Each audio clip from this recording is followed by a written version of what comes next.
All right, everybody. Welcome to the 2026 Griffin Cup. I'll have some co-commentators in here. My name is Constantine. Right now, we're just getting started. This is Mitch Ellerman versus Jordan Niles Holman.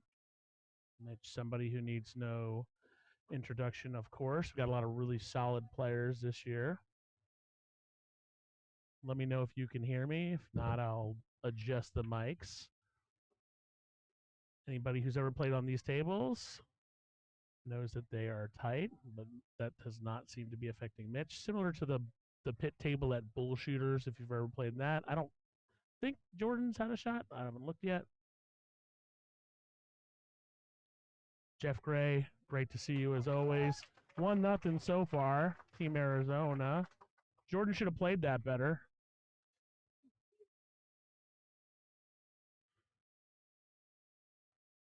This first one is a Ray. I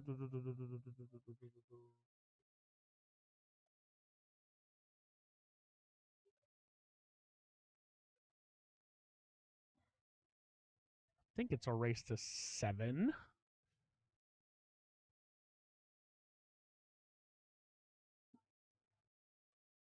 Copy that, turning it up a little. Let me know, Jeff, if that is better here.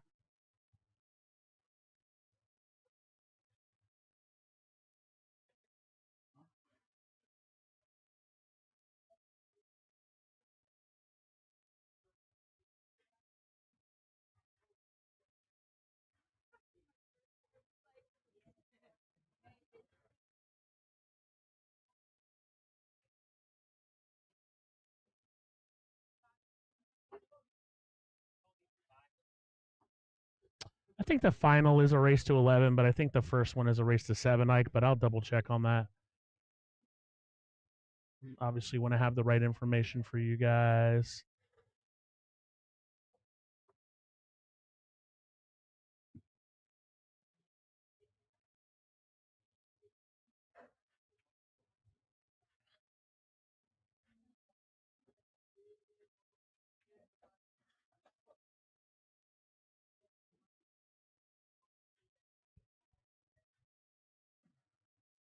Yeah, it's a race to 7 for the first one. The final, if it gets to it, is a race to 9 if it gets down to the 21st thing.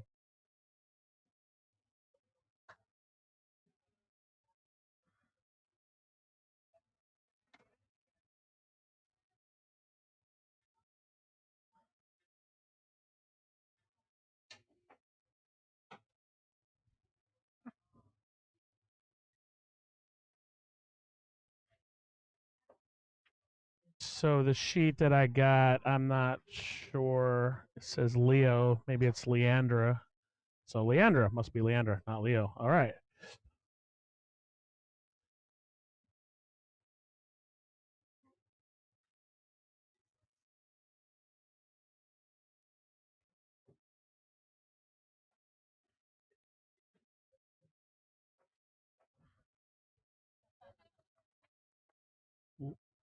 Leandra drawing the short straw and playing Vegas's pro, Evan Lunda. Another person who needs no introduction. Almost kicked that in. Evan is mostly a one pocket player, but plays in pro form in every game. It's one of the best one pocket players in the world, but obviously knows how to shoot with everything. Nice kick by Leandra.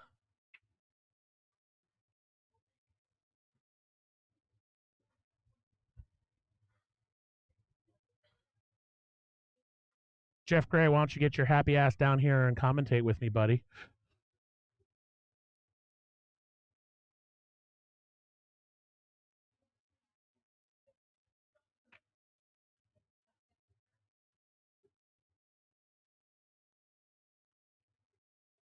Nice shot by Evans. Gonna lock.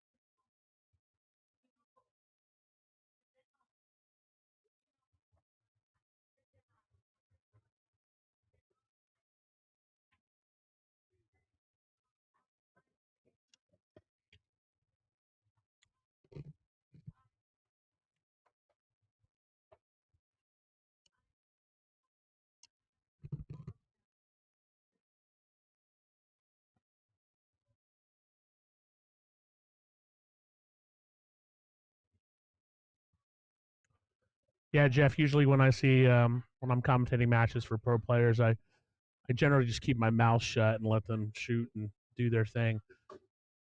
Not sure Evan was trying to kick that in, but he did. Now he's got some work to do on this too.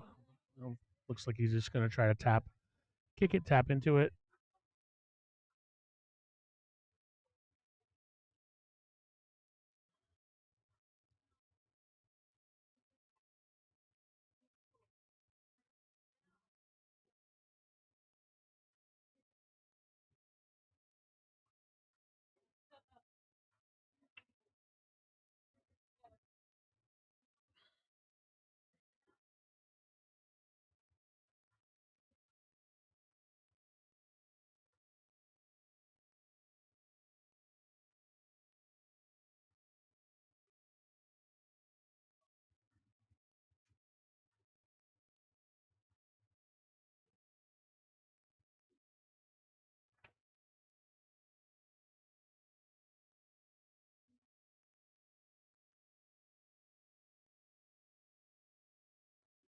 All right, so Evan doing the smart thing there and moving the 9 just so Leandra can't get a combo on it if she gets ball in hand.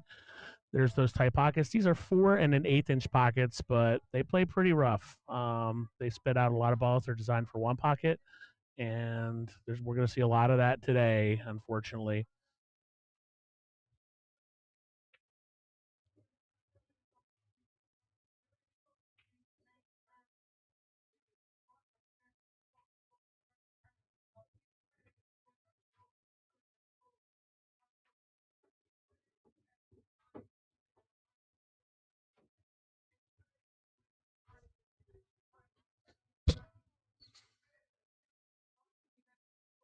Dana, the stream's not out of focus. I'm an amateur streamer and I don't have fancy equipment. So, but I would try to set your YouTube settings to 720. It's coming through well on our TVs and everything like that. So that might be what you need to do. But it's not going to be a pro level focus thing. I'm a weekend warrior streamer, just doing this for the love of the game.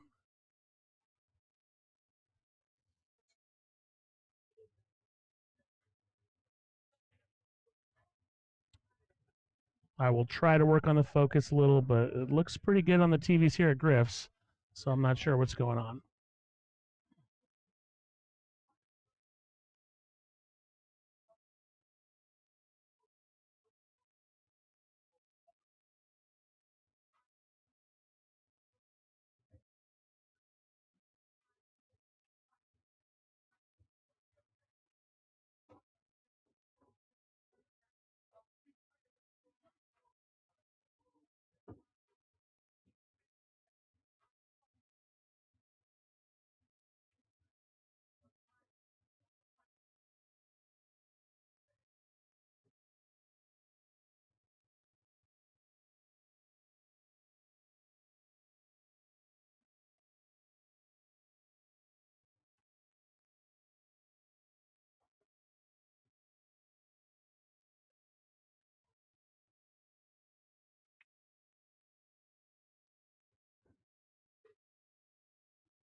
So this match, which obviously on paper would have looked like it would have been a blowout, has been a defensive battle up until this point. Now Evan has got a shot on the 4. I think it doesn't go past the 9, so he's going to play safe. Not a very good safe on his part.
Well, unforced error by Evan, but he got lucky on the roll. 6 ball is behind the 8.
Everybody, I'm just trying to reposition the camera, so we're gonna have the side view for a second.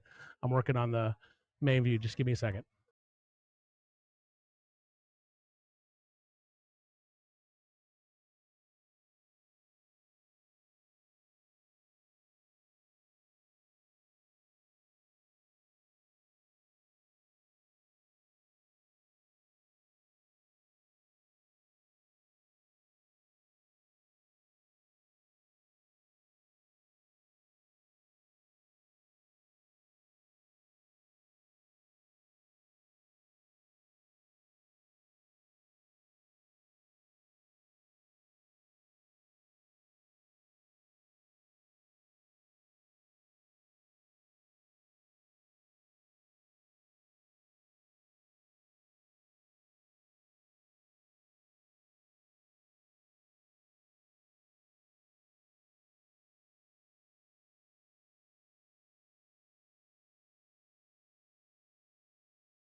All right. Hopefully that's a little better. Looks a little better.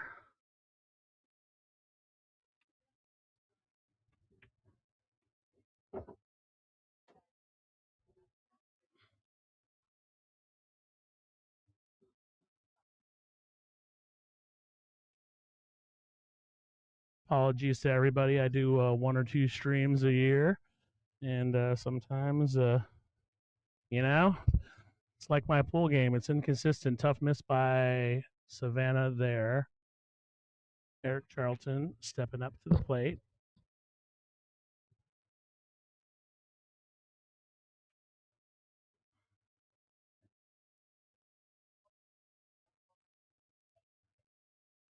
Okay.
It's all right, Slimzilla. I'm used to getting trolled on chats, but I think this is a pretty good as far as the quality. I'll have some other people on here on the stream in a second, just getting the technical part done. Charlton here from Arizona, shooting on the four ball. Four ball here is a light pink. Great shot.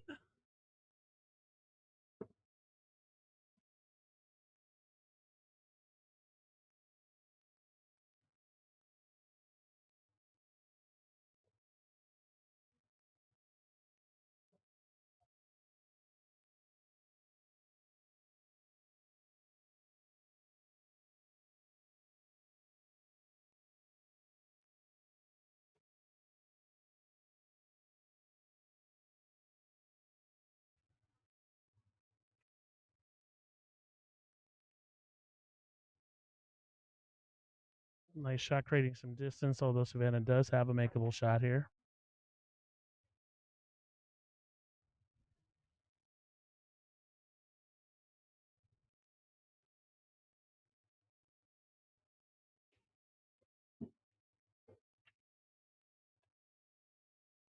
Just in case you've been under a rock and don't know who Savannah Easton is, she's a junior player. I believe she's 15 years old. She's from Vegas, obviously.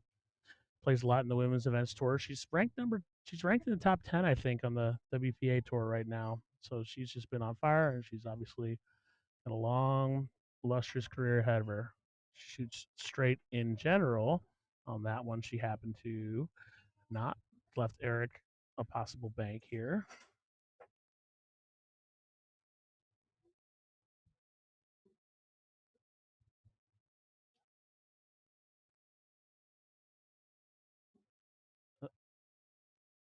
Savannah's around a 651. 2 years ago, she was in the 500. She's gone up tremendously. And Eric from Arizona is a 690, so right around a 700 player.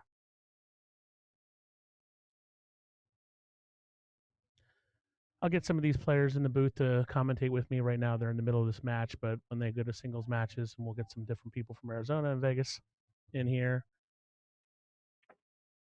I think Eric might have been trying to cut that. He ended up kicking it, leaving Savannah. Nice straight in shot. Again, whenever you're these long shots here on these pockets, if anybody from Arizona has ever played on the bullshooters pit table, it's kind of like that.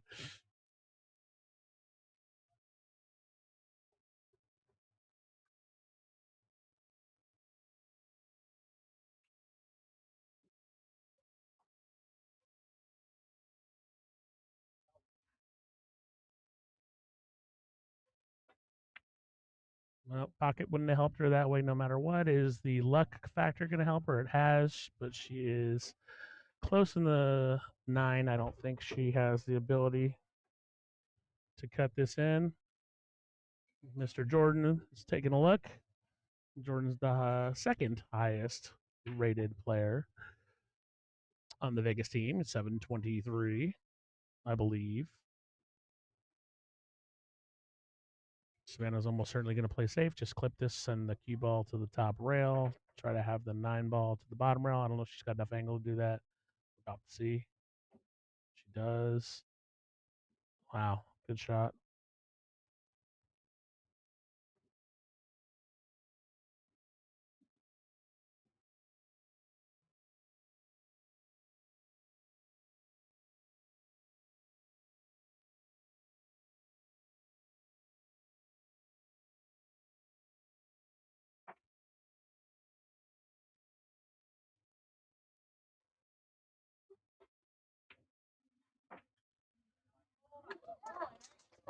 Great shot by Eric.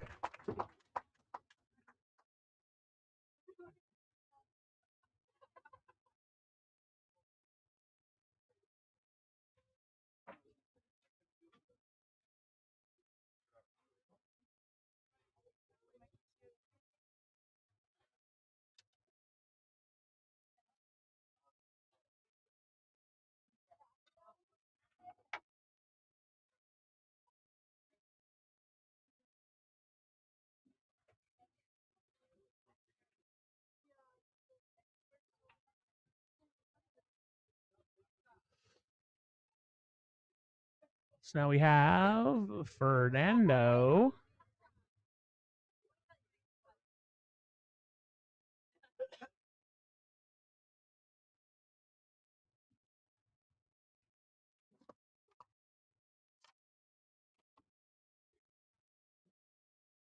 Fernando Diaz versus Dwayne, the captain.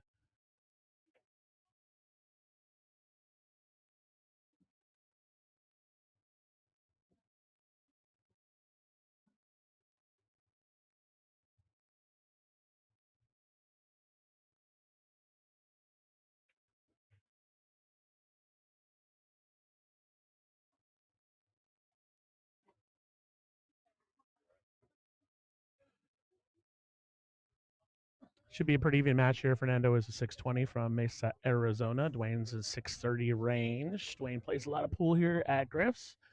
He is a rotation player, and he is very familiar with this table in particular. Straight shooter.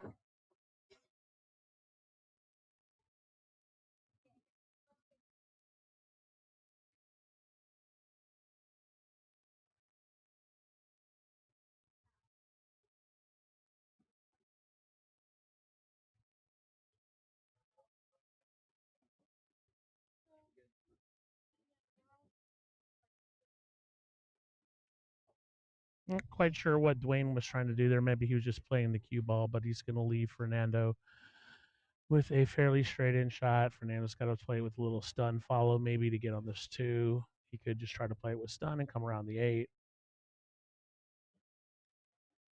He might try to draw back for the 2. It's possible. He has kind of done that. Yeah. At least you can see it. He almost got caught behind that 8 ball.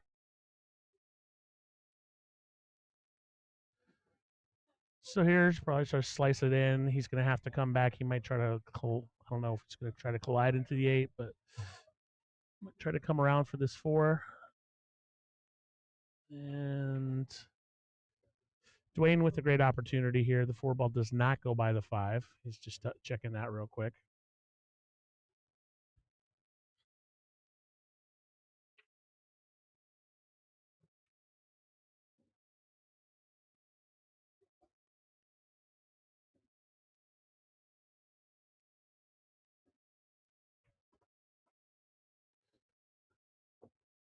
Well, Dwayne creating some more sticky situations, although the 7 obviously goes in the bottom right corner pocket. 6, 7, 8, 9. Not an easy run if he gets here. He's got to focus on this first. I'm thinking he's probably going to try to play safe here.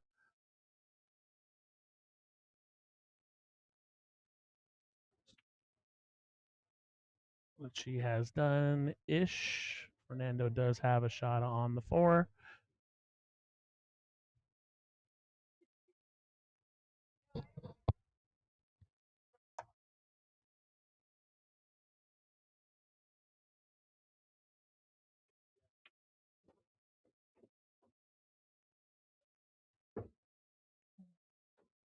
Getting back on this 6 can be done a variety of different ways. Probably just going to come around, but if he's not careful, he'll overshoot it.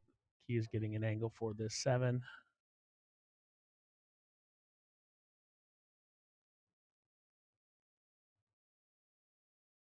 I don't know if the 6, 7, 9 is wired, but it looks like that it might be.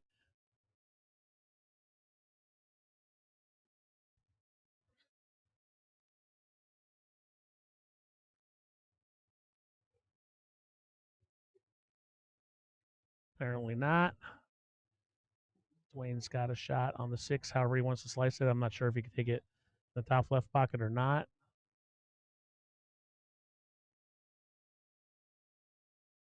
Mr. Goodbar 82. Me neither. I can hardly see the balls, and I'm looking right at them. Thanks for tuning in.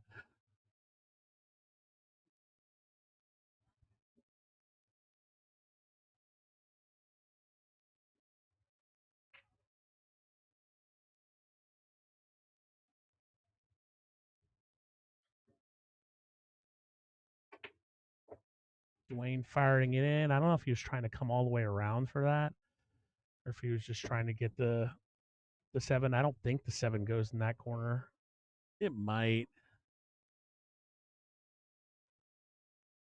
We've only been streaming for about 20 minutes, and somebody's already summoned the name of the Buffalo.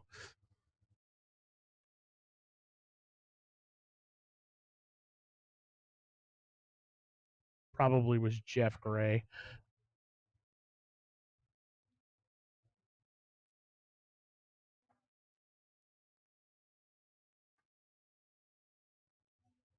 Arizona has brought a ton of people as we expected they would. It is a very full area here. They've got this roped off. I mean, I'm counting probably 30 or 40 people from Arizona, maybe more. You guys run a bus or something? Tough miss by Dwayne.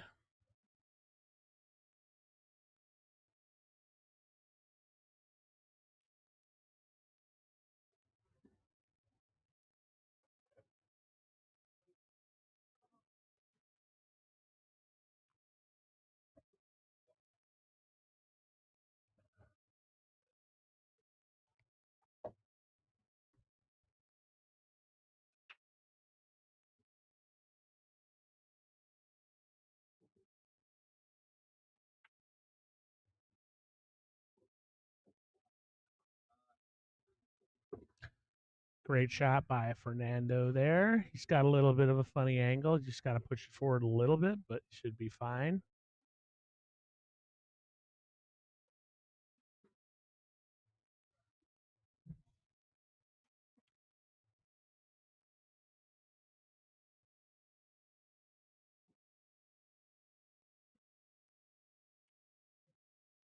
Oh, that ball was a little off course, but it dropped in. That's great. Slimzilla Griffs is about 4.5 hours away from Phoenix, I believe, depending on how many times you stop or you get caught on the highway.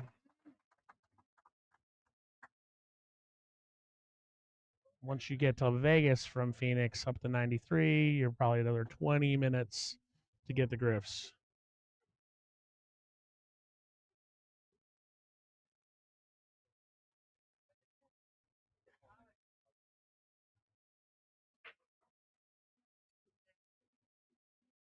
Three-one Team Arizona versus Vegas. Avery Reese will be playing OJ. Avery, I believe, is around the 650-ish. OJ is 584-ish. Plays pretty solid.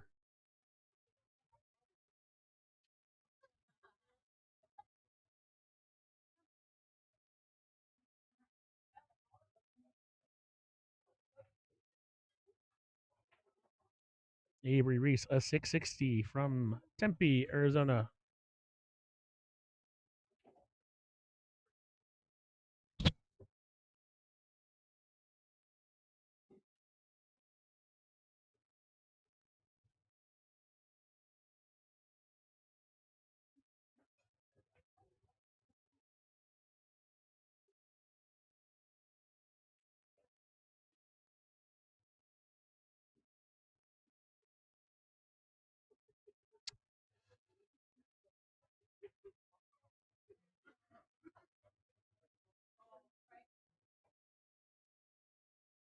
I think the team total for Fargo's is 4,000, but it might be 3,800. I'll check on that for you.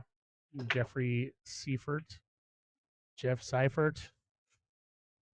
One ball dropping in for OJ. Which doesn't have a clear shot on the two.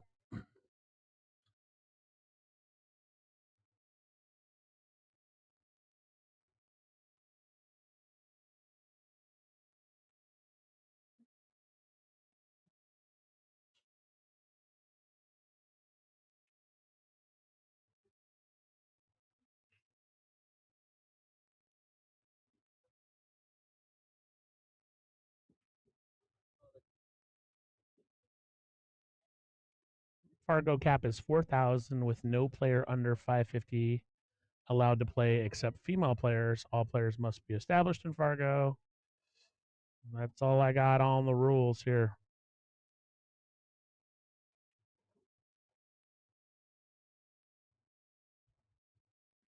I don't know if they changed the rule on coaching. I remember one year we did one of these things and every shot was like a 5-minute coach. So I think they probably did, but we shall see.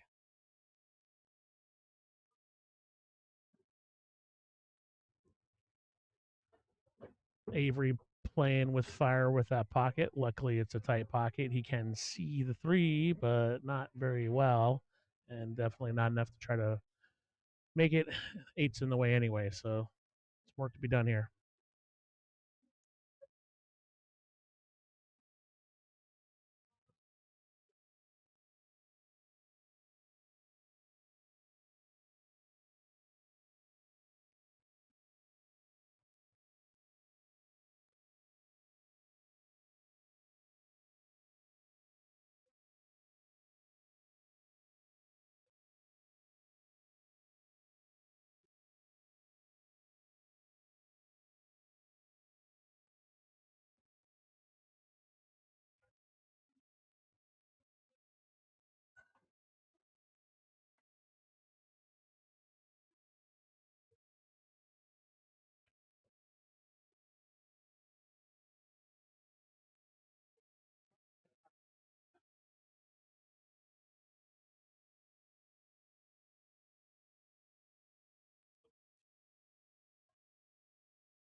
Jeff Seifert, I will let Savannah know that you think she's a sandbagger, and she will laugh.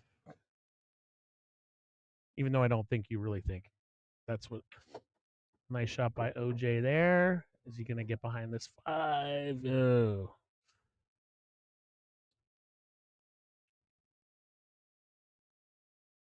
Tough break here. I think the 7 might be in the way of a kick. Might not, though. Might be looking at a 2-railer. Mr. Goodbar, I'm pretty sure Jeff Seifert was just kidding.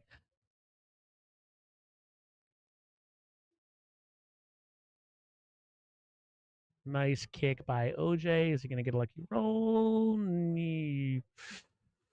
4 ball, I don't think goes by the 5. It could, though. I'm looking down the barrel. It does not look like it goes, but I can't get over to see.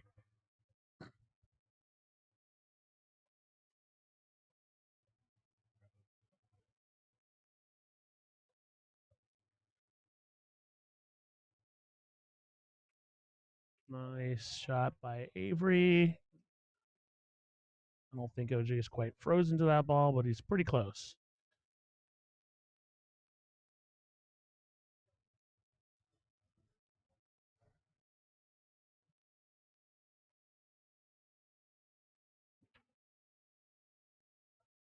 Cody DeVito, where the hell you been, buddy?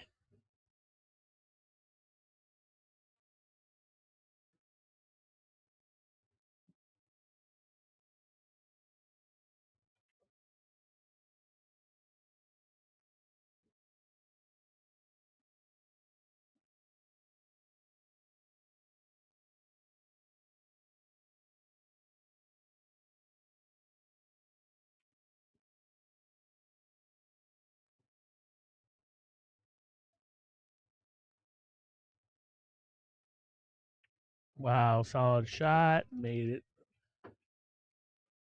5 ball goes in the side.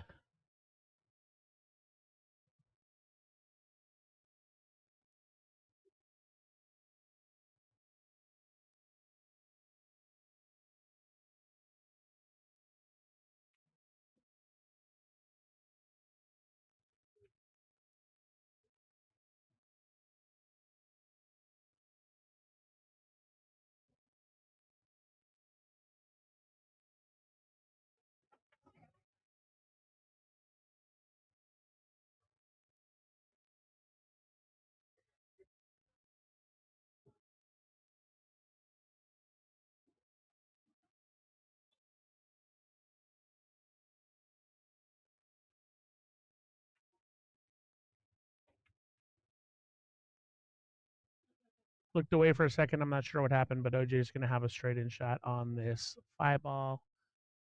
It's going to draw back, or he can punch it forward for the 6. Nothing too complicated if you do that. He is shooting a little bit over the 8.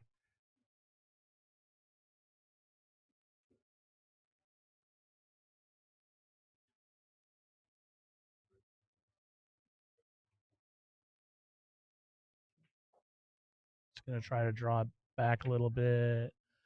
Missed it. Avoided the scratch. Avery is going to get a not so great roll. Most likely going to try to play safe here. Maybe behind the 8. He might try to clip the right side of the 5. Use the 6 as a blocker.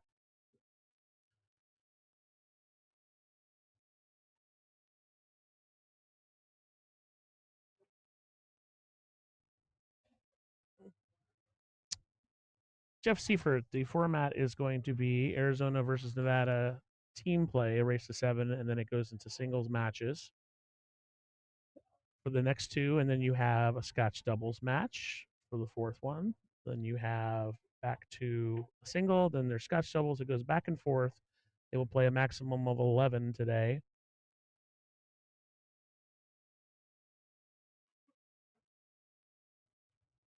And that's it.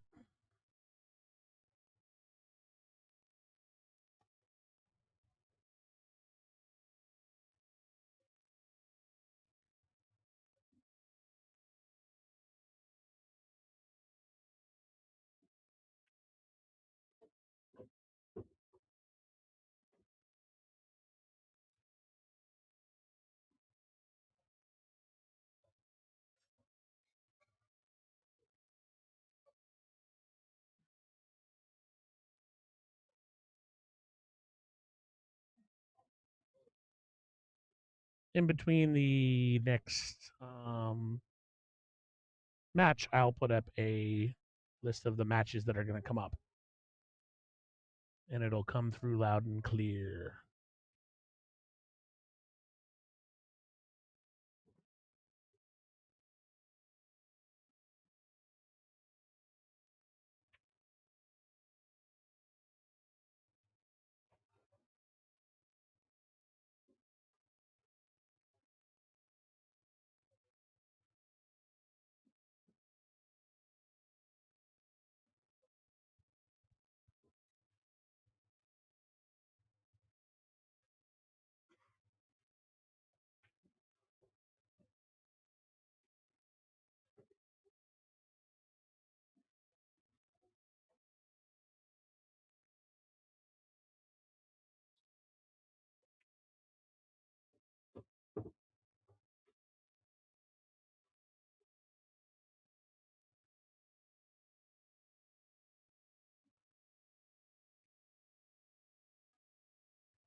I'll put up a listing of all the matches that'll happen today as soon as this game is over.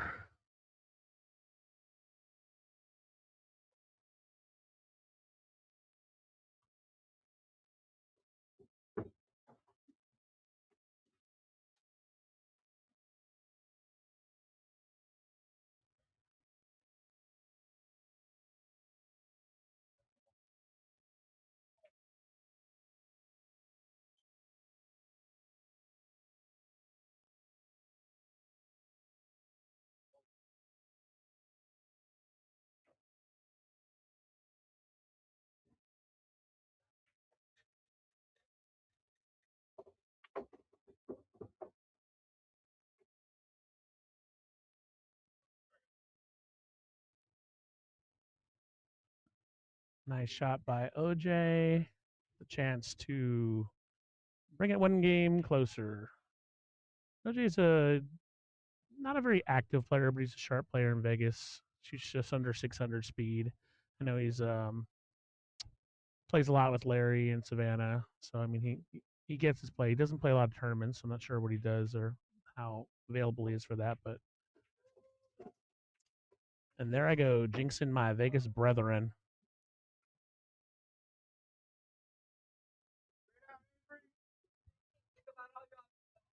So as promised, here's the roster. What's happening today? Hopefully you can read that. So it's race to 7 for what's going on right here. Arizona's up 4-1. Then you go right into Scotch doubles. Avery Reese and Fernando Diaz versus OJ Hilario and Wayne Guillory. Then we go into some singles matches. So it's a mixed match, half Scotch doubles, half singles today.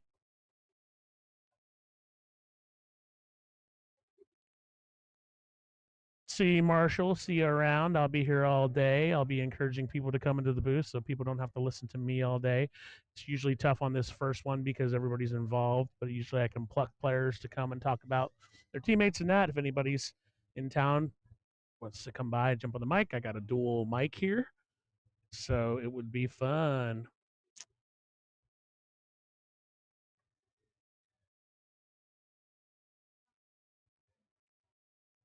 Cody, it is 9 on the spot. I don't think it's break box though. It might be. Again, I should probably reference these rules that I have at my disposal. Probably should have looked at that before. 9 ball spots on the rack, 2 ball in the back, break box, marking the 9 on the spot. Spot making a 9 on the ball, spots up. After that, it's a wild 9. Lag for break. Alternating breaks thereafter. Must use a rack template. Cue ball fouls only. 3 foul in effect.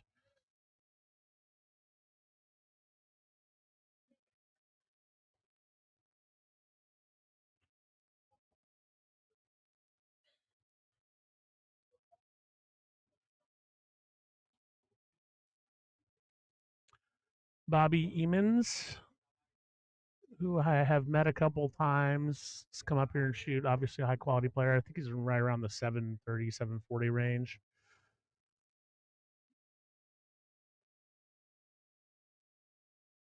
724.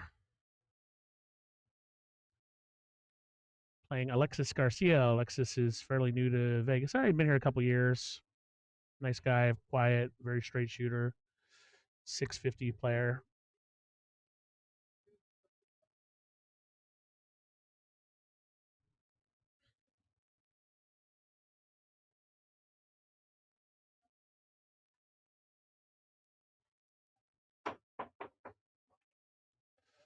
That will classify as a foul. Cue ball off the table.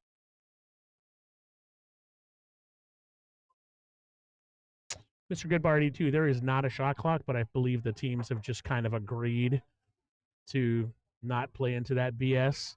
I got to find out what the story on coaching is. I remember last year or the year before, one of those years, there was just like these long coaching things, and a lot of people got upset. So I don't think they're doing it. Like maybe I'll have to find out what the rule is, but I believe they changed it. Maybe the year before they changed it.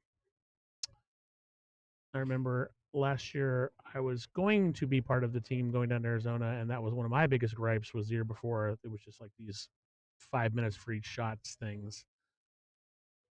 Bobby Eamons getting on the 3-ish, probably going to play it safe, leave it behind that stack. I don't know though. Looks like he might be cutting it in. Yeah.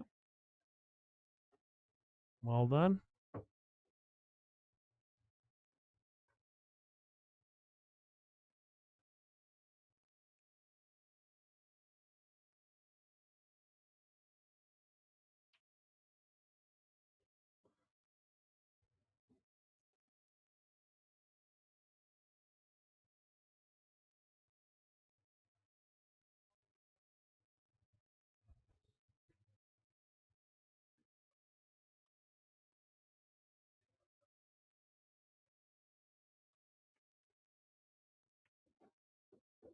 Wow, nice. What a shot. I wonder if he's going to try to. I don't think he's going to try to bust up this 8-9 or not. He's looking at it, but he might. Getting from the 6 to the 7. It's going to be the most difficult shot here, most likely, although this isn't exactly easy what he's doing right here. Might try to glaze off that 9. No, he's just trying to get on the 6.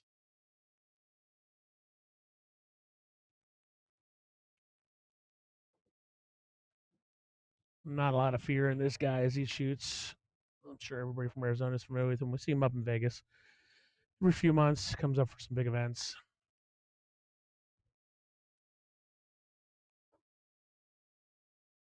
It's like he's gonna try to maybe go into the 8 now.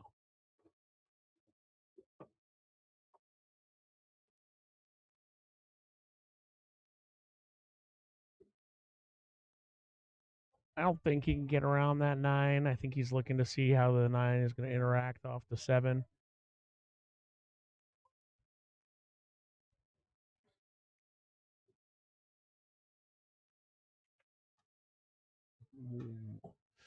Sometimes when you're so focused on what's going to happen after the shot, you take your eye off the shot. So Alexis with a solid break here and a chance to bring Vegas to within a reputable score.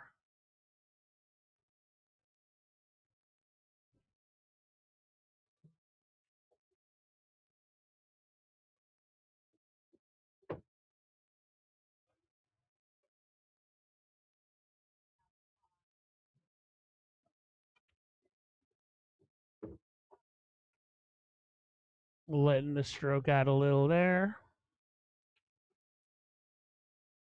He's got to be a little careful of the scratch here, but I'm sure he's going to be cognizant of that.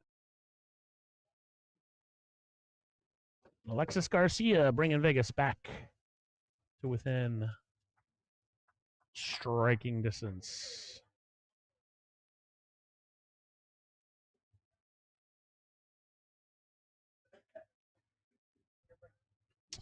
Jordan Nile from Jamaica. So there's a new order of these, just so you know. I'll be putting that in right now. For the second going around. So it's Leandra, Eric,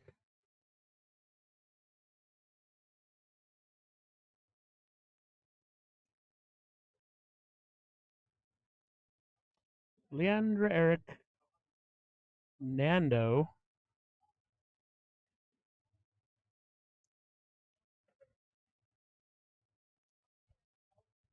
Bobby,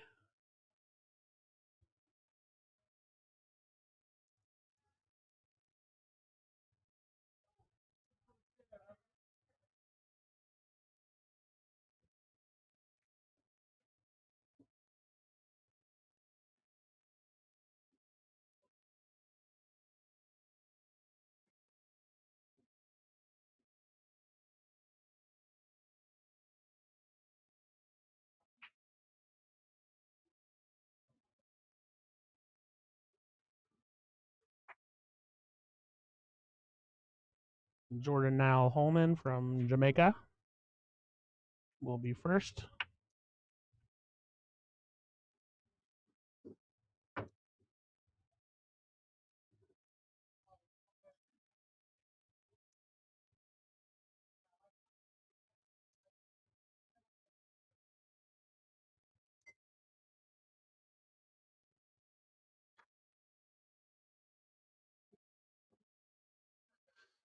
I put the seventh player just because I'm hopeful. You know, it goes to Hill. Jordan with ball in hand here, just kind of measuring it up. Not an easy rack. 3-8. Combo looks like it's going to end up being played. So Jordan's got to get on that. Who knows where things will lie.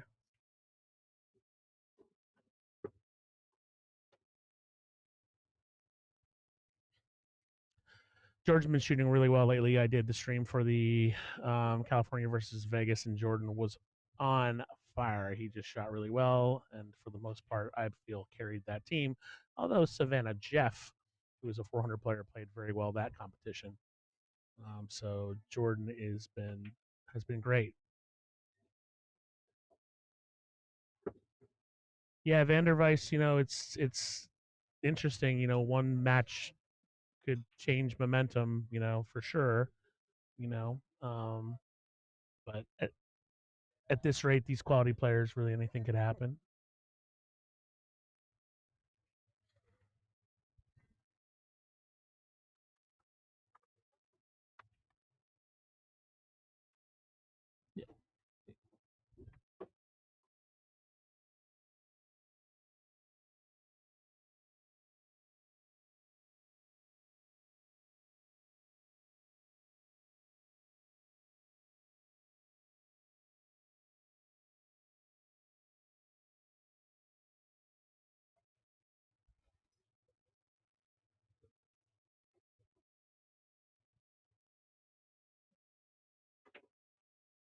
Yeah, Bill. The roster sheet, the Chris Lula Academy, the team order changed after the sixth match, so that's why I adjusted it.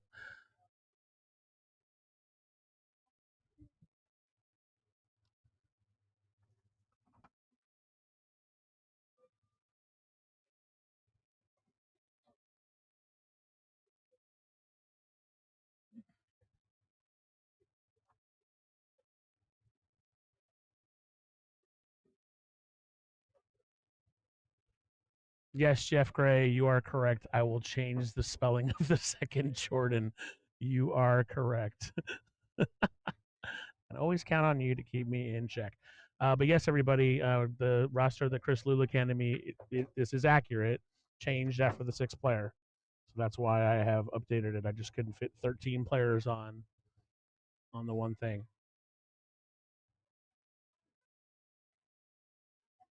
But I can. What I can do to ease people's mind is I'll do this. There we go. Now we're cooking with gas, so it makes more sense. Have learned today. Now does it make sense, peeps? Okay.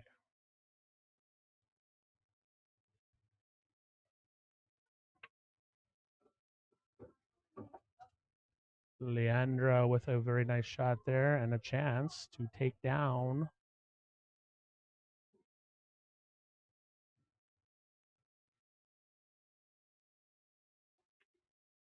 Wow, nice shot, Leandra.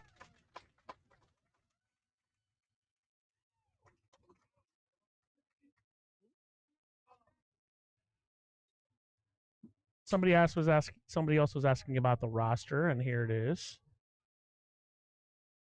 As far as what's going on today.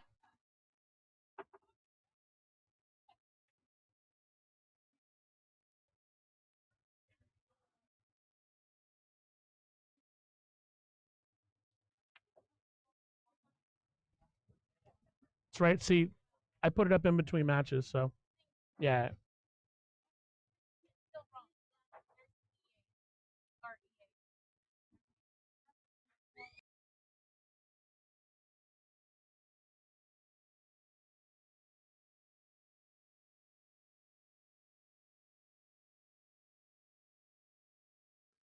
Just had a couple of Arizona people who really wanted me to spell the Anders name right, which I will do right now.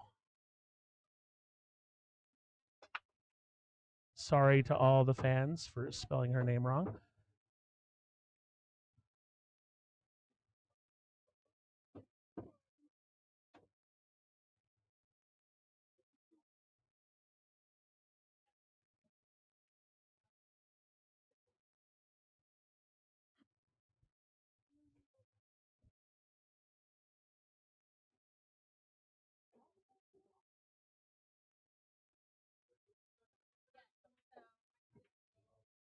I'll let you guys sort out the stuff in the chat, but I will just verify that the order of which the sheet that Chris Lulick gave me is correctly notated on your screen.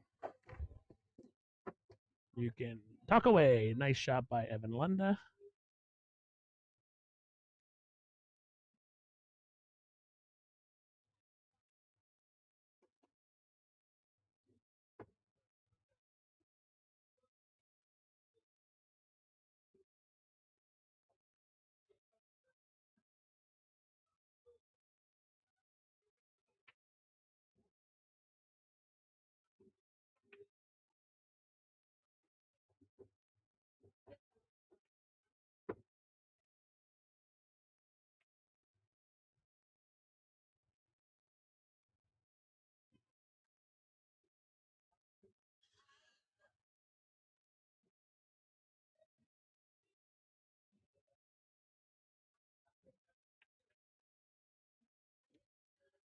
Unforced error and unfortunately not a good roll. Eric Charlton is going to have a very good chance here to put this game on the hill.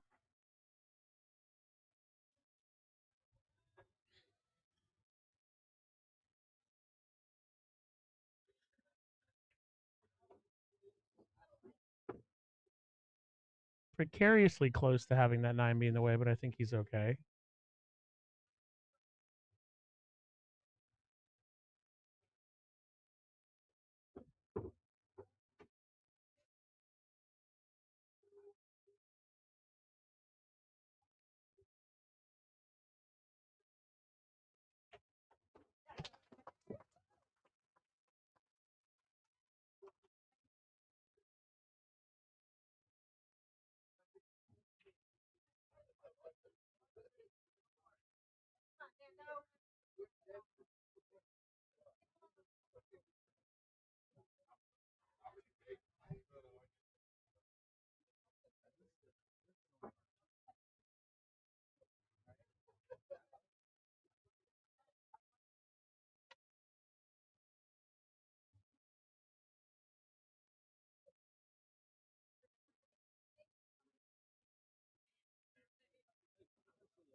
Next up's going to be Avery Reese and Fernando Diaz versus Dwayne Guillory and OJ Hilario.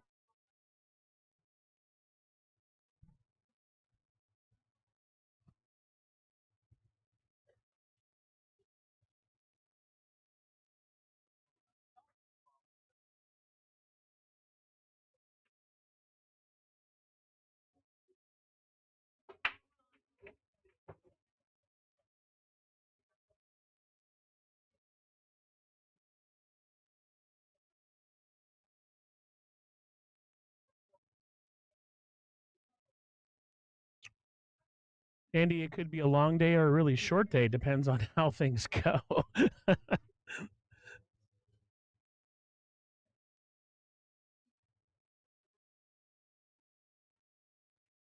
Savannah Easton playing safe there very effectively. Well, not bad. If it got behind the 8-9, obviously it'd be a lot better. But Fernando Diaz here looking at the carom. Yeah, Kurt Dog 34. I actually noticed Dwayne's name was spelled wrong, and I literally was just waiting for someone to point it out. So you have not failed me because I was just looking up his Fargo, which is 636. But I will go ahead and change that, and I appreciate it.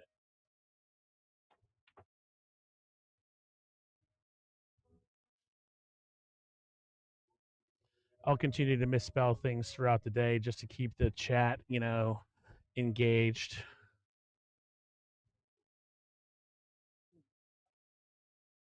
And it is 2026.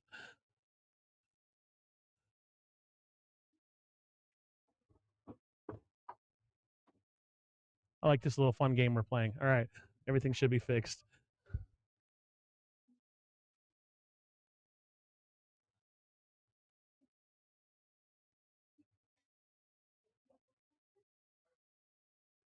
Thank you, Luke the Duke. The year is correct. Now,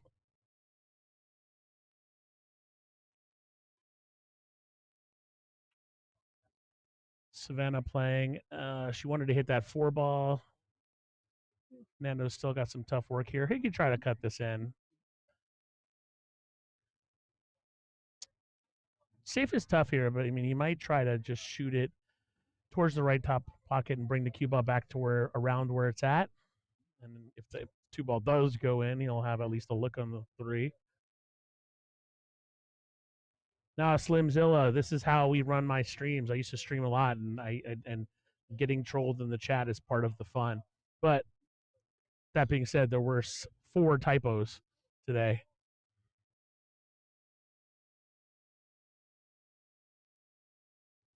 Jeff Gray, I will shoot you a refund next Sunday, which will be you and I playing some 8 ball, getting ready for the Kraken.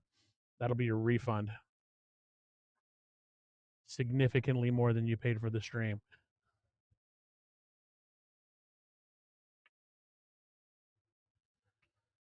I mean, I like the idea behind that, but he hit it a little too thick. The cue ball needed to be behind that 7, so Savannah's going to have a good look here.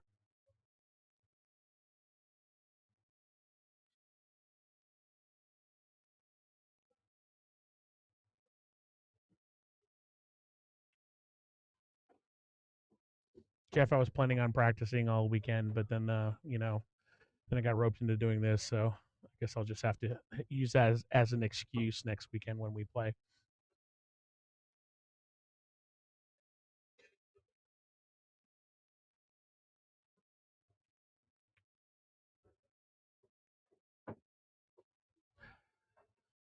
Over the years, Griff's has had a lot of different things going on as far as their culinary cuisine, but now the food is absolutely fantastic. They invested in redoing the kitchen. I think the food here is amazing. So if you're ever at Griff's, definitely come check it out. Get the food. Savannah has overcooked this ball and can see the edge of the 6, but cannot make it. So she's going to be kicking at it, I think. She's looking at the jump. She's a very good jumper. I mean, she's good at everything as far as pool. But I think she's going to get the jump cue.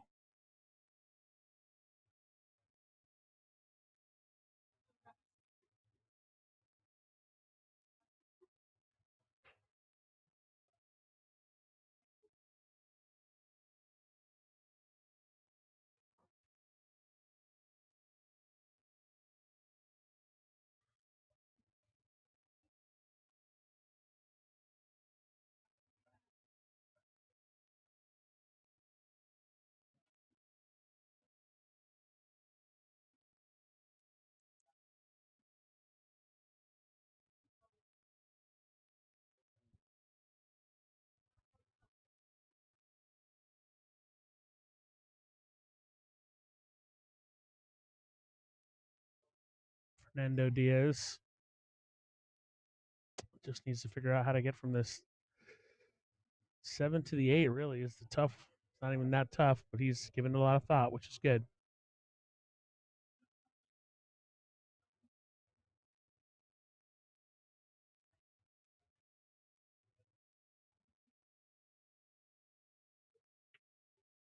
I think he. Never mind. Yeah, this is where he didn't really want to be. I mean, he wanted to be on the other side so he can kind of get on this 8 a little better, but just playing a stop shot here, he's not going to be bad on the 8 or anything.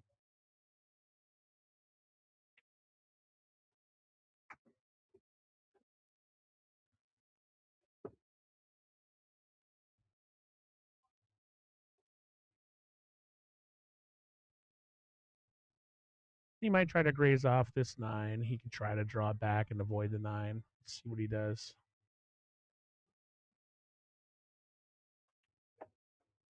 I don't think he was necessarily trying. Maybe, though. In any case, he has a bank situation here. He's going to pull out the bridge. I don't think he can chop that in.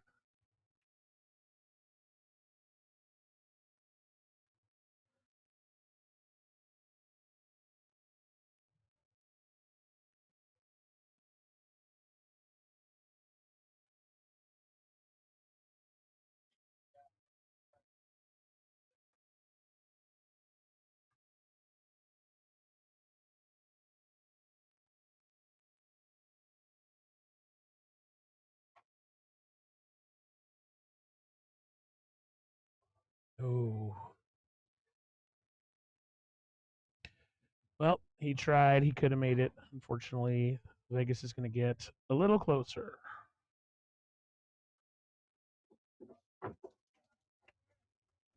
Savannah Easton for the win.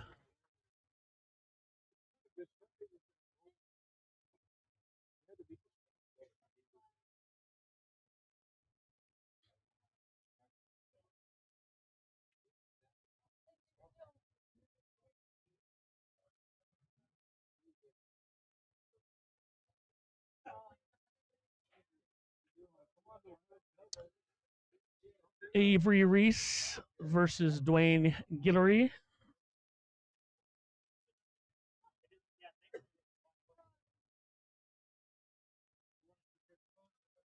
going to step away for 1 second. Oh, I'm going to put Savannah Easton on the mic. That's exactly what's going to happen. She said she's going to sit next to me, but she's going on the mic. Come on. She's got to focus. She says maybe later. I still have like 9 matches after this, so maybe later. Sometimes it's tough getting these players to jump on the mic because they got to focus. Win's a win, right?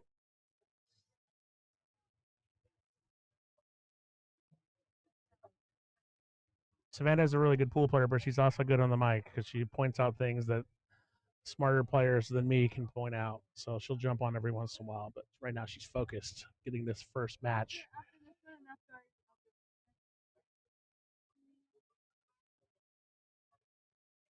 Jordan's good on the mic because he's got that sultry Jamaican voice.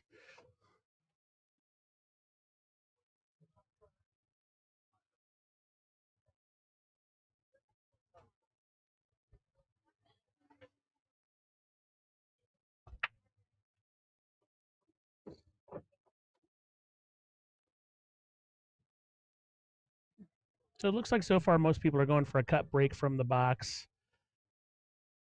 I haven't seen anybody really just kind of slam into it.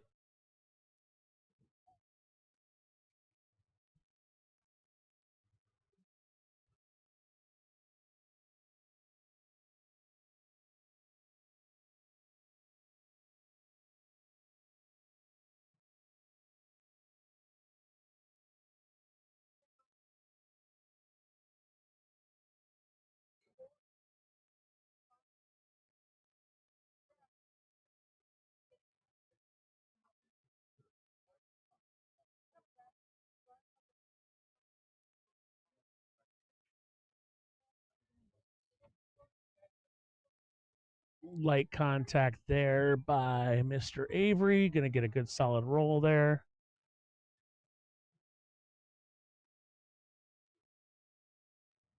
Copy that on the high choose, Slimzilla. I will go out. There's a convenience store nearby. I'll have no problem getting people to jump on the mic later. It's just usually this first match, people retentions are. I don't really ask during the first match. Most people are involved in it. But when players are in between, especially you get players who won't have to play for 4 or 5 matches. That's when you can get people to jump on. It's always better to have two people on the mic. It's tough just talking, talking, talking. People get tired of my voice, everything I say. So I'll get some other players in for sure.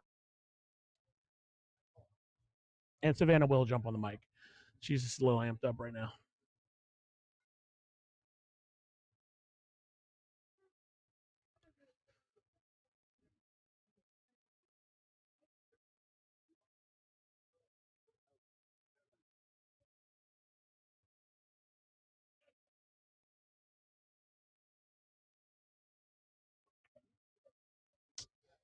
Not sure what Avery was trying to do there. If he was trying to play safe by shooting the two, like the around the 9, I don't think he was. He wasn't going for a combo. I think he might have just been trying to have the 2 bounce off the 9 and leave the cube behind the 3. In any case, Dwayne's got a nice open shot here.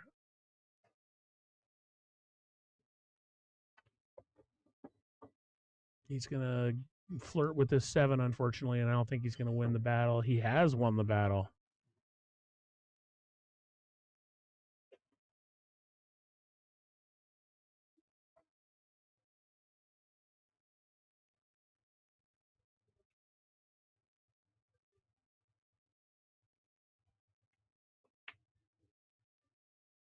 You saw Dwayne kind of wrenched his stroke there, which isn't typical for him. Usually his technique is flawless, but he kind of wrenched his body at the end there.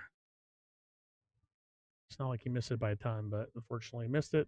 Avery's got a good shot and a very good potential to put this match behind for the day.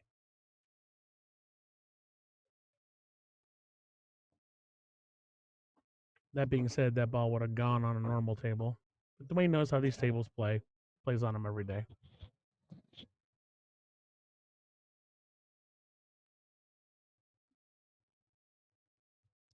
Next matchup, whenever that happens, is going to be Avery Reese and Fernando Diaz versus Dwayne Guillory and OJ Hilario.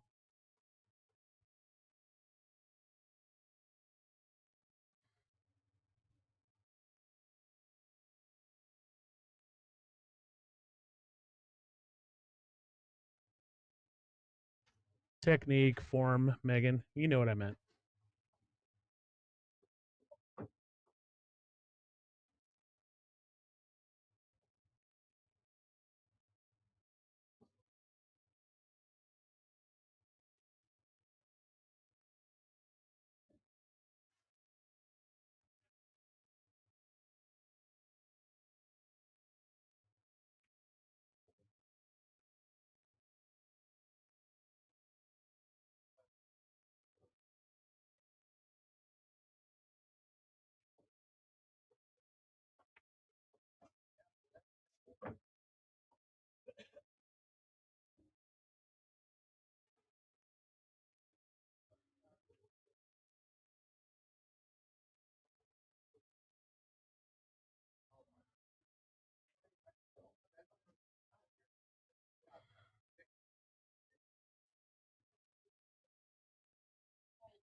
Wonder if he's going to try to go 3 rails back for this 8 and really kind of smoke it. He tried to kind of hold it and just didn't work out. Dwayne's going to have reasonable shot here to play safe. He's got the 8 that can help him stop the Q. So just raise over top of it, let the Q slide over towards that 8. Should be pretty standard. Unless he wants to slam the 7 in the bank. But he's generally a pretty conservative player.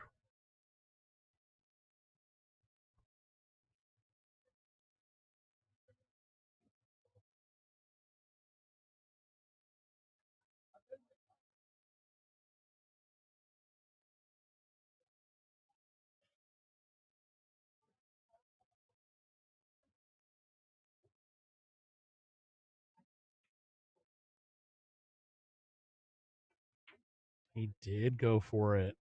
He almost made it. No guts, no glory, Dwayne Guillory. Got a fortunate roll though, so Avery's going to have. I don't think the bank goes here because of the double kiss. So she's going to have to figure it out.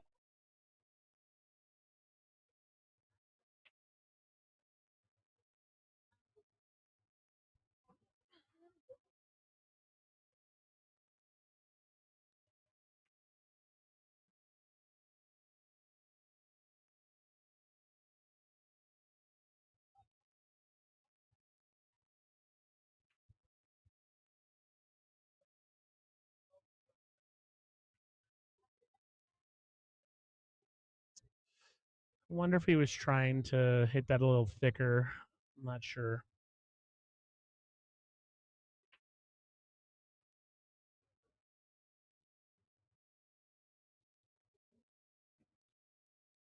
Dwayne does have the stroke to push this forward and come center table, try to get on this 8. I'm not sure if that's what he's going to try to do. He could just make it and give himself a look at the 8, play safe.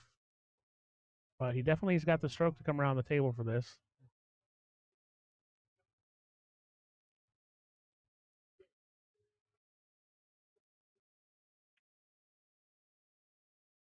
The seldom played double kiss safe ish. Avery could try to chop this in.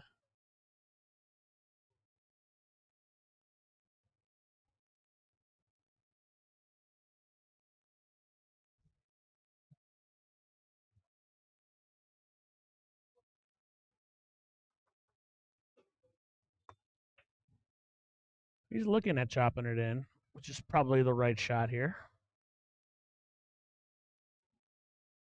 Nah, not probably. That's the right shot.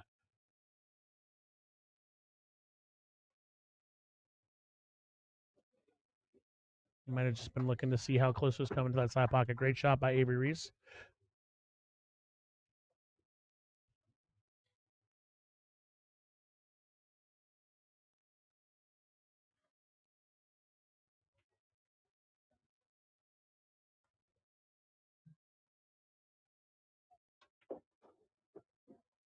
And a great shot by Avery. It's looking like it is most likely, although I've learned not to jinx these things. Let's just wait. All right. Well done. Next up, we're going to have Fernando Diaz and Avery, who we just saw, versus Dwayne and OJ.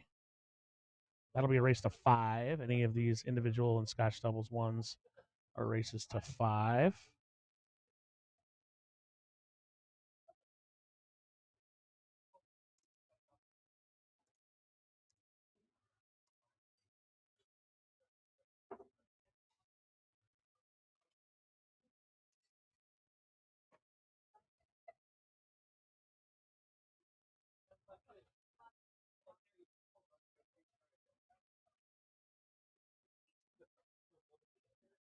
I'm going to cut the mics and go get a friend to jump on the mic with me, whoever that may be, and I'll be right back.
And we're back. Not surprisingly, nobody wants to jump in the booth with me yet.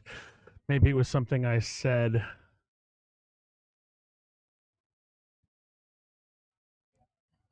Or didn't say.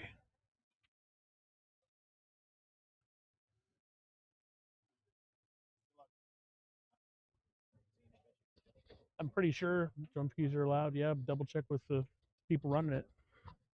Just one of the players asked me if they're allowed to jump. I'm pretty sure they are. We haven't seen a jump yet.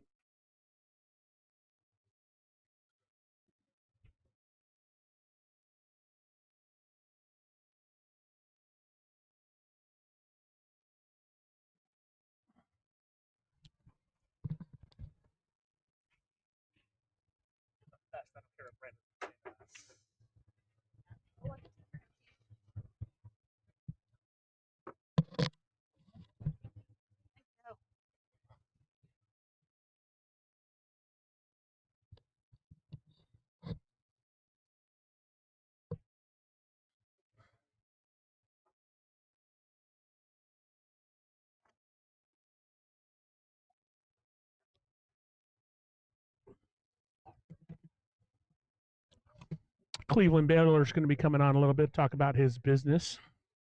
He's one of our sponsors today. So he'll be coming here in a bit. Thank you to all of our sponsors. I'll try to mention them as much as I can. Not as familiar with the Arizona sponsors, but a couple of them have been regular sponsors here. We just thank you for everybody that's contributed to. Oh, Dwayne almost boxed that um, to this. But Cleveland's going to come in and talk a little bit about his thing.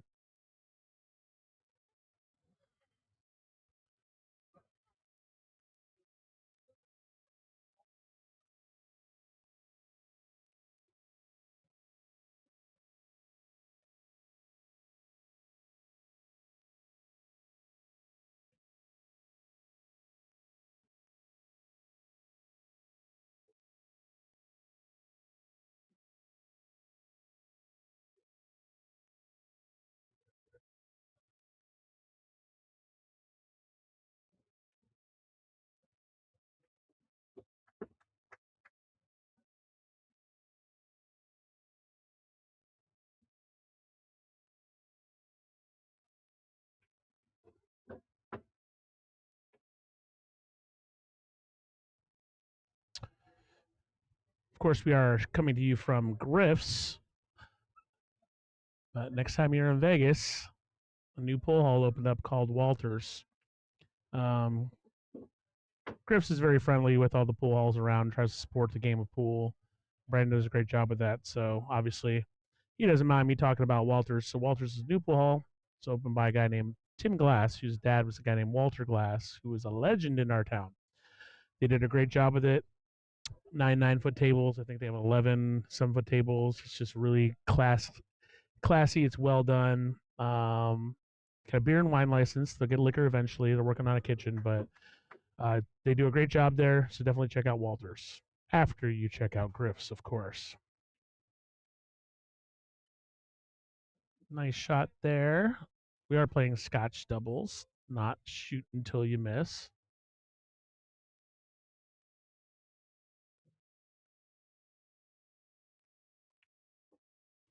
Nice.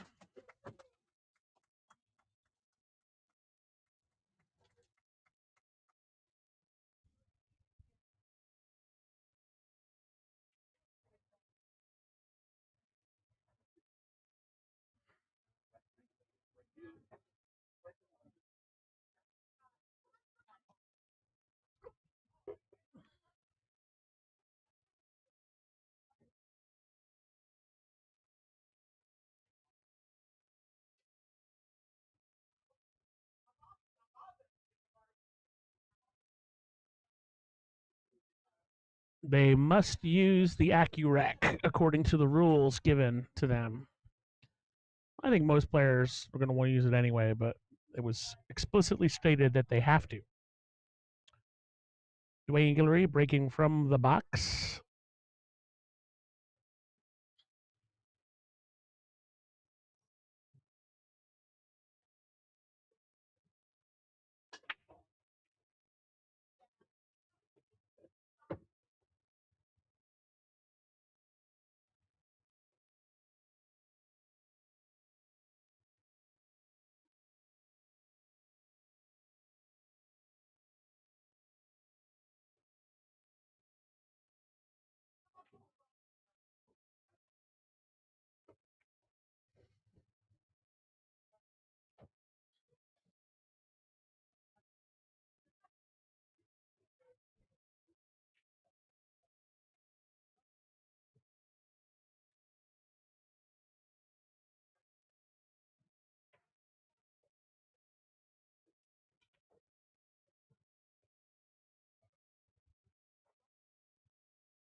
I'm I've resorted to making hand motions to the players to come and jump into the booth with me to commentate with me, and everybody's giving me this stiff arm.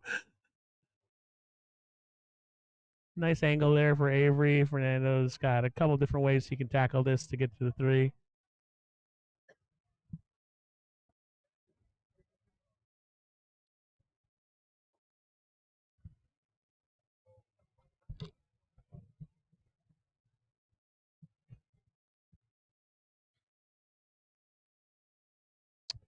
With these pockets, sorry, I said it a little loud. With these pockets, you just got to be careful if you juice them because they really can. Well, he wouldn't have made that on any pocket, unfortunately, but you got to be careful when you juice them on these because they just tend to spit out. They're really tweaked.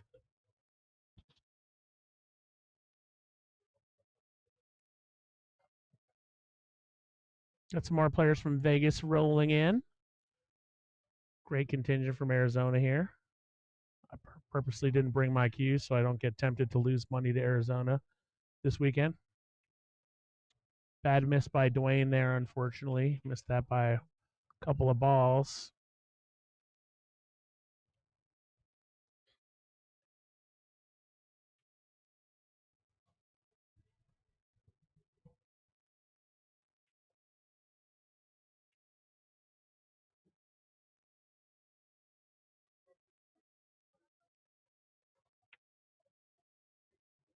Nice shot, but I think he's going to get stuck behind this five-ish, maybe. Nope, it's perfect. Good shot, Avery.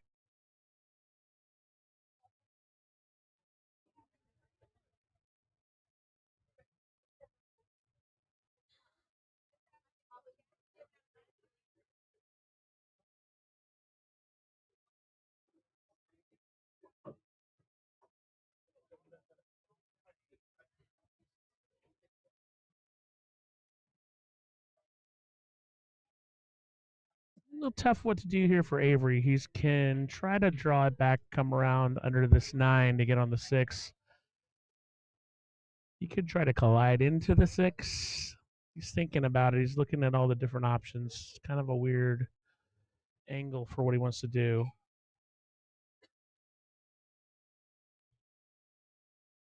I think probably colliding into the six is the best shot, but it's really hard to just control the speed on the short side of the six.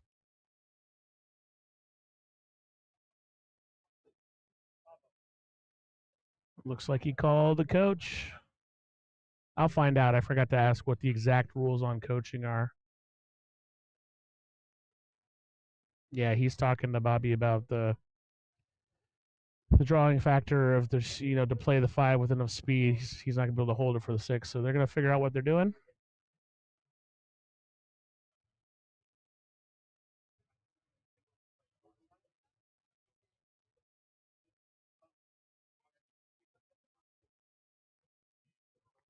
And they're just kind of talking about all the things that I talked about. Talk about running into it. He's got to wait and see. Meanwhile, I ordered they have this really good rice steak thing, and you can add shrimp to it at Griff's, and I'm looking forward to that. Like I said, the food they overhauled it about a year ago. Brandon did a great job with it. The food's really good at Griff's now. Really good. The adult grilled cheese, stellar.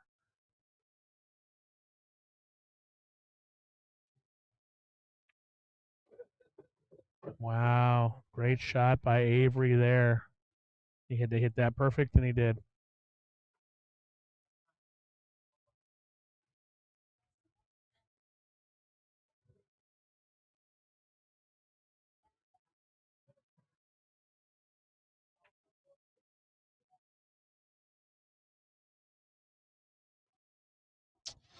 Unfortunately, Fernando found out the hard way about the pockets at on table one. So OJ with a great opportunity here.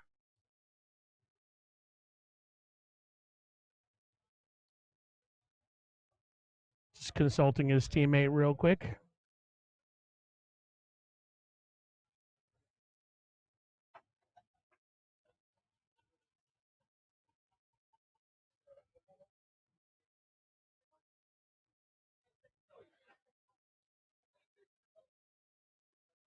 OJ is the lowest ranked player on the Team Vegas at a 584, but he's a solid shooter.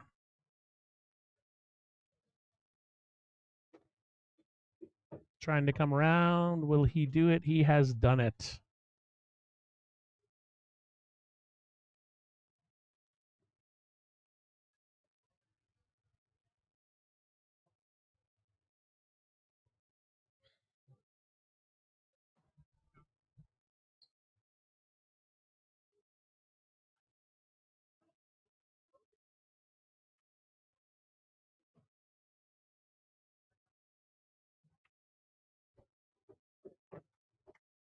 Nice shot by Dwayne.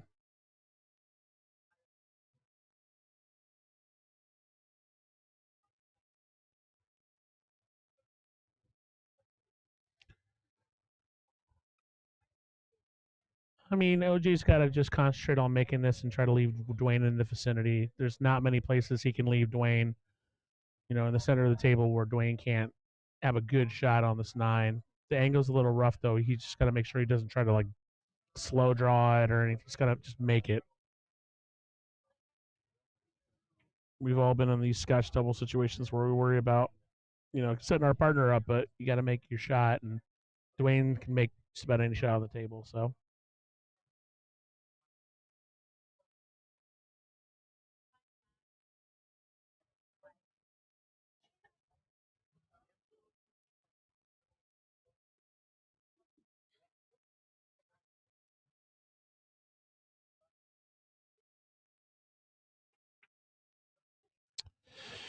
yeah.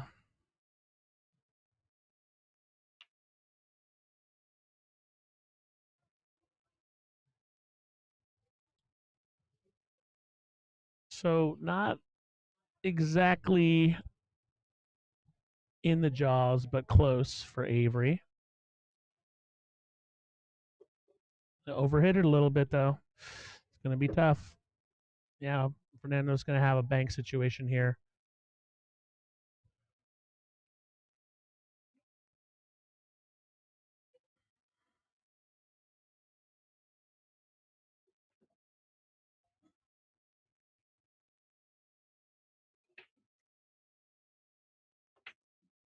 Nice. Well done. Tying it up.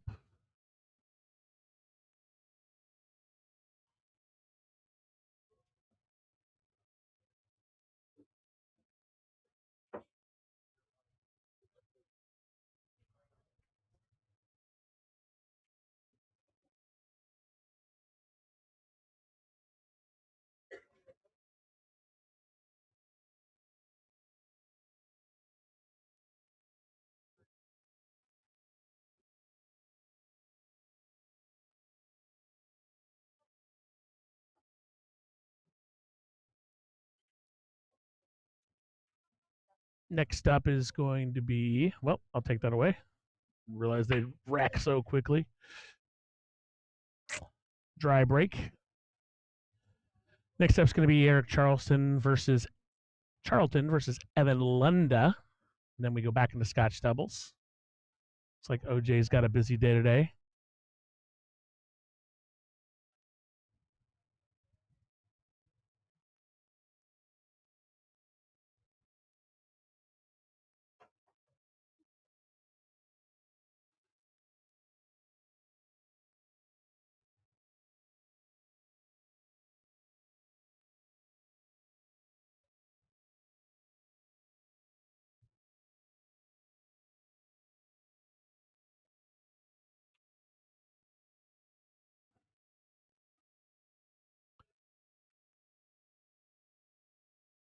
If anybody ever wants to get into amateur streaming, I learned the hard way today that if you put on your stream that the stream is kid appropriate or for kids, they turn the chat off. It took us a second to figure that out, which is why we had to restart the stream because there was no chat, and having no chat is no fun.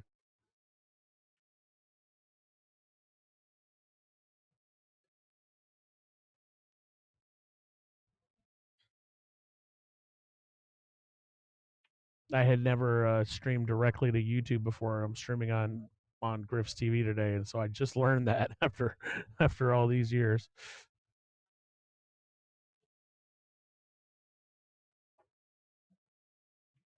Two ball does go by the seven, I believe, in the bottom left pocket. That's what OJ is going to try to get on. Overcooked it. Think this three is going to get in the way ish. Maybe yes. Well, maybe not. I don't know.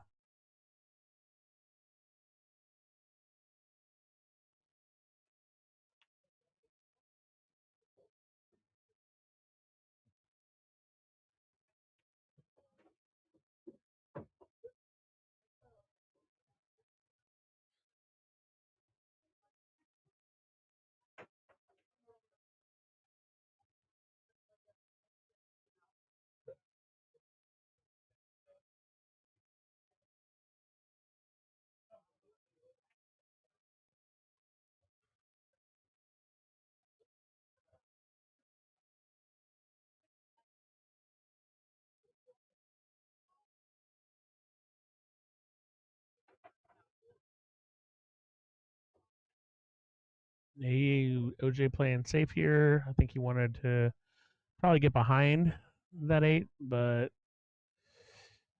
didn't. Avery's got a straight in shot here. Long but straight in.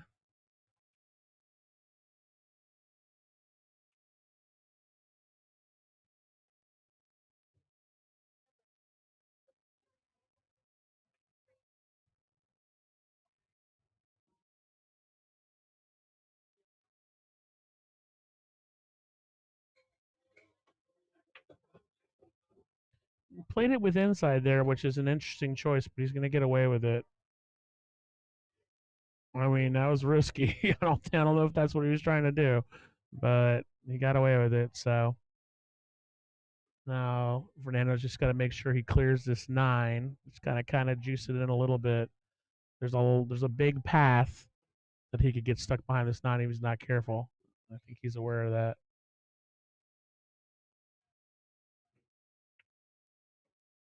And he cannot tell. Think Avery's okay.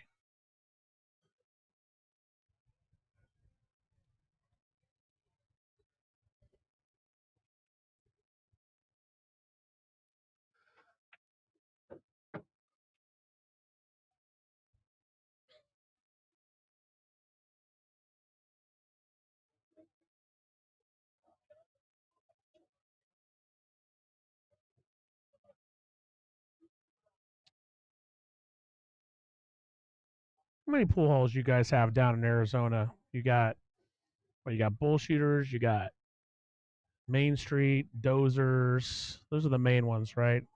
Just kind of thinking we have because we just opened a new pool hall here. It's got 20 tables. We have a lot of bar tables here. A lot of like you know, putters and rum runner type things. So Walters is a major addition with 20 tables. You got Griff's, Walters, Banging Balls, which shoots with Rassons. Good Times has got, I think, about 15 tables. Uh oh, side pocket. He's all right.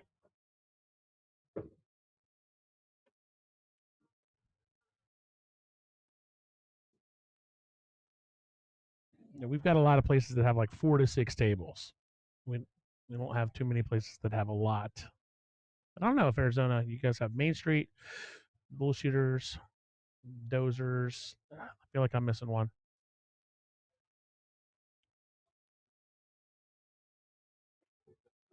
Maybe not. So they're talking about this. The angle's a little funny. He could come around underneath that eight, which obviously isn't easy. He's trying to come, yeah, just kind of right where he just pointed. Jeff Gray, thank you. I cannot believe I forgot Q Club. The Katie and Adam have done a great job with the Q Club, and they have 6 9-footers and 11 uh 7-footers, and they're 24 hours. Yeah, and they do a great job there. Metro. I don't think I've ever been to Metro down in Arizona. Every time I go to Arizona, I say I'm going to explore. I end up just being at bullshooters. Yes, Tam, I know. I'm sorry. I can't believe I forgot Q Club. Last tournament I played was there. Maybe it's because the alcohol is so good there that sometimes I forget when I'm there. You and Chris Felix shoving the tequila down. Anyway,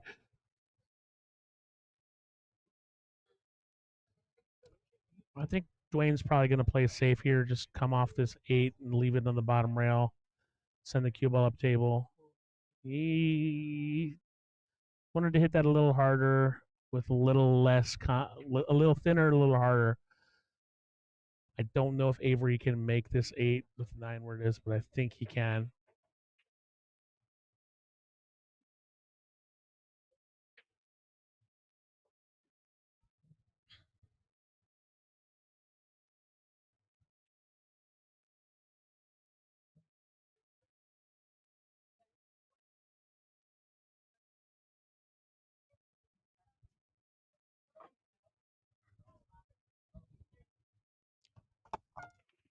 Thank you. Thank you. Oh, good, thanks.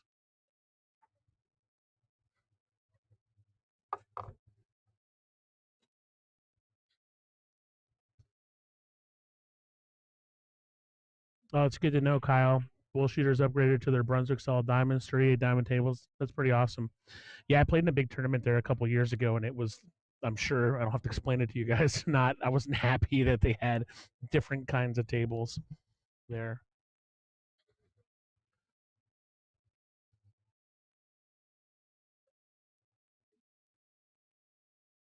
Dwayne's coaching OJ, and I just heard him say one pocket shot, so I'm not sure exactly what's going to be going on there.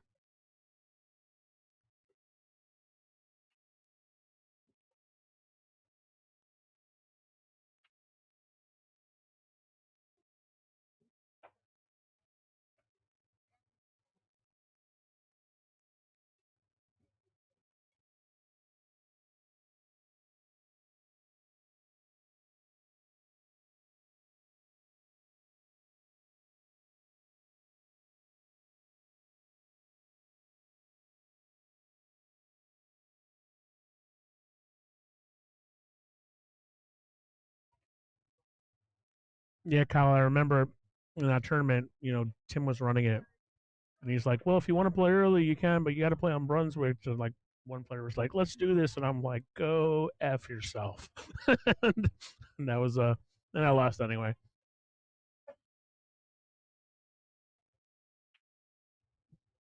I mean, I grew up on Brunswicks, but it's different now. Tough miss by Fernando there, so a big break for Vegas.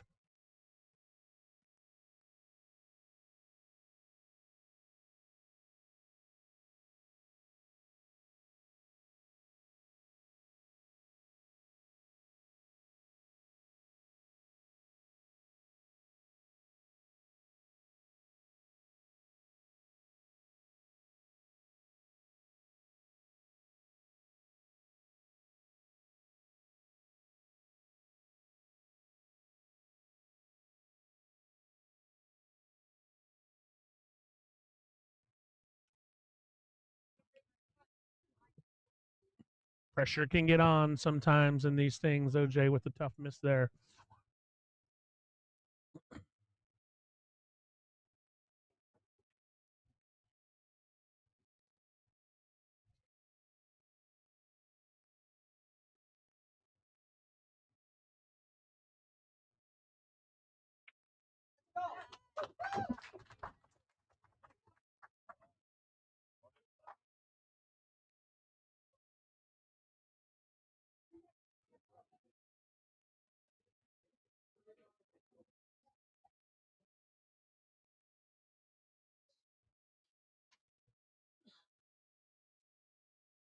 I've got a mic out on the field, and I could turn it on to see it next time they have a conversation. I'll turn it on and see if we can hear what they're saying. It's the camera. One of the cameras I have up there has a mic on it.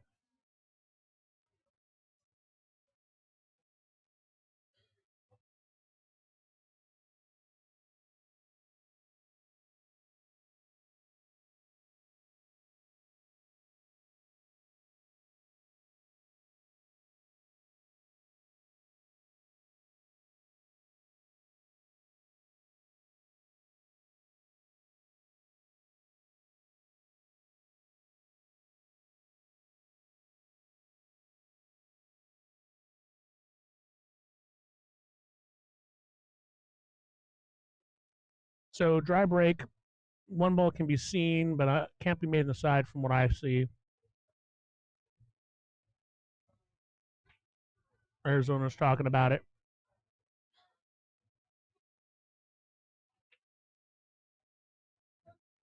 Too soon, Mr. Goodbardy. Too soon. God, how long has it been since the verdict? 26 years? No, man, it's been. I think I was 19 at the time. Man, it's been a while, huh?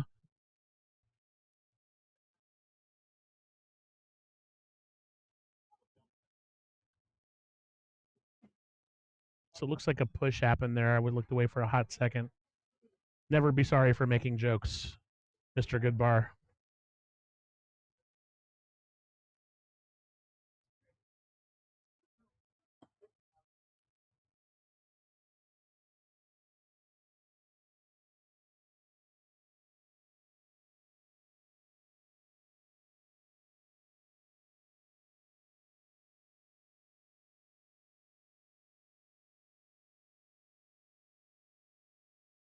For anybody who's listening, your reward if you're under 600, not under 600, if you're under 585, is I'm going to be running a $300 buy-in 585 and under on January 31st. It's going to open up the Vegas players first for a day, and then I'll open it up to everybody else. So shoot me a message if you want to kind of pre-get on the list. That's the only time I'll mention it as a reward for tuning in today to the Griffin Cup. 5 ball on the way. Nope.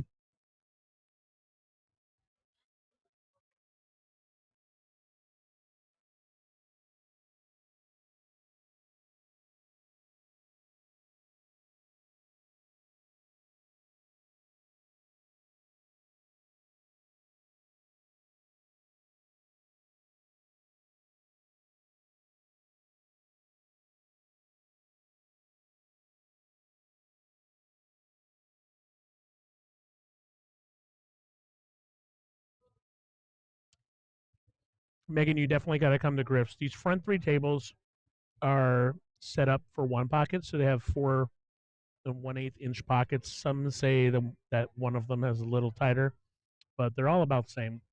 The rest of the tables in Griff's, the other 8 9 footers, and all of the 7 footers are 4 and a quarter. Uh, no, I'm sorry, 4.5 inch pockets. So they play normal. These front ones though are brutal. C. Marshall, Doc Hill signups are today at Rum Runner. I am not eligible, unfortunately. I had my chance and I blew it. Thanks for bringing that up, dude. But yeah, signups today at 1 o'clock at the Rum Runner. So they're probably already doing it. Yes, Mr. Goodbar 82. That is a self-serving tournament that I am running, but you can rest assured I'll most likely be donating to that tournament. But it'll be on the flyer that the self-serving person running that tournament is a 584. Um, Megan, I don't know that there's any 8 foot tables in Vegas that are open to the public. Most of them are just home tables. It's mostly 7 footers in Vegas. There's only a few balls that have 9 footers. Q Club has 6. Griff's has 11. 3 of them are shimmied for one pocket.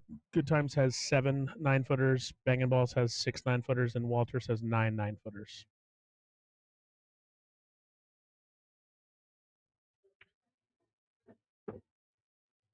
C. Marshall, that's the plan. Eric Nordstrom, thanks for tuning in. Yeah, Arizona's looking good so far.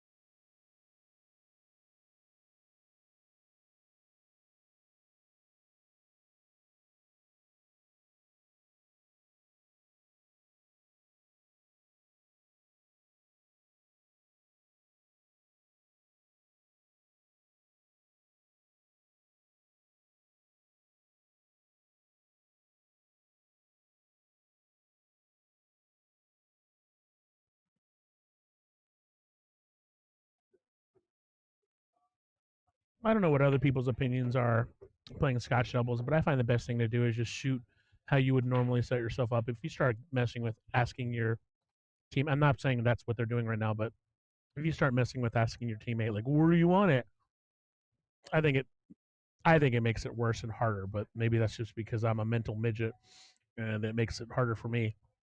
But I'll say shoot it, set them up, let your teammate do their thing. Obviously, be cognizant to what their skill level is.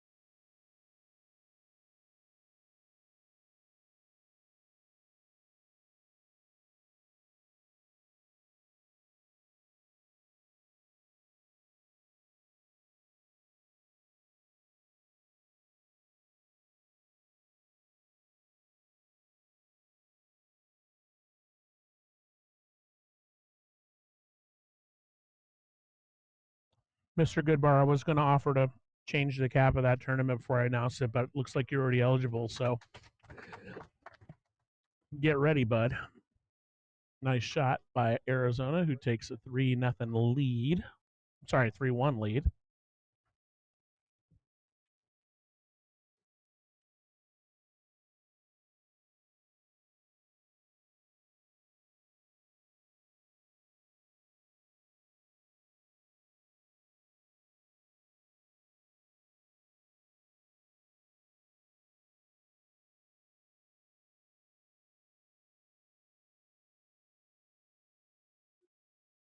It's a cool environment here. You know, Griff's has got the whole area sectioned off. There's dark tables, you know, to the eye can see. It just looks like a professional environment. They've done a really good job, lively environment. Big thanks, of course, to Arizona for bringing all these people, but there's a lot of Vegas people here as well.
Dwayne Guillory, the captain,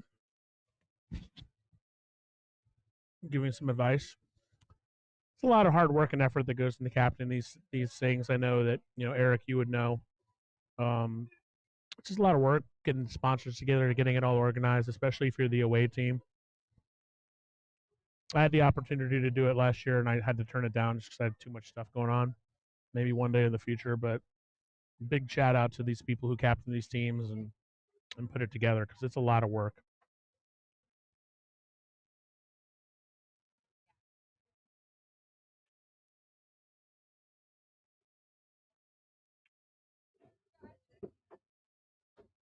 Nice shot by OJ. Dwayne's not going to really have a great shot on the street, but he does have a shot, and he can obviously play it differently and play it safe if he wants to.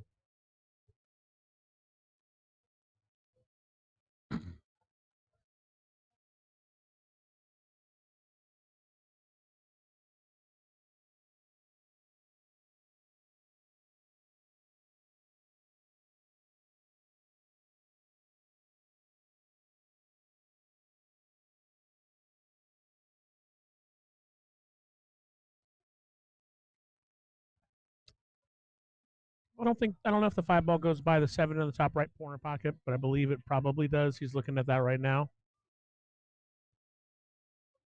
He might decide to try to push it forward and take the 5 in the side. Obviously, you just have to watch out for the 8 if he does that.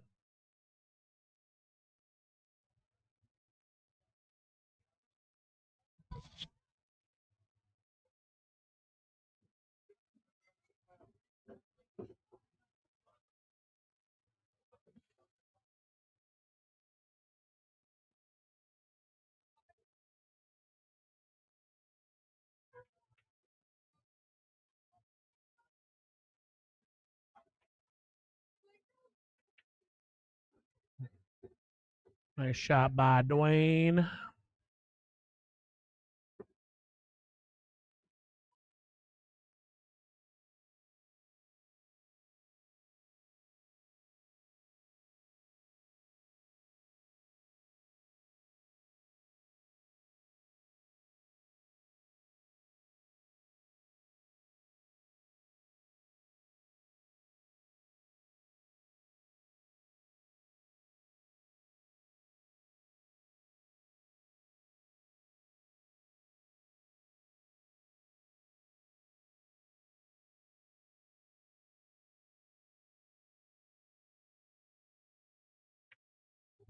Welcome to the chat, Sandy Wilder.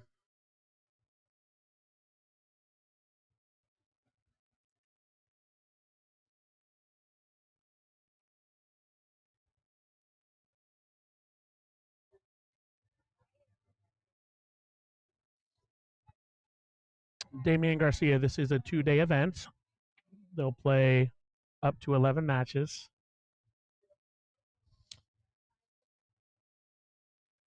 Today and then the rest tomorrow. I don't know what happens if one team gets ahead of the other by a lot if they shorten that, but I think they play 11 no matter what. Ooh, OJ came precariously close to boxing that 8. Just barely went down.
Dry break by OJ. One ball is obstructed by the 7, and I don't believe Avery can kick it in.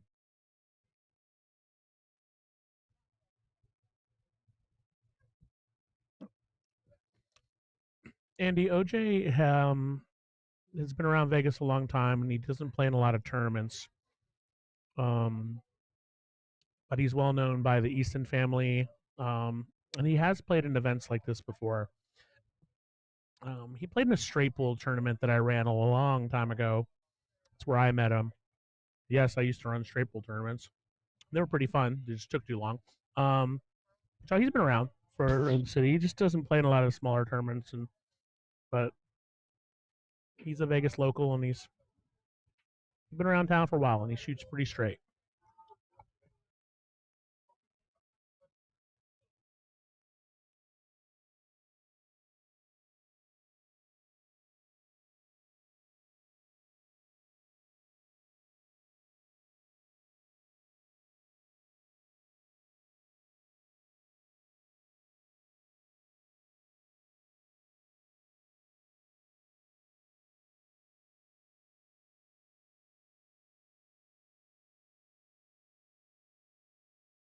So Avery going up to Dwayne and reminding him in a very nice way that they only get one coach per game.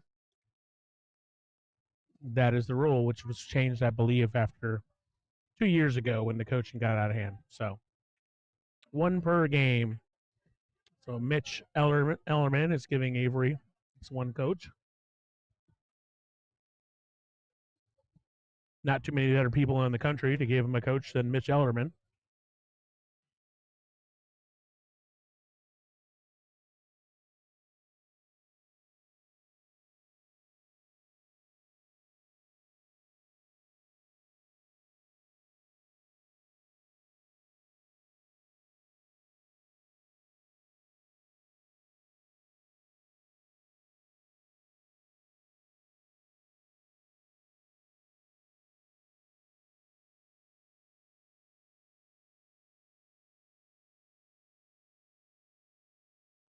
I'd say all things considered, that's a pretty positive result.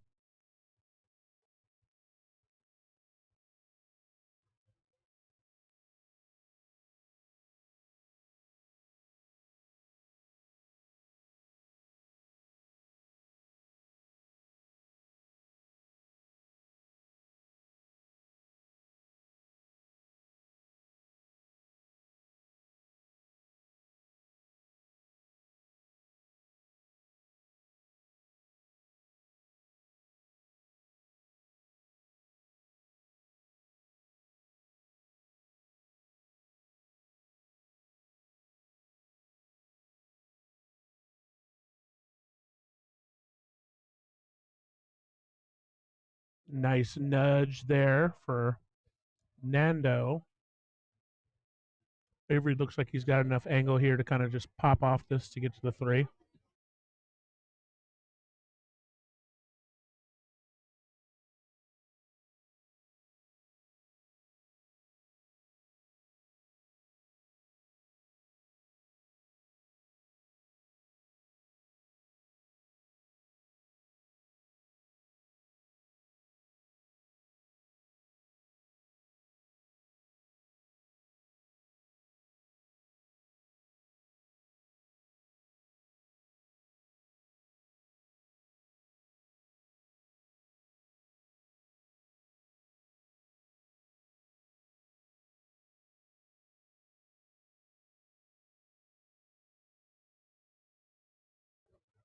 Nando has been the unfortunate beneficiary of the tight pockets, not beneficiary, whatever the opposite of that word is.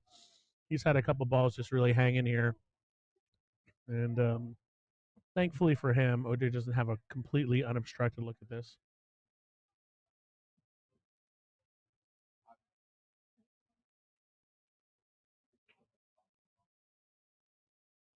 We'll see Eric Nordstrom responding to your comment.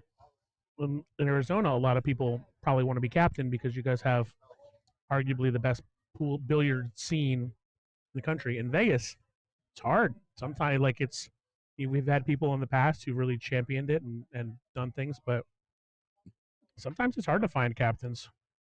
Case in point, they offered it to me 2 years ago or last year, so it must be really hard. Thankfully, someone else stepped in and was able to do it because I just couldn't do it. But it's I know it's tough. I know how it is. I mean, I talked to Josh and John Peck and done it, and Tim Kovacs and Jack, and it's I see it's hard. And getting people together to practice is also really tough. I know.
too soon, Eric Nordstrom. Quoting scores from the past. That's in the past, buddy. Wasn't that the same score of the Mosconi this year? Yes, I just summoned the Mosconi.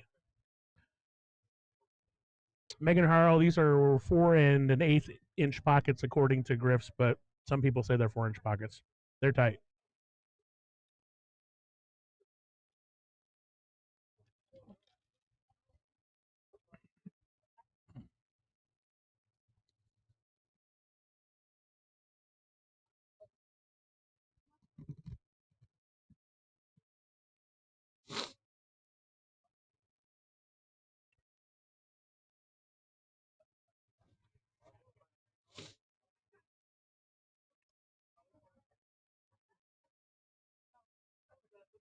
Next time I come to Arizona, I've got to go to Las Glorias Grills. I've heard it's delicious. One of our sponsors for today's event.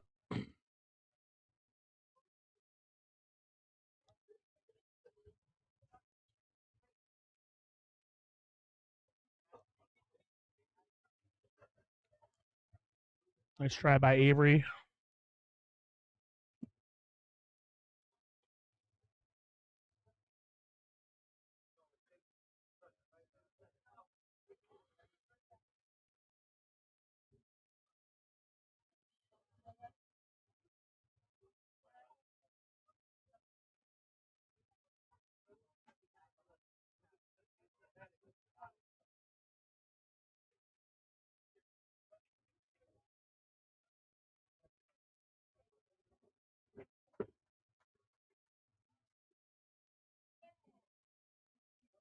If anybody who's watching the stream is wondering what the M is under the AZ sponsors, it's from Metro's Sports Bar.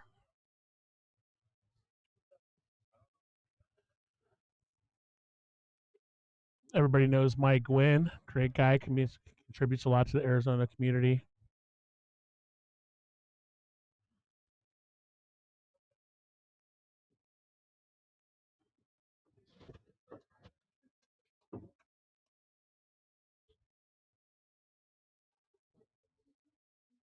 Somebody from Griffs is listening and has put the stats in the chat on the pockets per Mr. Griffin.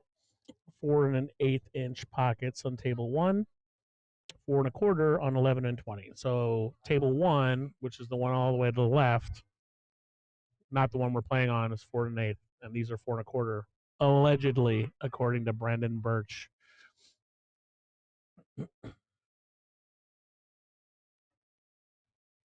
Who is very trustworthy, so I'm sure that that's accurate. Looks like somebody's taking a break here real quick. Or he's going to get a jump cue. Or extensions. I don't know what Dwayne's doing.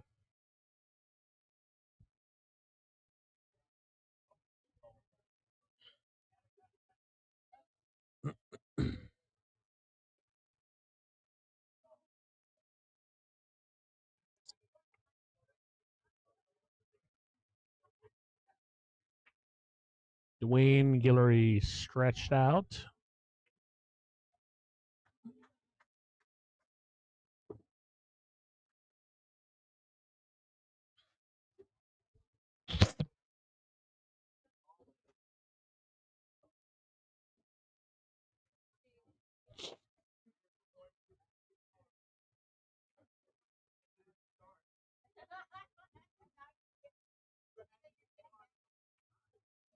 Nice shot by OJ. I know he's had a couple of tough shots this match, but that was a solid shot. Good clutch shot.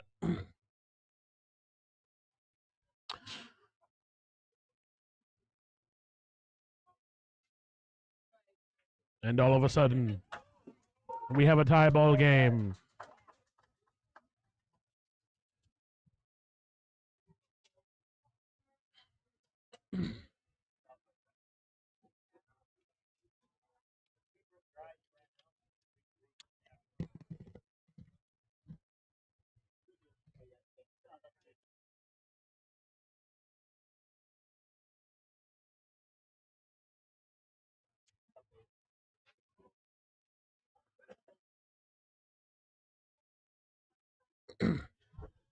Little discussion on whose break it was.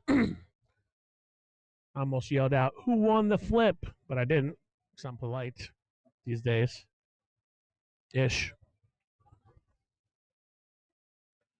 Got Frisbee in the house from Griff's. If you've never met Frisbee, you are missing out. She's a wonderful person. She runs the chip tournaments here at Griff's. Chip tournaments here are Thursday night at 8 o'clock, singles chip tournament. Friday nights, the big one, Scotch doubles, fills up just about every week. Starts at 8 p.m. And then they do a singles chip tournament on Sundays at 2 p.m. Then, of course, they run all kinds of other. Those are their weekly tournaments. There are talks of doing some other weekly tournaments, but right now the chip tournaments of Griff's, which are tremendously successful, are the weekly tournaments. A couple major tournaments coming up here with their partnership with MOB Productions, who I'm sure everybody knows. But if you don't, best amateur tournament organization in the country, in my humble opinion. Nice shot by OJ. Can Dwayne see enough of this? I think so. Yeah, should be good. Kind of pop off it. Got to be careful not to muddy up with that 7 ball, but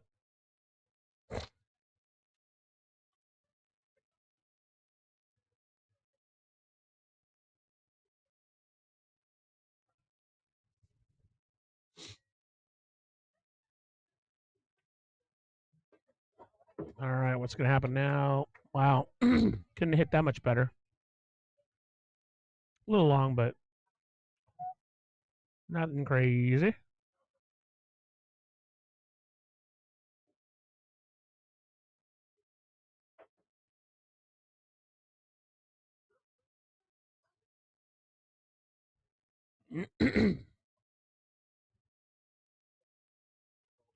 So I guess this counts as our coach for the game.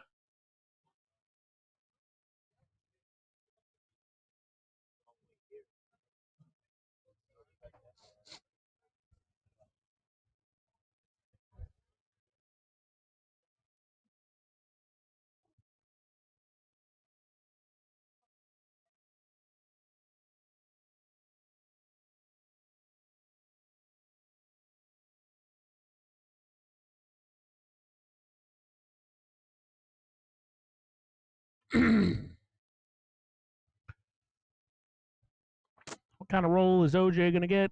Not a great one. Everybody's got a cut on this.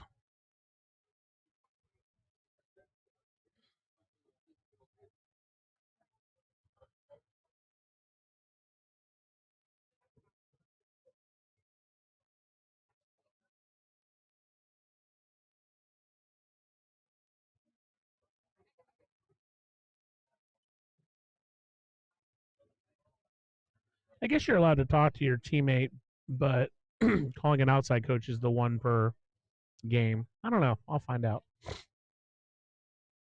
I got the nod from Mr. Dayhoff over there.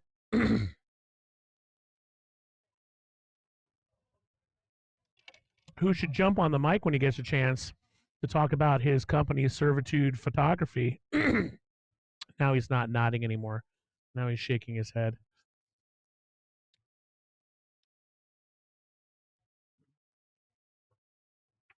Nice. Well done. There were many snaps. Yeah, it's a good strategy, John. If you're going to miss, make sure to really miss. Don't box the ball.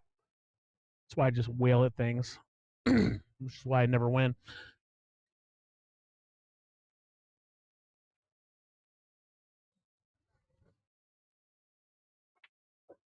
See, those are the shots that these pockets really become into play because you got to try to juice the ball to come around.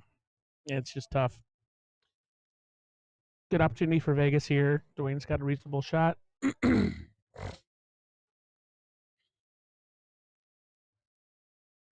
Servitude Photography, as you see on the sponsors list, right up there.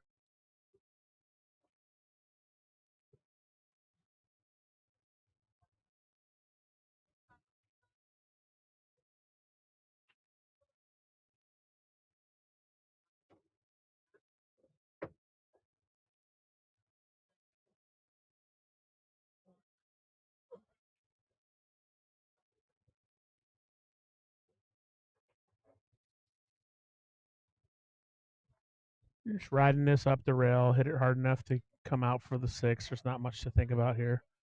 OJ's gonna just tackle it.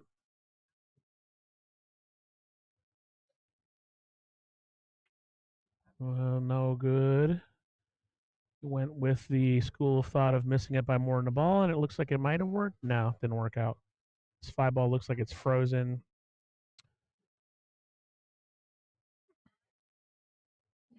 Not an easy shot here for Avery. If he comes at it with English, it makes it harder to make, obviously, but also that corner pocket can get in the way.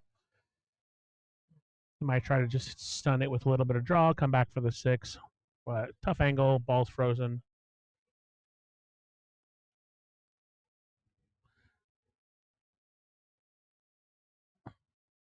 Wow, this automated YouTube poll came on. Said, who are you cheering on? Looks like 62% are cheering for Vegas, according to the 24 votes.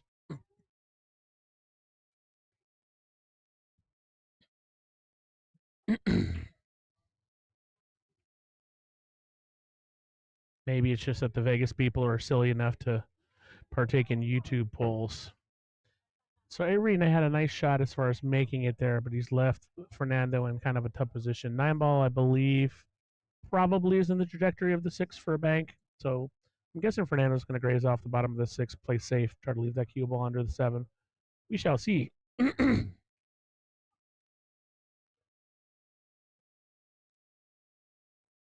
Wow, that's a great shot. So there's a chat going on about whether or not to use English on tight pocket tables, and obviously you have to use English when you play pool, no matter what, if you're any kind of a player. But you obviously have to think about it a little harder and adjust, and that's what muscle memory and being a good pool player are all about.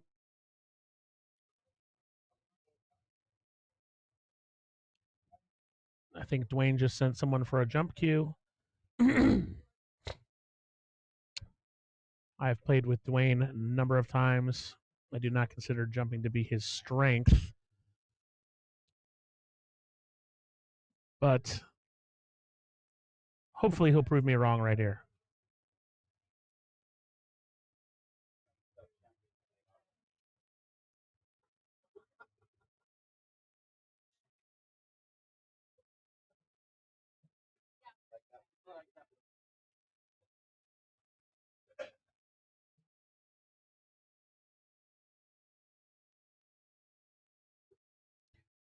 Yeah, John, having played on these tables quite a bit, the thing I see the most often is just the speed. Oh, Dwayne almost nailing that and making me eat my words. I remember I commentated for it was like a 580 under. It's called the Sam Lenshaw a few years ago, and so we had all the best 580 unders in the country basically. 2 days I didn't see a single break and run because the pockets were. Now those are 580s, obviously. Get higher level players here, but speed is most of the time what I see these pockets spit out. That being said, we've got some great players here, and they're all playing on the same equipment.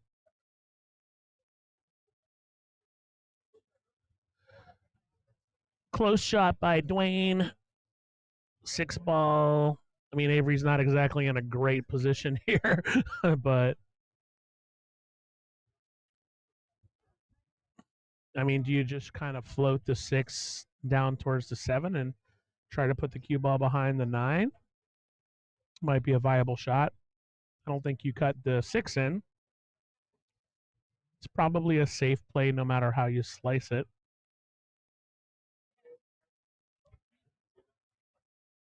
They got the Elderman in, guiding them. I can't see if the angle's right, but my feeling is that hitting the 6 dead on and leaving the cue behind the 9 is probably a good shot to take. But I am the worst player out of the 4 that are out of the 3 there, so let's see what they do.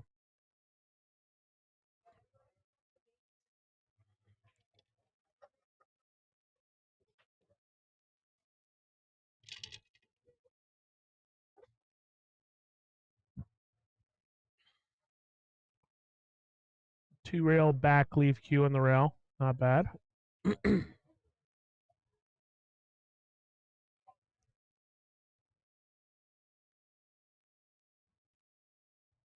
Well, he was hitting it with draw, so let her rip. 6 ball's going to go on the side, maybe. No. A valiant effort. After all that, get both balls moving. Hope something good happens. I don't think that's what Mitch said, but that's what was executed. Good opportunity for Vegas here to take a lead. Whoa.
Well, not much to say for that one. I don't know why OJ hit it so soft. Maybe he's just playing timidly. But it looks like he almost drag draw, almost put like drag draw on that. And I mean, he missed it by a good clip.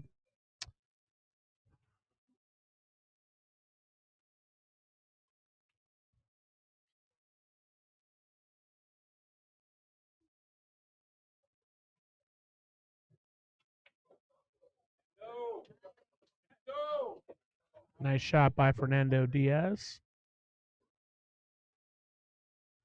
It will be Vegas's break. Whatever happens this shot. So Vegas with the chance, unfortunately, squandered. Avery Reese looking to put them on the hill.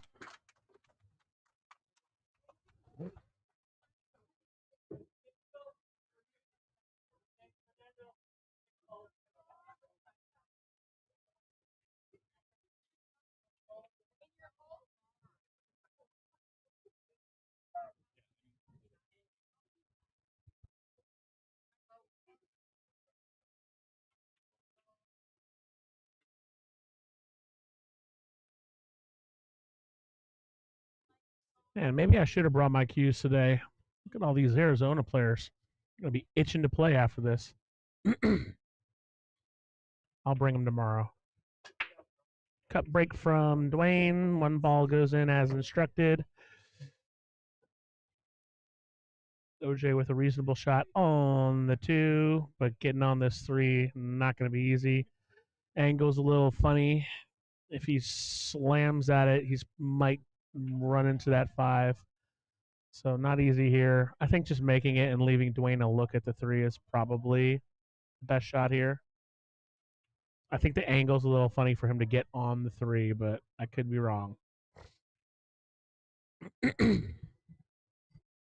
Is he looking at playing safe because he's looking at another angle? Oh, he's going to play the 2 in the side? I don't know. Let's wait and see. Kind of a funny shot here.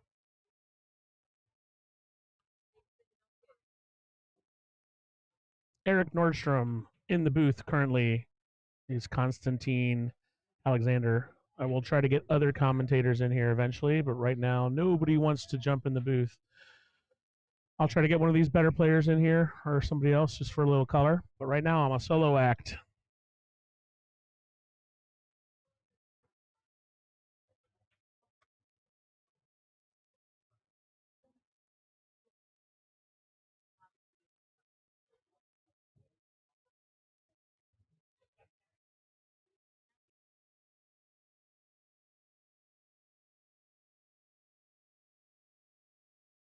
Gotta step away from the booth for 1 second.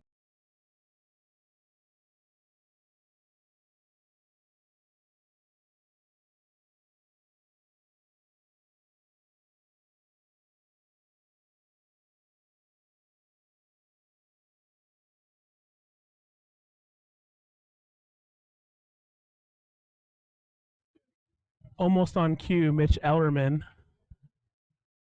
Thank you, John, for saying that. But almost on cue, Mitch Elderman just came and said he was going to jump in the booth and commentate.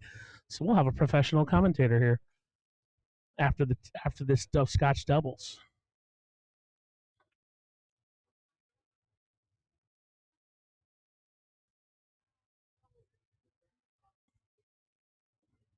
Yeah, Eric. I mean, I like doing this, and I'm happy, but it's tough when it's just one person. A and B, it's tough commentating on players that are better than you. You know what I'm saying? So I try to get higher level players, and when I do events like this, and I'm happy Mitch is coming in, but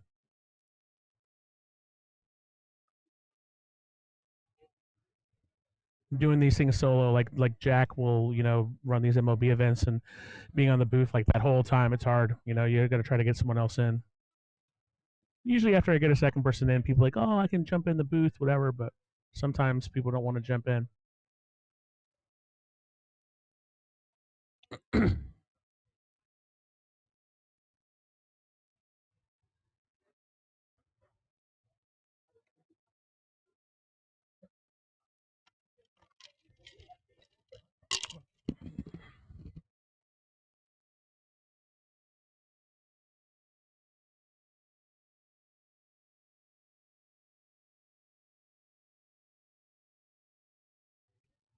Mark Barnum, you ain't wrong, buddy. Vegas has definitely had their opportunities here, and they have squandered a few of them. It's a long competition, and this match ain't over yet, buddy. Nice shot there, using the 7 block 2. Arizona can see the 2, but it's just on the left side of it.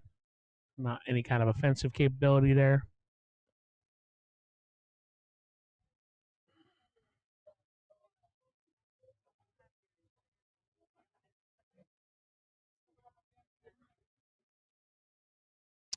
So Nicole, I am surprised with not more defenses too. I mean, these tables they're big, they're tight. I thought I'd see more defensive shots, but they're kind of going for it.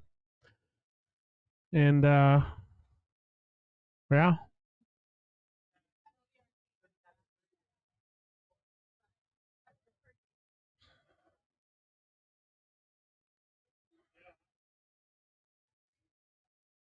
yeah, John, I'm super happy Mitch is coming in here.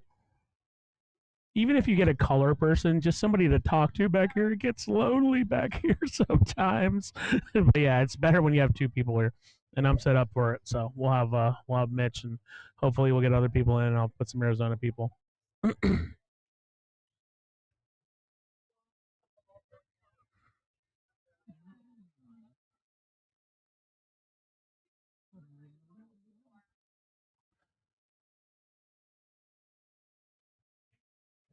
Yes, Mr. Goodbar, you miss 100% of the shots you don't take, but you also, I don't know what the saying is for playing safes is good too.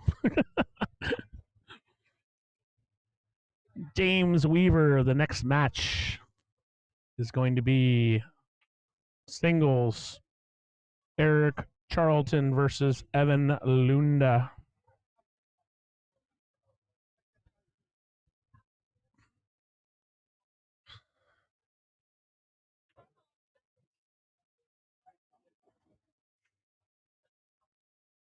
Nice shot for Dwayne. If, yes, the 2 ball kept going.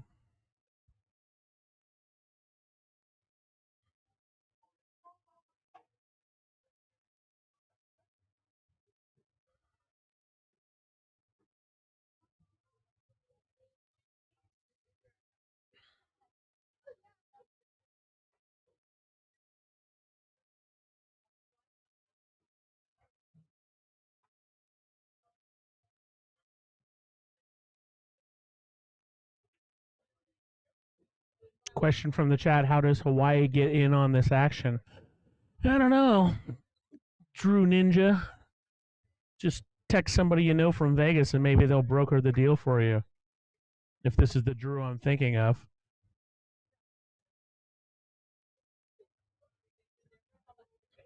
Which it probably is.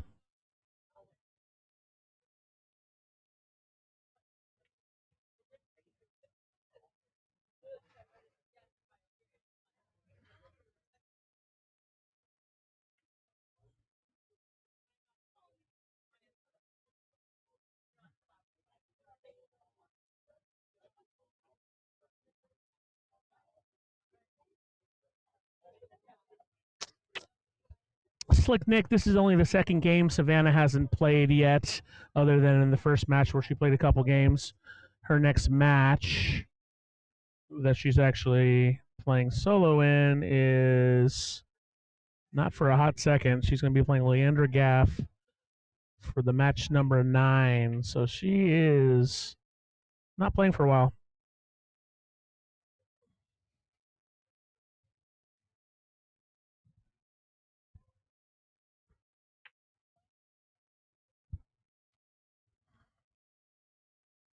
Sometimes with these matches, if you draw a certain way, you have a long break, and it looks like that's the way Savannah drew today.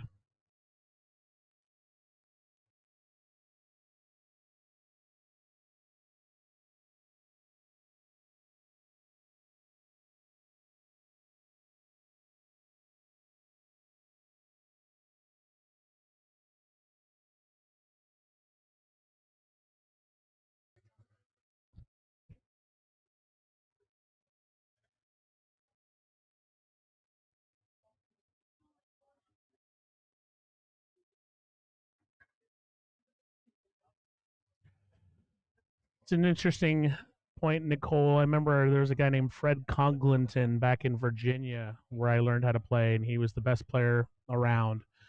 And he said I never take a shot if I'm not 75% sure I'm going to make it, no matter what the shot is. And I don't know what the opinion is, or that's it's always stuck with me. Like I said, when I was growing up playing pool in Virginia, he was the best player around. So he said I'll never take a shot if it's not at least 75% chance I'm going to make it.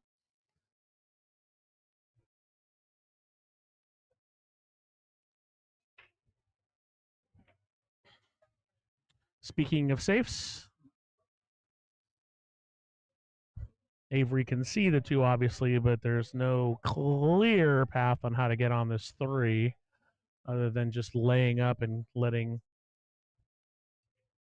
Fernando just see it.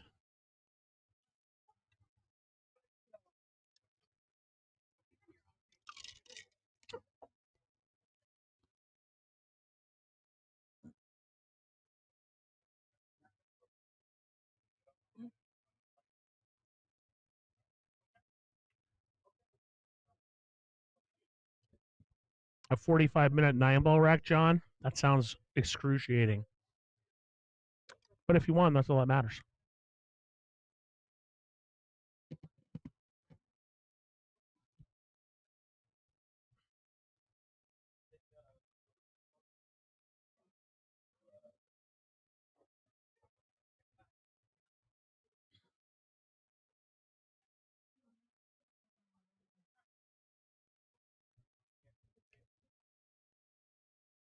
Well, Renegade King, if you're the guy who I was talking about, you play the safe on that 60% question. But we'll see what people in the chat have to say about that.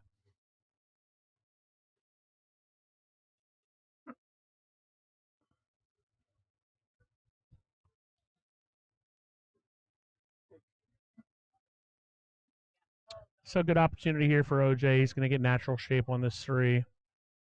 I'm going to make the 2, hit it hard enough. Marius D, you ain't wrong.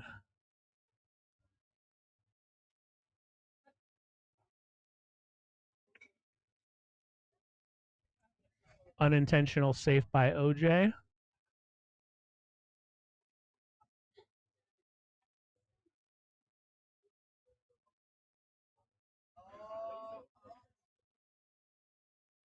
These competitions can be tough. Nerves get involved for sure, but definitely I've seen everybody who's playing right now play pool, and none of them are showing their best game right now, that's for sure. Calling in the coach.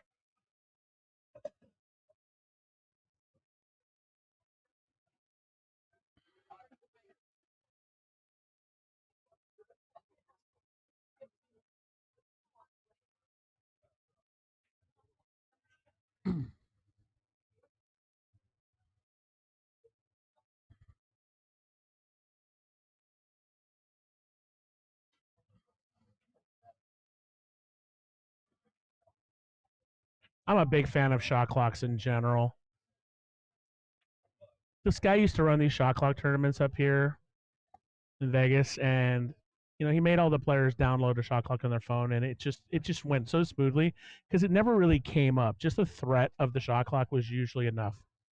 Like most players just played. I ended up doing well in that tournament. Um, I got second, which is my jam. But we never had the shot clock come out. And every once in a while, if you go over, nobody's going to call the clock on you. It just makes sense.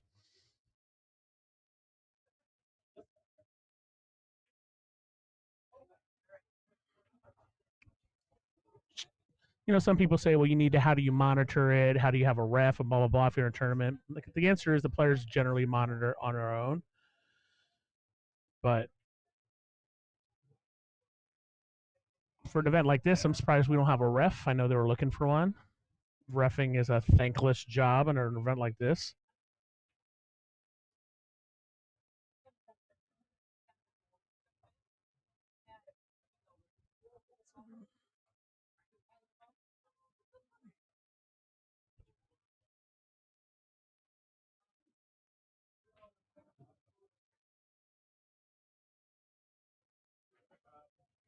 Nice solid crowd here at Griff's on this Saturday afternoon.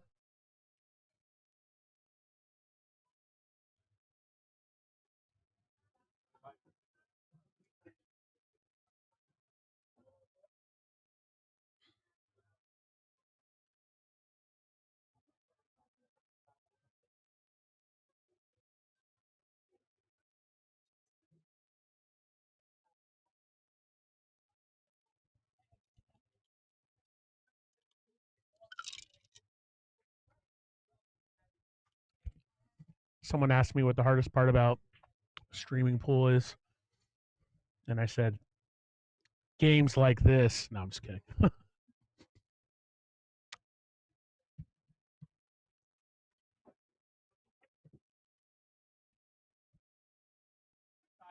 Great shot by Avery there.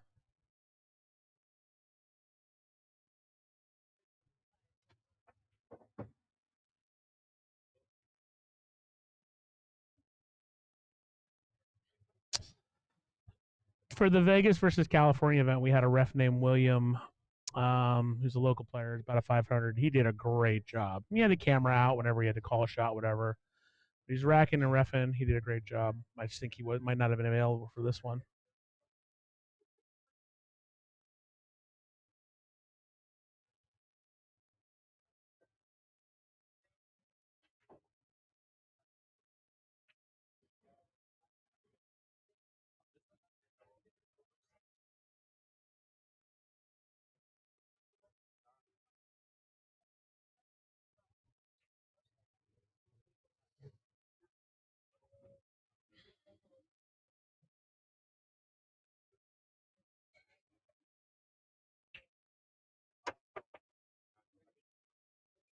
Nice contact, bad roll. I don't know if he can make this two ball. Three foul is in effect here if that's the way this ends up going. Looks like he's just going to go for the two.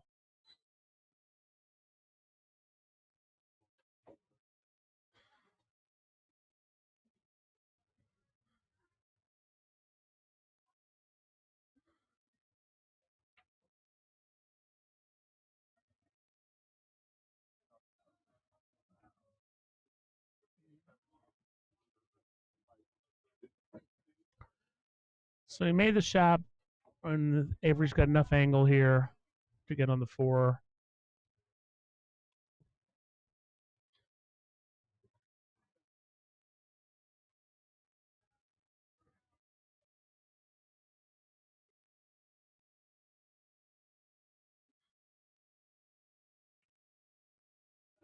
Well done.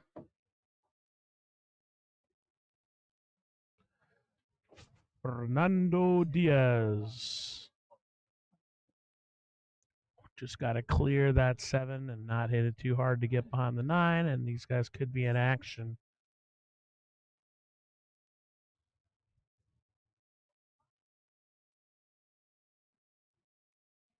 He missed.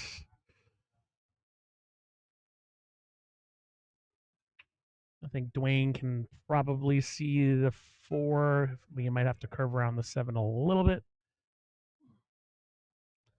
Fernando is definitely playing a little timid. These guys are all playing timid today. But it's only the second match. People haven't settled in. A lot of eyes on you. A lot of pressure.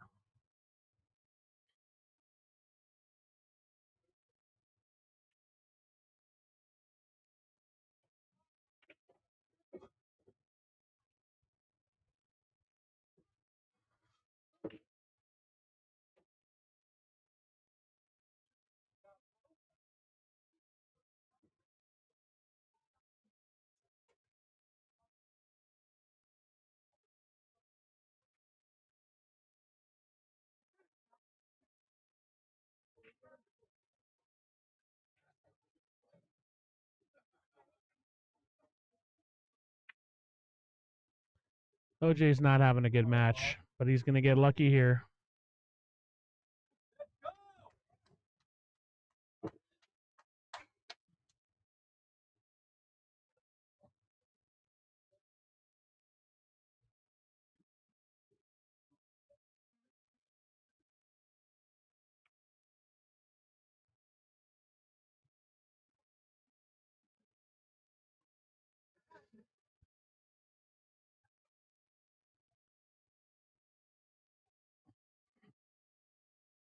Something tells me in our next match, Evan versus Eric, have a little more fluidity going. But in any case, Avery's got a shot here to put this match away. He can't play this. I don't think he's going to try to play this 8 in the side. He's just going to push it forward. No, he is. He looks like he's drawn back on this 7. Maybe to play the 8 in the side.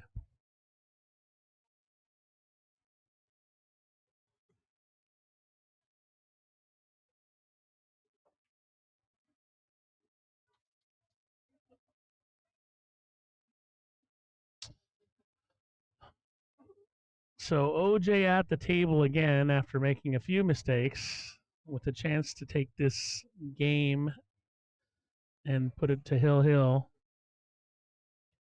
So Rich B, you're not wrong. So like I'm a under 600 player, and I get scared shitless of these pockets. But they're not stroking through. They're playing them very soft, and that's what these pockets can do to you.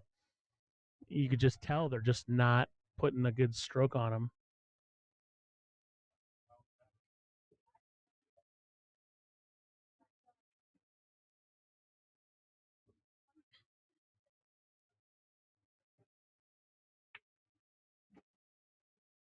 All right.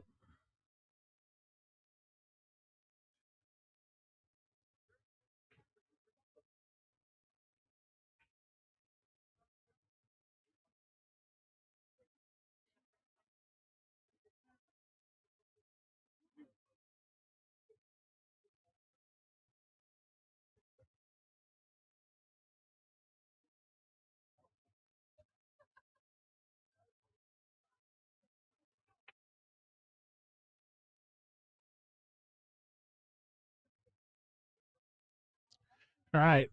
All will be forgiven for Fernando if he just slices this in and leaves Avery straight in on this 9.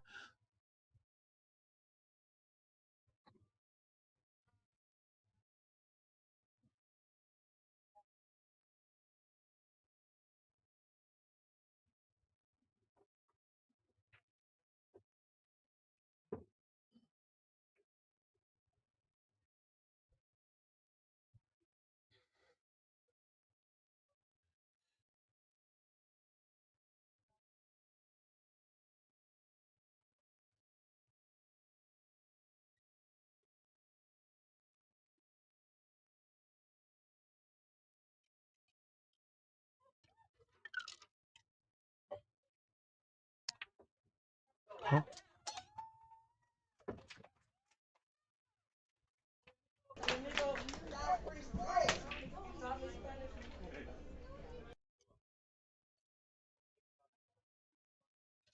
Tough break for Vegas.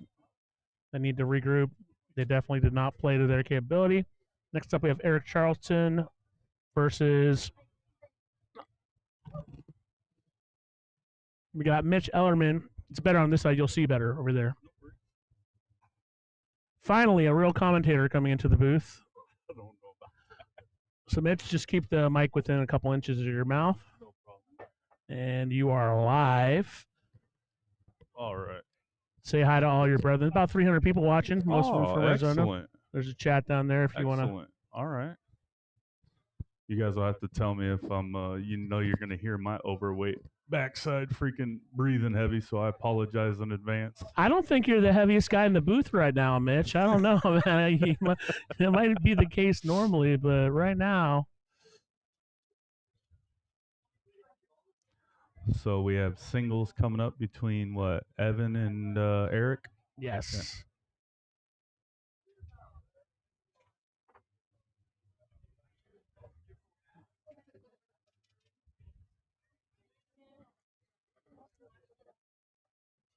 I think I spelled that right. Eric's a 690, I believe.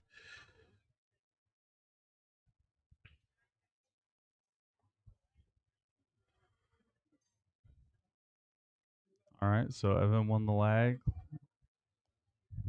And in the chat, just let me know. I'm pretty sure I've got Mitch's mic tweaked right, but if for some reason you can't hear him, let me know. Yeah, let me know if I got to talk a little louder. Well, I'll just adjust your mic. What's up, Mr. Carlson? How are you, sir?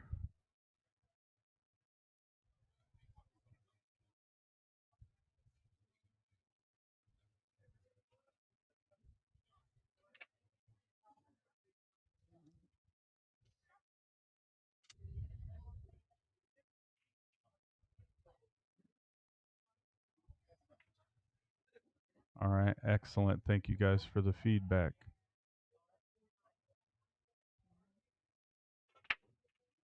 How we doing, Mr. Sanchez? Good afternoon. And Happy New Year to you folks. Thank you guys for tuning in this fine Saturday afternoon. All right, so Evan was fortunate to make the one. He got shape and position on the 2 ball. No balls really obstructing except for the cue ball and the 9 ball, how they rest. Especially shooting over the rack. I imagine he likes shooting this ball soft with spin. I don't see him the type going back and forth with a little speed. So he did spin it, in fact, but he hit the 2 ball a little light in the loafers. The 7 ball got kind of big as to where he left the cue ball, so it looks like Eric's going to have to go rail first, I think, with a little bit of spin.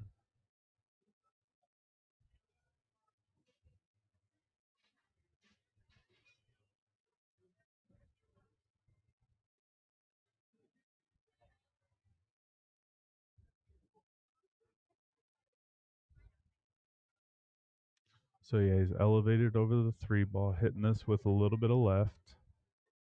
Nope, just top. He almost tried to just play it perfect. Hit it dang good too. So now Evan is going to be the fact that he got down that low to look to see if he went. He knows it's a tight squeeze. So he's probably going to go long rail first unless he can go ball first. Ball first is the best for his cue ball. And he was able to, so he just come right out of there. And the reason I say that is, we got to be careful of this 4-9 too. So he's going to go 3 ball and then possibly an early 4-9. When you play your cue ball off of an object ball, I call it, like when I teach, it's like a removable rail. So it's almost like you're just doing nothing but kick shots for your position because the object ball disappears. So he might back cut the 4 on the side from the way he drew out of the 3 and double up his chances at pocketing in the ball. He's looking to see if the 9 went or if it's going to stop the cue ball a little. Back cut the 4 on the side and the cue ball dress up nicely for the 5. Nice shout out to MOB Productions, who's running a Dock Hill qualifier. Hello. Oh, most excellent. Yeah. To you Jack, guys. Jason, Rebecca, how y'all doing? So Evan did not successfully carom the 9 in nor pocket the 4. So Eric has a back cut. And especially in like a format like this on this table, hitting this ball with low outside, you want to hit it with speed. but it doesn't make the shot any easier. I'll tell you that. Mitch, are the He hit it kind players of really well. eking it all about the pockets? I mean, is that You affecting know how the what? I think a lot of them, don't leave Arizona a lot. Like Eric, he does, so he's probably the most comfortable in this format. So I think a lot of us, we're competitive and we want to win, but at the same time, the worst thing is we don't want to let each other down. And I right? think that's more of like you are the only one that can put pressure on yourself. So me, I know like that's why I care. I don't want to let anybody down when people are like, "Oh yeah, you got to do this or you're going to run out all." Like, no, but I will show up, put my cue together and always give it my best effort. That's what you can count on. Some days it's good enough, other days it's not. He hit that one well, almost over pumped it. Okay, so he's 50-50 with it. So some people will hit this ball soft with a touch inside. That way the cue ball climbs through the eight ball. He already looked down table. He's going to hit this with low outside, but you got to worry about the two rail scratch on the side and pocketing the eight ball. I hate it when I'm And not right. scratching.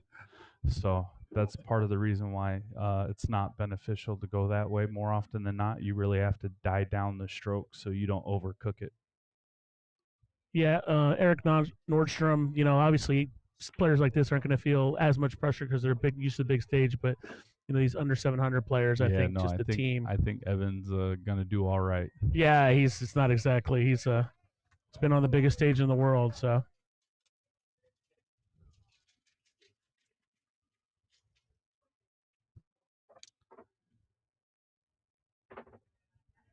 this last match, I just noted, and I know all four of the players that are playing, and I know they play much better than they were. Well, yeah, and Yeah, that's the thing, right? Sometimes you just gotta work through the nerves, and that's what they were doing.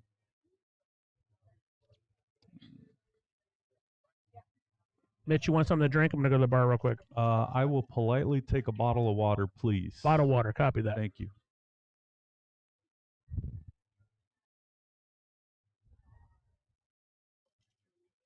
Damien, how are you, bud? Yeah, thank you guys for all tuning in. Ooh, pocketed two balls and the cue ball. So right now the cue ball is not our friend. Um, he'll move the rack so it doesn't come an issue. Two ball in the corner. Soft spin it with low left, I'd imagine. Shoot the three in the side. Four ball in the corner. And then the way the four and the five lay, this is a lot of just touch center, touch center. And what I mean by that is you touch the ball, touch a rail, and it drifts to center table. So you're always like equal distant from one object ball to the other. So that's one rail, center. If he goes a cushion, but here he might just opt to draw it. And then he'll still leave a little bit of angle on the four ball. So again, he touches the four ball, one rail. Oh, he juiced it. Got out of position. Almost well, knowing Evan's resume, the bank shot cross-eyed isn't an issue, so I see him going for it. Unless he plays a little coy and decides to play safe. Yours truly, I'm putting on that cape and letting that puppy run. So if he banks it cross-side, I imagine low left. Cue ball had the low left. He did not pocket it. Oh, now the four ball's on a jam. So that was a little bit fortunate.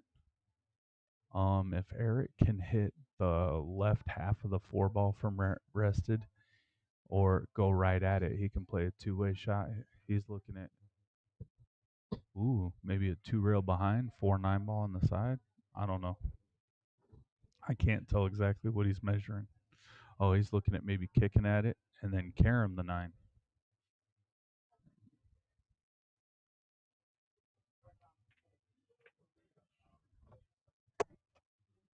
So he did. He went to kick safe, but again, he's not going to get a rail. Thank you. So that would have been good had he hit it with a little bit more pace. Hi, Jamie. I hope everything's going well in Texas. You and the family had a good holiday. All right. So again, so now he drew back damn near perfect for the 5. Me personally, I like hitting this ball going forward a little bit. A lot of people probably just stop it. I like going forward, touching the rail, and working my way back to the six, kind of like that. But again, he almost overcooked it. So now this cut, he's going to just float it in. So his cue ball kind of dies to the long rail. Oh, he's hitting it low. Oh, and then he started center. Okay. Yeah, so he went one rail center, and now he's probably going to draw it back, I imagine, or slow roll it forward if it's a small cut. I say draw it back. Shoot the nine ball in the same pocket. Oh, he stop shot. Slow roll it in the side.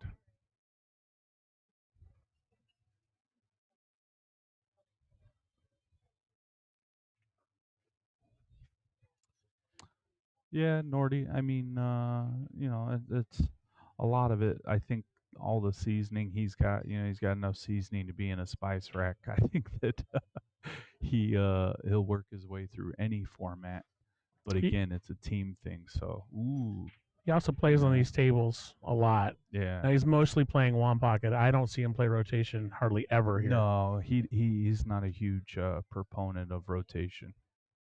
But Eric, build a little confidence, get up there and pump this ball like a stop shot. Elevated, that's okay. The nine ball's only got a foot to go. He did. Okay, so now we're on the board. It's 1-1. You hear a lot of the Arizonans in the background rooting for their team.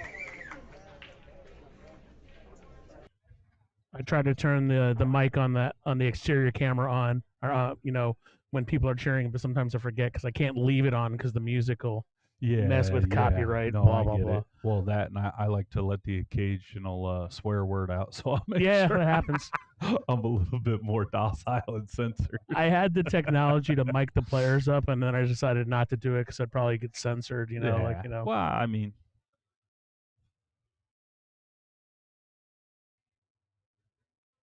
yeah. Oh, he's going head on and then cutting it. Okay. So he's I like gonna. to call this the Ronnie Wiseman break because he broke hard like this because on the Okay. AccuRack. Oh wow! And then he Wow. returned scratch for Eric and made two balls. So Eric might get a little bit of an opportunity to run some balls and build a little momentum with this 1-1 score. Usually, when you're breaking head on like that, you want to really kind of slam into them, though, right? I mean, I don't know honestly because I don't ever break any game head on because I know how easy it is to scratch if you hit the head ball a hair imperfect because you're equal distance to either side pocket, Right. and if you cue your break withdraw, you're equal distance to either corner pocket. So that's not one that I really practice myself. So now he has less angle, so he has to roll forward to shoot the four ball on the side, which is what he's surveying, which makes it easier because then he can hit the four ball soft and barely roll forward for position on the five ball. Okay, good speed, right, right where he wants to be, which is beneficial for us.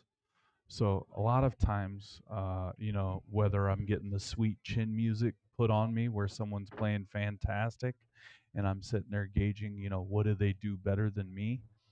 I pay attention to their practice strokes because it'll kind of let me know, depending on their skill set, about how they're going to finish their final stroke. And at least that's what I practice, what I preach when I teach all my students. Good speed, good shot, six ball on the side, roll forward, stop shot on the seven ball. Is that the company you in Cleveland have? Is So that or yes, my partner Cleveland Baylor and I have started we're one of the sponsors for the event, the E3 with me.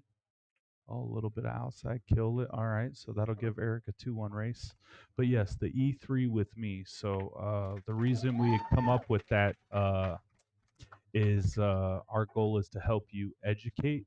We're going to educate you. We're going to help you execute better and create excellence. So those are our three E's, and then it just so happens that the acronym falls with the initials of my name. So it's just it's easy to remember. But yeah, it's a strive in teaching because I do it full time in Arizona, and I put out this plan where I charge $1,000 up front, and you can learn from me as little or as often as you want for 1 year. So that's like people who go to a gym membership, you break it down $83 times 12 months. That's the grand. So it's like I'm a paid consultant. You keep me on retainer for I like it. It's a good a format. year. So, in other words, Mitch, you do not from the center of the table. Yes, Megan, more often than not, I do not recommend it given any game. But again, that's just my 2 cents. And the reason Cleveland has such a great vote of confidence in me is because he's one of my students. And then even I can go around the room. Joseph Krugnali's a student. The older retired gentleman to the left, Jerry, Joe Nacita, and they don't mind me mentioning them. Well, And Joseph's game has improved well, tremendously. that and Joseph lives here, so he still did it, knowing that I no longer live in this state. So anytime I'm here, like this weekend, I'll get a little bit of time with him and express it. He knows he can reach out to me. My students all over the place, New York, back in Florida, students I've helped, or at least try to. They know that my in Yuma, Arizona, 3 hours away. They know that my phone is always on and I'm pretty punctual and I always try to answer. All right, so he tried to punch over and get position, the 3 to the 4. The 4-7 might be able to throw. Oh, no, I'm seeing it on the TV screen now. Okay, that camera angle. So I see him thinning the right side of the 4 and leaving it there and using the 8-9 as a blocker. Or he's going to draw it and play the 4 ball up table and draw back like behind the 5-6.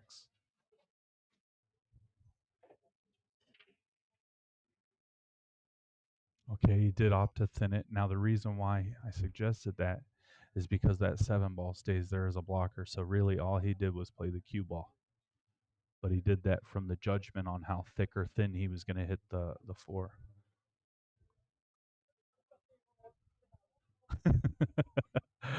Eric, I appreciate it. Yeah. I mean, it's the end of the day, it's pool, and that's a game I love. So, I mean, for me, is there pressure? Absolutely. But I love that stuff. So, it's good. Because I'm okay if I do the winning or if I get stomped to death. It ain't the end of the world. The only problem I have is not playing my best because that's what I spend my whole life trying to do. And now I'm having fun helping others find that passion. Okay, he did a little punch run. All right, we were fortunate. The 4 ball got stopped by the 9 ball, so Eric is probably straight in. So judging from playing a stop shot, it'll be a similar pattern to last Brett. Go 4 ball top right. He'll hit the 5 ball soft with like middle right, cut it in, touch the rail. 6 ball, same pocket as the 5, 7 in the side, 8 ball in the same corner as the 4, and it'd be a stop shot, be straight in on the 9.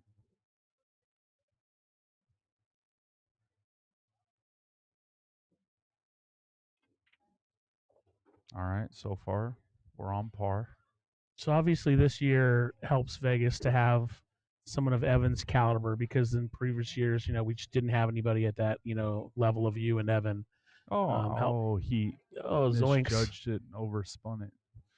And then he added too much speed, so that cue ball isn't where he wanted to be. So Evan will conclude the rack that I described. So soft though, right? Okay. And then this will be similar, just a little bit softer. Top right, touch the rail, center table. And again, he has a little bit longer bridge in his timing, so he starts low and then drifts upward. And then this one, he'll slow roll forward and either shoot it in the side or the corner. Corner will be number 1, but the side pocket's insurance if you overrun it.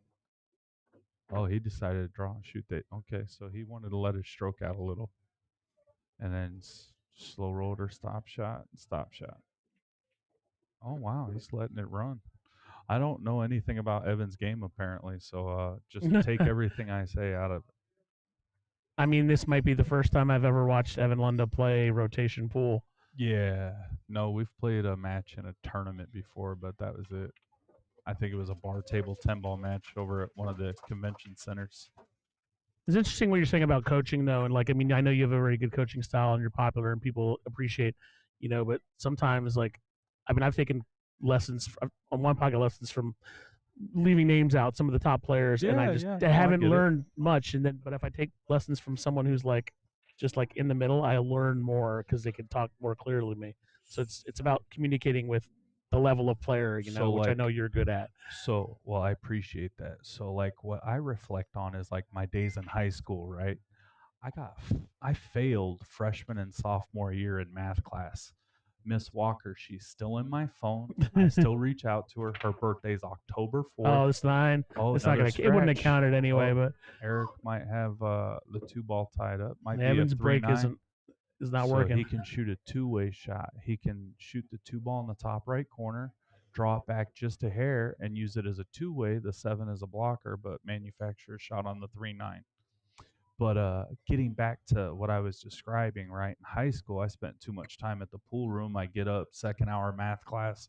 Miss Walker, she failed me. And as you guys, if you've ever worked with me before, I might be mildly inappropriate, but I use those things to kind of help the retention rate. So if I say it's so it resonates in your head, you remember it, and it's not to be offensive. It's to be animated, and to be descriptive and basically help your retention rate. Because if I'm like Ben Stein, in the movie Bueller, Bueller, where I'm very like slow and docile, you'd be like, God, what am I listening to? So I try to pick up the pace and keep it a little bit more animated, but sometimes people get lost in the process. Interesting that he didn't go for your shot and with the Well, I two. think he was committed to the 3-9, so he's going to shoot this with little pace. Oh, he was trying to run out. So he kind of like moved his tip position as he followed through. But yeah, so I learned that in high school because then she said, well, maybe you should go over to Miss Culp. And, she was right. I had Miss Culp and I never had homework, and I was able to get my diploma and, pull my head out of my arse junior and senior year. But, that was a learning experience very early in my life. And it was like, okay, so you can have different teaching styles and people will retain information, and you don't have to be, leery of it. But the biggest thing is just being patient. Did this 3-9? No, I was going to say did it line up, but no. Oh, it did, but that eight ball's The a eight heck of a ball, blocker. yeah, eight ball got in the way of that plan.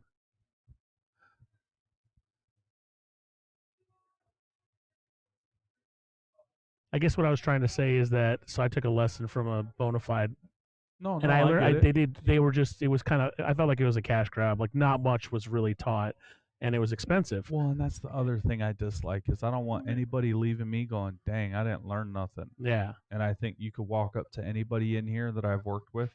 I could probably point out 7, 8 people, and like you guys in the chat, I always talk this fast. This isn't coffee nor drug induced. I talk this fast. So I apologize if you're getting a headache. Filipino rotation is why they're so good at playing that growing up. Oh yeah, absolutely. No, I completely agree. He's got a long straight shot. He was able. Oh, he played safe. Okay, so he couldn't see it. Cue ball. that cue ball All looked right. like it might have curved. I Yeah. mean, I don't want to say that these tables aren't perfect. Maybe not. I I don't think know. somebody put a magnet in them earlier. Something like that That cue happened. ball is just gravitational pull. Is it too soon to make fun of that match that just happened? Where everybody's like, they altered the table. Ah, whatever. Exactly.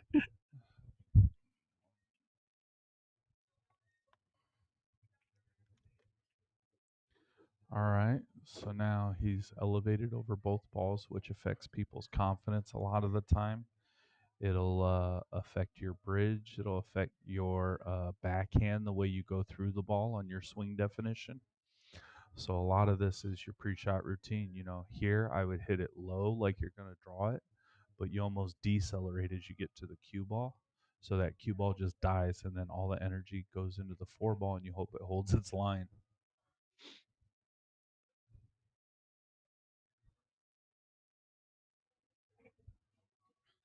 Some people like rolling forward because, for me, I got to be able to reach it being a lefty.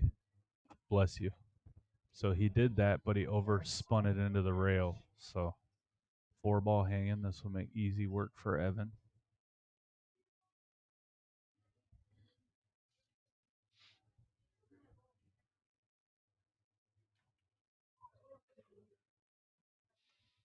Yeah, so that was my long explanation as to why I like teaching. But imagine, if people, not everybody know me or be like, oh, he's a professional, and that's because I've stepped away numerous times and taken on full time work and stopped playing pool competitively. But now I'm back into the swing of things, loving pool and especially teaching it. Right. And I'm very thankful that I have a very large community where I'm at in Arizona, where they take care of me, and hopefully they say I take care of them as well.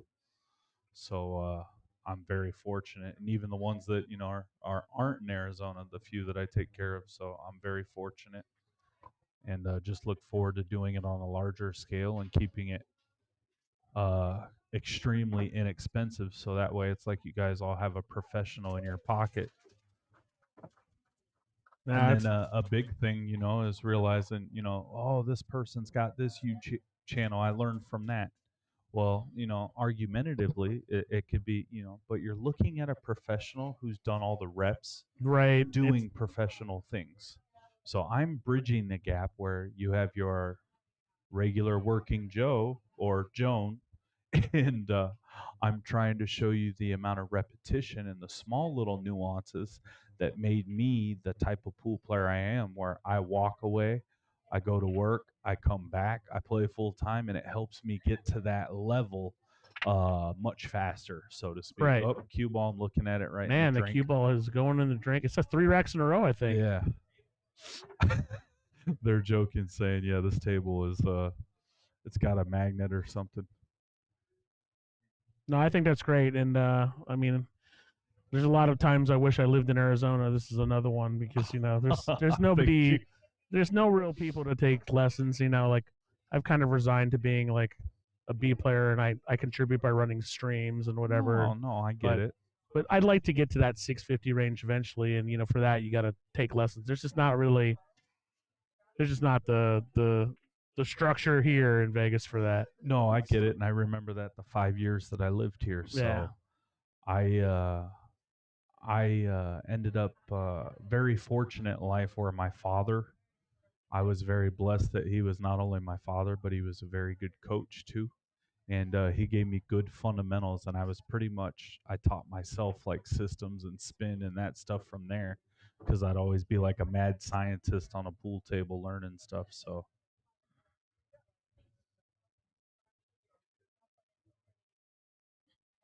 And don't forget the muscle memory and practice. oh yeah, It's not like riding a bike. no, 100%. Oh wow, Miss Q. That is not often you see I don't players of ever see him Evans do that. Yeah. caliber miscue, but So now I see Eric probably thinning the four ball, playing it to the top rail, little top left, putting the cue ball to the magic rack, and then on the bottom rail under the nine. That way the 9-8 are blockers. So kind of like this. He just hit a little light, the 8 ball, but now Evan can return serve, thin the four, come back down here under the nine. Some people even like hitting it a little fuller and putting the four behind the six, but it's all up to what you feel is best for you.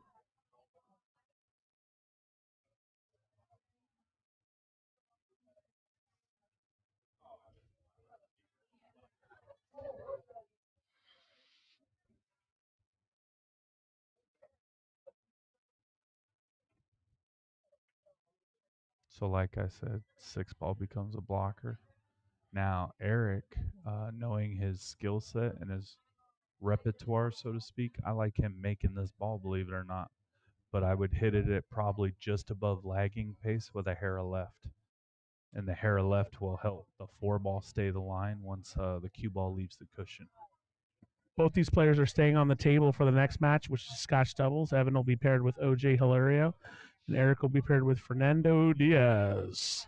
And after that, we Yeah, have that'll another be some singles good pool. match where our own or your own, depending on where you are, Mitch Ellerman will be playing Dwayne Guillory.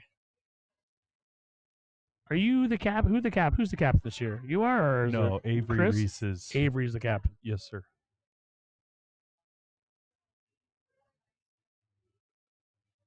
Nice shot. Great shot, Eric.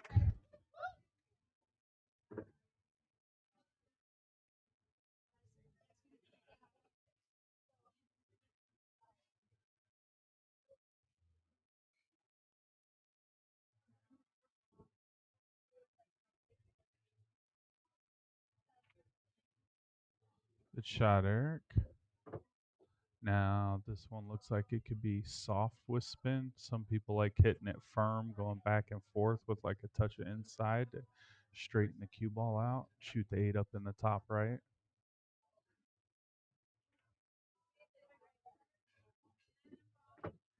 You just want to make sure it don't get on the rail so he has access to all of the vertical access on the cue ball. So hit this low, I think touch the rail, the long rail. No, he was able to stun it enough. Nice. All right, just bear down and cinch this, and we'll have a tie ball game.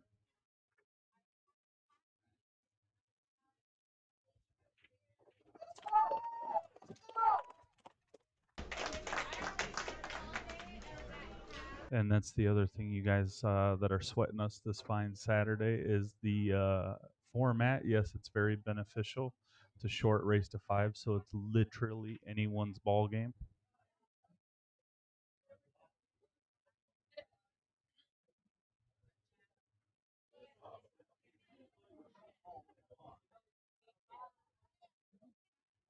How many players came up here from Arizona? It was like 30 or 40 people up here. Yeah, like I said, we are very fortunate. You know, our pool community is so big and supportive of one another. It's nice to see the rail and Did you guys rent a party bus or was it caravan style? No, it was caravan style. I know. Wow, it almost scratched again there. We caught a flat on the way here. I was actually on the side of the road yesterday for about 2.5 hours because we stopped in a spot right where we had no cell service. So I was like, oh snap! But luckily we saw one of our billiard comrades come in like 20 minutes behind us, but it still took 45 minutes to the next town, 45 minutes back. So I was just sitting there making sure nothing happened to the car or the cues. Junior Carrizosa told me when he was here for the qualifier for the Mako, he was driving on like bald tires and he didn't think he'd make it, and he made it, and then he won the qualifier, and then obviously he ended up winning the Mako. So Yeah, hopefully he got some new tires. I would like to think so. Nice All save right, by so that Evan, was almost definitely a leaked good out. save. Yeah, it almost leaked. So I wonder if Eric has enough room to go to the top rail with spin, but it's risky because that 3-9's there, So it's if you go for it and you go to the long rail to the left and try and kick the deuce in the side, you better kick it with a little bit of spin. I'd almost kick it at like the center diamond, it looks like, with low, little firm, and that way you get good separation should you get a good hit. Nordy, thank you, bud. I appreciate the kind words.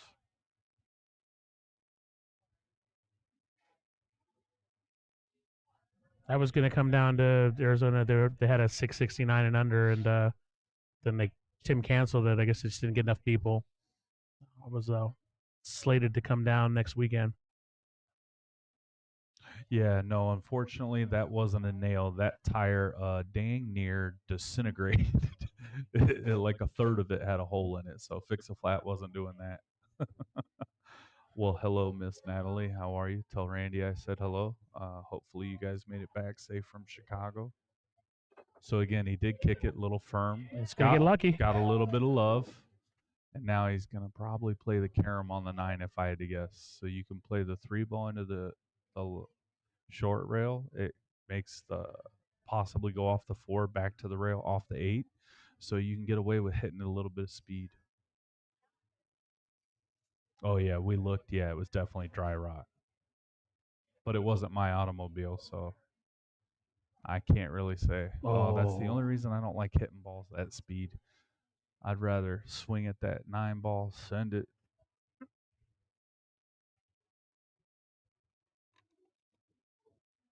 So he's going to elevate, hit it firm to draw out of there, even if it touches the 8. It did not, so that was good. Now he's going to go side to side, or is he going to draw it?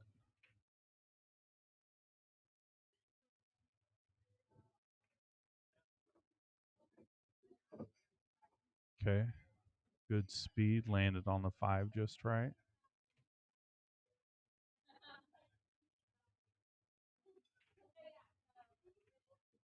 Sweet. Yeah. So 6 ball, he'll go forward, touch the top cushion. Me, I like hitting it with a hair left, throwing it to that long rail. That way I know leaves the long rail, it doesn't rest on it, which he did. So touch it. Yeah, that'll be perfect. He can shoot the 7. It's a small cut. Go to the other long rail or just stop it.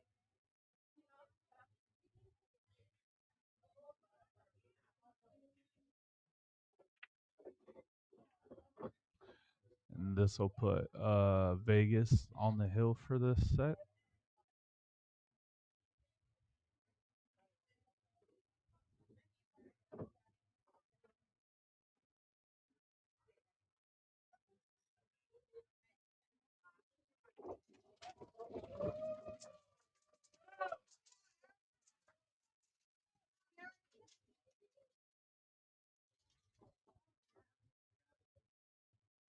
Evan won that game, right? Yes, sir.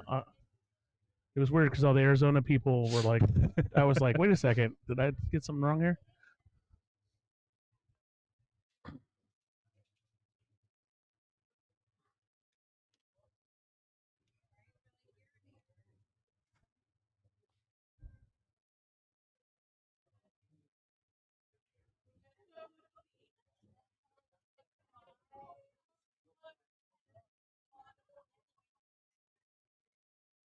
So Eric's breaking just at the half diamond. Hit a little thick. Was fortunate to make the That's the deuce, but best now the break one we've ball's seen. going all the way down. Yeah, he was frustrated. He hit a little Yeah, firmer. it's the So best now he break we've might have seen. a two-way shot. Looking from the computer screen, he can actually bank the one ball to your top left and just kind of leave the cue ball down here next to the 3.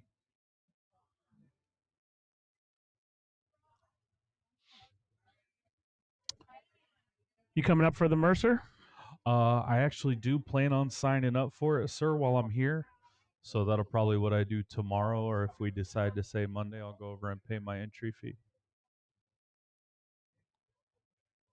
I'll probably contribute by streaming it rather than donating $250, but we'll see. You know what, though? I mean, you can't even say it's an investment in you. You see if you're playing good or not. You're very capable. It's a bar table. Like, One year I played in it and I won my first 2 matches, and then in the third match, I had to I didn't have someone in the booth, and I just ended up oh, forfeiting out. yeah. You know, Okay, well, so that's I got to unfortunate. pick one or the other. But there was one year where Oh, you overcooked it. this guy RJ went for $20 in the Calcutta. He's a 596, and he just got the right draw. He made it to the semifinals on the winner. RJ Lau? No, Oh, different guy, RJ Pira. So okay. he got fifth and six. He got fifth/six, but he went for $20 in the Calcutta, bought himself, and made like $2,000. You That's a know, wonderful weekend. yeah, it was awesome, and he played well, but he also got he didn't run into any landmines as far as players. Oh, he missed it Oh, completely. Come on, easy. And for those of you who don't know, that's Eric's nickname. They call him Easy E. oh, I did see If you've somebody. if you've ever been around him, he is a fun-loving, jovial, very positive person. So he's tough to dislike.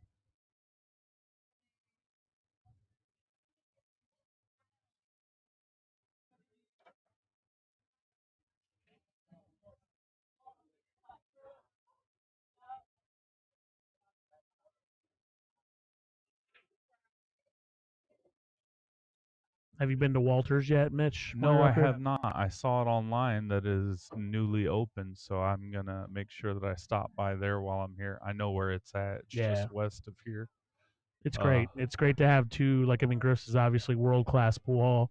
It's yeah. great to have another nice hall in town. It's on the west side. Yeah, it's wonderful.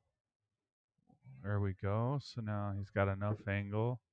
He's got to take his time, survey it so he can reach it. And then, ladies and gentlemen, here's a little free tip here. See how he's stretched out? So you always want to make sure your leg work is good so you can swing your backhand appropriately, right? Which he did. He had enough emphasis and movement on the cue ball. This is perfect. He can go top right. The spin will carry him above. He's looking at 7 in the side. And if you get a little bit of angle because you under hit it, you can go 3 rails and land to shoot the 8 down here where he's shooting the 6. Actually, He did under hit it, so he's probably going to go to that 3 rails, so top left, and he'll land just to the left of his bridge elbow. I actually injured myself playing pool on a shot like that, stretched out one time. Like, Ooh. So the only side effect of this one is how this table plays. He's going to want to try and jam it in there to draw it back a hair, so he's got to be tentative. Good stroke. So now he can easily float into it because his cue ball's above it and just hit this with natural roll. The cue ball's going to rest on the bottom. Great shot. Hey, we got a ball game. It's Hill.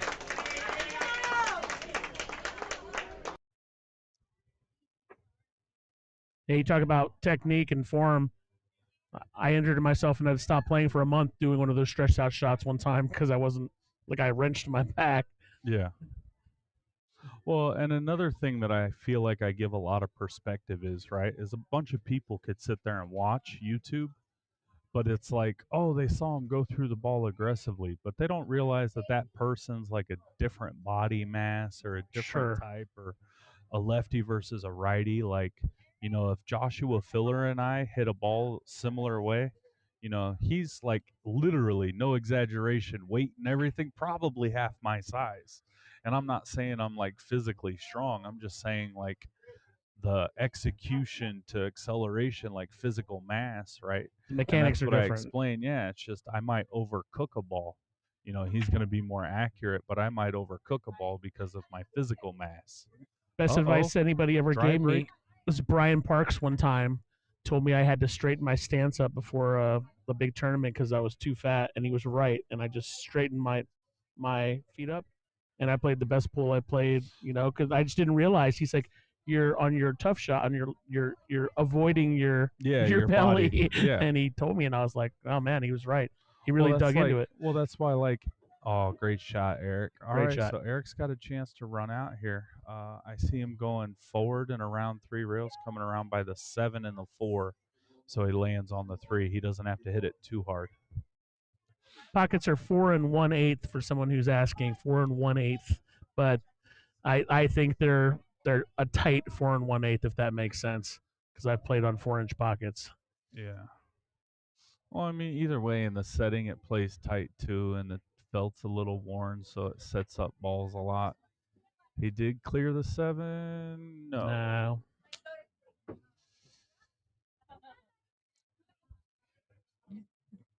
Great opportunity for a highlight jump shot right now. Well, I think given the format, if you put yourself there, you are not allowed to jump it. Oh, really? Yeah, that's what I was explained to me earlier. So I believe he's going to have to kick at it. So you can only jump if So you are if left. your opponent puts you in a bad place, if you put yourself there, you got to kick out of it. That's the first time I've heard that rule be implemented. That's interesting. I was speaking with Lulik earlier, and that's what he had declared. So you see Eric looking to go 3 rails, hopefully miss the 4 ball, but make a good hit on the 3. And it's because Mark Griffin was not a huge proponent. He disliked the jump cue. So that is hence the format, which is why you saw Eric swinging for it. Fair enough. Good to know. So the 4 ball's by the side. He's gonna get positioned to shoot it in the corner. All right, so that's a bit unfortunate for my fellow Arizonan, but we gotta take what we get. So I see Evan drawing this ball back. It looks like the 5 ball goes by the 9, but he's gonna draw it back more, so his position to the 6 is easier. No?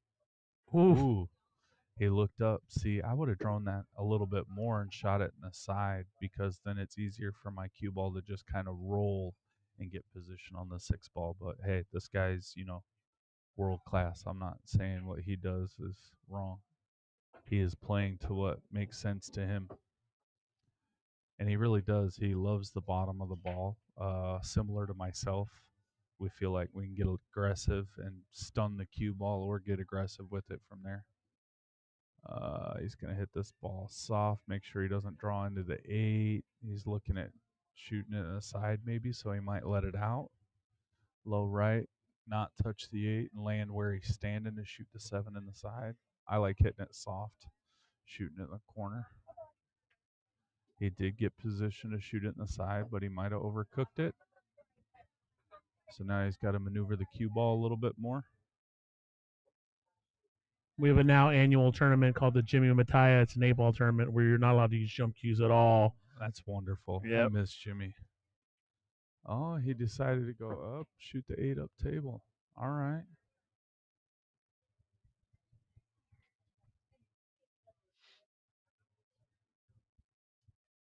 Well, either way, it's been good chatting with you all. I'm glad I could express a little bit about what my partner and I have coming. But I'm going to get out of the booth and let this man keep you guys entertained. So thanks for having me. I'll do my best. You're a tough act to follow. Thanks for jumping in. Yeah, and that'll give Vegas their first point. Send one of your friends in here who's bored and wants to talk. I will absolutely do that.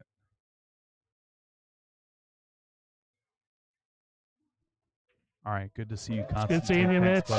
Take care. All right, Vegas gets on the board.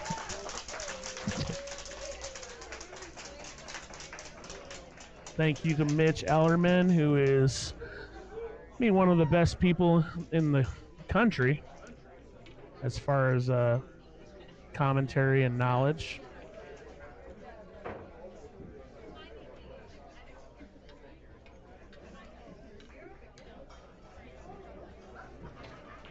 Next up is going to be Eric and Fernando versus Evan and OJ.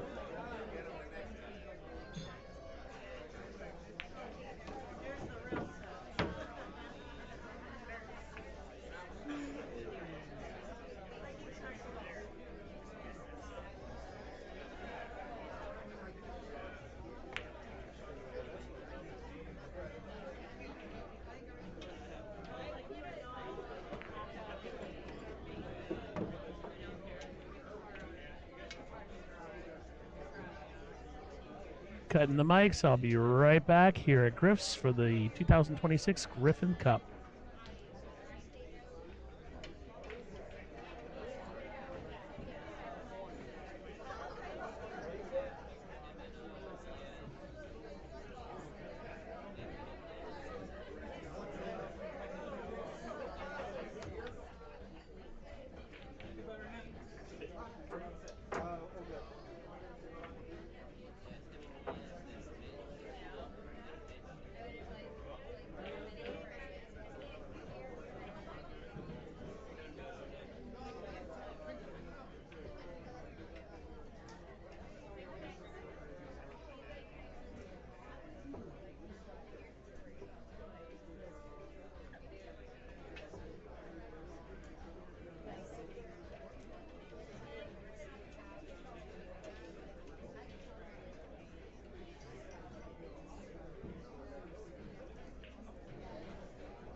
All right, welcome back. We have our Scotch doubles. Thanks again to Mitch Ellerman for jumping in the booth.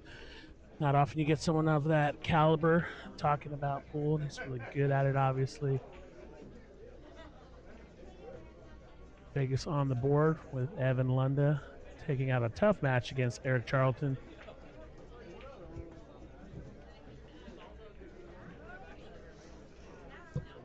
So Darren talks about everything right there. So the guys are allowed to talk anytime. Evan was just asking, hey, how often we're allowed to coach? They're allowed to talk as much as they want, but they're only allowed to call a coach out once. Obviously, with Evan as one of the people, he's probably not going to be calling anybody to coach. But just in case, the Arizona team might call Mitch for a coach, but Eric's is almost a 700. Probably not, but that's the rules.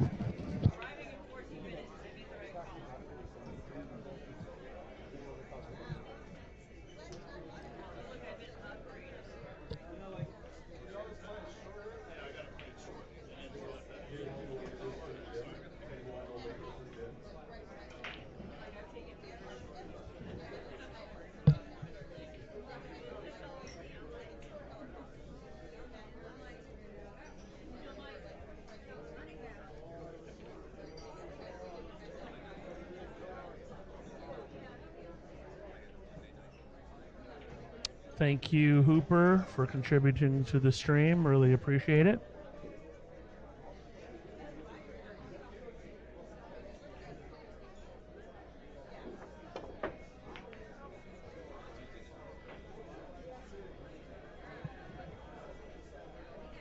All right, ball in hand for Arizona here. Fernando Diaz, who had a rough match his first match. I'm going to go for a combo here. It'll help your confidence playing with someone like Aaron, who's playing well. Eric, who's playing well.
Break was a little bit of a challenge for them last match. Eric kind of hitting it hard here. If the 9 had dropped, it would have been spotted up. Those are the rules that they've agreed upon. Dry break right now. Evan Lunda getting up. Banking to the 5 is a possibility. Unlikely. He's probably going to hit that 1 rail into the 2, send the cue ball up table, possibly using the 7-9 as a blocker. Looks like he's going to be playing it differently. Using the 2 as a blocker. Wow, that's a great shot.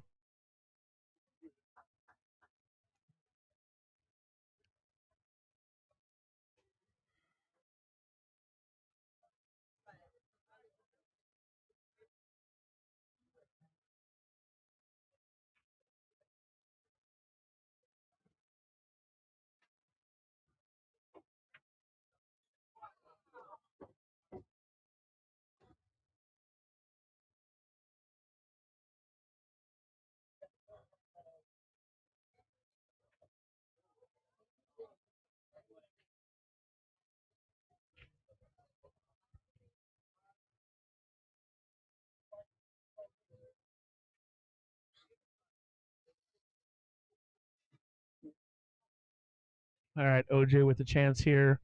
Most likely going to be playing safe. There's no real offensive shot on this 2. Just kind of hit it down by the 8, bank it one time. Maybe use the 6 as a blocker. You could also hit the 2 off the top rail towards the right long rail and use the 6 as a blocker as well. Cody DeVito, mic check sound good now? I had the external mic. I accidentally left it on. Might have contributed to not hearing me. Nice shot by OJ, assuming nothing wrong happens here. Oh man, how did he miss all of those balls?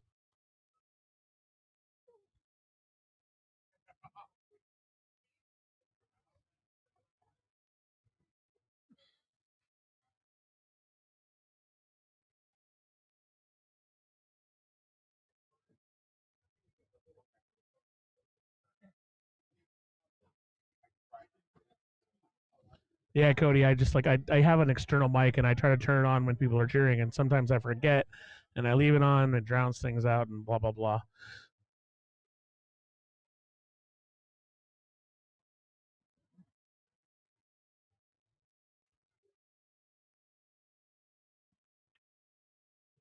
Oof, that two almost didn't drop. Nice shot though by Fernando.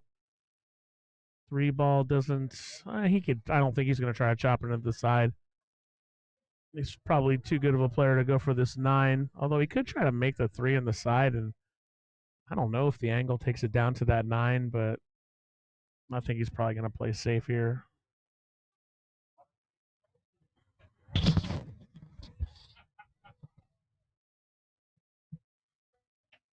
He could be chopping it in though. Yep.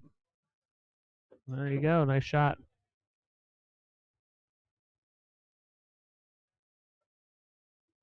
I'm definitely not an AV nerd, Cody. I can't even figure out how to get this thing running sometimes.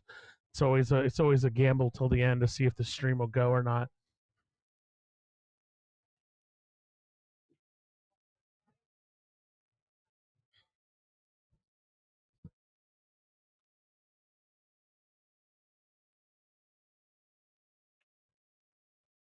Tough miss there. What I was saying with Mitch, though, I mean, like I know he's got a really good coaching style and how he teaches, but sometimes, I mean, just he's got a great reputation. Just be careful when you take lessons from other than him, some pros, because they just, I don't know, just haven't had good experiences. I'll leave it at that. But I've never taken a lesson from Mitch Ellerman, so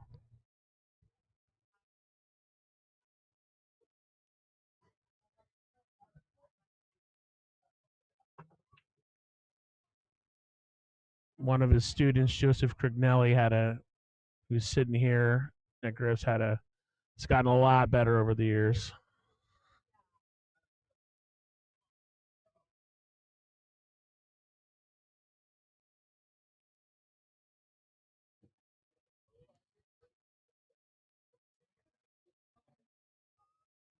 I'll tell you in person, Cody DeVito.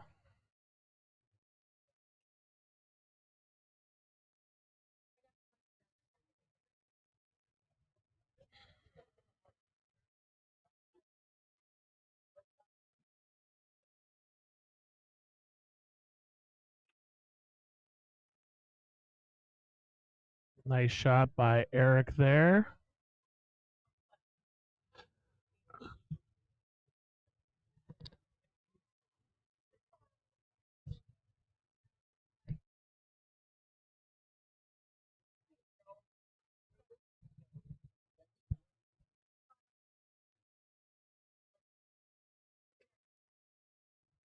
So the rules have been explained to me in the last match by Mitch that you can jump if you didn't put yourself there, but if you put yourself there, you can't jump.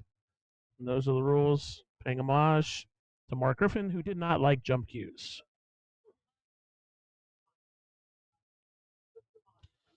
Mark Griffin, if you don't know, is the founder of Griffs.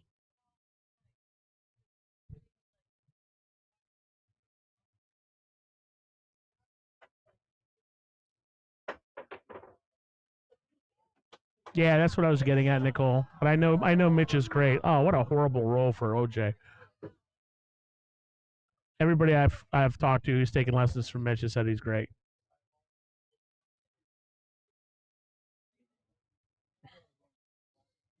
Thanks for joining in the chat, Santos Alvarenga, the bane of my existence over the last couple of years.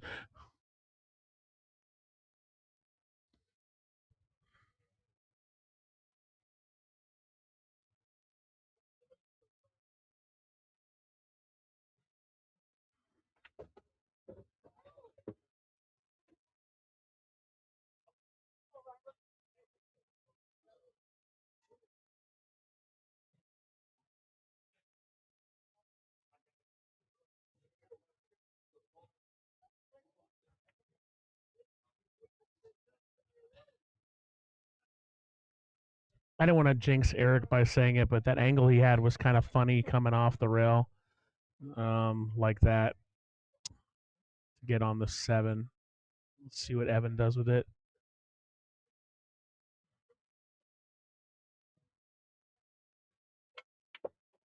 Hits it just about perfectly, but I think that pocket is going to find. Oof. Just keeping the crowd involved, he said.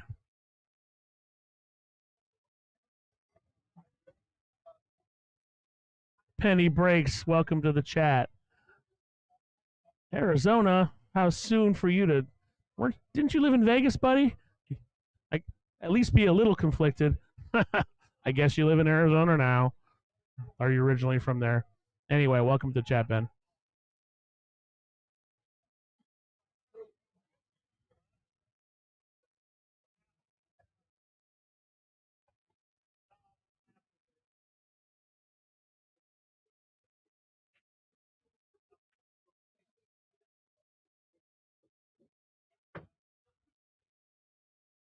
All right, so OJ leaving Evan short.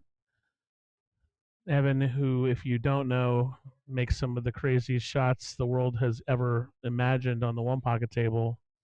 I'm guessing is going to take this on, although he could elect to play safe and hit that 8 ball to the top rail. There's a video going on, if you haven't seen it, of like the craziest one pocket out like ever. And Evan just makes like 8 crazy shots in a row. Can you use the 9 as a blocker? Good shot.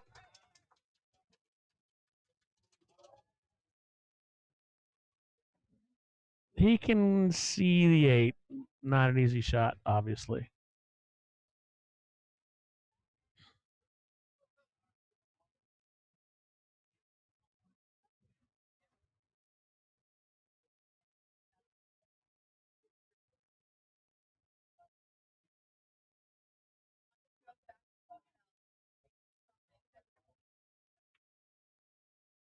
Yeah, that 8's got a chance to go in.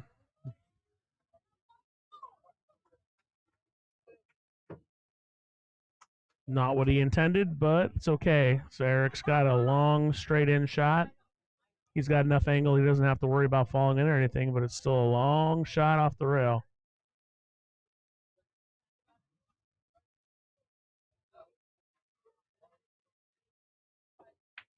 Little luck didn't hurt anybody. Nice shot by Eric. 2-0.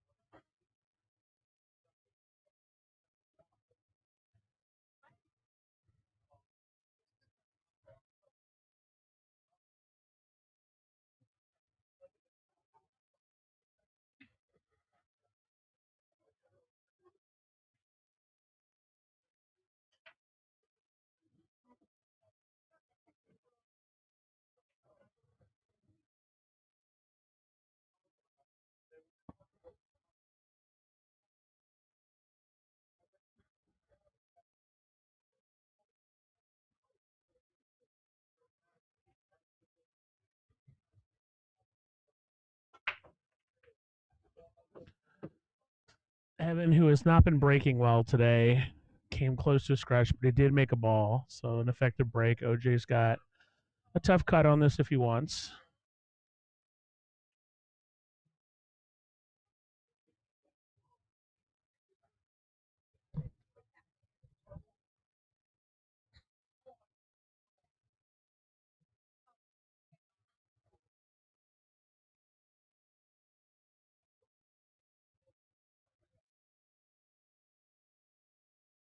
Nice shot by OJ. He's going to snooker Evan. He is not. Doesn't make life easy on him, but sometimes when you're the lower player in a matchup like this, you just need to give your partner a shot. You got one of the best players in the world. You got to just give him a shot.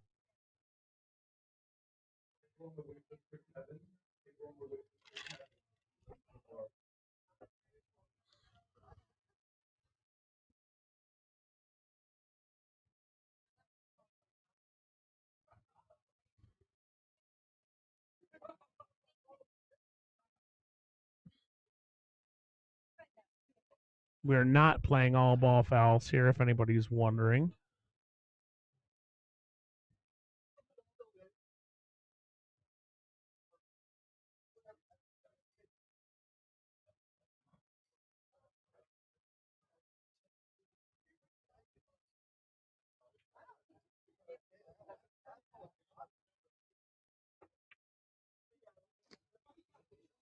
Tough shot there. Obviously, OJ's probably going to find himself behind the 7 or the 9 here. Just graze the right side of that 3 and kind of just leave it.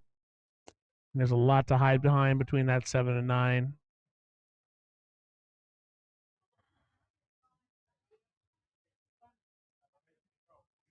Although, I'm not sure if Fernando was intending to do that the way he did, but it worked no matter what.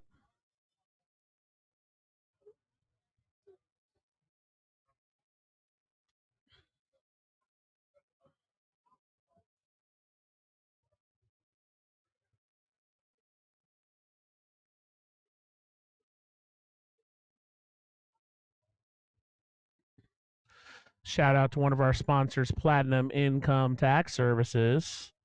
Nobody likes doing their own taxes. Give them a call, 702-465. You saw the number. Vilmos Foldes, Vilmos Pro Billiards, professional billiards install. Many of you know Vilmos. He's one of the better players out there. Doesn't play as much anymore. He's gotten to do his own business. And he is the sponsor of today's event. Nice hit by OJ. Where shall thy land? Could have been worse. Not an easy shot. I think the 3 probably goes by the 4, but I can't really tell from this angle.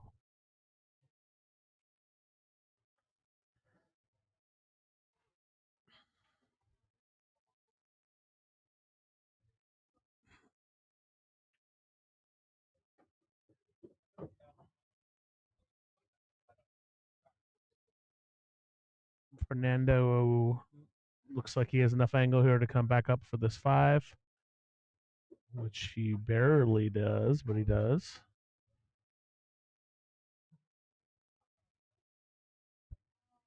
Eric, who is pretty tall, still can't reach that odd angle that he's left him, so he's bringing out the bridge.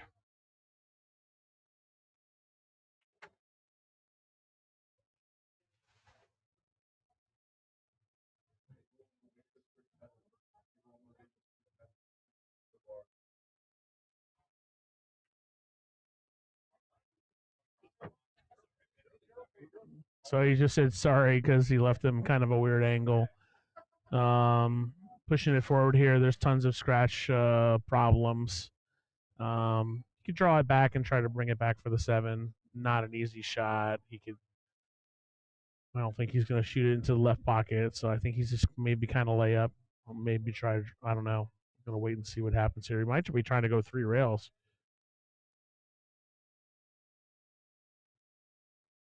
Yeah, that's what he was trying to do.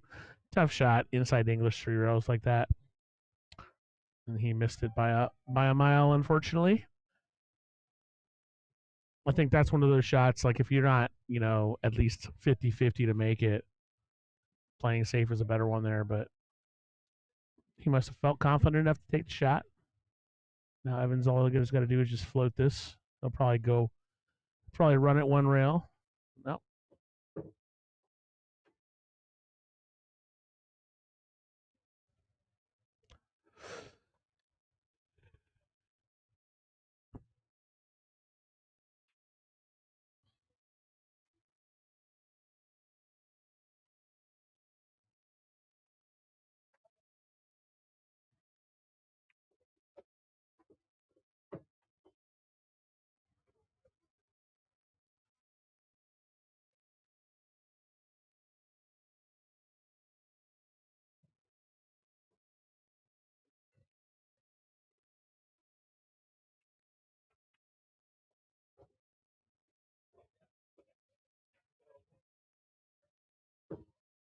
Vegas with a chance.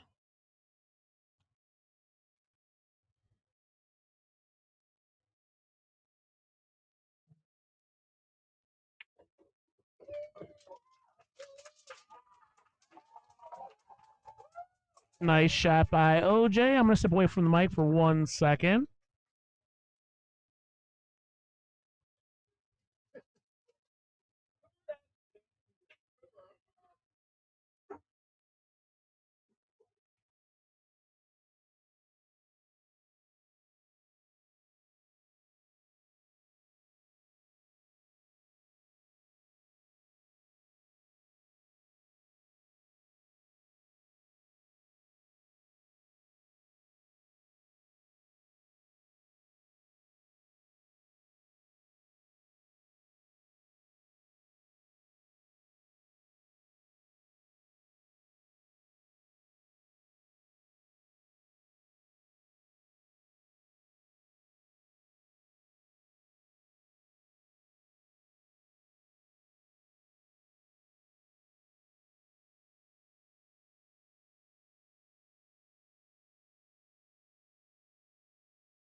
Nice shot by Eric. Is he going to get around for this 5 on the side? Yeah.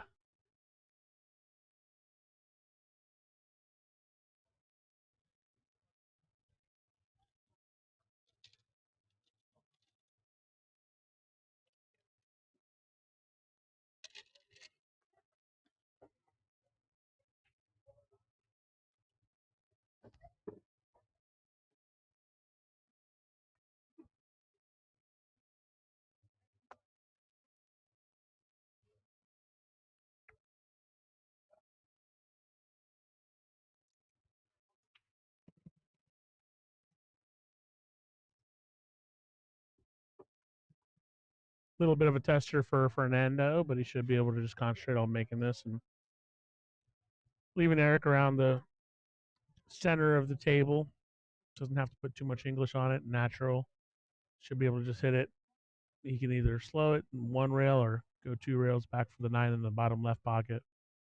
He chose the first one and he hit it perfectly.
Solid break by OJ. Evan's got a solid look at the 2 ball here.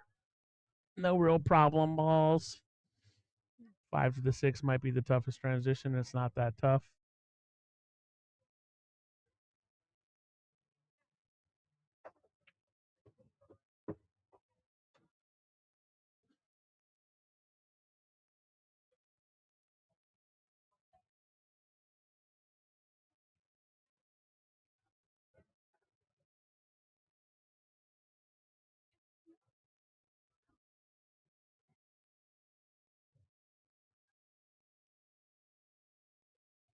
Nice shot by OJ.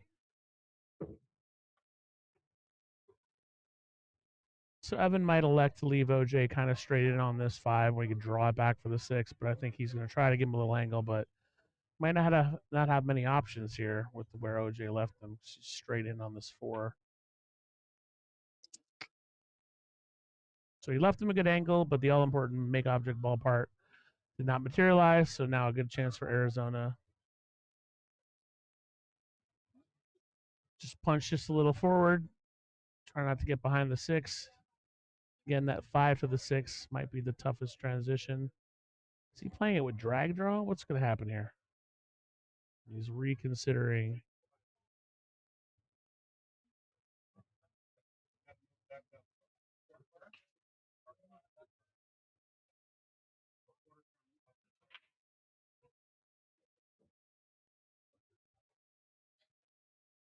Five ball was jostled. Chatted for a second. Vegas elected to have him leave it where it was. All right, coming around. Good shot.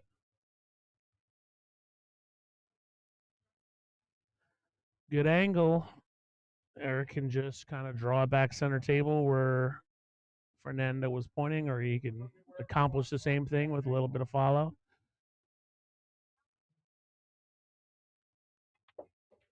Oof, he juiced out a little much. 9 ball. I think he's okay.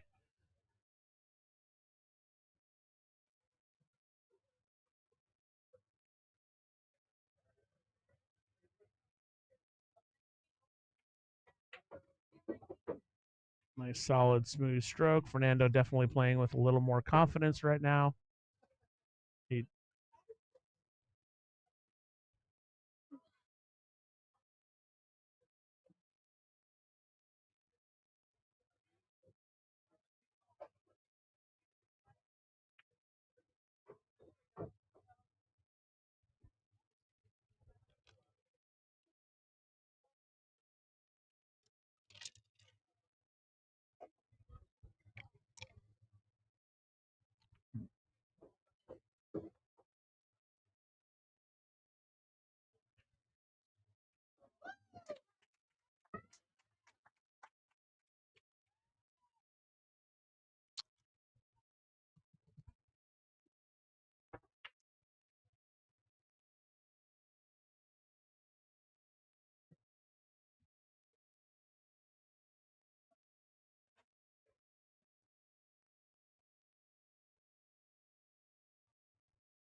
Dry break from Fernando. Straight in shot for Vegas on the one.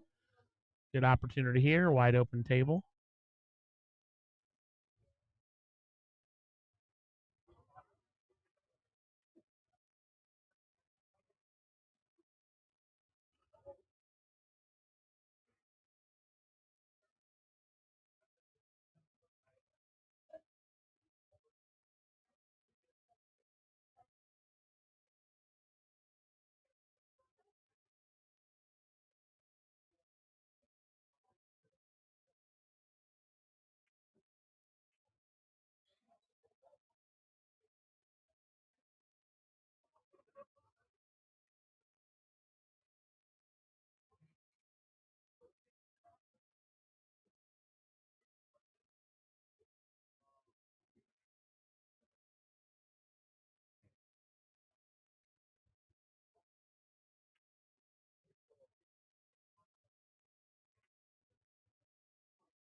Yeah, definitely liking what I'm seeing with Fernando, how he's shooting a lot looser, more fluid.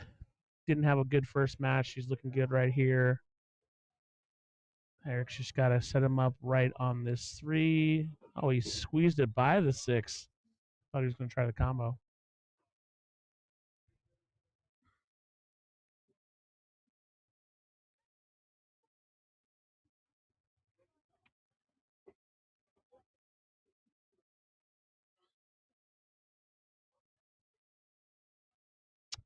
Next match after this is going to be Mitch Ellerman versus Dwayne Guillory.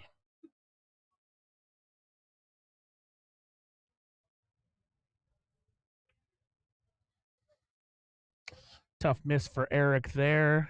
Vegas has another chance.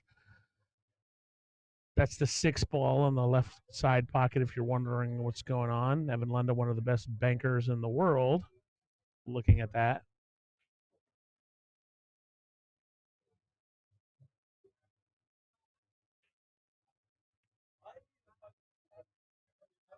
The commentator jinx is in full effect.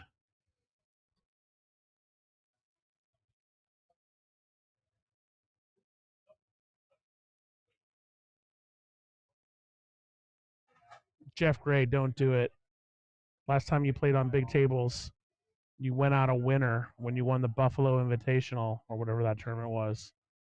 Stick to the small ones, buddy. Oh, that was the danger of that shot. I think he might have left that five. Maybe. I'm not sure if it goes past the corner or not.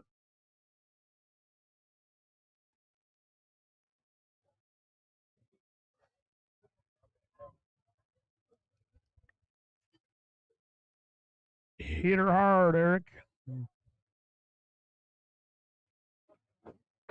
Well done.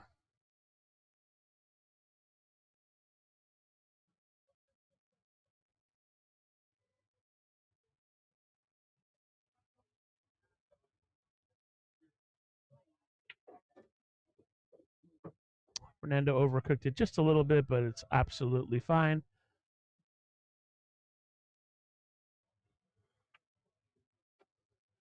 A little thin. A little bit of a tester for Fernando, but he's playing with confidence and swagger.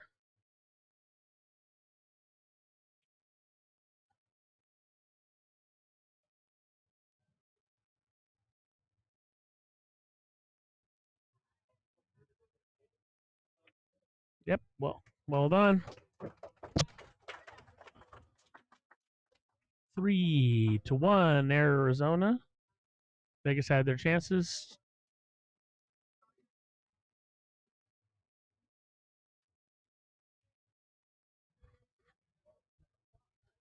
It's going to be Mitch Ellerman next versus Dwayne Guillory.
Mitch electing to play a safe, which he has done very effectively. Dwayne has one path to kick at this. He could go 2 rails, but I think he's just a 1 rail kick. Actually, he could kick. He could do a kick on the left long rail if he wanted to. Maybe even try to do a kick and stick, but that corner pocket is going to be precarious there. It's going to be precarious no matter what, unless he looks to go for a 2 rail kick, which will make it better, less precarious, so to say.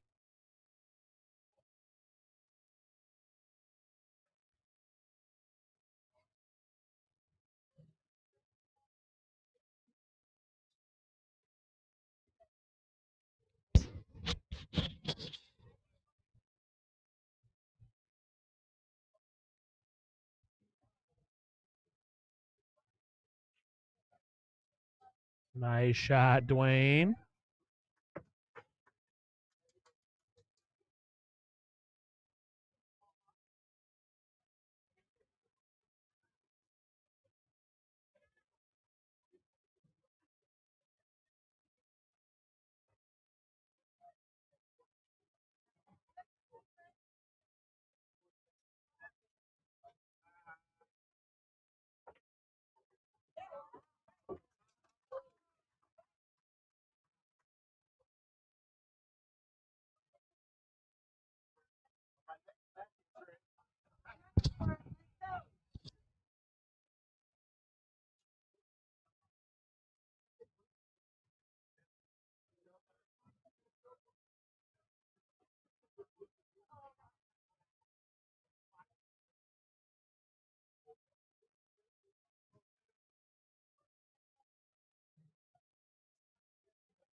Not a bad result there.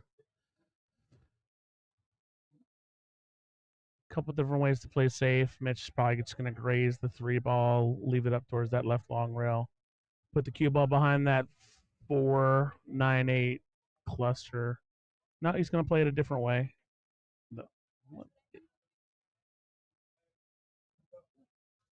I think the 3 is going to peek out.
To Dwayne Guillory.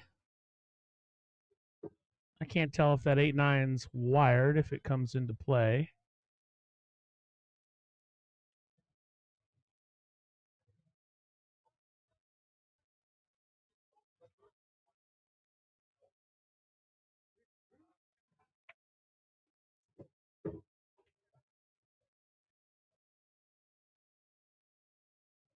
Not sure if he wanted to be straighter in on that so he could play the 8 in the side, or if he's going to try to come around and play this 8 in the corner. You could just kind of float it forward, I guess, and play the 8 in the side still.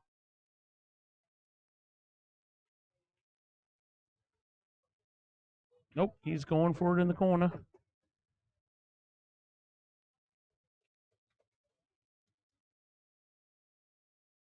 So Dwayne, who kicked the one ball in, played a good solid safe. Then Mitch played a safe that wasn't really safe. Dwayne with an opportunity here to take game one.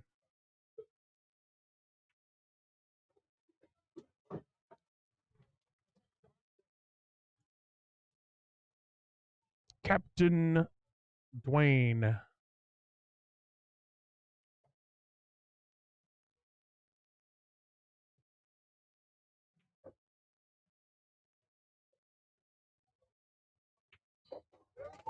Nice shot. Nice shooting.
That's right, fried tater.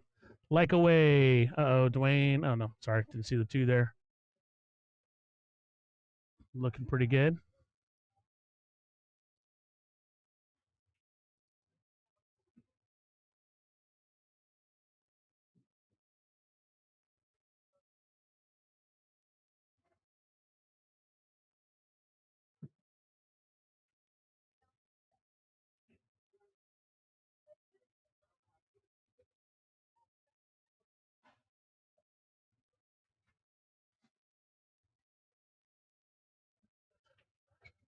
So this is the fifth match.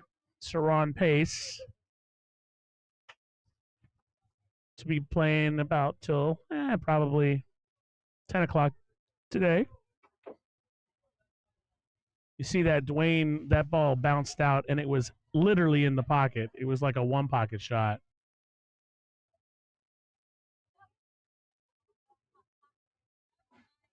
But those pockets can be brutal sometimes. Next match is going to be Mitch Ellerman with Leandria Gaff playing Jordan Nile Holman and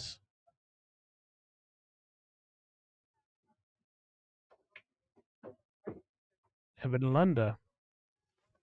Lunda Garcia, I guess.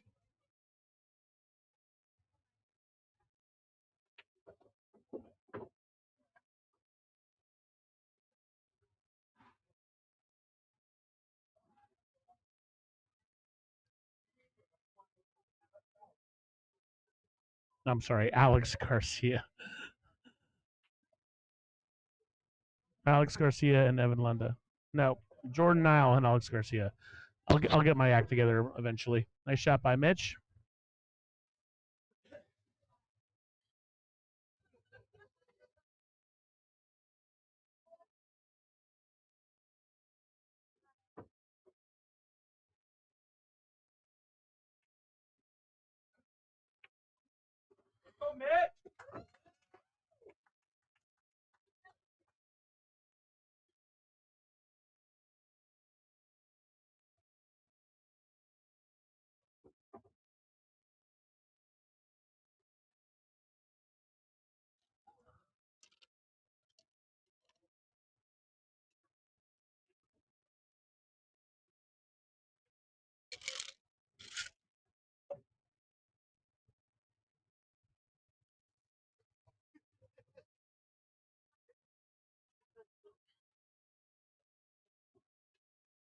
Dwayne's break has been pretty solid today. He is doing a cut break.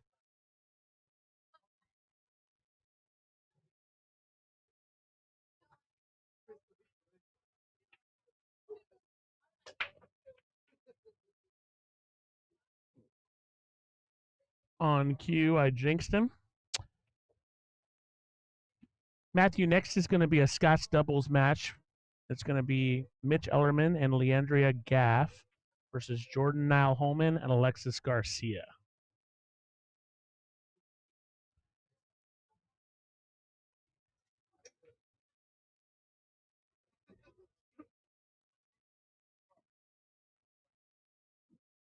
Right in between the racks, I'll put up the rest of the posting for the day. I don't want to put it up while they're playing. Mitch playing a safe here, using the 9 as a blocker, but it didn't quite work out. But I think the 4 is going to make it where Dwayne does not have an offensive shot on this one.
Dwayne trying to sneak it behind the 8, I presume. Missed it. Going to give Mitch a nice shot here.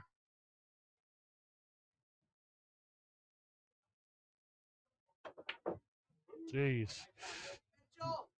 It's the kind of shot you make if you're a player like Mitch Ellerman. Smoke that in. Gonna hit that with precision.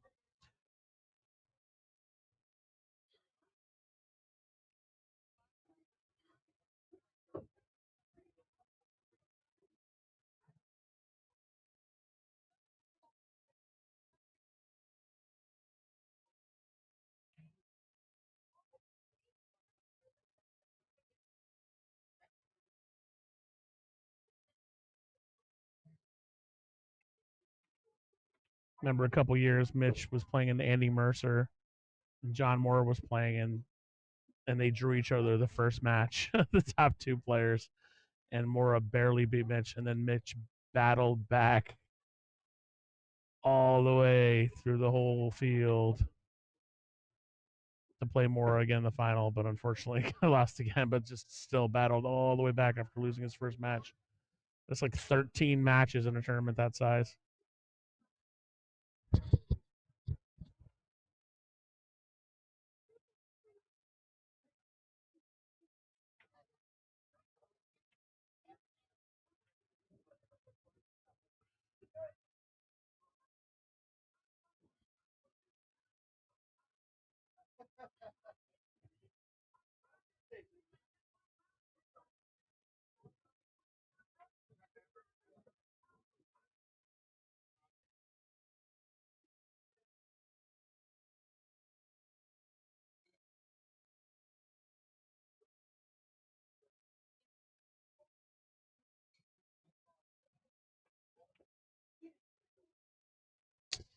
Tough luck, but Dwayne hitting the corner there of the side pocket.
Nice shooting by Mitch, playing with authority as usual.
I agree, Bobo Shemet. I'll let Mitch know to hit the ball harder next rack. Um, Dwayne with a tough miss there. He kind of was half-assed. I mean, honestly, he just kind of like half-stroked it. Not sure what happened there. So Mitch has got a good opportunity here. The one does not go past the 9. I don't know if he's going to try to carom it. It's possible. He could try to play safe and just push the 1 down by that 3-5 and leave the cue ball behind the 9. It's not a very high percentage carom, but he might go for it, especially with where the 3 is. I just went for the combo instead.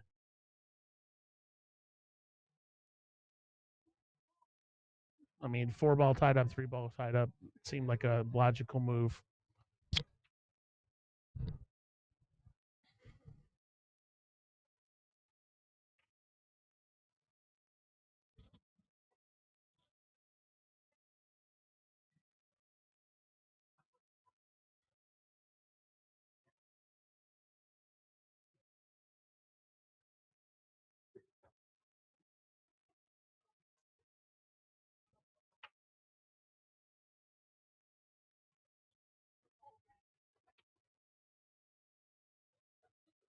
Dwayne trying to do the Mitch Ellerman hit the ball hard and make everything school, and it's not working so far, unfortunately. 2 balls in kind of a funny place. I think Mitch might try to draw it back in between this. The fun finally stopped for Mitch.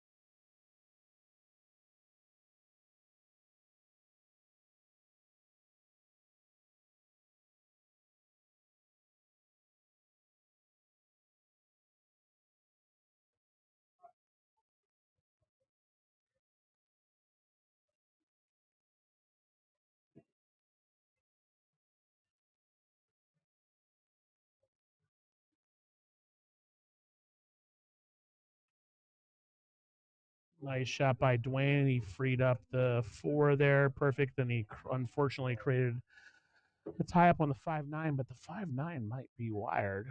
I don't think it is, but it could be. No, it's not.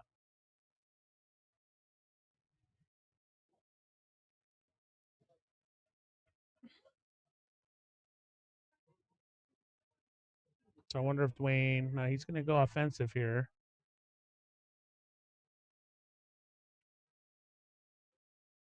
So what will he do? The 5 doesn't go in that pocket. He's got to probably just try to get down there and play some sort of a safe, I'd say.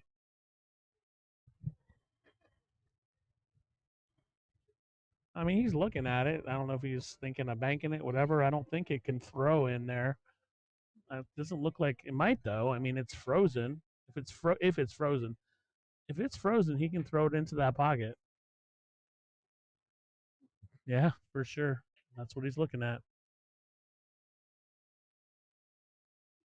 It's about a 1/4 ball throw, which he could probably accomplish anywhere from anywhere on the table as long as he sees the 5. Well, see what happens.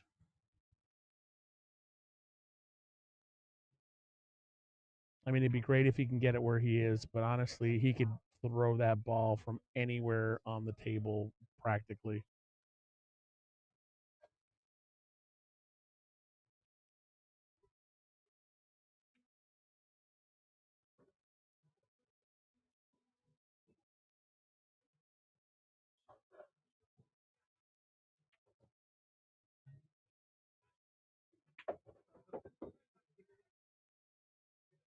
Yeah, see, he was trying to get down there and get perfect on it. I'm not sure he really needed to, but here we are. So now he's going to be kicking at it, and if he hits it right, who knows? Maybe it goes in anyway. Or can he now make it into the corner? And I was wrong the whole time. Yep, for sure. Nice shot.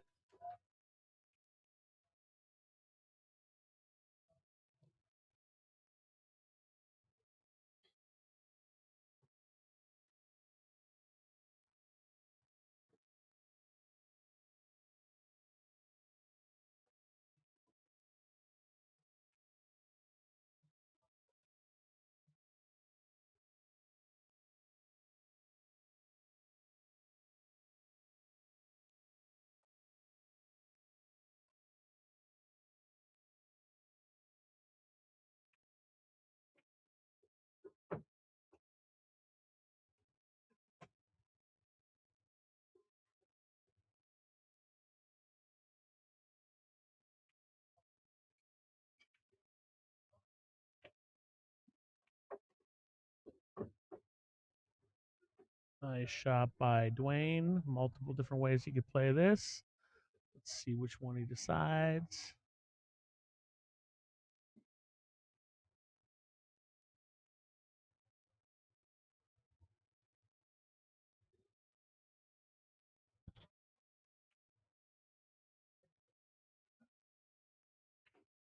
Well, hit it pretty good. A little hard, but nothing he can't handle.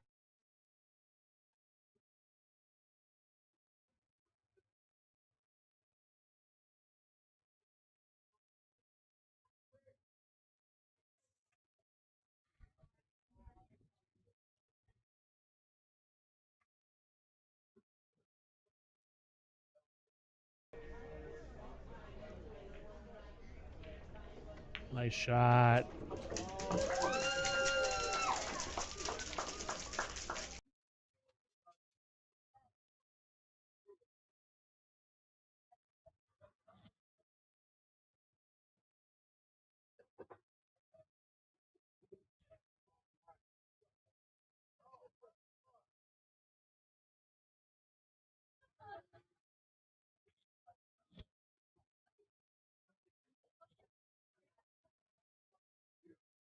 Aaron Hernandez, thank you for contributing to the stream. It's much appreciated.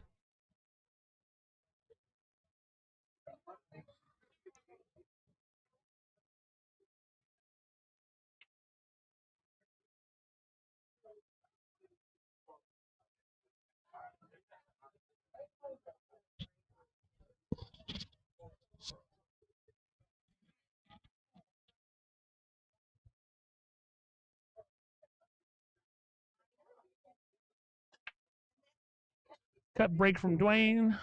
One ball goes to the side as intended. No shot on the 2. 2 balls down. No shot on the 2.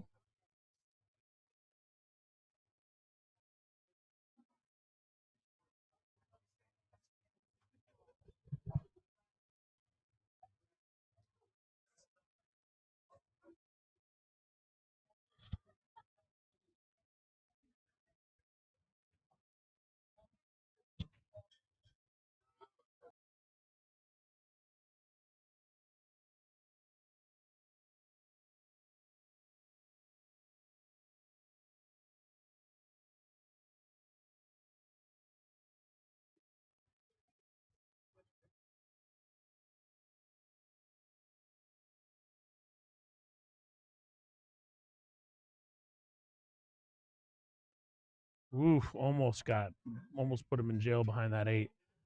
Still, not an easy shot. Coming off the rail.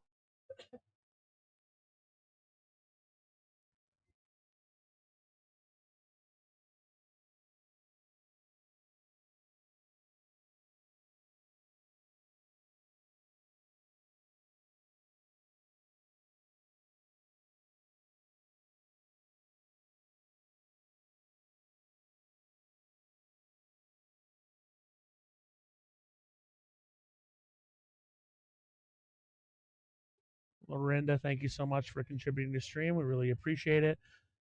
Mitch has got a fairly straight in ball, but I think he can draw back with enough angle to come out for the 6, which he has done.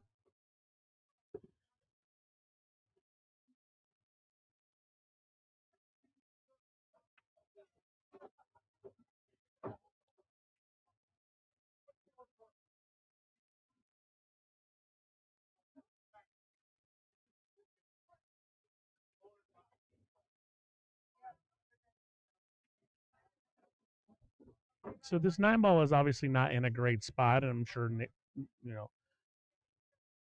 Mitch has thought about it, but he's probably going to play it up, and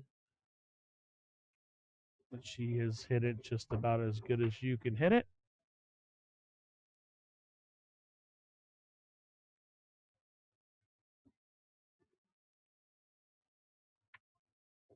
Oof.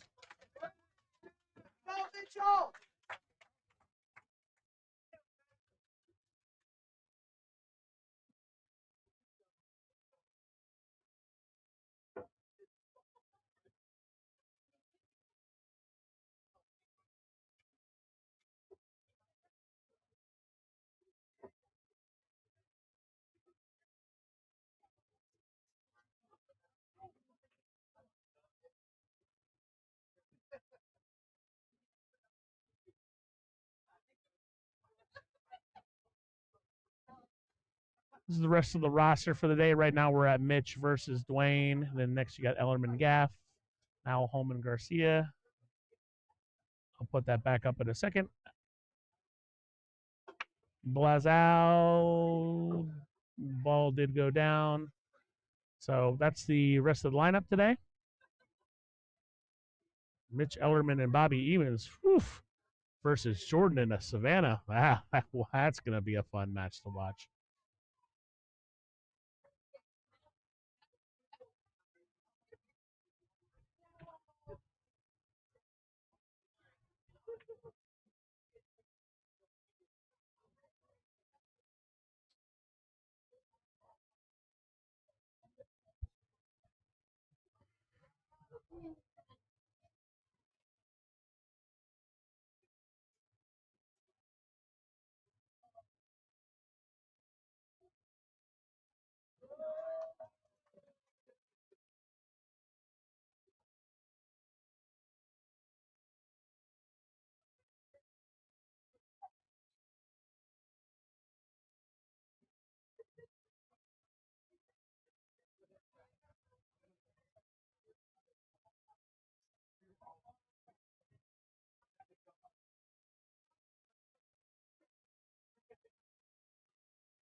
Dwayne really sizing this shot up. That 1 ball, I don't believe, can be made in that corner, so he's going to maybe slice it and try to play safe. Which he has done. I think Mitch can maybe see the edge of that one, but he definitely can't bank it. He could kick at it. He could try to slice it all the way up to the corner. I don't think he'll do that, especially with where the 3 is. Most likely he's going to try to play safe here. I don't think there's really an effective way for him to make this and get on 3.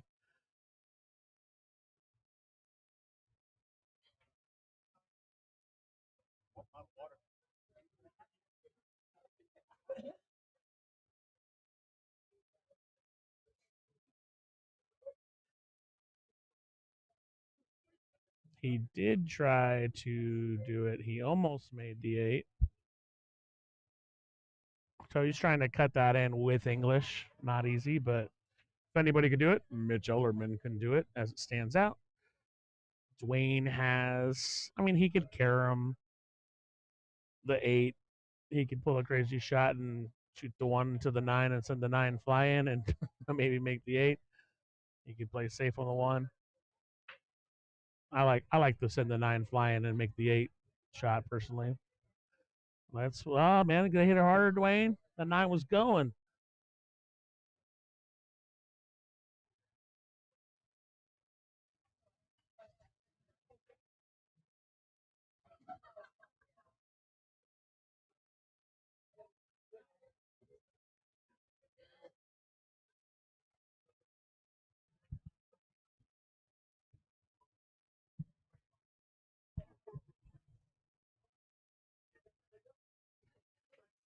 Dwayne's both these players are playing well in general. Dwayne's playing very focused. He's playing up to his competition for sure.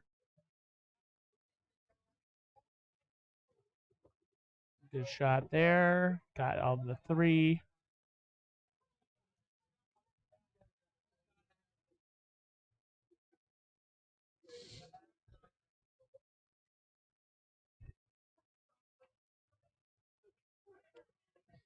So Vegas' number 1 guy, Evan, got taken to the hill and almost lost for Eric Charlton. And Arizona's number 1 guy, Mitch, is not getting a walkover in his match either.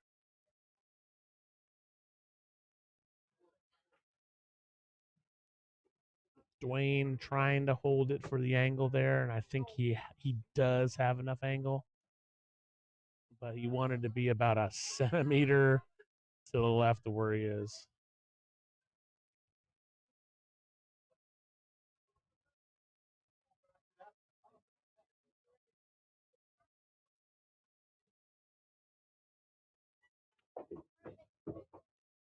Is he gonna get there? He did.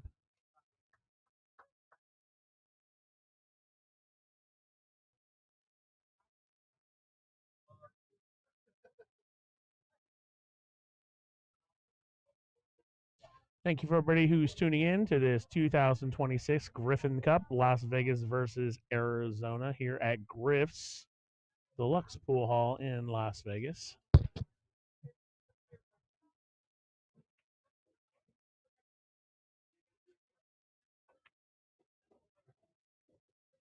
I think Dwayne's off the break right now. I don't think Mitch has hit the table yet. No, he did. I'm sorry. He had that shot where Mitch tried to cut the 1.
Nice out by Dwayne there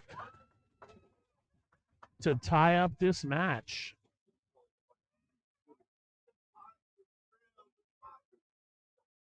Dwayne breaking. I mean, Mitch took a chance, took a tough shot there. played aggressively, and Dwayne came up with a nice run out.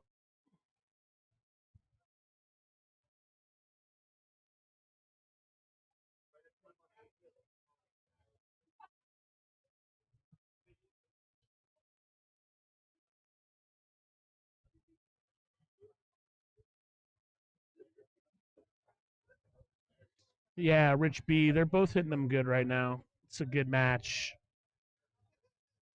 Couple just understandable mistakes, but everybody's playing well right now. Dwayne with the cup break again. One ball did not cooperate. So it's a dry break for Mitch Ellerman, who can slice the one into the side.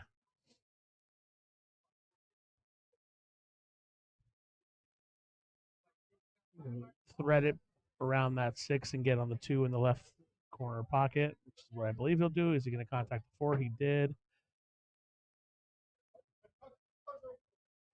So he didn't want to hit that four. Now he's in a bit of a predicament.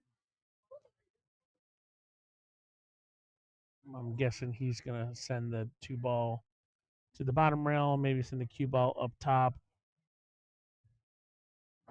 Well, it looks like he might have different plans.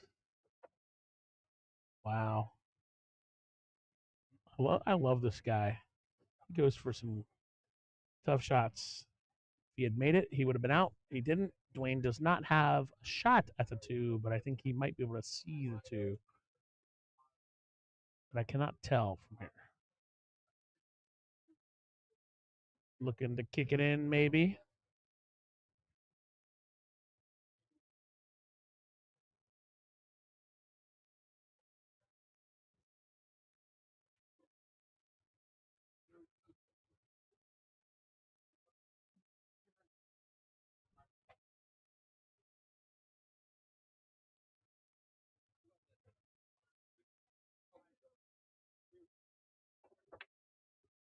Kicked the wrong ball, unfortunately, so I'm just going to have ball in hand here.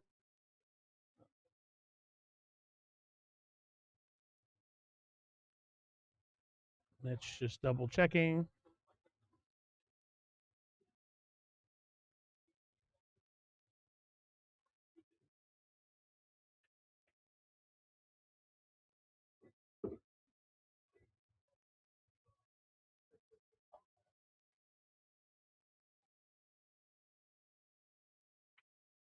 It's an interesting business plan Mitch has with his lessons. And I'm just thinking about it. I'm going to try to get down to Arizona every couple months, and it could be worth it.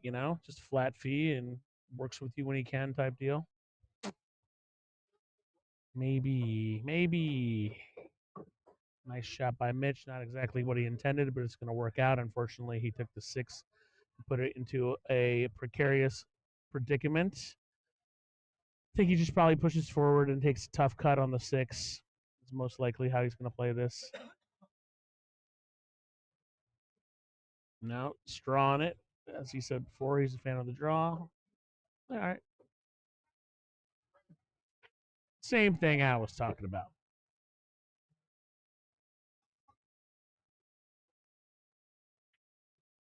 No problem for Mitch Ellerman.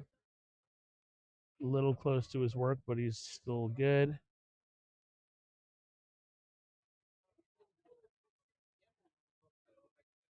Just got to decide which pocket to shoot it in and make it count.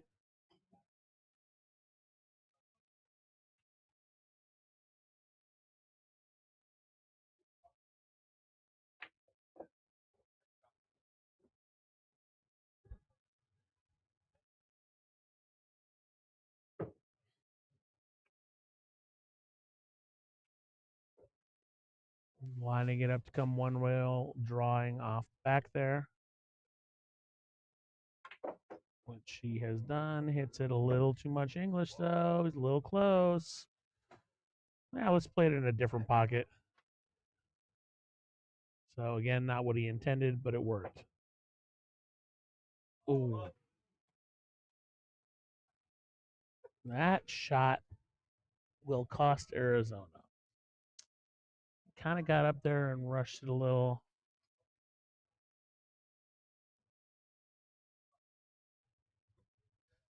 Yeah, it's a little too much English off that draw shot. got him too close, but then he had a shot. I think he just got up and just a little bit of a rush. So Dwayne Guillory with an opportunity here, which he did not squander. And next thing you know, it's Mitch who is up against the ropes.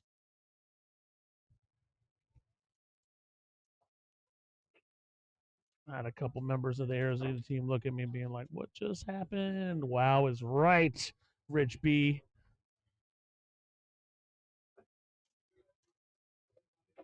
That is an important turn of events because if Dwayne can pull this out, obviously I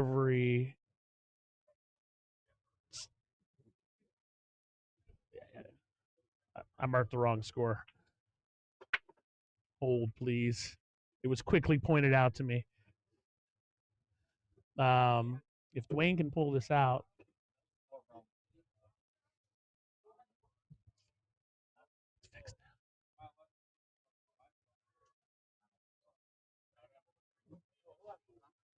let's fix that.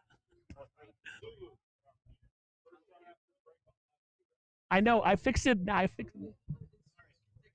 No, thank you, thank you. The ninth person to tell me was enough. Sorry.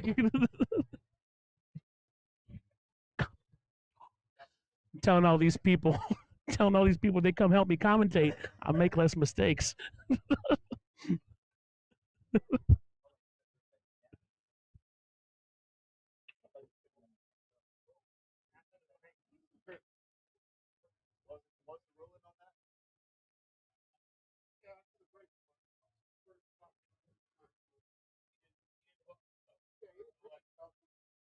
So there's a discussion now on whether or not Mitch can have a jump cue, whether he hooked himself, and after the break, they're saying it's okay.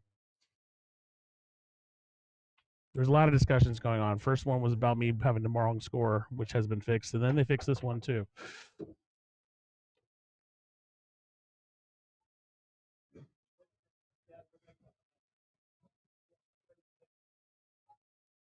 I've never heard this rule implemented before, so I think there's just a couple teething, you know, pains with well, what is hooking yourself? But apparently, after the break is not hooking yourself.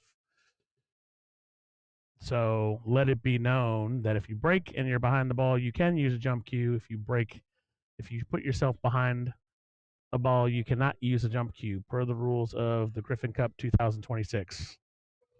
If your opponent puts you behind the ball, you can use a jump cue. Would have probably been easier if they just said you can't use jump cues, but that's just me. Nice hit by Dwayne. Is he going to leave Mitch a shot?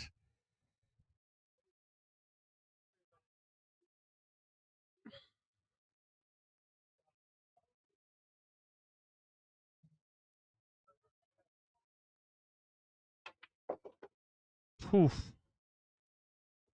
It's one. Oh boy! Don't do it to him. Nice. Is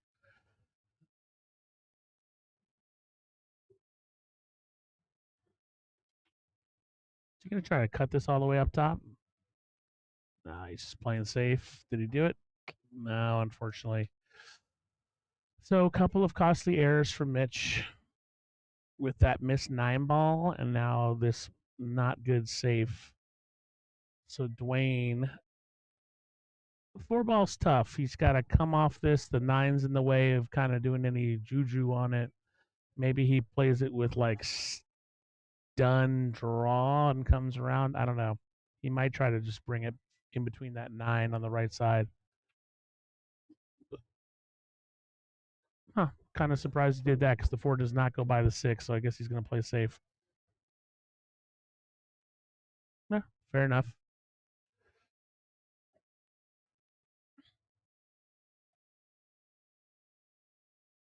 In hindsight, I think that's the right play, and that's a smart move. And that's why Dwayne's a better player than me. But he misses the safe. A very costly mistake. So Mitch escapes disaster. So the bad save by Dwayne here. Mitch probably just hits this 4 and just gives himself a little bit of a cut on the 5. I'm not sure. He might push it forward and try to get better on the 5, which he has. Now he's got a real tough cut on the 5. when you watch players like Mitch, who obviously knows how to play safe, but he is very aggressive, and he pretty much has the attitude he can make any shot on the table, and it's fun to watch.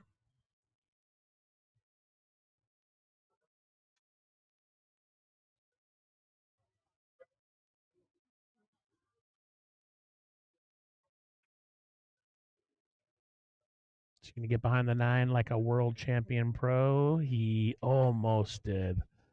Oof, that was a half centimeter from having Dwayne be in jail.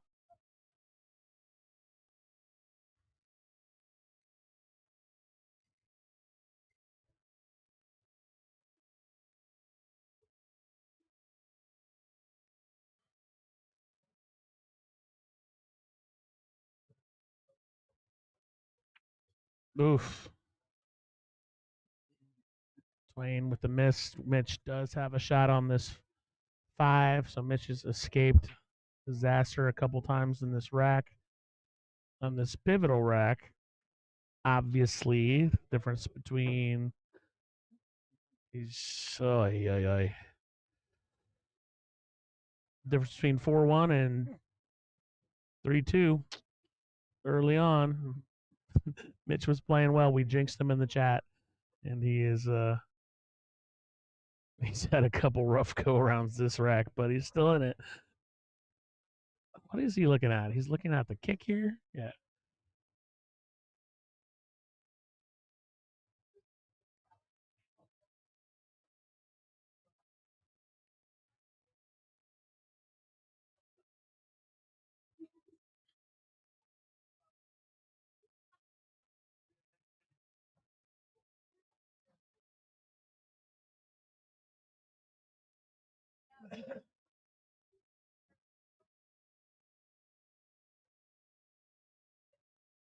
All right. Looks like he's gonna kick it with draw. He might. He's not trying to stick it. Oh, it's going in. Well, little luck never hurt anybody. Although luck chance favors the prepared mind.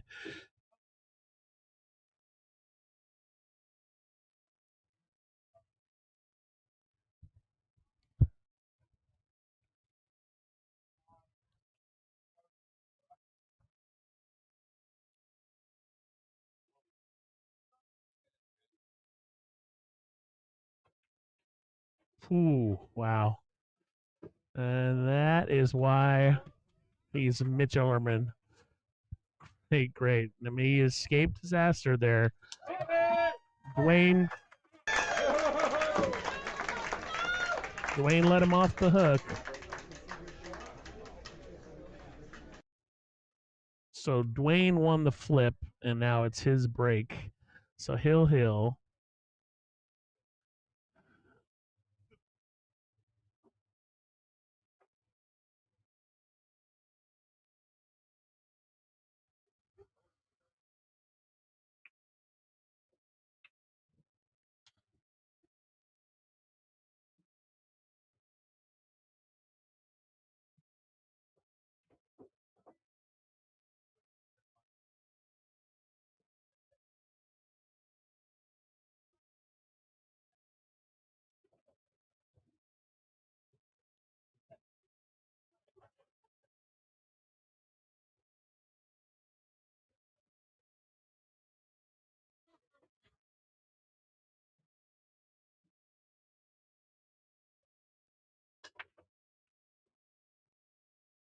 Dry break from Dwayne, unless nope, nothing happens there.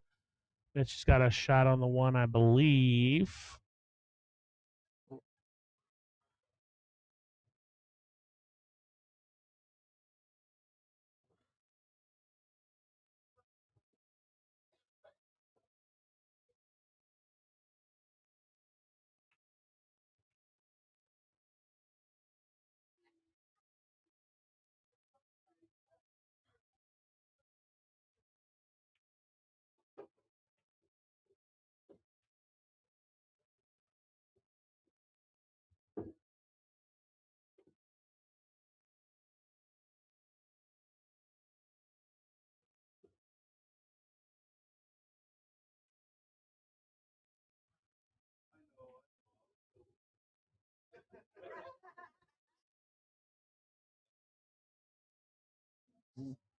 Mitch just said, I know, I was belly hooked, and the crowd laughed.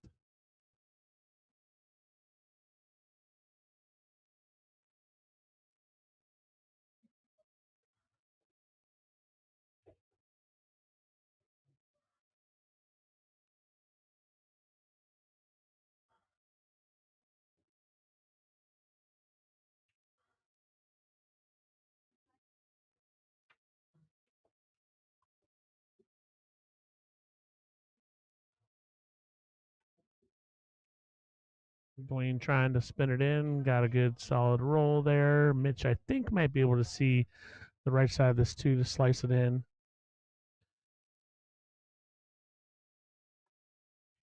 BP831 joke would be on Mitch.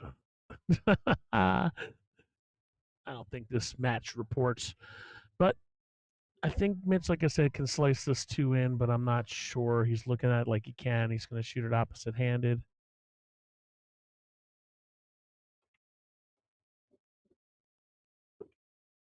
He was hoping for it to contact that five in some way.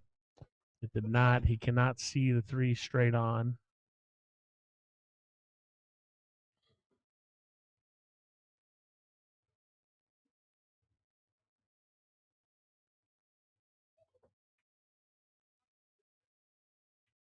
Well, he didn't make it, but he's going to hook him behind the four.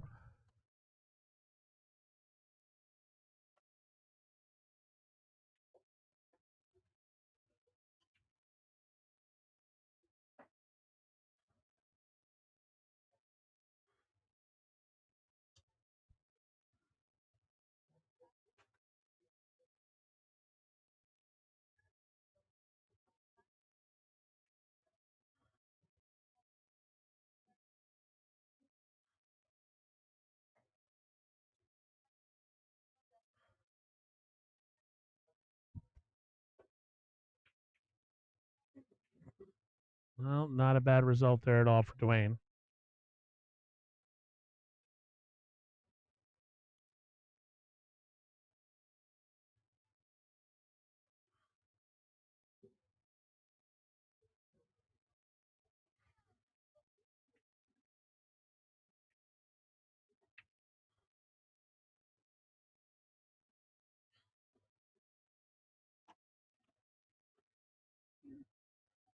Nice shot by Mitch. Did he get him behind the six? Can't tell. I don't think so, though. Dwayne can see the left side of the three, I believe, here.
Dwayne telling Mitch it's not frozen.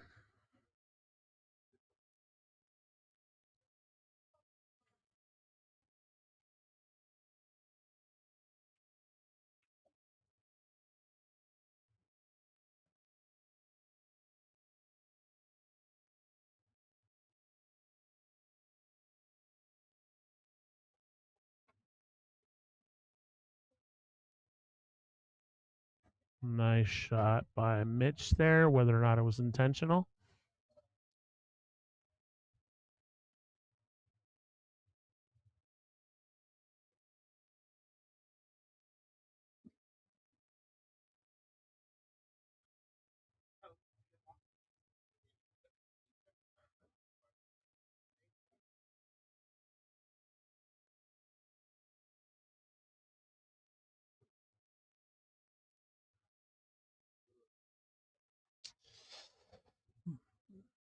Michelle Bobby Evans is playing not until match 10 today. It's kind of weird how these matches got drawn, but he's playing in match 10 and 11, which has got to be hard, obviously. Nice hit by Dwayne. Oof, nice hit, nice roll. So tomorrow, Bobby is playing more spread out. But yeah, match 10 and 11. To answer your question, we are currently on match 5. I will put up the order of matches again right after this. Is Mitch going to get him behind this 4? No, but still safe.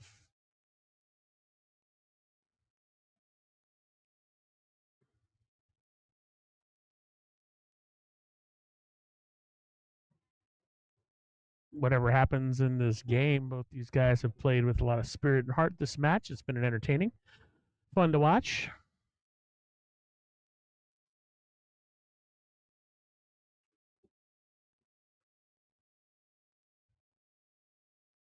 Thank you to everybody who's tuning in. Looks like we got about 400 people watching. It's pretty solid for a little amateur event.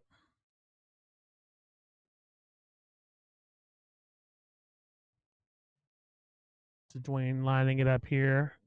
Probably going to make some solid hard contact here. Hope for the best. Double hit it, and it's not bad, but Mitch is definitely going to take this on as a shot. You can see enough of it to shoot it in the top left corner pocket.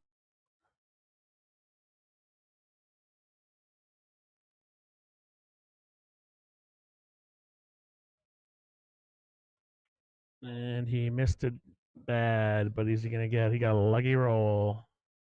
Missed it bad, got a lucky roll.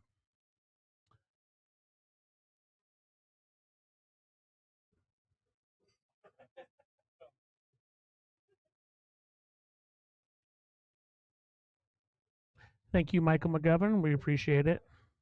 I appreciate it. I have fun doing this. It's more fun when I have someone else in the booth, but nobody wants to commentate right now, which sucks. It's better when you have a second person in here to talk to. I'll get one of them. I'll start buying some drinks for some of these Arizona peeps. Get one of them in here.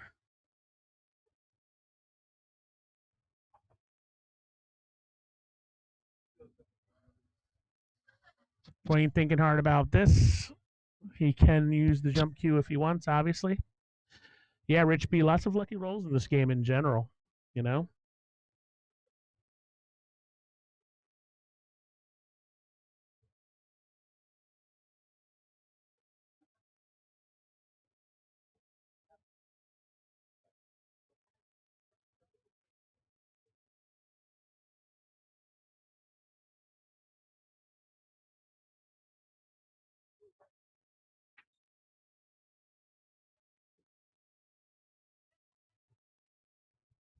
Yeah, it's a beautiful thing about events like this. You know, it's anything can happen. I remember a few years ago, one of these things, a guy on our in Vegas, named Mike Najarian, affectionately known as Dirty Mike, just had a match where he blanked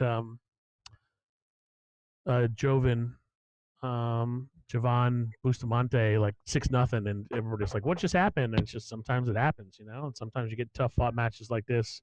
Nice hit by Dwayne. Unfortunately, Mitch is going to have a very viable shot here.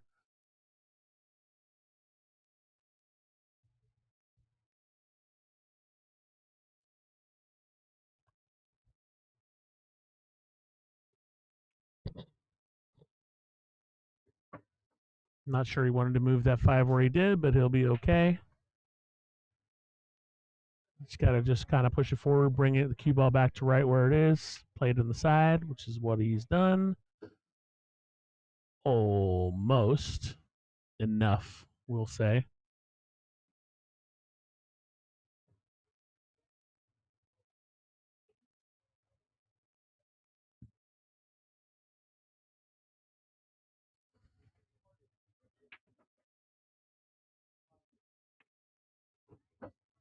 That's not what he wanted to do. He's not going to scratch, but it's close. And he's left with a difficult decision here. I think the 6 ball does bank if he wants to. It might be a double kiss, though. He might have to, like, blast it in to. I don't know. It'll be interesting to see what he does here. He could try to play safe behind the 7-9. Looks like he didn't take much time to think about it. Yeah, he's going the safe route, which is, smart, but he also built a window. I'm staring down the barrel of it, and Dwayne can see this whole 6 ball. Bad roll for Mitch. Shot it right.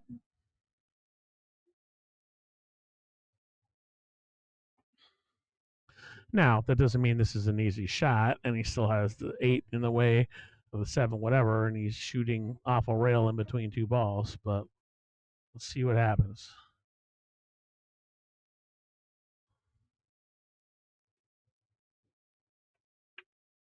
Dwayne, you had it. You had the chance, but you didn't blow it yet, did you?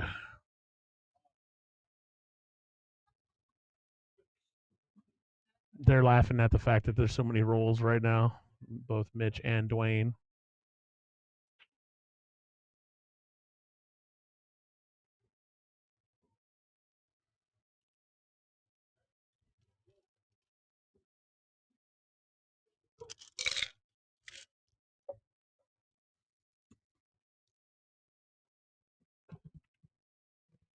Wow.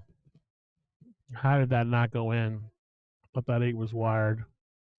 Well, this is a really good opportunity for Dwayne. I mean, they're laid out pretty good. I'll just shut the F up and let it happen.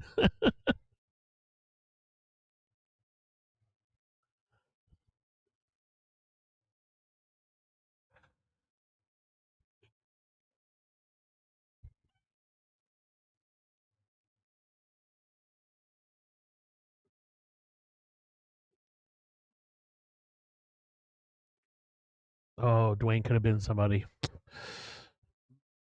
But instead, he got a lucky roll. I don't think Mitch can see enough of the 6 to carry him into the 8. Not that he would want to do that anyway. Apparently he can. And he did. So Dwayne with an opportunity. And barring some sort of cataclysmic event, Mitch will, in a lot of ways, kind of get lucky to win. I mean, he played well, but he had a couple of rough go bouts, but it doesn't matter. A win is a win.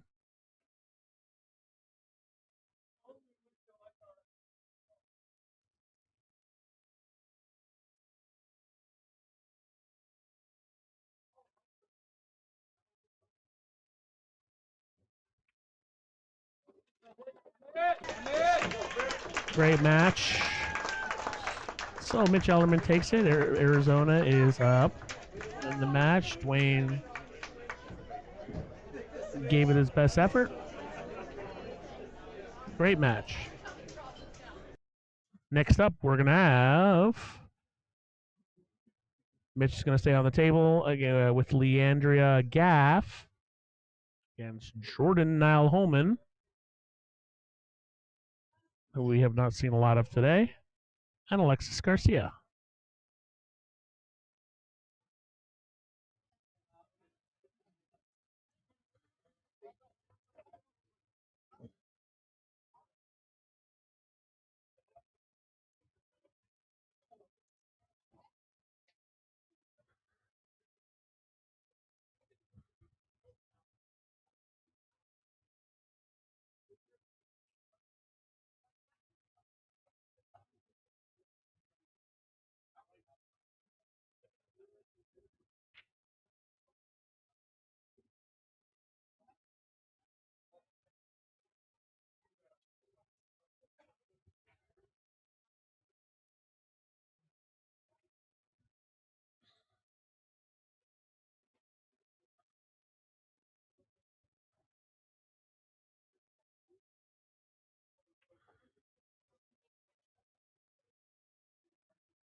All right, Leandria Gaff. Um, Elena, yes, one table for all the matches. They don't play on multiple tables. So Leandria Gaff and Mitch are going to be taking on Jordan Now Holman and Alexis Garcia.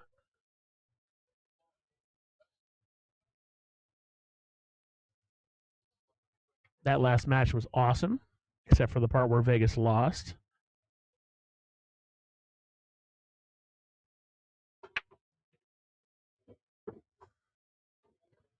Nice break by Mitch. 1 ball went down. Leandria has a tough shot on the 2. She's a good shot maker. Obviously, when you're playing with someone like Mitch, you just got to focus on your shot. If you don't leave them perfect, it'll be okay.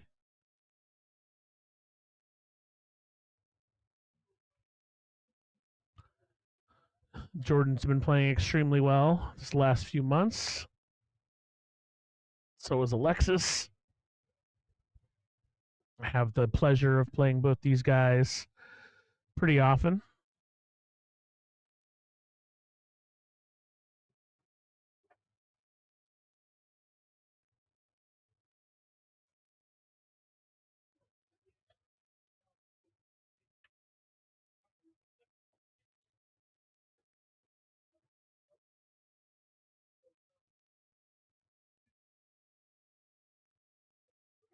What up, Josh Kondo? I was just talking about people I play often, and then you just pop up.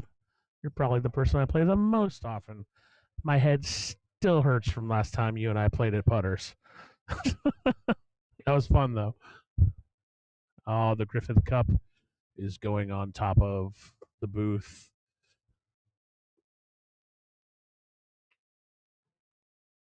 To confirm what you're saying, Elena, about Savannah Easton is playing Leandria Gaff in 9 in the ninth match, and then she'll be playing Scotch doubles in match 11. We're currently in match 6 at the 2026 Griffin Cup.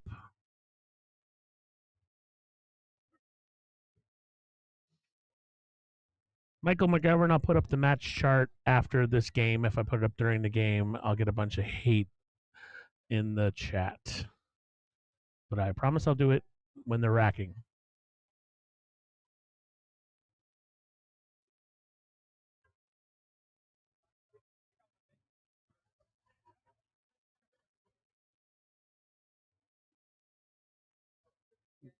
Jordan hit that a little soft, so he's going to leave Leandria a pretty reasonable cut here into the side. I don't think she's going to play in the corner. We threaten a scratch if she did that. Plus, no way to get on the 3.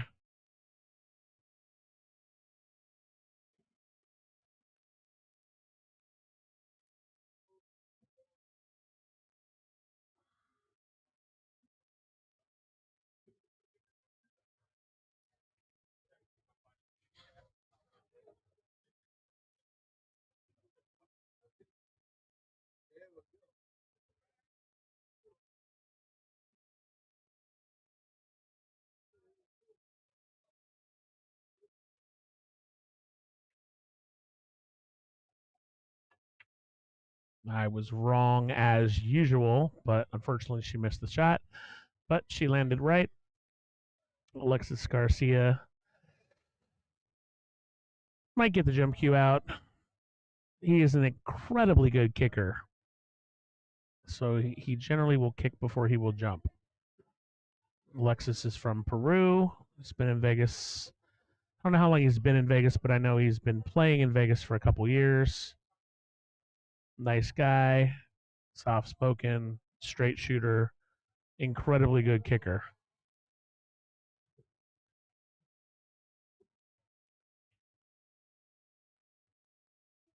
Jordan is one of the best jumpers in the city. I'd say him and Josh Kondo are probably the best jump cue handlers in the city.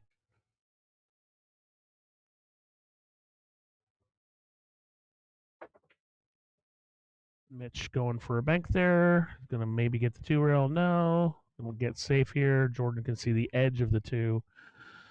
enough to potentially try to cut it into the top left corner, but I mean that might be his most viable shot because it's his most direct shot. So he might be going for that.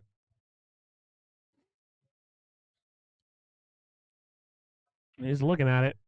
He is looking at you, kid. I'm gonna take this cut.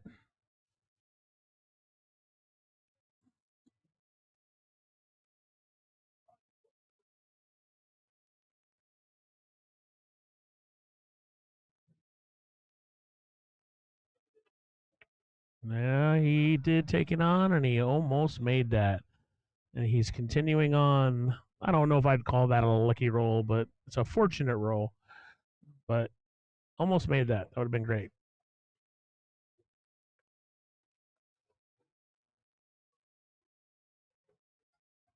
What's up, Chris Adams? Welcome to the chat.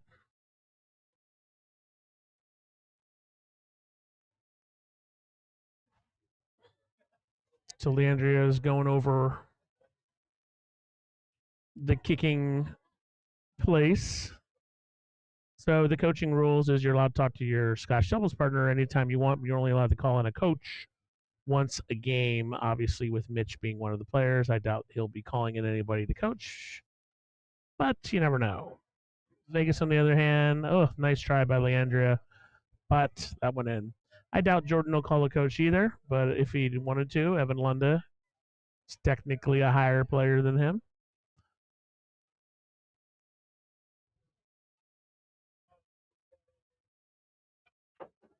Alexis definitely hit that in a very peculiar as far as I mean maybe he was just trying to leave Jordan center table, but that's close. He almost got behind that 5. Vegas is on the right. Mike Stroud, Jordan, and Alexis. Jordan made both balls there. Solid.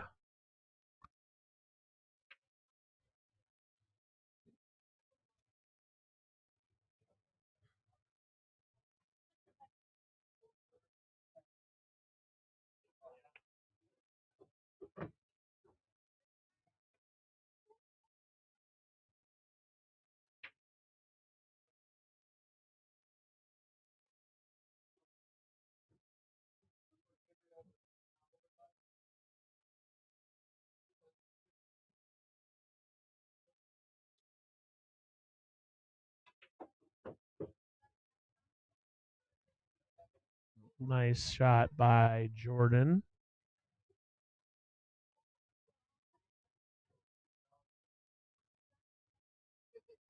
Oh, Alexis missed this one. Got fortunate though. I don't believe that Mitch can see enough of this ball to make it or even maybe hit it. I mean, he can hit it on a kick for sure, but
no, Jordan might scratch here if he's not careful.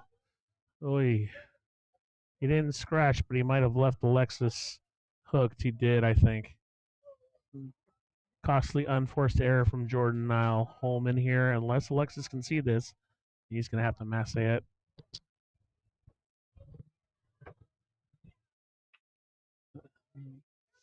I don't believe he made a hit there.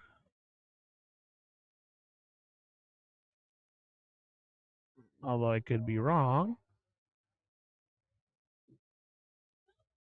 Maybe he grazed it. I couldn't tell from here. It looks like he did graze it because Landry is not picking it up, and Mitch isn't telling her to. So, oof. All right. Even on the replay, I didn't see that hit, but apparently it happened. Nice first rack.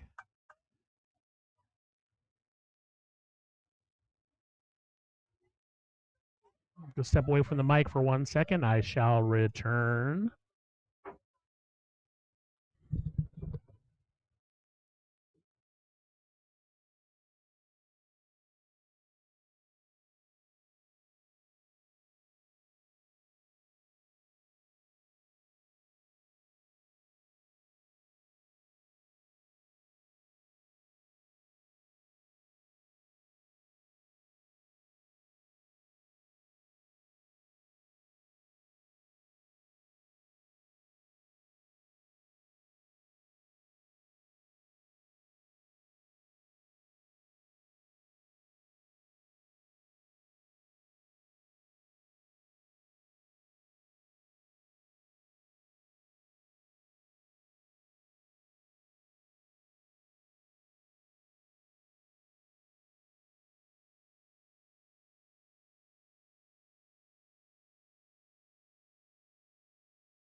I feel like I'm begging people to come sit in this booth, and nobody wants to come. Maybe I even showered today. Ronnie Wiseman might come in here. That'd be fun.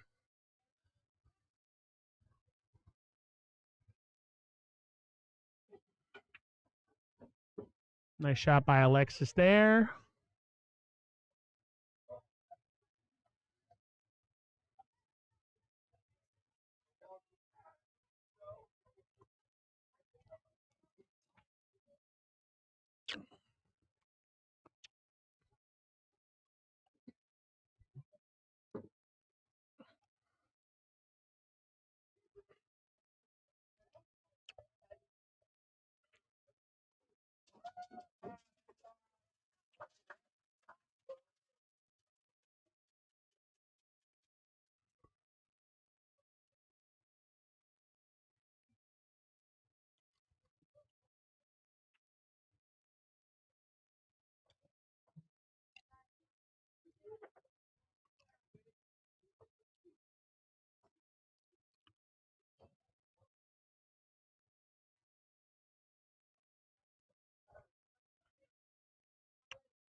Four ball's in a precarious position, of course. I don't know if he really goes anywhere, to be honest. I'm sure they'll be thinking about that. Ooh, that's a tough place to play this ball. It's going to get behind the five, maybe, and it has.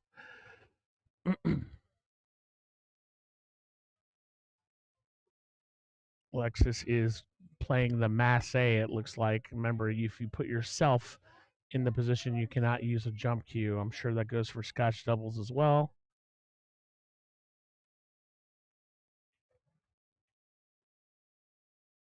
Alexis is kind of an old school player in the sense where he does a lot of he's very good at kicking. He also masses very well. It's which is something a lot of people rely on jump cues these days, whatever. And he's really put a lot of effort into those other skills. I know this because I play him pretty often, and it looks like he's going to do a short roll kick instead this time. Oh, just tying the ball up. Okay, I think he tied it up in a way where that five. I don't know. He might be able to throw it in. The 3-5 is frozen, so it might throw in.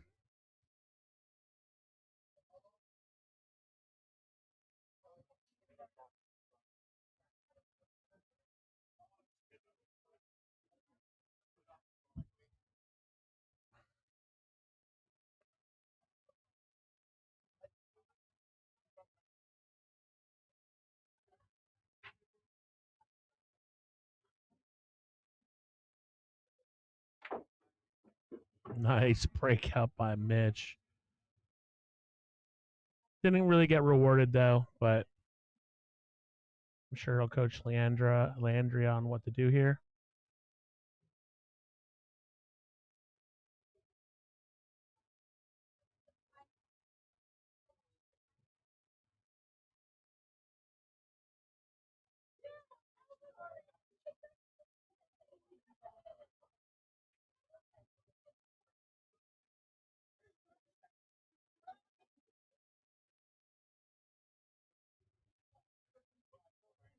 Welcome to the chat, Deck Cape 1325.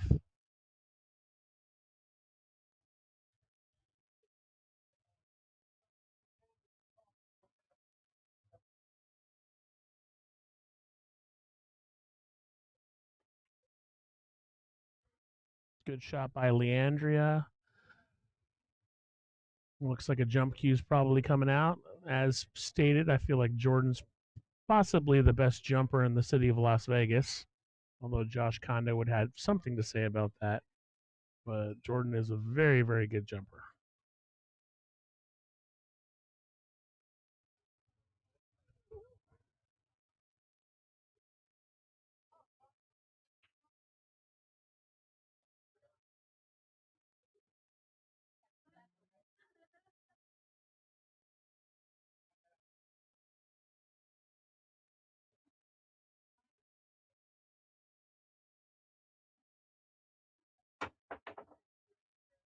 No, there you go. Alexis is going to have a look at the 4-5 got in the way.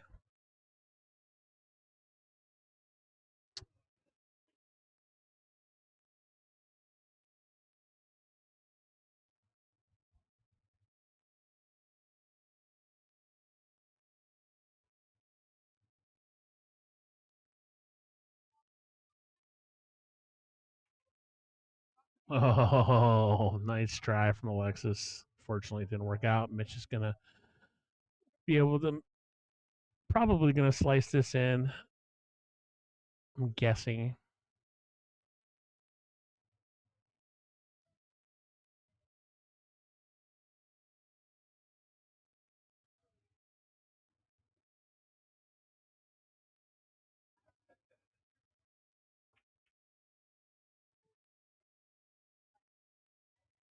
Went for the combo. Not a bad strategy. Would have been better if it went in for him.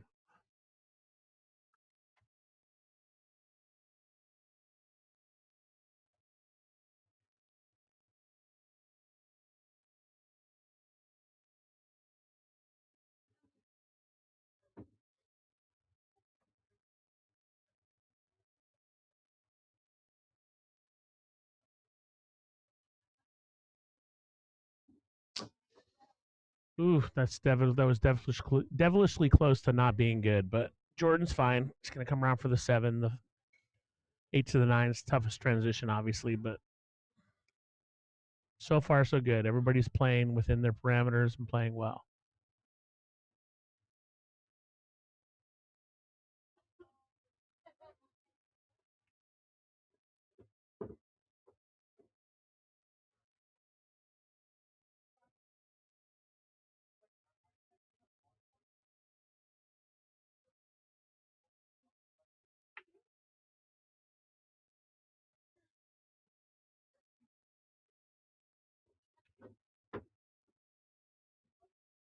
What are you guys in the chat referring to when you say RR? I'm not catching. I'm not picking up what you're putting down.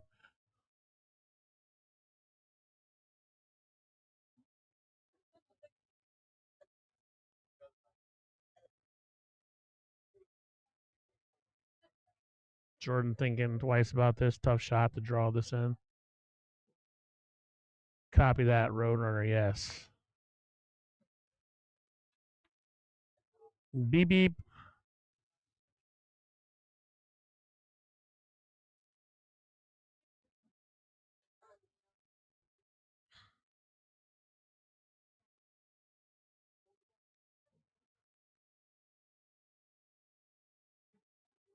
I thought for a second you were referring to Rum Runner, which is a bar here, but it makes more sense you'd be referring to Savannah, who is over there practicing with the team. Great shot by Leandria Gaff there.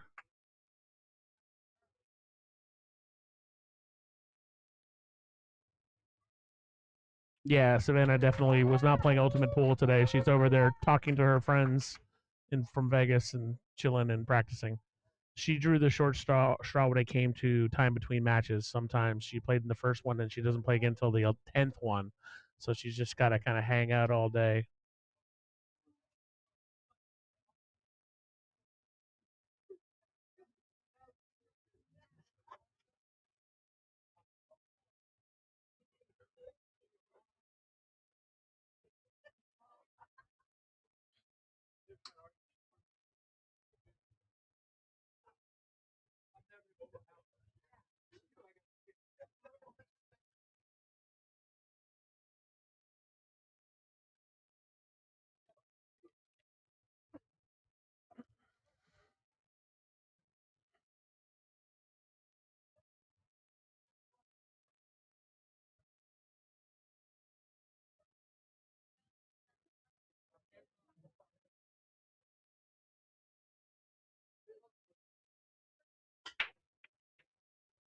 Alex with the cup break, but I think he cut the one too thin. Cue ball came off.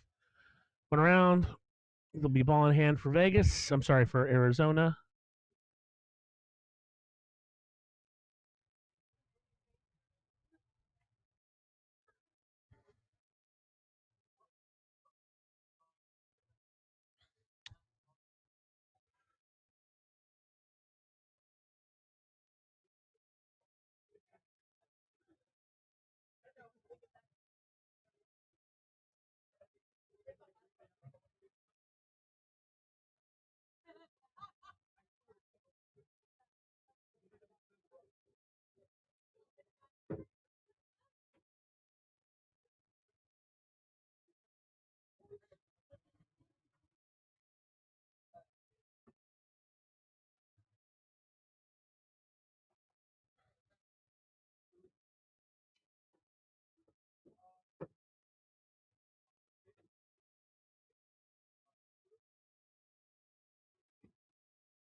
It's not quiet at Griff. That cape. I just have the microphones tweaked where they don't pick up any sound outside of, because of like, I don't want to have any music coming through. But I have an external mic that I turn on every once in a while when people are cheering. But Griff's is it's full. There's a wait list for tables.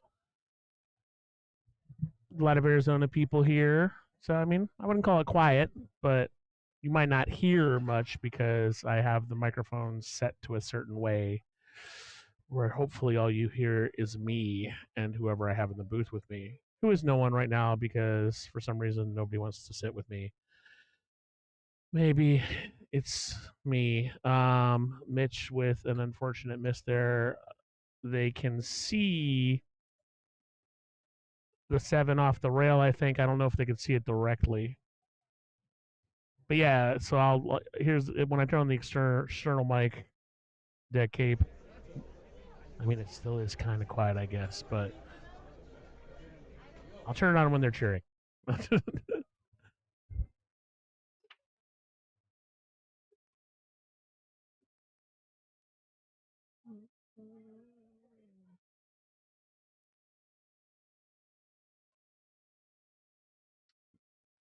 James, I'll take anybody in the booth to keep me company, buddy.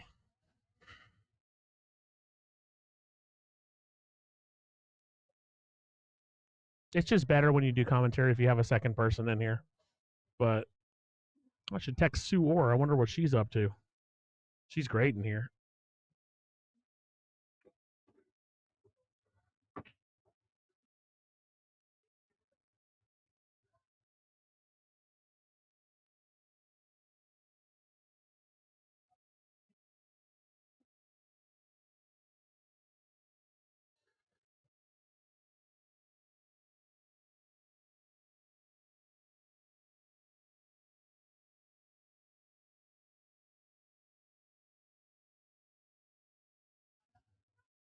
Andrew Savannah will get in here, but she's focusing on her matches. We'll probably see her tomorrow. She's over there practicing. She takes it pretty seriously.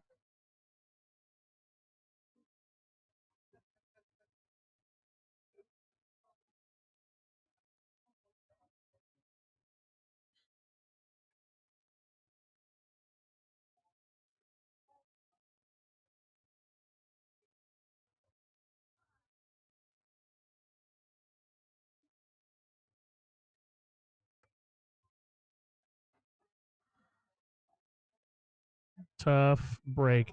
James, if you come down, you're welcome to jump in the booth. But if anybody from like the teams wants to come in, they're gonna bump you out, just so you know. But as of right now, there's nobody in here but me.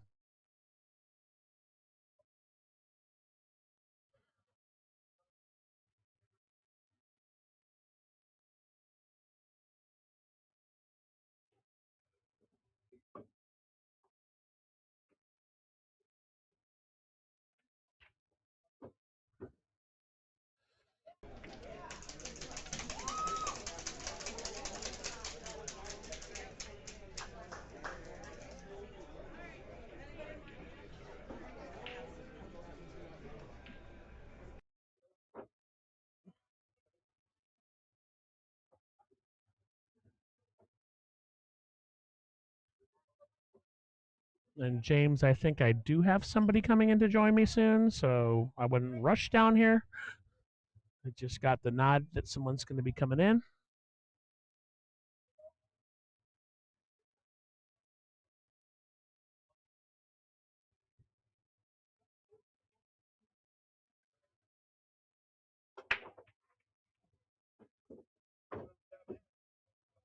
Chris, I haven't tried remote commentary before, but the problem with remote commentary also is you have to patch somebody into your direct feed because there's a delay on YouTube. I have never tried it, but I've thought about it. I don't know if I'm tech savvy enough to do that.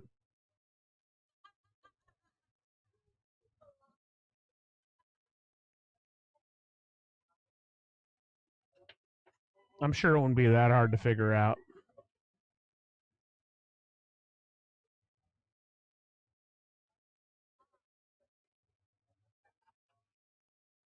Jeff Gray, I would love it if you come down here, but no, you have to be all family man and stuff and be responsible.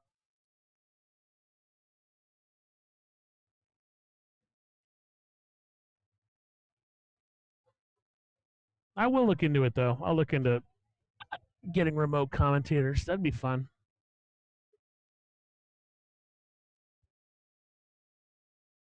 My pleasure, Mr. Waldman. Glad you're enjoying it, along with 346 of your friends. So, Jordan here with a tough positional shot. He might try to push it forward and come between this 5-9 to get on this 2.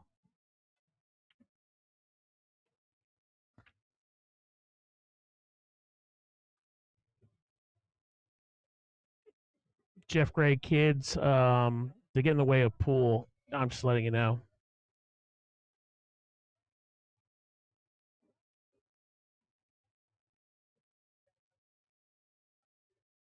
Yeah, Chris, that's what I was saying. It's tough to. I'll look into it though. I might not be tech savvy enough, but I probably know somebody who is. So Alexis is probably going to try to swerve around this. I don't think he can see it straight. I'm not sure, but I don't think he can.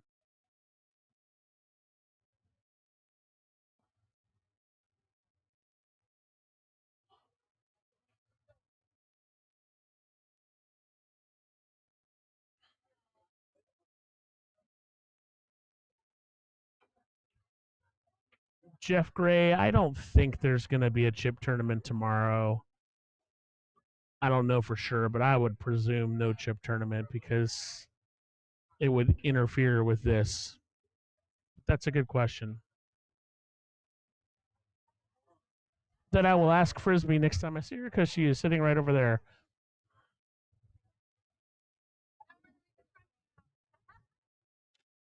I'll bring my cues tomorrow, Jeff. You and I can mix it up after this.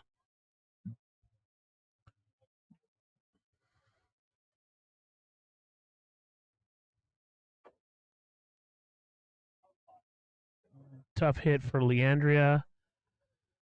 This is not an easy rack to navigate no matter what, but ball and handle help out with Jordan and Alexis.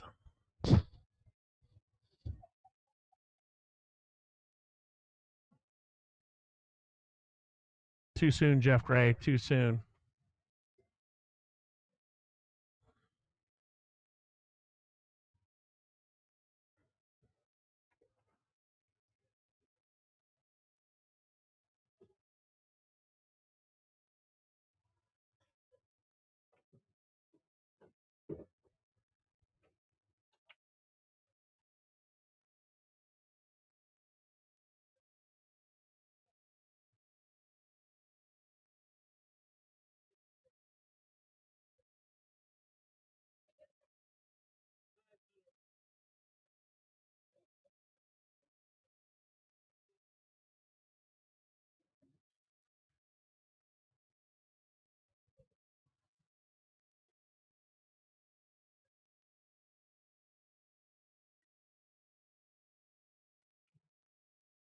I don't think Mitch can throw that ball in if that's, I don't know what he's trying to do. Maybe, though. No, he's banking ish, something. No, he's safe. Pretty sure Jordan's going to get out a jump cue here, and this is a very makeable jump for Jordan.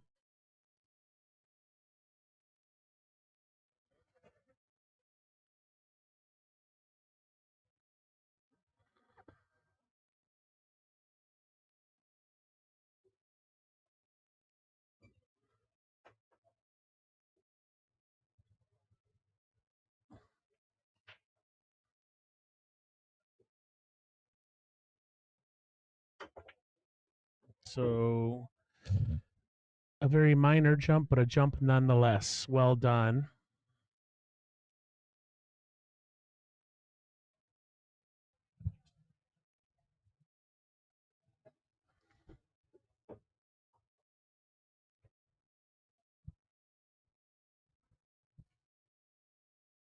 Maybe I'll play in the chip tournament and commentate at the same time. It won't really affect my commentary that much since I usually bounce out around round 6 in the chip tournament.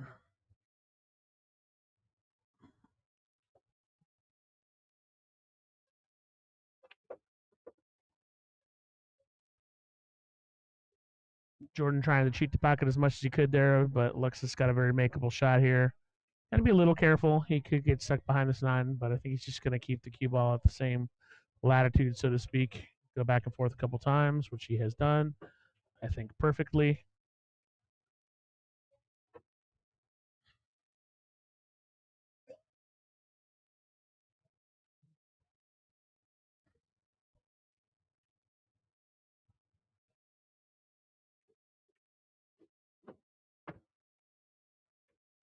Well, a little hard, but it's okay.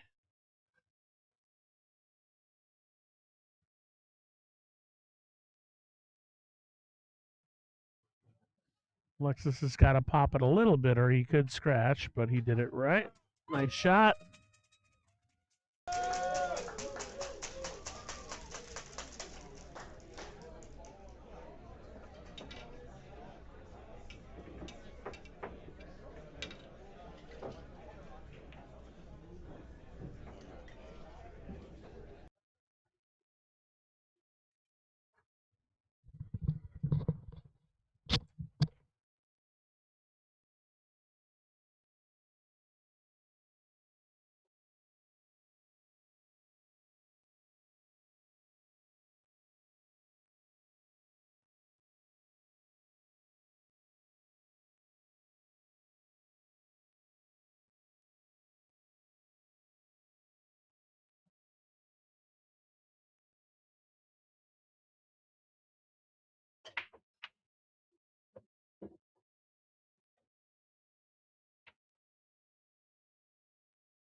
Charles, thanks so much for supporting the stream. I really appreciate it.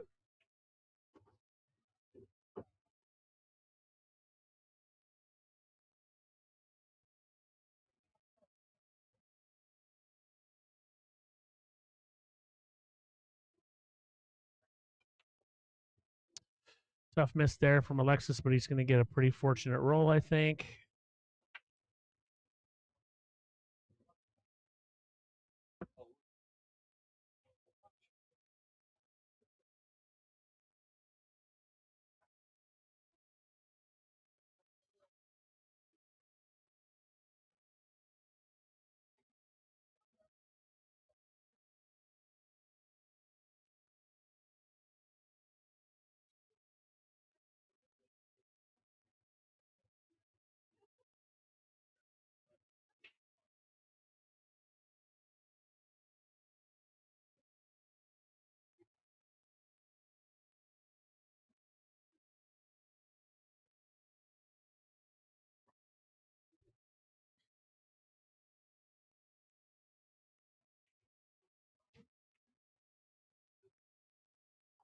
Nice shot from Jordan there.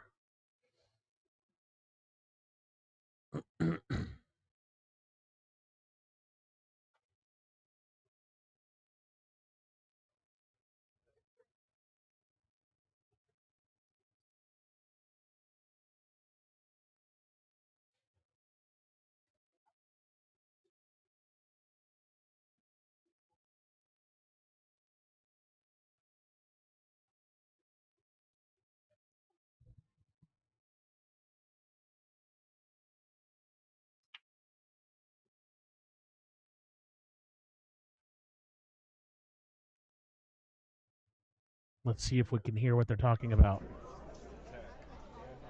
I turned the mic on. I don't know. You guys tell me.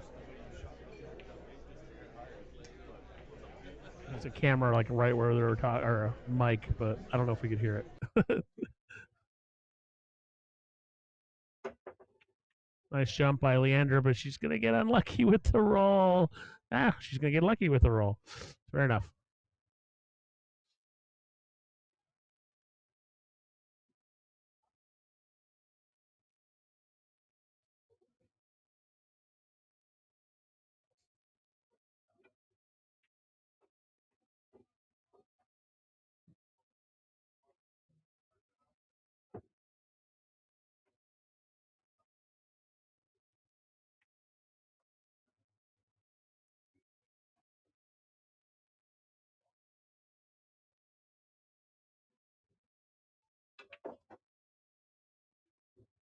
Nice smooth shot from Jordan. Sets up Alexis proper.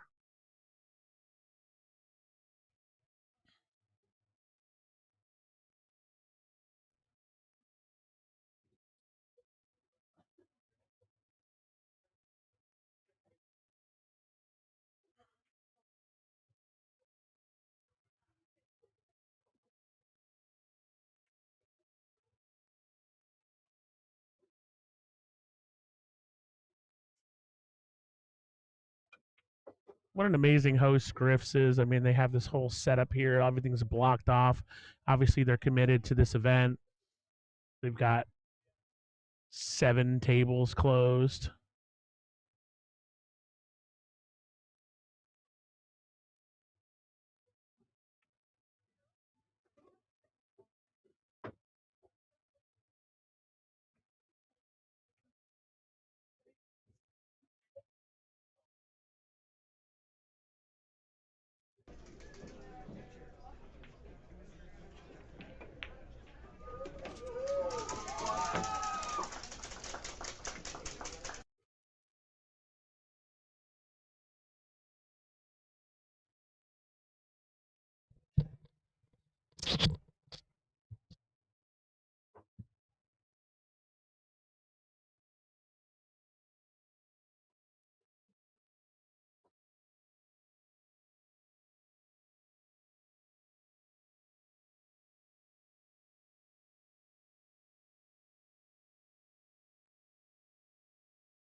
Nice break from Mitch, although nope, 6 ball went inside. Leandra has a look on the one. I don't know if she could see the whole thing. Matthew, the Q-tip repair guy named Joe Klimchak, usually is here. I can give you his number if you want to text him, find out. But usually he's here in the chip tournament.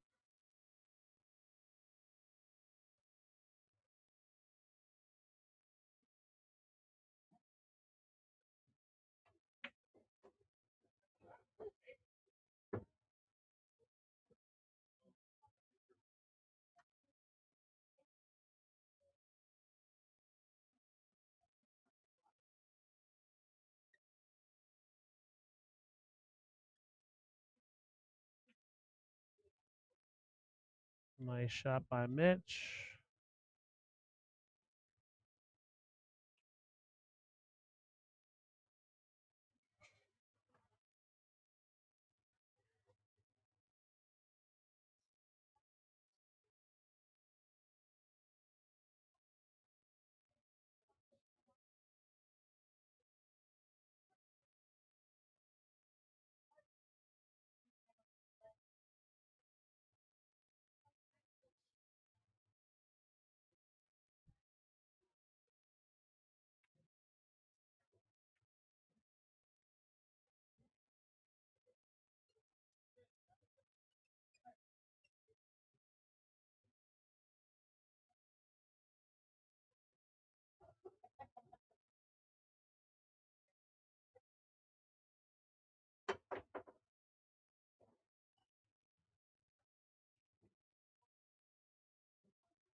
Lexus going for the combo here.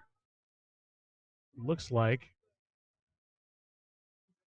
which is a somewhat odd choice, I think. But I guess with where the three lies, that's what he's saying.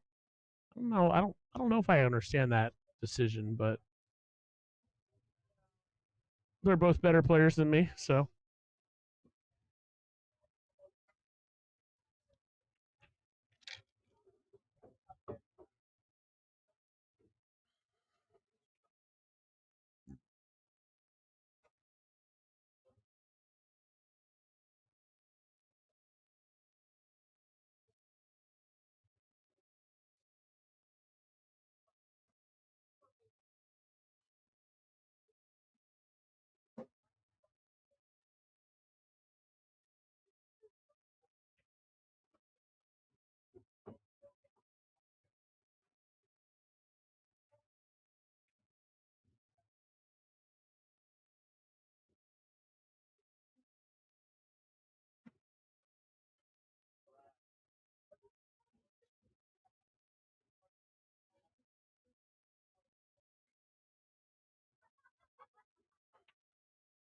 oof, tough miss by Mitch. And Jordan has a chance here if he can get on this 5, close this one out, and bring Vegas to within a reputable distance. It's not not reputable at all, but if they lose this match, I don't know. Oh, he's gonna snooker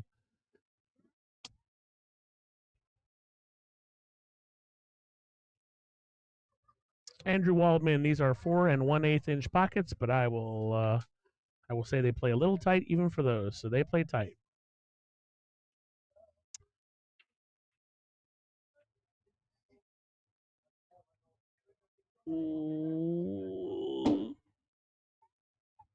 Lobo Steve, I think there was an early break and run by who was it? It was one of the good players. Maybe Eric Charlton. Um, maybe it was Mitch. But there was an early break and run, but there hasn't been anything since then.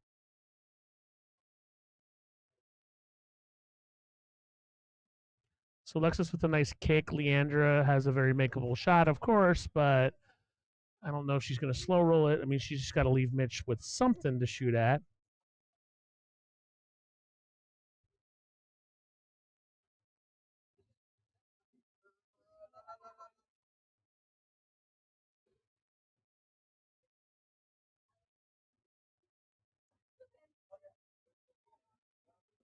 The phone number for Joe Klimchak, I'll put it in the chat real quick. Well, I don't know if it'll let me. It probably will.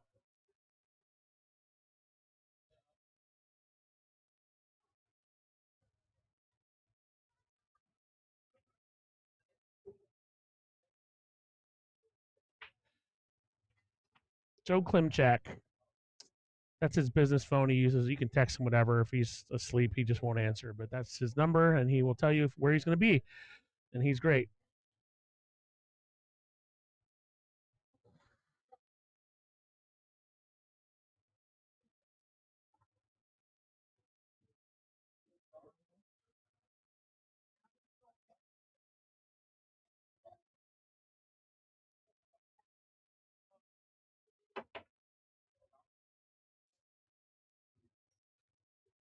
Jordan going to get a pretty good roll here.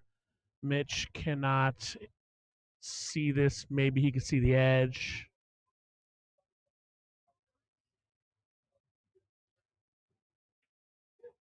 Ike, you're saying Mitch was the one to break and run. I think that might be correct. Yeah, there was one break and run. Good to know, Mr. Goodbar, that you don't talk to people when you're sleeping. But I think Joe has his phone turned off. Is what I'm saying is you can text him whenever, and he's not going to care. Well, that's one way to do it, Mitch Ellerman. Wow.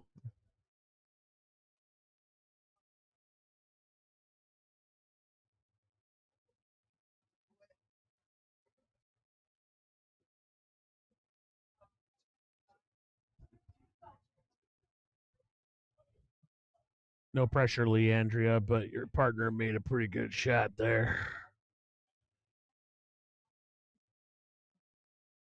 Stereotype. Bum.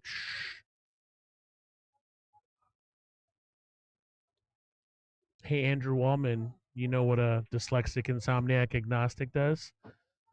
Stays awake all night, wonders if there is a dog. Bum. Nice shot by Leandria.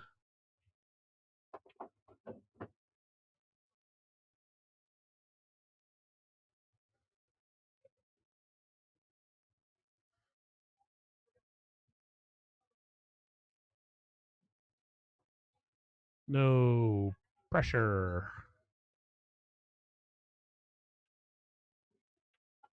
Oh. Yeah. That would have been great to see a win there.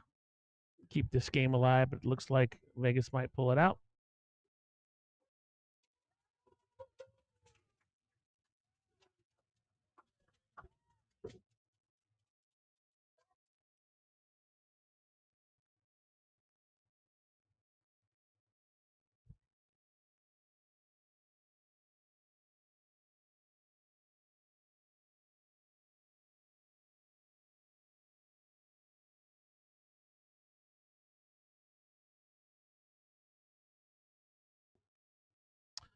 All right, Leandria unfortunately missed that shot, and we are back, but it is the next match, which I will get going in 1 second.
All right, we have Fernando Diaz, who we are seeing for the first time in solo action, as well as OJ Hilario. This is a fairly close match.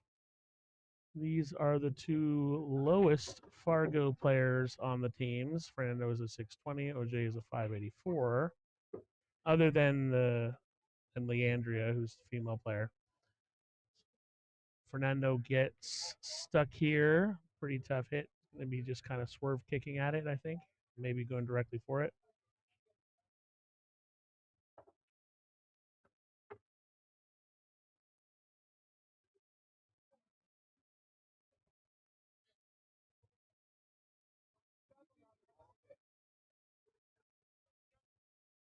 Yeah, Vegas won the last point, everyone.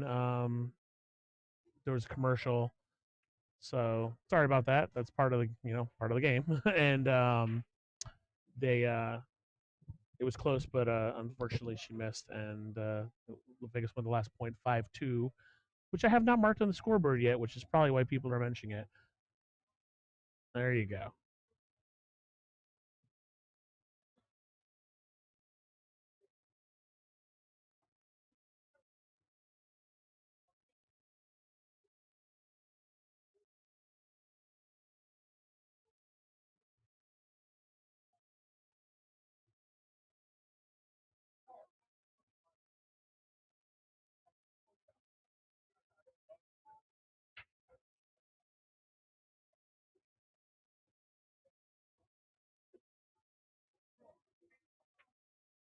Nice hit by OJ, although this ball might scratch. No. Oof. Close as you can get. I think Fernando can see this.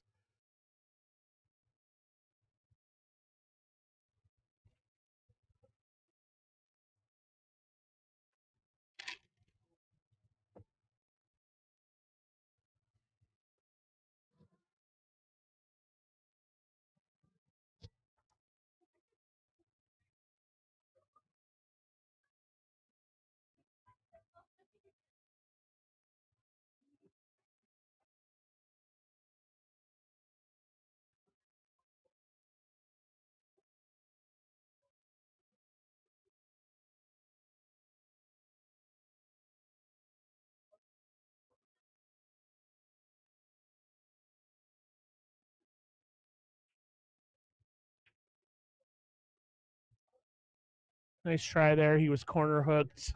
No choice. So OJ's going to have ball in hand here. OJ has had kind of a rough competition so far, but Vegas is very much still in it, and he can right the wrongs.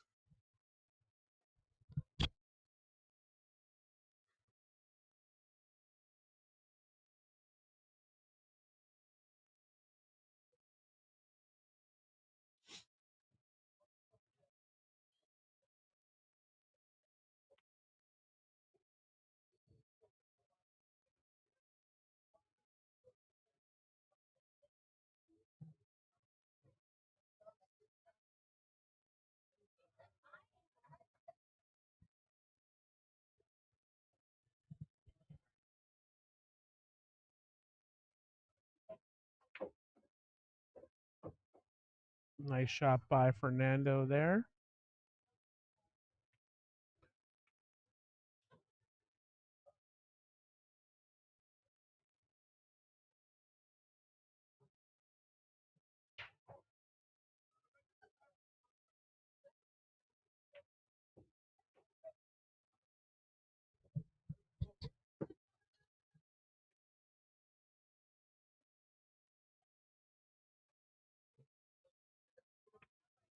Oh. Tough break for Fernando. OJ's got an opportunity here. Nothing too complicated. Just got to get around this 7 without encumbering his view with the 9.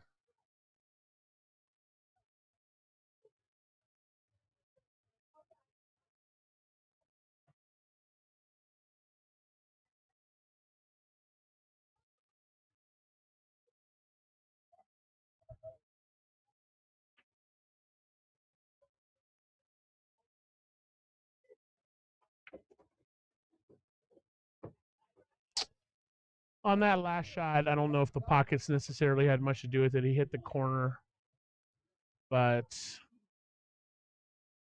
yeah.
Nice out by OJ.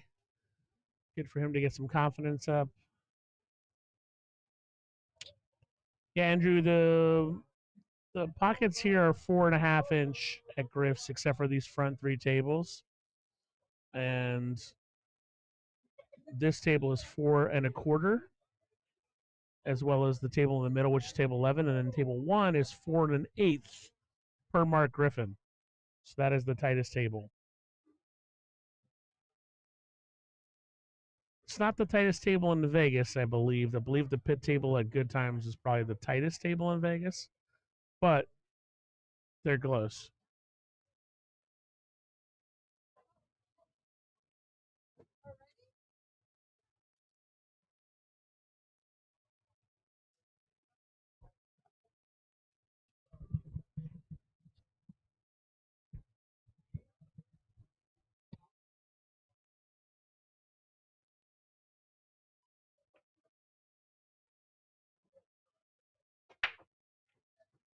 Cut break by Fernando. Nothing dropped. Straight in shot on the 1 from OJ. Getting to this 2, a little challenging. Shooting in the side, but can't really juice the ball from here. But I think he probably would just lay up and have the cue ball come a little off the rail and have a tough cut on the 2. If he tries to juice it in this pocket, it would be tough.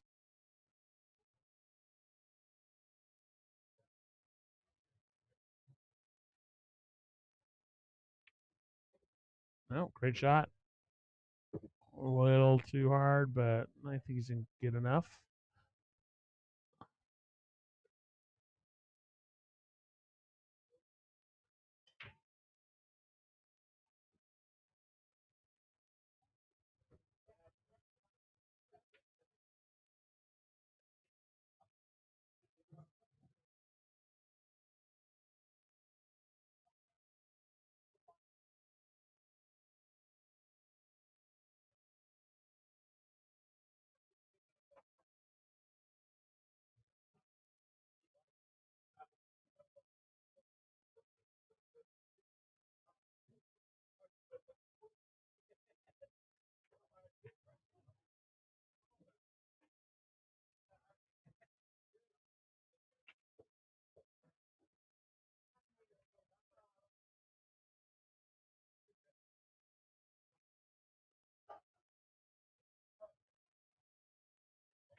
Havoc.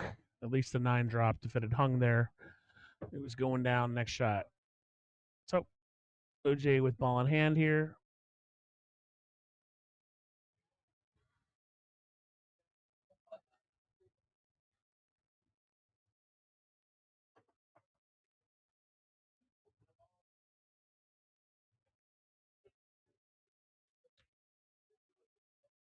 Tam, I really don't agree with you on that. Saying that the pockets at Walters are 4 inch. They might be 4 1/4, but I've played on those tables. Those pockets are a lot more forgiving than these. You are at Q Club every day, so you would know if the front tables are shimmied and are tight. But the Walters tables, the front 2 are they're tighter, but I don't think they're 4 inch because they're pretty forgiving compared to these at least.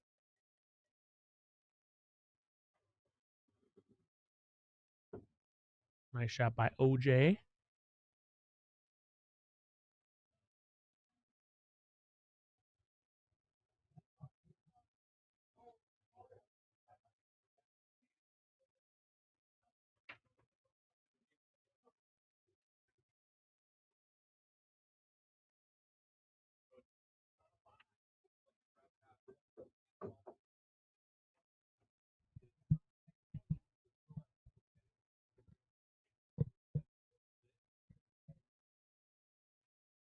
I also didn't know that there was a diamond at Bangin' Balls though, so I might not be a worthy source of information since I really just go to Griffs and every once in a while Walters.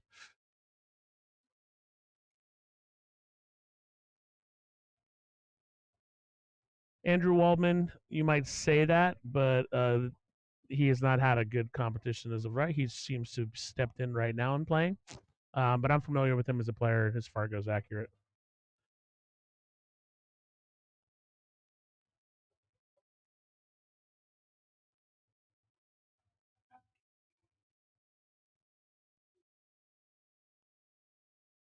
Yes, I just landed Sue Orr to help tomorrow with the stream.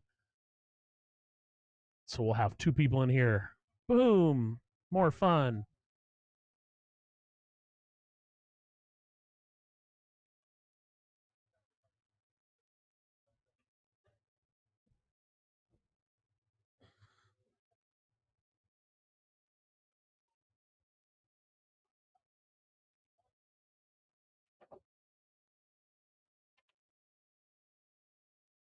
Almost on cue.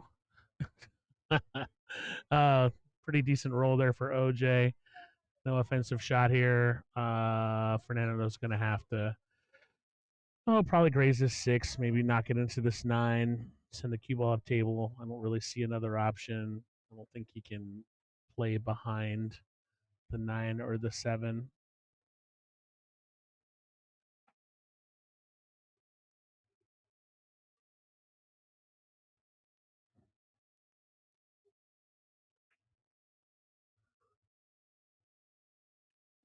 Yeah, that's a good shot.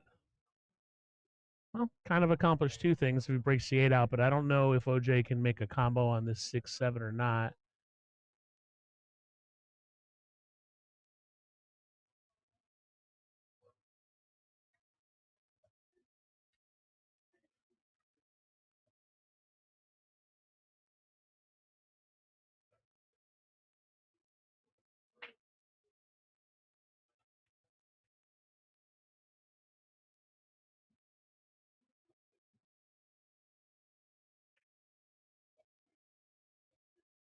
Roy, you're probably right about these tables. I play a lot of one pocket on these tables, but I almost refuse to play rotation because I'm afraid of these pockets after 5 years of playing on them. But you're probably right.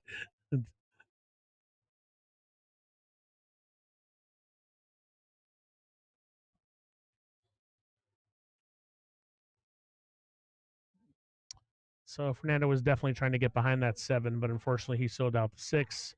Moved the eight into a little tougher position, but honestly, OJ here just has to get out center table to get on the seven, and he should be able to take this one down.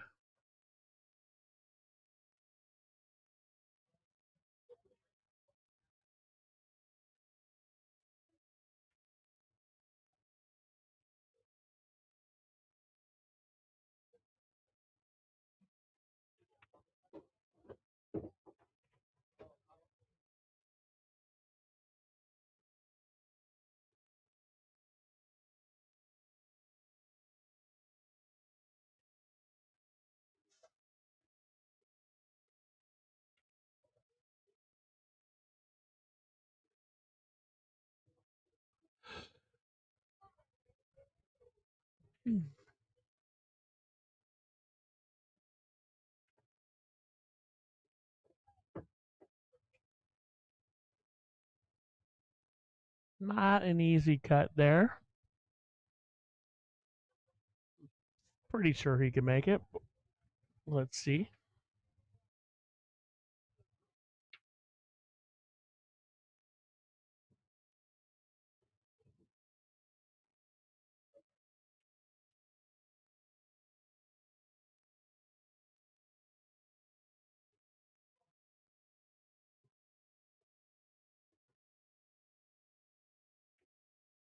Guess not. Good bank. Is he gonna get a good?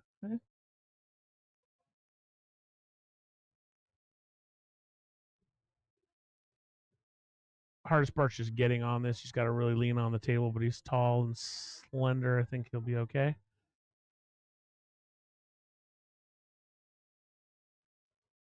Nice shot. OJ playing well this match.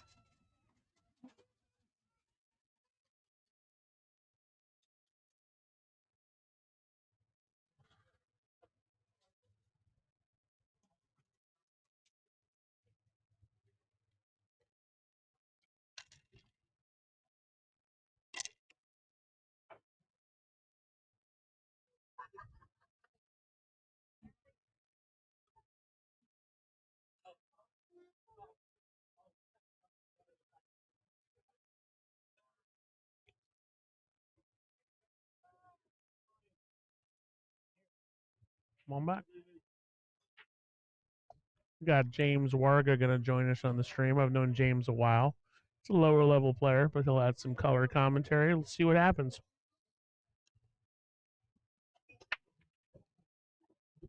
Nice break from OJ.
Nice shot.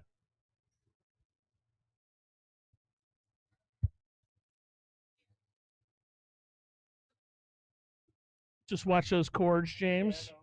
Come on in. Good, man. Thanks for coming out. Grab that headset. Just keep the mic about 2 inches from your mouth.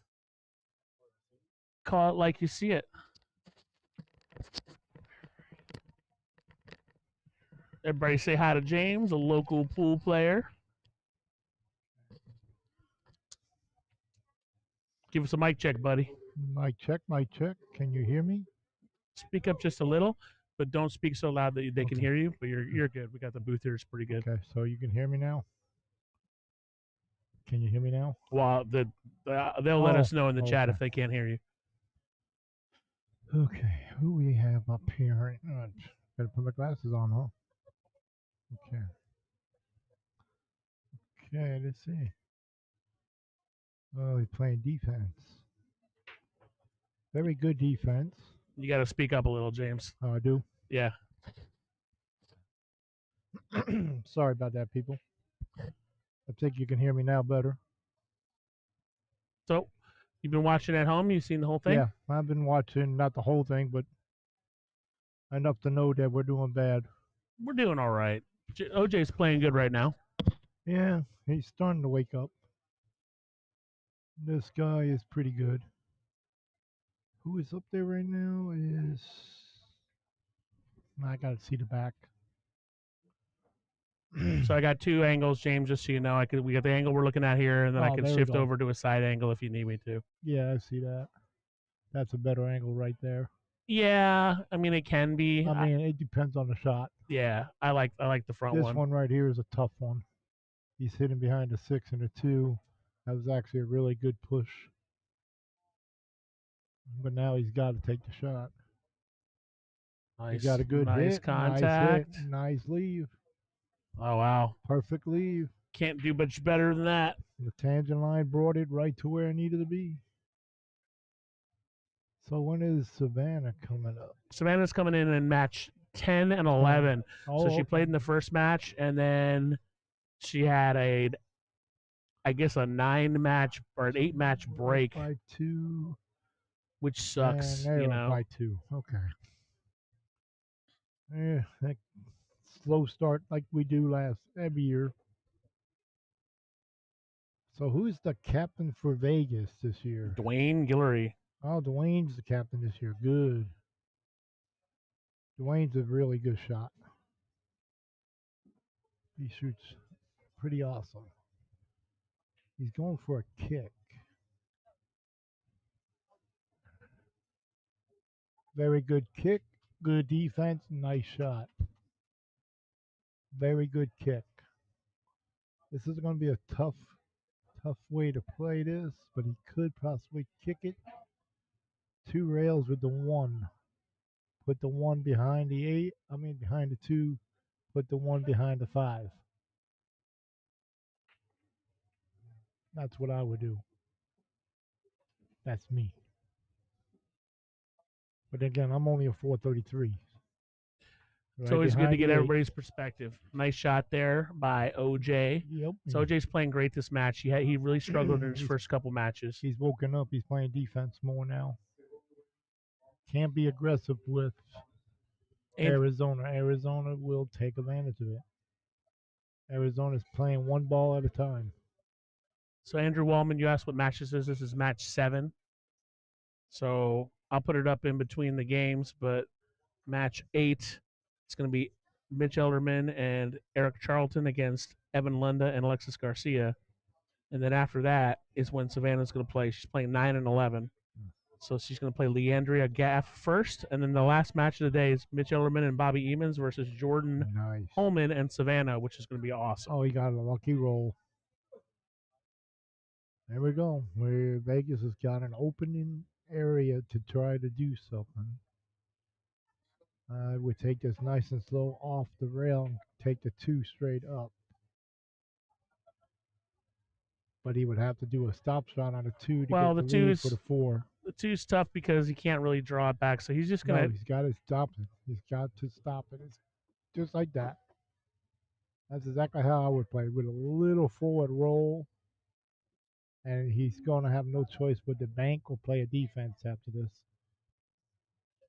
he's going to try to shoot that 2 Well, yeah, I would all shoot the the way 2 up. now, but I'm talking about the next ball beyond. I usually shoot 4 balls out. He might try to, you'd be surprised, he might try to push it past this 6. It's possible. Well, that's a good possibility, but that's a lot of top. That's hard to control. I wouldn't take that high of a risk of a shot.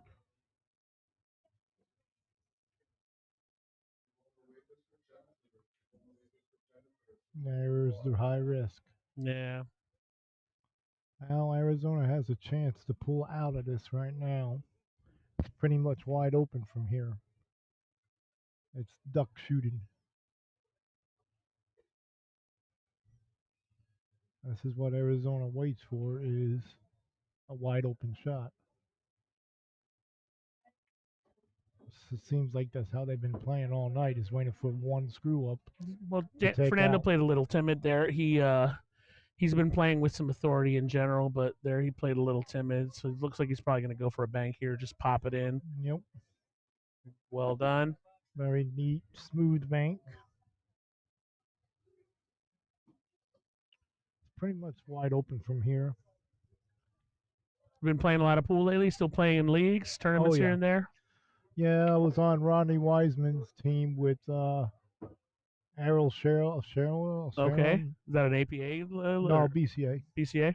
I play on Derek Ritter's Repahagen league.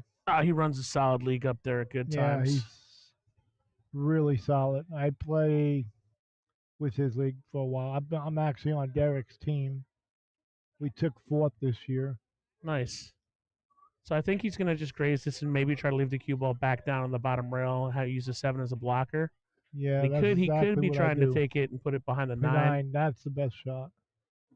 He has 2 balls to hide behind instead of 1. Yeah, not what he was intending to do, I don't But it think, still but it worked. Yeah. Get behind the 9, but if you didn't get behind the 9, you overshot it, then you still got the 1 ball to block. And now you were talking about jump cues earlier. So the rule is this: if you put yourself behind A ball, a ball on you're on your own, temperature. you can't use the jump cue. Right. If your opponent puts you behind, as this would be the case, you can use the jump. Right. And on the break, whatever happens, you can use the jump cue. He's going for a kick shot. I think it's too complicated. I don't Just like say jump no cues. jump. Just say no jump cues and call it a day. But I don't see cool. no sense in the jump cue, anyways. Well, there's tons of sense in a jump cue, but it comes out for good things, but it also comes out to being a bad thing.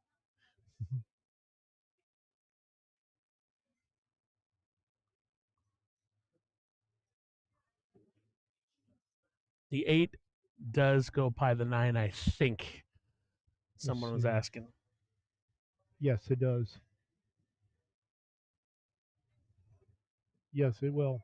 He's going to have to cheat the pocket, but it will go.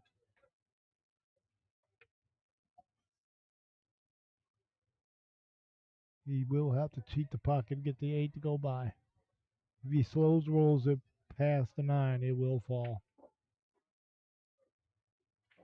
Hit a little hard, but I think he'll be He's well. still okay. He can put a little bottom left, pull out for the 8, come off the side rail off that diamond.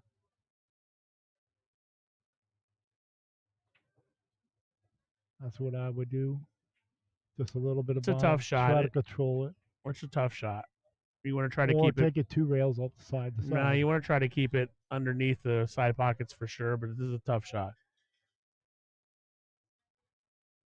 I don't know if it's tough enough to play safe on it instead of going for it, but it's tough.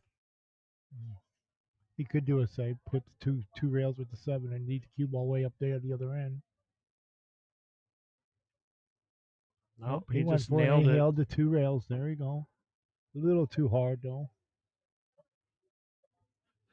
Would have been more nicer. He could probably just take an easy combo.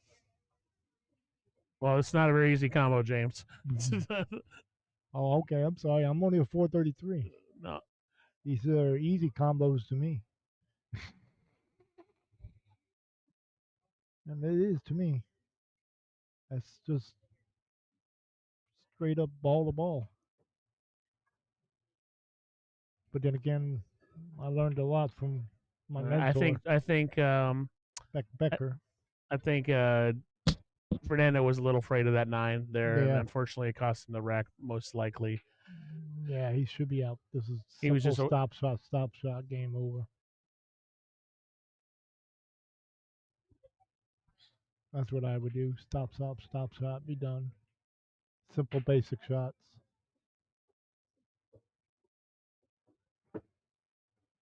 Yeah, I know I was watching the matches earlier, and it was just like straight out routine shots being missed. Mr. Goodbar, you are not incorrect. That's Reese Romney, if you're wondering who that is. Yeah, I know. Who's dragging you on the chat? Dragging me? Not dragging you, just razzing. Well, I'm a 433. We can play anytime. I don't care if you're a 600. You don't want to play Reese, man. He plays pretty sporty. I don't care what you are. I beat Ronnie Wiseman. I could play with the tough. I play with the best. I can hang with them. Don't let my Fargo rate fool you.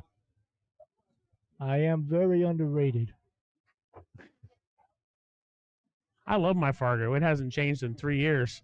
My Fargo won't change. And I play a lot. Well, I'll tell you why my Fargo's so low. It's when I first joined the league. Because you go for 8-9 combos that aren't straight in? No. Well, I was super shots there. And I was taking them the wrong angles and everything else. But my reason is for 2.5 years on Derek's league, I would get my ass handed every night. I mean, literally get my butt handed to me. Well, that'll that's definitely what kept my Fargo down. It wasn't done on deliberately. Oh, maybe we'll play in the chip tournament one of these days. You and I would get 8 chips. Yeah. No, actually, we won't. I won't get 8 chips. No, I'll get. You and I would get. We get 7. Yeah. I got to choose me between. and Constantine, we took 7 the last time we played together. I played with you like 2 years ago, right? Yeah. I think next time I play, I'm going to play with Daniel. Danielle Roberts and I are going to get 7 chips. We're going to crush it. I remember that time when we played. No, we had a good time. So he's past the side pocket enough here. No, I didn't. Where he can push it forward for the 2. Oh, I bet you remember this shot too in that match. Where that guy made a shot. I didn't see it, and I thought I had ball in hand. I went to go pick up the ball and gave him 9 ball. I'm not gonna lie, James. I don't remember that match. It was like 3 years ago, but I remember we had fun when we played. I remember that. That's the most important thing is we had fun. Oh, we came in 5th place. Yeah. If I didn't make that stupid screw up, we probably would have took 2nd or 1st. Possibly. So, it's kind of the wrong side of this right here, but I think he's going to push it forward and try to take the 6 into the side pocket. Correct. Push it forward, got behind the 8. Ooh. Or play got a safe. Good leave. Oh, he got a lucky leave out of that. There has been a good amount of lucky rolls going on That was today in definitely a lucky general. roll. I wonder where Sue Orr is. Come I on, was Sue. waiting for Come on. Joe Carminati to start trolling the chat. Sue's coming tomorrow, actually. Oh, good. She's I going to like come that. and be in the booth with me tomorrow. Cool. I'm trying to get Larry or Tiffany Easton into the booth for when Savannah they're comes sitting up. over there watching her daughter. Larry's pretty good about coming into the booth. Yeah, Larry is, yeah. Because he knows I'm not going to ask him any stupid questions about Savannah. No, Savannah's pretty got a good smooth stroke now. I mean, Savannah's going to be... She's picked up her game. She's a future superstar. She plays great. Yeah. I'm glad I got to play her every once in a while before she was this good. And yeah, so did I. I could at least keep up. Yeah, that's all I did was keep up with her. She's got a nice smooth stroke. Nice shot Nice by jump. OJ. Good. Is that going to get the legs? Nope. He gave it away, I think. A little mass say you can make the 5. Or it might be just clear. It might be clean. Oh, yeah, that good is opportunity clean. for Fernando here, Yeah, I'm looking at it right now. That's clean. Totally different view when you look at it from the table view. Yeah, that's gonna hurt. It's not where he wanted to be. He's jacked up. Yeah, he wanted to be down more. Cut that into the side, come back up. Elena, I'm going to try to get Tiffany in here, but so far they're radio silence. I might have to go and harass them personally. We'll see. There it goes. Oh, speed. How's the speed? 2 rails. Nope. No. Didn't catch it. Wow, that's a good opening for Vegas. So OJ's been playing well, but he's also been handed some pretty good opportunities. And Oh, okay. There's the names. Okay. Yeah, well, for OJ being a 584, he shoots pretty damn good. OJ's a legit 584. I'll put it this way: I'm a 584, and I would be happy to play with him. Yeah, he's legit, but he's playing good this match. But he did not play good earlier. I'm waiting for him to bring out the big guns. I'm waiting for Savannah to come out. I've been supporting her since he was 14 years old. Her game is big time improved. Big time. I told my father-in-law, hey, you watch out. Savannah will take you up on that table. You think you're a James, 584. if you mention your Fargo again, I'm going to put it on the screen so people. I'll put it like next to. I'll like list you as a 433. Go ahead, I don't mind. My father-in-law, he loves it. Who loves it? Your father-in-law? Yeah, he's a 594, 594, 593. Ed Smith. Ed Smith's your father-in-law. Yeah. Oh, so you're married to Les now? I'm not married, but okay, we've been common married. Common law. Yeah, common law. So been that's together why too long. Copy that. All right. Looks like Vegas has a chance to donut this match. We do. That means Vegas is waking up. Next match, for anybody who's interested in knowing, I'm going to put it up on the screen just so you see it as well. Balazao, Mitch Elderman, and Eric Charlton versus Evan Lunda and Alexis Garcia. That's going to be a banger. And this is what? James, I'm going to try to get Ronnie Wiseman in for that match. We'll see if he says yes or not. If we can get Ronnie over here, that'd be great. See if we can get Big Body here. Big Bad Ronnie.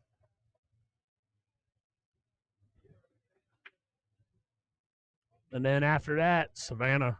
Yes. The Road Runner. Nice break by OJ. He's breaking. She slowed down, though. She slowed down her game. Savannah? She ain't slowed down nothing, man. Yeah, she slowed down a little bit. Andrew Waldman, I would assume she gets warmed up, then she starts running around the table. I would assume that match goes pretty quick because there's a lot of high-quality players there, but you never know. Yeah. Evan was he's from the Arizona team. He's shooting really good. The last match before this. I wonder if OJ's going to just kind of tap it in and leave himself a little. Pocket definitely got him that time. Oh, he miscued the roll. No, he didn't miscue. He just was a little. He just missed. Oh, I must have heard something. Might have been another table.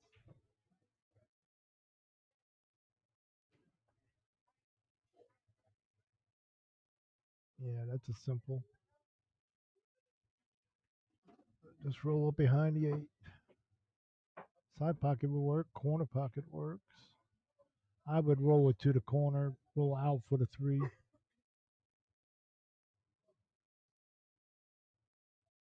And then roll up for the 5. There's that. Set the 6. Yeah, that's perfect. You just got to push a little forward for the 4. That's all. Mm-hmm. Roll forward for the 6. Roll forward on the 4 and then to get the 6. Ooh, that's a little bad angle. It's not bad. Top right. I mean, he would have liked to be a little straighter in, but he'll be okay. I would take top right on this. Might be top left actually to kick it back. He's going to bring it to the center of the table. He can hit it with just natural. He could use whatever English he wants. It's a speed about it. He's got to make sure to get to the center of the table. That's all. He wanted to be about 3 or 4 inches. I would try to get about where the cue ball is now, in between the 7 and the 9, so he could take the easy 6 and then 7. Shooting between the 7 and 9 would not be the best path, leaving yourself potential obstruction balls. He's going to take it to the center of the table. The all-important miss object ball, unfortunately. And he got a good leave. Yep, got a good leave. He's got a very good leave out of that.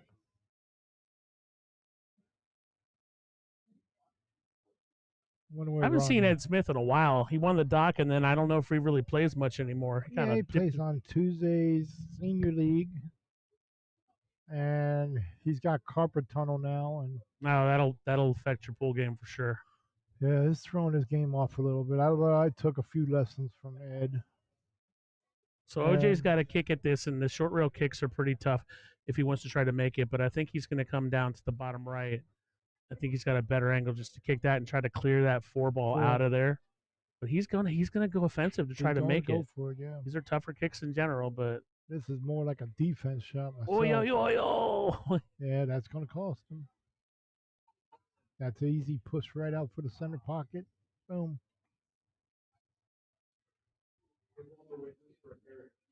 Roll right up behind the 7. Just like that. Little hard. I come off 2 rails, 7 in the side. Or 7 all the way up to the corner.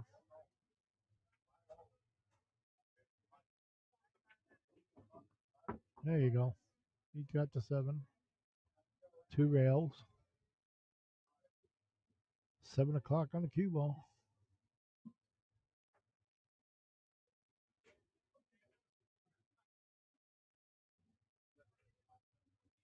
I'm not even reading the commentary. There you go. Anything Jeff Gray says, you can just ignore. Nice shot by Fernando Diaz here, who desperately, obviously, needs to take this game. Okay. I guess I'm going to have to put my glasses on. No, there's nothing important in the comments.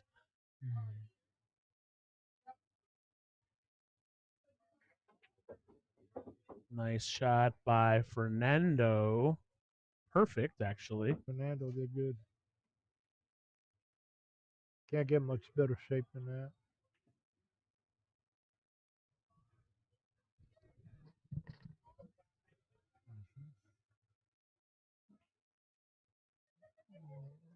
Yeah, he could leave. Oh, man, they got it. All right, they got on the board. It's okay. Keep the mic a little closer right there, bud. Oh, okay. Right there, yep. Yeah, they finally got on the board. Yeah, I did commentary. And Fernando Diaz has made the board. I did a couple commentaries with New Jersey Mike. Oh, New Jersey Al. I don't know any of those guys. Jersey Mike, is he the guy who runs is that Mike TV? Is that guy? Yeah. He works for Ozone Billiards. I just got done seeing Ed today at the ER with Celeste. Celeste's blood sugar is a little out of control right now. I don't think anybody on the stream wants to hear about people's health stuff, but I wish her well. Yeah, she's sitting right there. Ooh. It's a tough leave off the break. Yeah, I think he's probably gonna maybe just graze the top of this one and bring the one back past the 9, probably for a safe. He could try to. I don't think he's gonna try to play offensive and make it. I would try to do a graze and come back behind the 9 with the Q. Just graze the 1. Andrew Waldman. I don't know who Upstate Al is, but Yeah, that's him. Upstate Al. I don't really pay attention to the amateur stream. I mean, I only break out the equipment a couple times a year, but I know Yeah. Mike TV does a bunch of tournaments and streams and stuff. Now he's wide open. Little top come out 2 rails for the 2. Well, the 6 is going to get in the way. He might just want to hit it with a smooth stroke and not too hard, and maybe just lodge into the 6. Now he tried. He tried to lodge. Oh, he got a decent leave out of it. Tiffany has declined my offer to come into the booth. Why, Tiffany? I don't know. She says she's not good on the mic. I'm going to go bug her and Larry. Go get him. I don't blame you. Where's Kondo? He was here early, right? He's probably working. He works at nights. Sometimes you'll catch him after his shifts, but Surprised Gary ain't here. Gary who? Olgaman, the one that owns Good Times. Gary Akamura? Akamura. Well, I mean, if he was playing, he'd be here. Otherwise, he's running the bar. Ooh, good leave. Very good. It's a simple kick, though. But to get a leave on that afterwards is going to be hard. You got to hit it with good top English to get the speed.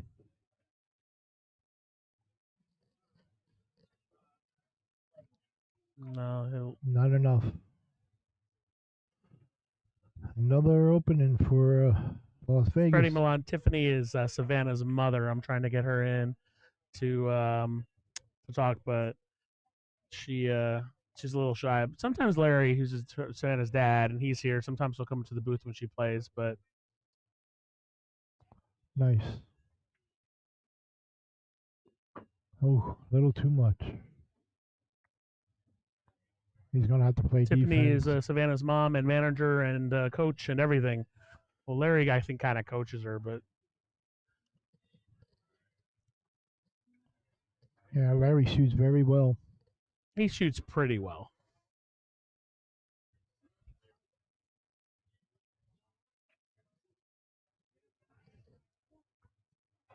I play a defense on this. But he went for it. No. I think I would have played a defense, put it behind the 9, but he's trying to be aggressive now. Well, this is the time you got to get aggressive. You got the lead, you better take advantage of it.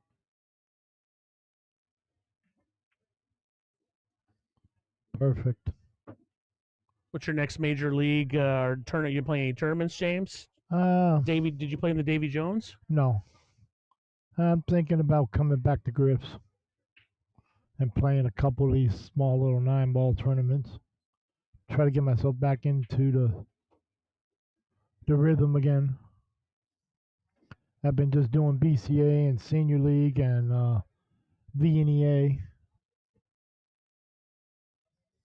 I play with Ralph and all them on Sunday. Well, James, I really appreciate you coming out after this match. We'll get I'm going Ronnie. to take a break. I'm going to get Ronnie or someone else in here. Sounds good. Or I'll fly. But it was good to see you. Yep. I'll let you know next time you want to play in a chip tournament. Oh, yeah.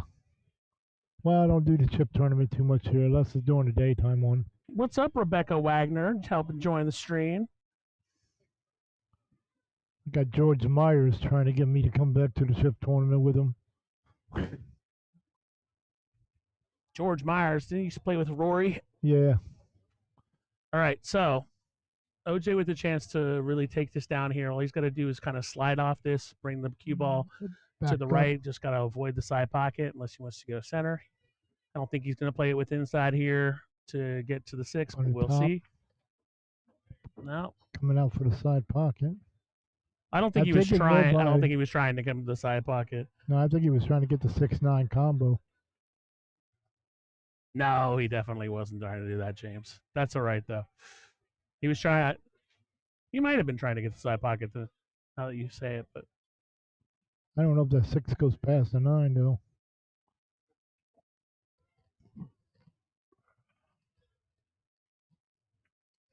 Nice. Overhit it a little. Too much, but All he right, got the 9 so stuck. life for Fernando. He has a spare chance to come back. Very good chance. Craig Herman's here from Arizona. It's one of our sponsors.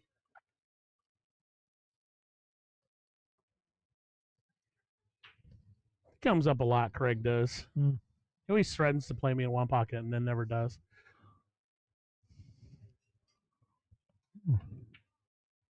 Yeah, I don't see Ronnie. Does that ball have a chance to go? No. Oh, there's Eddie.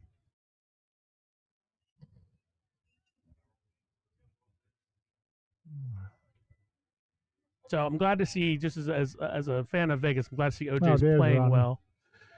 I see Fernando Ronnie. hasn't necessarily played bad. I think OJ's just played well, and the match hasn't really gone his way. This 8 is going to be precarious. I don't think it goes by the 9 at all. No, It doesn't. he's going to have to It's too cut far it. from the pocket to try a carom, so we'll see what happens. He got a breakout. Yeah. Ooh, this is actually a tough shot. I don't know. What would you do? I would probably go straight bank. I would smoke the 7 in like a world champ and put myself You're back all- right where, like in between the Stun 8 it. and the 9. Stun the ball. That's what I would do, James. The next match is going to be, again, Mitch Ellerman and Eric Charlton playing Evan Lenda and Alexis Garcia. I'm going to try to get Jordan in here on that one. There he goes. He's going for the 9. Yep, got a chance. Woof. And Now that's a they chance sold that out. cost you. That would be the one that I would have never tried. Probably smoking that 7 in the corner like you was saying would be the best.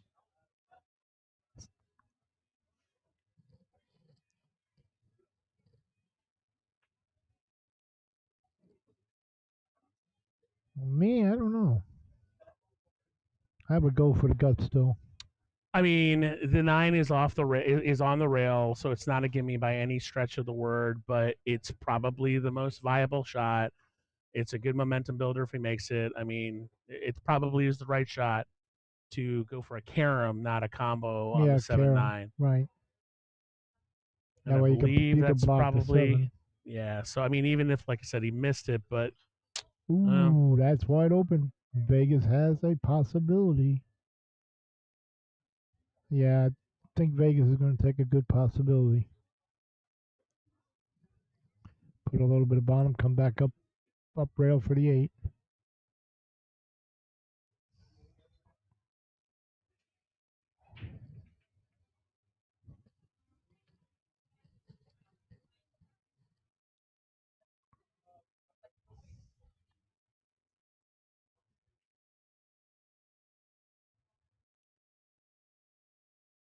Come on.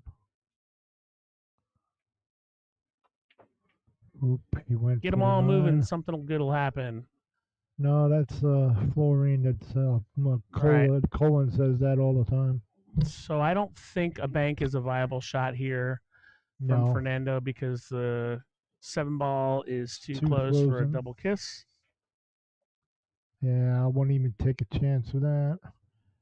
I would probably try to do 2 rails with the 7, put it behind the 9, put the Q behind the 8, leave it long, tuck it behind the 9. I don't know if that shot's physically possible, James. Z But bank. yeah, wow, he Z-bank. nailed it. Oh, he got the Oh. bank. Wow. This is a tough one Nice. here, though. Now he just got to feather this in.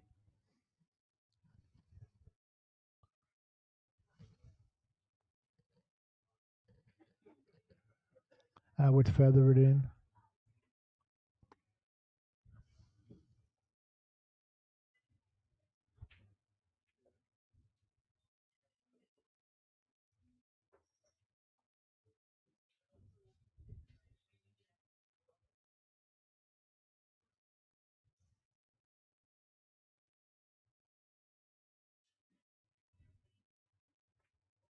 I don't know what he was trying to do there. I thought maybe I he would don't know come neither. around and just Wow.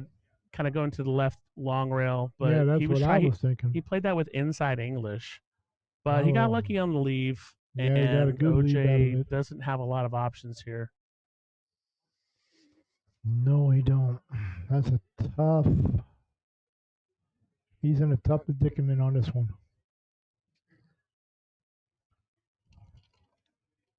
I mean, I think the play here is probably just he's looking for a coach. I might think about kicking it off the Here rail. comes Just Jordan. raise the 8 and come off 2 rails. But you're pushing the 8 ball into the middle of the table. I think grazing the right side of the 8 and maybe coming up long table is probably it. You could also, I mean, you just got to create some separation, but there's no real bank available because the 9's there, and I don't think you can make a bank anyway because of where the cue ball is I situated. don't know. I think it's too straight on the bank. He'll graze the 9 and it won't go. He'll rattle the pocket. It looks like he's coaching him to do 2 rails with the cue. You go back to the farther rail, graze it, graze the 8, and leave the cue ball back there on the back rail, center diamond.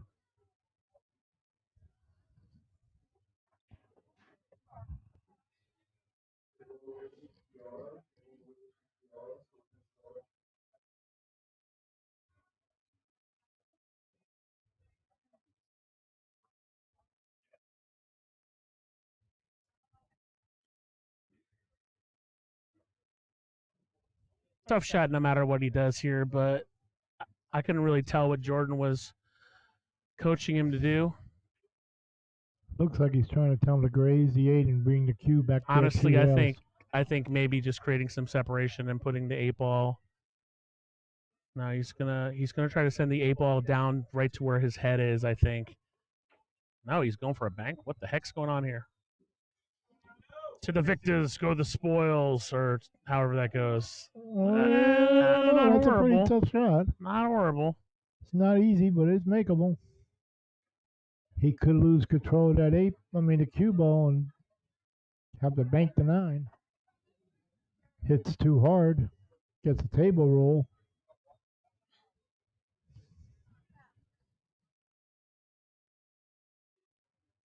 But if he cuts it, he gets 2 rails and he has the 9 straight in.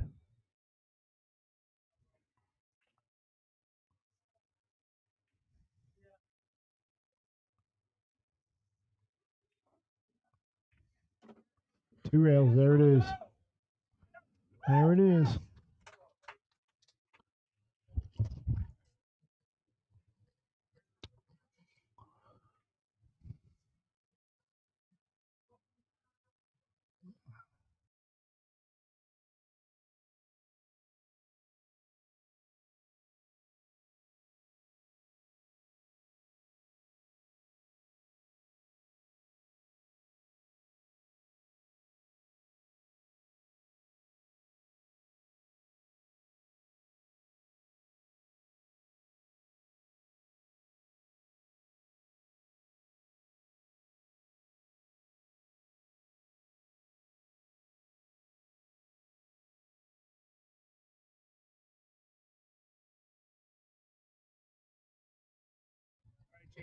All right, James, thanks again. I got Rory Byrne coming in to do a little commentary for us today. Thanks again for coming out, brother. Watch yourself there. I give my best to Celeste, my friend. Rory with the key assist here. What's up, buddy? Yeah, you brought coffee, everything, man. Hey, no, I want you to just be happy and watch your foot here. We were just talking about you, actually. You and James? Us in the world. Oh, cool. Don't rake the balls, OJ. Don't rake the balls. Doesn't count. No 9? No, the 9 spots. James gave a good effort, but glad to see you in the booth, Rory. Yeah, I was eating dinner and I saw James' name come up, and I was like, okay, this would be good. I like James, man. I He do too. tries. He tries. Super nice guy.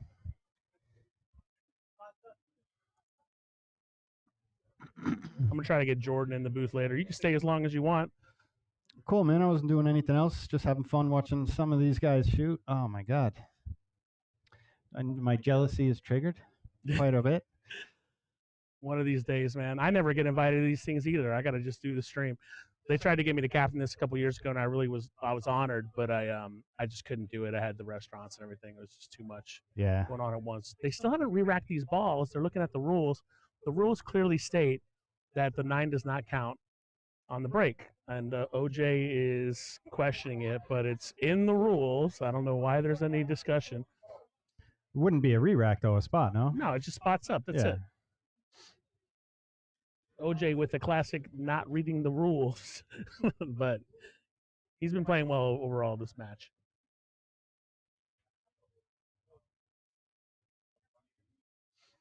We're talking about people who've gotten a lot better. I mean, your game has improved. Did you take any lessons or anything like that? Oh man, I spent a lot of money on lessons. I actually traveled around. Who'd you take lessons from? So I took 2 lessons. Oh, look at this breakout. That was unbelievable. Wow. I was worried. I was thinking about how he was going to get on that.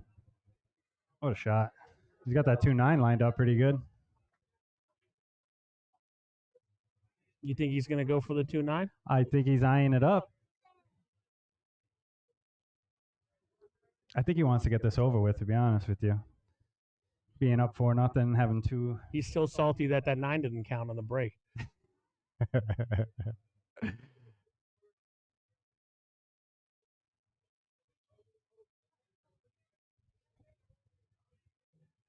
Yeah, I'll ask you more about those lessons after this. Yeah, he might just roll up on the 9. No, he's going for it. You think? He's going to fire away at this. So, yeah, who'd you take lessons from? You take any lessons from Mitch or anything like that? No, I've taken so many lessons, but I traveled for lessons. I went twice to Kentucky to go see the Stan Shuffett, who does CTE. Uh-huh. So I'm a big follower of him, but I also got the chance to spend some time with Johan Rudznik and Tyler Steyer, who were doing a clinic in Seattle. Okay. During the Seattle 9 Bowl, so I traveled up there and did a couple days with them, which is really good. But I've taken lessons from Max Everly in town. Yeah, he's great. Yeah. There's a guy in Wisconsin who they say just breaks your game down completely, and he's well known. I forgot his name. Demetrius. Steve Ernst told me his name, but I thought about getting up there. It's a commitment. It's probably $1,500 for the lesson, maybe more, and then just getting up there. So, but apparently, it could make a big difference. I really think that's the way to do it because so I've taken a couple lessons, right, and they've all been 1 or 2 day lessons, but I don't know. I think those kind of boot camps that they have out there. If you have to redevelop, you know what I mean? If you have a bad habit and you have to redevelop something. I have a lot of bad habits. Right, as we all do, right? And then you have to redevelop something in your stroke or something. A professional person that, might spend a week with you might be able to do it because, you get a lesson from a day and then, you get into a pressure match, you're going to go back to your old way, It's hard to, grind it in. Right. You have to grind it in on the practice table, right? OJ, again, shooting pretty well overall in this match. He's got a good opportunity here to the 6 to the 7. It's not going to be easy. He left himself a little too much angle here, I think. He's drawing it. Nice. Yeah, but here's the problem is how he can come back. Yeah, it's not that bad. He's got a good angle for it. Just come back to the play short bottom. Side? No, I think he come back to the bottom left long rail and come back for the 7. Playing short side's pretty tough. He might try to do that, though. I think the guy is Jerry Ike. I think so. He See, was that's the problem with this table. So you guys were talking about the pockets earlier, and I'm watching it, and I'm like, a lot of it's when you're trying to force it, and you have that little tiny yip in your stroke, like Yeah. it's not gonna go, it's going to rattle. It's the smooth. Ike. I think that's the guy. I think that's the guy you're talking about. Well, listen, man, I'm a pretty decent pool player, and I'm afraid of these pockets. I'm definitely afraid of these pockets. I refuse to play rotation on these front tables if there's anything on the line. And I'm also a mental midget when it comes to stuff like that in general. But these pockets are tough. Yeah. No, it's Ike. It's not Jerry Bryce. Isn't he out of Texas? Well, it's the Jerry? guy I was talking about who I don't know. It might be. I gotta ask Steve. He had recommended him to me. I know there's a guy in Minnesota, right? Demetrius Gelatis or something who does that boot camp stuff and has got an online crew. I'm gonna look it up. Meanwhile, Fernando Diaz is being like, I was down 4-0, and you guys are not going to deprive me of my chance to get the teams excited, and the crowd goes wild. It's a great environment. You talked about the environment here. It's really amazing. Good. It's Yeah. amazing. Well, they were saying on the chat, like, oh, it sounds quiet. It's because they can't hear, because these mics are tuned where they don't pick up each other. Oh, sure. Yeah. And, yeah. Definitely not quiet. I mean, Arizona travels pretty well. There's got to be 20 to 30 people here from. Maybe more. I think some of them have just gone to the bar and started banging on some buttons, but there was like a bunch of people here. Yeah. And it's a good atmosphere. Everyone's close on top of the table and stuff. I'm gonna look up this guy. Oh, Jerry's in Madison, Wisconsin, he says.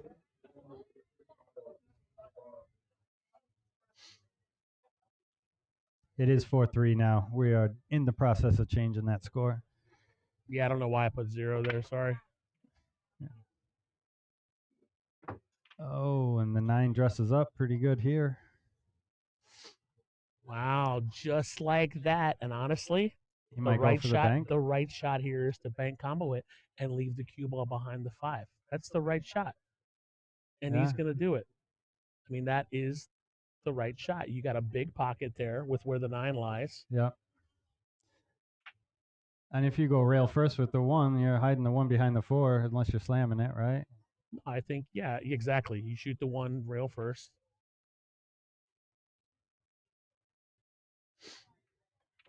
You just hit it way too short. Yeah. But the results. Here comes the jump combo. That's it.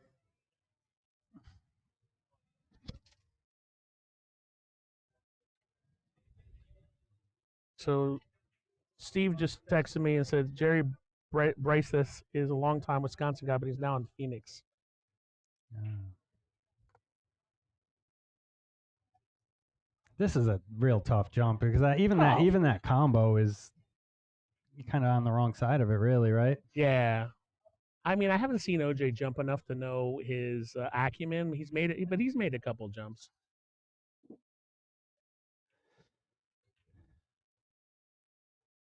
This is just a tough one because if he doesn't make it and he hits into the 9, the 9's going to hang. Yo, what a shot. Whoa. What a shot. And he throws the cue down. I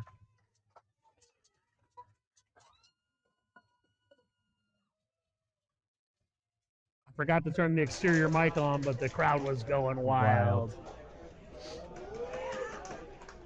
This next match is a banger, man. It's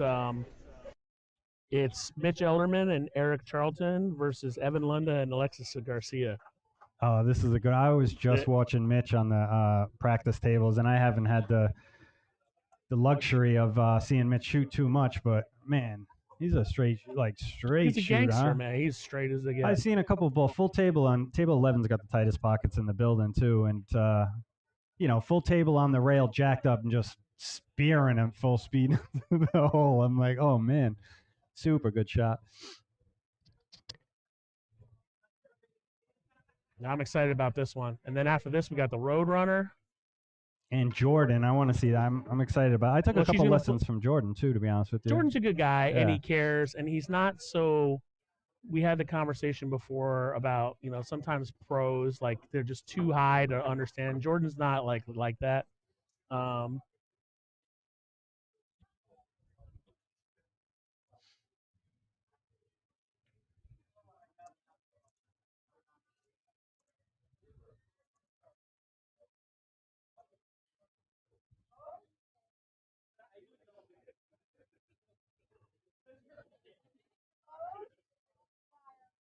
you are not obliged to stay, but you can stay as long as you want, my friend. I love having you in the booth. Yeah, man. All I'm doing is watching the game. I don't mind watching it with a mic in my mouth. It ain't that hard. Just don't talk. I don't know. Commentary is fun sometimes, but it's better if you get another person in the booth. Doesn't matter. Usually, doesn't matter what they say. Usually.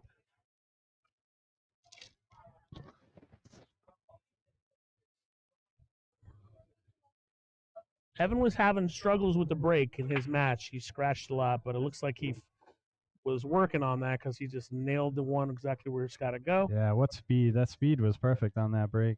Yeah, he wasn't like his first match. His break wasn't working at all. He scratched and wasn't looking good. And but now he's obviously made some adjustments.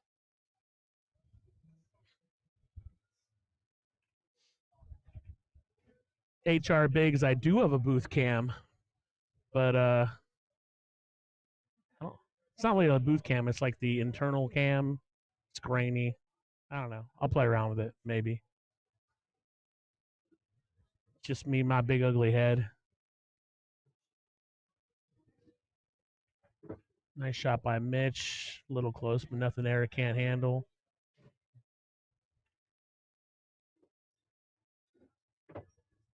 No shot clock needed with these two guys.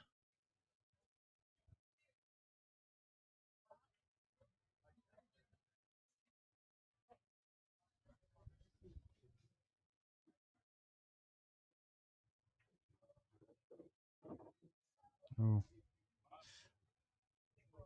Wow.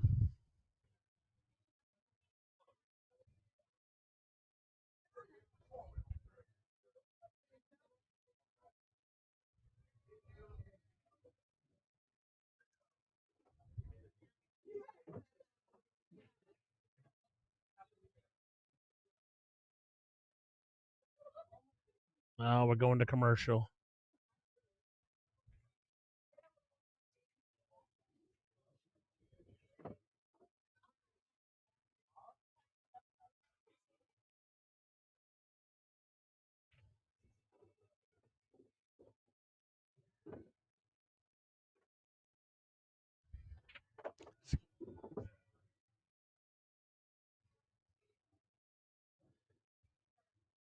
It shouldn't be a problem, but I thought he left that a little steep for him here.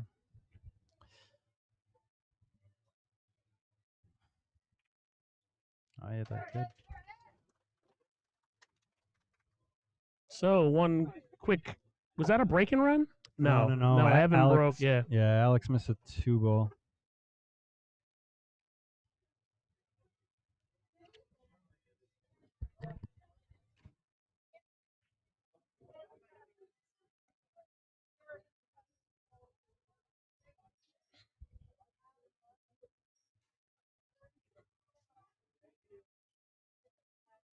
HR Biggs, I tried to get the booth cam going and I couldn't figure it out, so I'll try again in a second. This is dressed up pretty for a break and run. Sure is.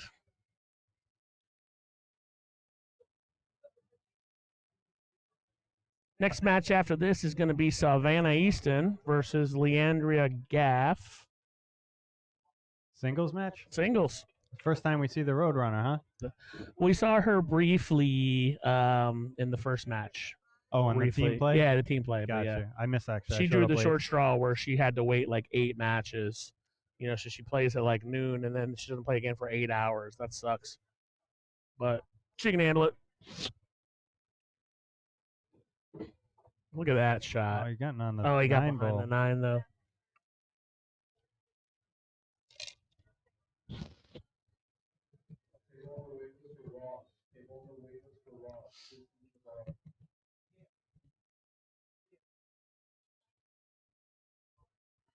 He's going to try to kick off the right long rail, and he's just got to hit it. I mean, I think you play it slow and just try to get some separation. Oh no, he's going off the bottom rail. He's trying to kick it up to the 5. Now you don't play it slow at all. Oh, Yeah. wow. You just hope for something good to happen, and it didn't. So Evan Lenda, He was trying to kick that in, huh? yeah, I don't think they're playing continuous rotation. I think each game resets. Pretty sure.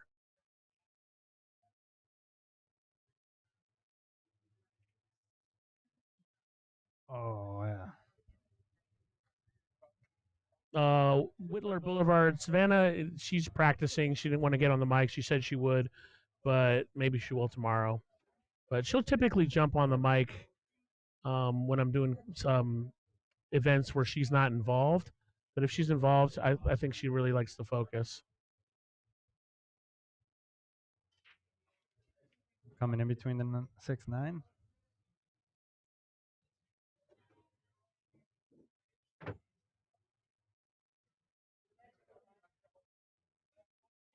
Jacob, I'm not sure what you're talking about. Everything on the left is Arizona. Everything on the right is Vegas.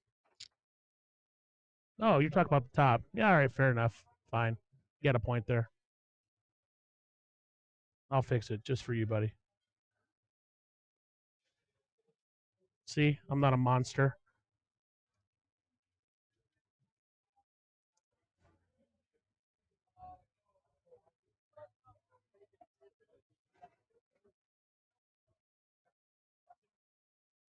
Good point, Jacob.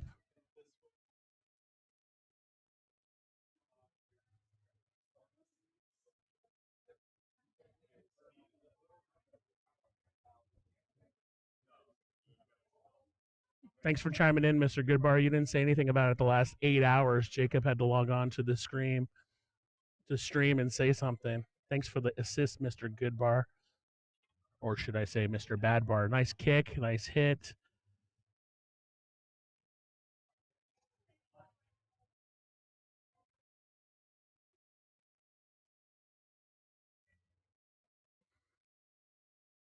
Big Rich Reptiles. No, they're playing on a 9-footer with 4 1/8 inch pockets. Or 4 1/4 inch pockets. I really enjoy the difference in the styles. Like Evan's stroke is different than say Jordan's. I was watching them practice together. Yeah, on for the sure. stroke. And Evan's stroke and Mitch's stroke are like just completely different. Right, right, yeah. Both get the job done. That's a full-time job, Mr. Goodbar.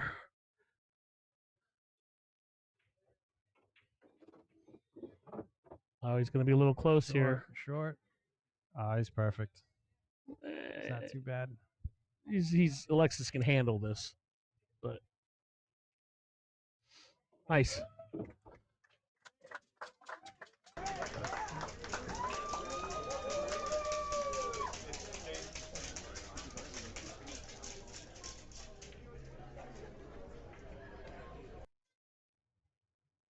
I only do this because I live for the people in Vegas making fun of me on the chat. That's the only reason I do these streams, really. Yeah, who's came out? What are the best jokes so far? It's not really jokes. It's just people giving me a hard time about nothing. You know, people I know.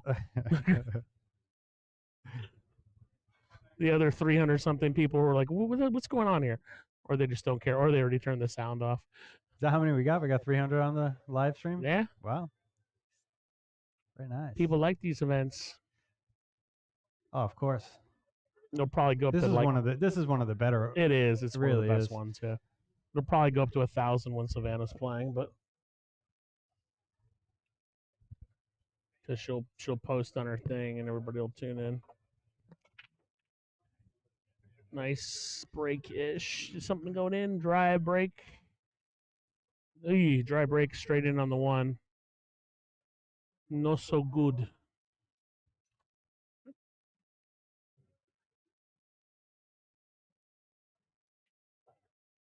Felt like the speed was a little...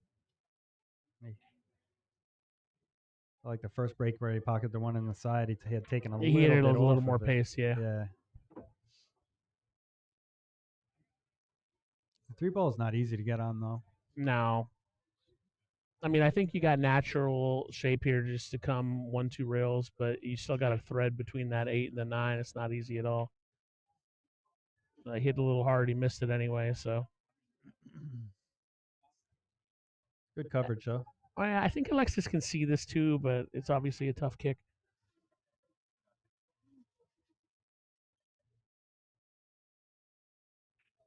Andrew Wallman, I'll have more dad jokes later for you.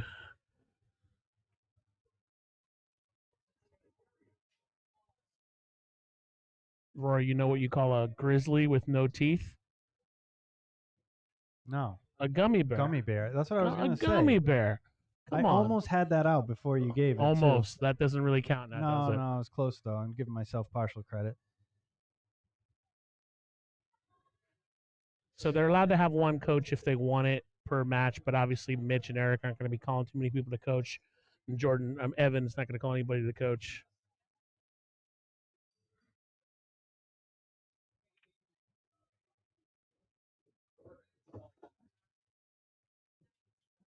That was a great shot right Andrew there. Waldman called my joke lame. I don't know if I can handle. I don't know if I can handle that. Dad jokes all the way.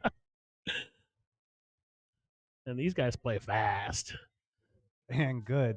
Yeah. See that shot on the two ball? That was great. It's insane. These guys, they're playing great. So what are you talking about? They only get one coach. What is that? So they can talk to each other as much as they want. Like Yeah. right now, those two can talk to each other. Now, if they were to call a coach, now obviously Mitch and Evan are going to be the coaches that would be called. Oh, right? I see what you're saying. But let's say they can only call a coach one time per game. Yeah. So they could basically call someone from another portion of their team other right. than them to. And I can tell you, like I said, a couple years ago, it was a problem. It was a real problem with too much coaching. So one coach per, and I think that's a good rule. Yeah, I do too. Now, when I'm playing Scotch doubles, I almost always play, and this is just me being annoyed. I play no coaching or like just 5-second coaching from the other player. But these guys, nobody's abusing it. They're doing fine. Usually, just like a quick, hey, put it here type deal. But when you start having these like minute between each shot, it's unnerving. I think too much coaching decreases the play too. For some reason, if there's too much direction going back and forth between the players and stuff, sometimes it sucks. I mean, I don't know if I can trust Andrew Wallman's opinion of my jokes being a Steelers fan. Just kidding. They got a huge game, huh? Tomorrow night. I don't know. I couldn't. That's a break and run. I couldn't name a player on the Steelers if you held a Gatling gun to my head, so I don't know. I need them to win because I don't want to see the Ravens in the playoffs. Are the Ravens good this year? No, they've had the worst. I don't know. That whole division is like a 500 football division, but one of them's getting in the playoffs. I used to be a football fan, and I was a Raiders fan, and then they became so disillusioned with football that if you asked me to name 5 players in the NFL right now, I couldn't do it. I used to love it, and the Raiders just kept losing, and I was just like, I gotta quit. Good break. I think that one's covered. You might have to kick or push. Yeah, and the kick here is tough too because of where the 2 is. Yeah. So he might push, although he could kick just a one rail top rail of it there. He could do that one rail kick and maybe leave him behind the 2, but he's got to hit it hard enough where the 1 gets rail afterwards.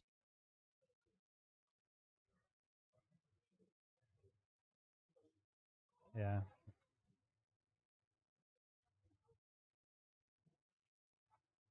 He's gonna. Okay.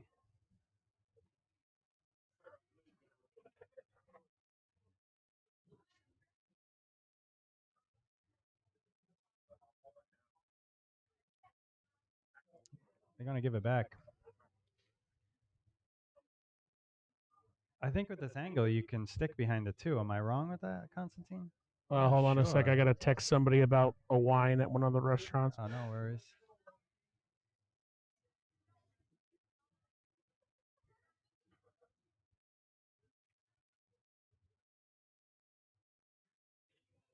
They're obviously not talking about that, so.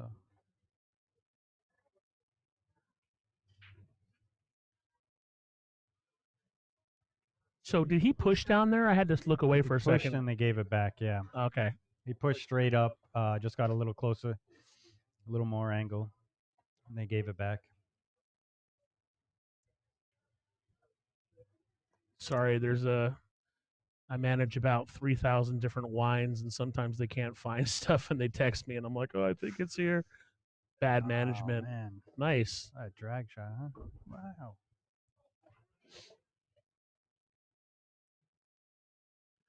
It was a Barbera this time, HR Biggs, but yes, I do enjoy a nice Chianti. Alexis plays. He's been playing good too. He's a straight shooter, quiet guy, nice guy. Super nice guy, actually. Super nice guy.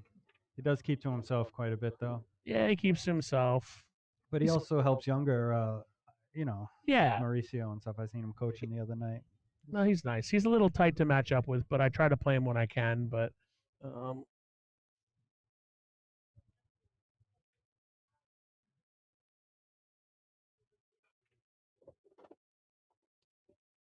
Andrew Waldman, like weeds like that you pull out of the ground, or weeds that you put into edibles? Like what kind of weeds you manage over there in Steeler country?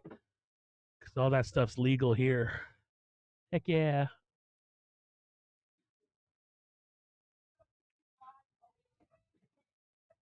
And I love watching pool like this, these kinds of Yeah, the matches. pace is good.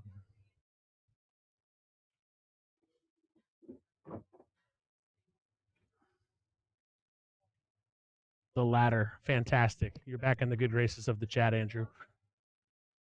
You weren't ever in the bad graces, but Ooh, wiped its feet. Got it down, though. I went to go mark that game, and and then I heard somebody go, ooh, and I'm like, oh no, did I just curse this guy? Curse my own team?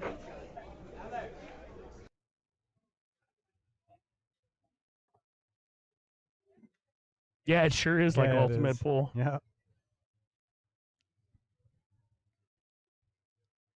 You know Jason Kane? You met Jason Kane before, right? The British guy, loud, obnoxious, good guy.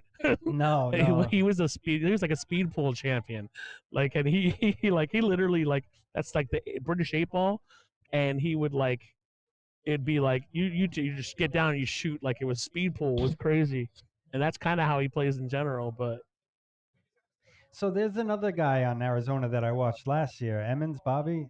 Bobby Emmons, yeah, he's a really good fast player. shooter too, right? He does shoot fast. Yeah. He doesn't think And he much. shoots super good too. I remember I was he was a joy to watch last year when I seen him.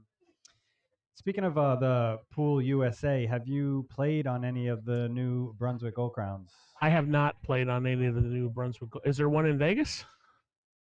Not that I know of, but they did have them at the BCA. They had one set up, a bar box at the BCA last year, so you could hit balls on it and stuff I'm like really that. going to try to play in BCAs this year. I've had to deal, not had. I've gotten the opportunity to play in a league with Jack and I love Jack and Rebecca, but in a league and I qualified for BCAs because I really want to play this year. Nice safety by Eric.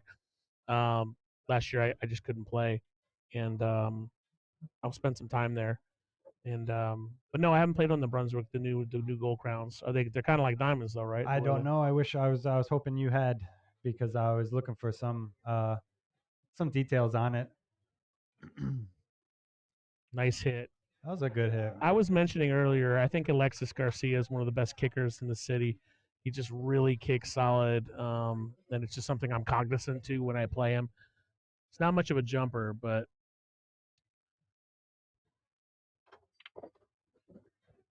then there's this guy. Straight shooting, spears it. I mean, I grew up on gold crowns, but there was 9-foot gold crowns with big pockets. Yeah. And I have a Brunswick Contender at home that I bought from Alan Cox. I got some nice felt on it, but it's got like bucket pockets. It's just a practice, really. Practice stroke drills, things like that. Sure, yeah. I got a Gold Crown 1 at home, real old from the 60s. I'm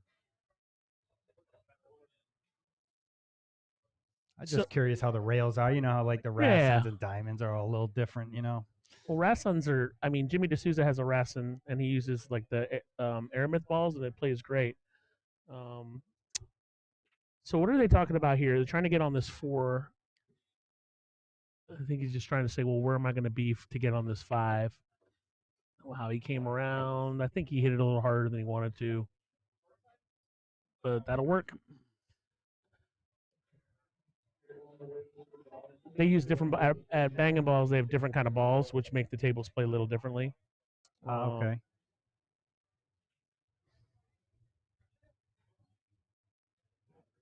So table 8 at the Q Club has the only new generation 7-foot Brunswick in town, according to Tam. And Tam does not make stuff up.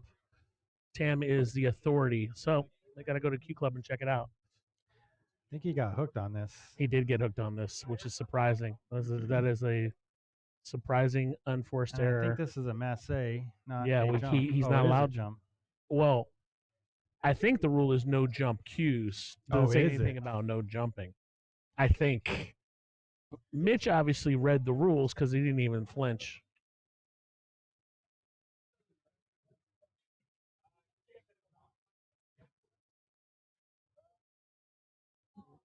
Evan and Alexis didn't contest the use of or the jumping.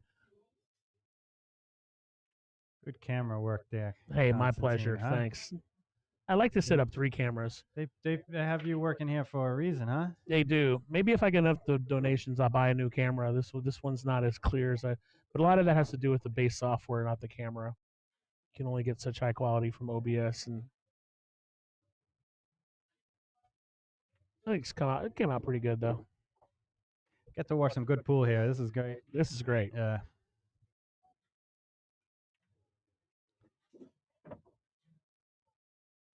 Only thing better is the company right now, my friend. Oh, you're so sweet.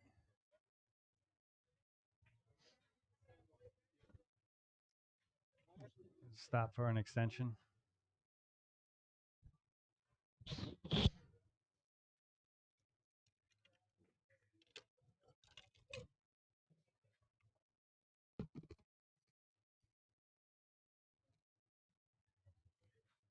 You better watch out, you chip tournament people. I got me a good partner. We're gonna get 7 chips. Danielle Roberts. Oh, she is a good partner. Hell yeah, man! Yeah, Who she won gets that game? after it. Evan. Evan won. Yeah, Vegas. I want to start playing in that tournament again. Every time I say I want to, we were gonna play yesterday, but I had to be here pretty early today. But I like Danielle. She's a straight shooter. She's smart. Good personality too. Yeah. I have a few laughs with her. Yeah, I won't play that tournament with less than 7 chips. It's hard. It's hard. I mean, look, Jeff Gray and I won it one time with 5 chips. I mean, it happens. You and Jeff? Yeah, that was crazy. An hour before, there was like 40 players. An hour before the shuffle, we had 1 chip. We won 25 in a row to win the that's tournament. great. Crazy. You have to have a big run like that when you get in front. Who is it? Lake and is it Aaron? Aaron Goodwin, yeah. Yeah, dude, they won with 4, but I just stuck around to watch because yeah. At that point, they just have to avoid bad luck. Yeah, you know, like you got to avoid break-in runs and everything.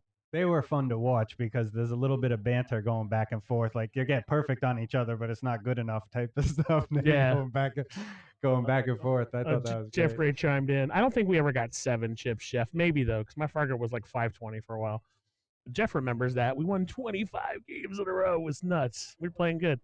All right. So what do you think Evan's going to do here? Just go for a straight combo? I think probably. He's getting the combo on this, yeah, because the 3's in the pocket. I think he just plays it soft. Yeah.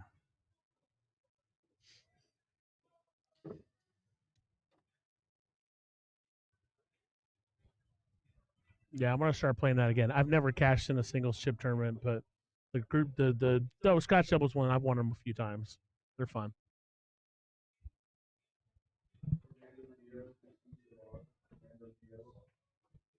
Uh-oh.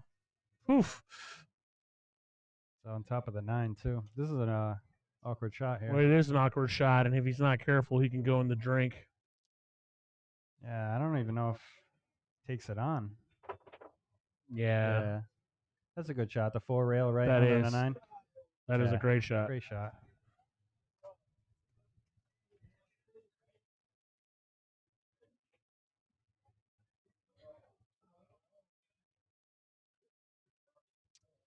I used to play the chip tournaments with Esteban Gonzalez when he was here, and something always like short circuited with his brain. And by like match number 3, we always just started, you know, it was like 7 beers in because like I don't know what it was. He just some reason, but we always had fun and we kept doing it anyway.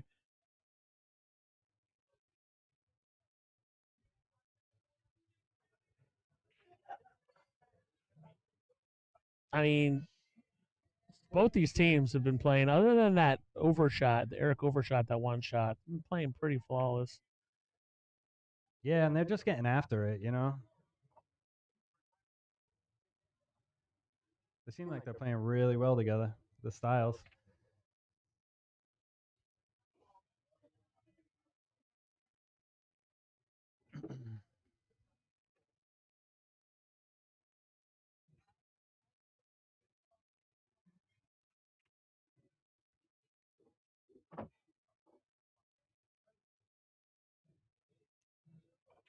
Booyakasha! First to the hill. Now, in the beginning of the day, was Arizona up 3-0? 4-1. 4-1. Yeah, They're 4-1. up 3, but it wasn't 3-0. Yeah. That's because Evan won a hill match, right? Yeah, Game exactly. 3 or something like that. Yeah. That he could have easily lost. Yeah, very easily. Yeah.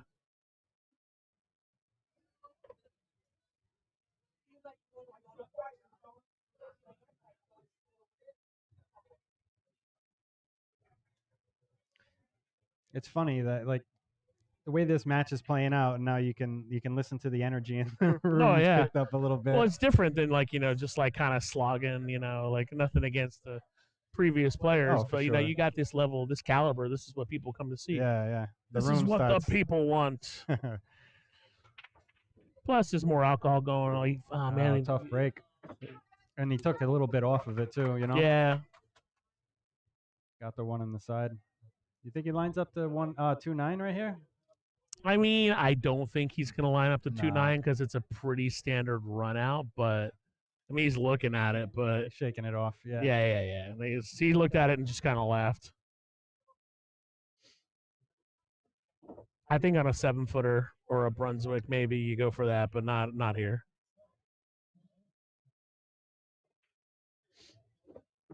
I feel like these two caliber players, they're a higher percentage to run out than they are to make a 2-9. There. Absolutely. Agree.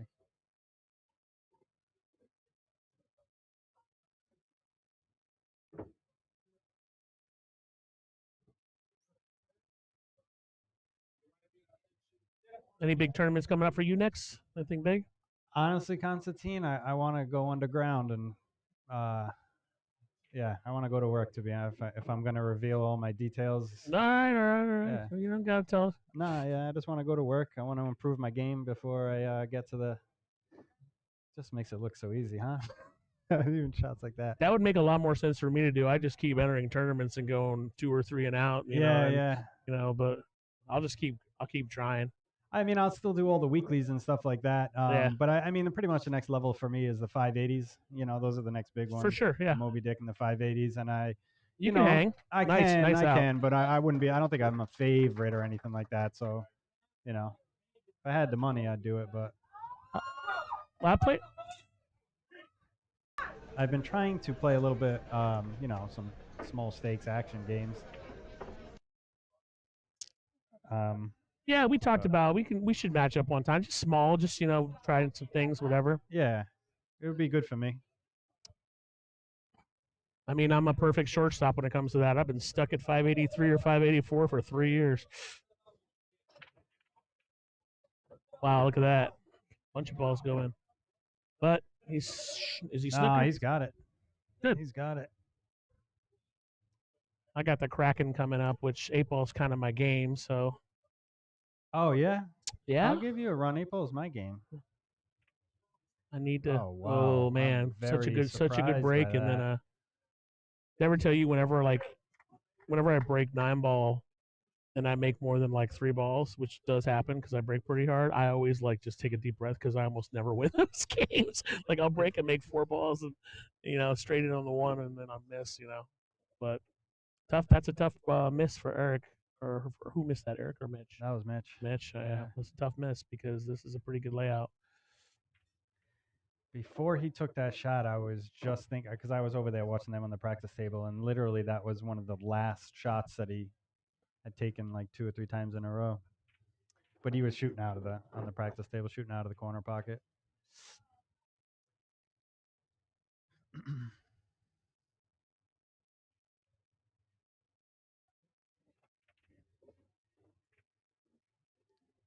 Thanks, Tam, for supporting the stream. Really appreciate it.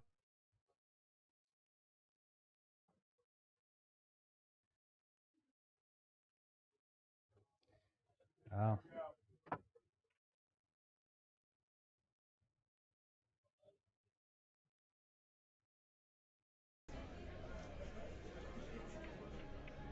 Boom. Well, we got ourselves a match here now, huh? Well, that's it. All tied up. All right, I believe the next match is Savannah. It is. Savannah Easton versus Leandra Gaff. I'll So- tell you what, I'm going to take a quick restroom break, Yeah, but do I'll it, join buddy. you back in the booth. All right, man. All I'll right. see you soon. All right. Hang it there. Hang it like this. Boom. Thanks, brother.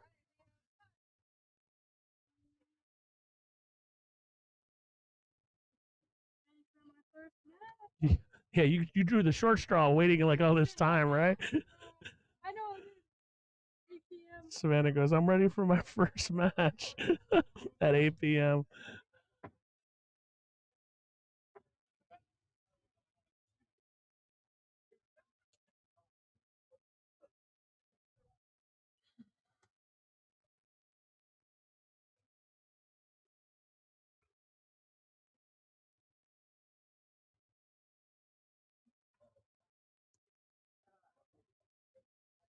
So Leandria, who they call Leo, so I'll just call her Leo, from Arizona. Very straight shooter.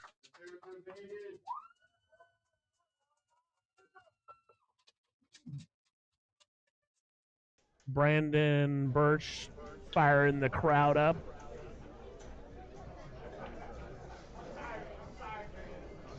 All right, Savannah Easton, who needs no introduction, versus Leandria Gaff.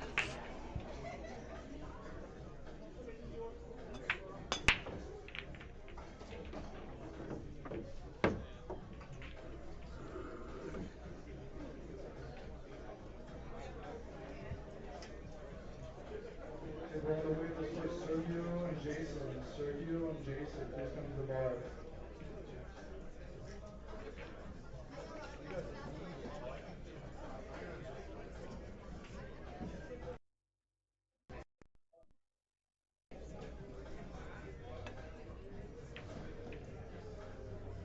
Tough miss for Savannah. Left it kind of tough, though, for Leandria. Leo. So, Rory, Leandria goes by Leo, just so you know. So, I just call her Leo. I think that's what they're all calling her. So, I'm rolling with it. Cool. I don't know who won the flip. I didn't look. I think Savannah broke, and then she had a shot on the one. She missed it. Leo going with the unconventional, handing her ball in hand. So we'll see how it goes. Jason Kruger, what's up, buddy? Welcome to the stream. Tracy Price, my pleasure. Thank you all for tuning in. Nobody tuned in. We couldn't do the streams. I mean, we could. I'd just be talking to myself, which isn't any different than normal, I guess.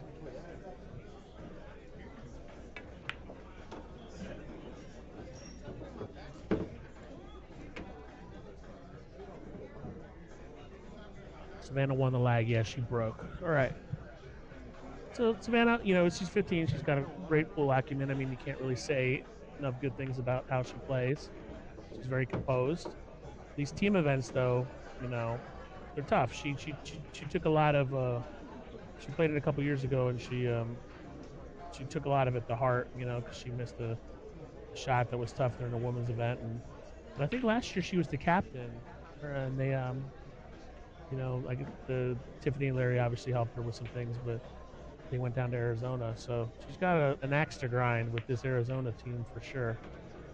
She played in this last year, right? She did. I think she performed pretty well. I mean, I remember watching it and being very impressed with how she I think played. it was so last year they asked me to be and I couldn't do it, and I think she ended up being the captain. They went down to Arizona. Okay. I think that's what happened. All right, so Leo Gaff, second shot at the table. Yeah, man, Vegas could be in the lead with this.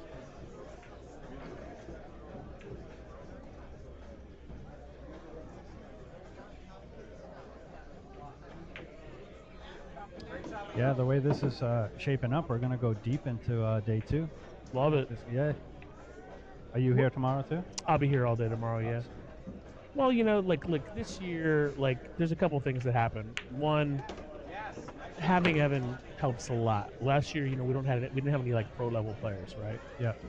Having him helps a lot, and then Jordan is close, right? And then just a good solid team. Otherwise, having Savannah obviously is great. So it's been good, and they're playing well.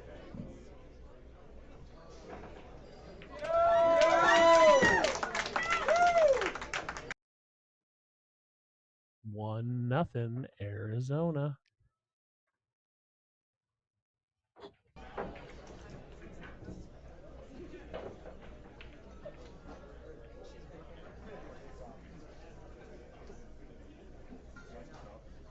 Thanks for everybody for tuning in. If you like the stream, hit the like button.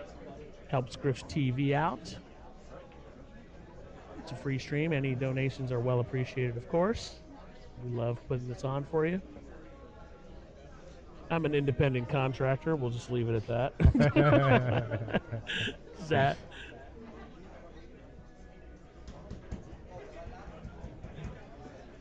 Leo seems up to the task, huh? No, she's great. She's a great player. Yeah.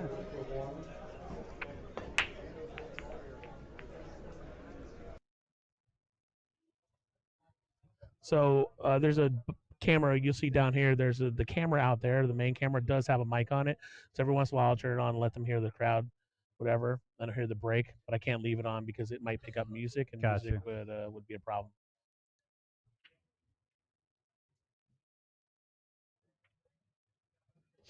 So the 2.6 must be wired, right? Or looks like it.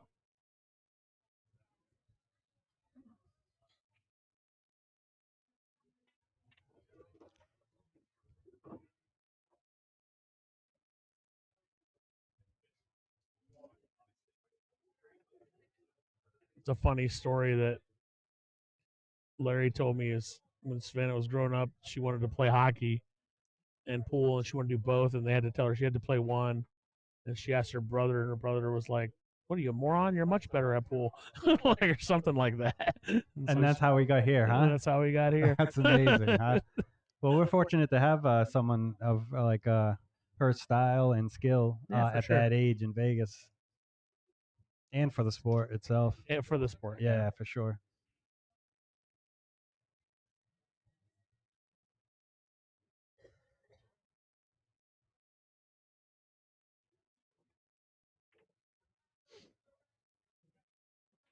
And you just keeping kids interested.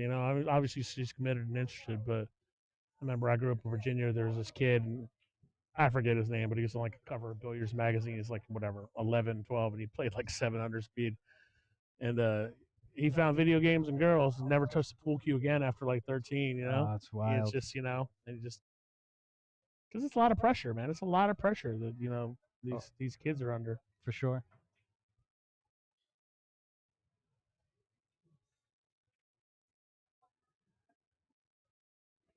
But she's got great composure and a great game. Meanwhile, Leo Graff has got to find a way to get out of this. Pretty simple kick. Is that 3-9 wired? I can't tell. No, it's not wired. It's a 7-9. 7-9. Yeah, no, it's not wired. I think the 7 does go in the bottom left, though.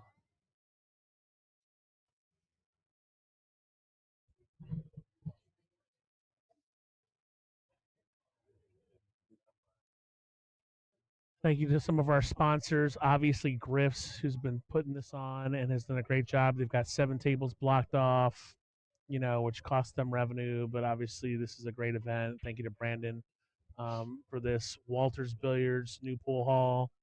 They've done a great job with it. Diamond tables. They let you pick what kind of cue ball you want. All airmouth balls. They polish the balls every rack. Every time they get them. Just great. Good vibe. Good energy. MOB Productions, best amateur pool organization in the country. I'll fight somebody who says differently. Thanks to Jack, Rebecca, Jason, and Mona for everything you do with that. Platinum Income Tax Services.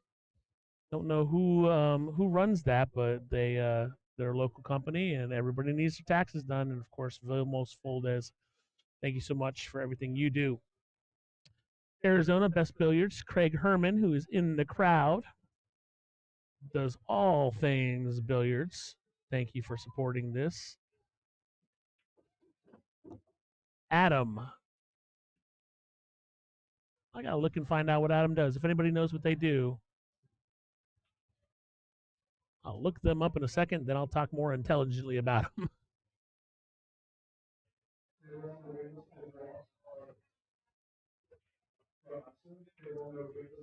It's a good kick shot by Sav there.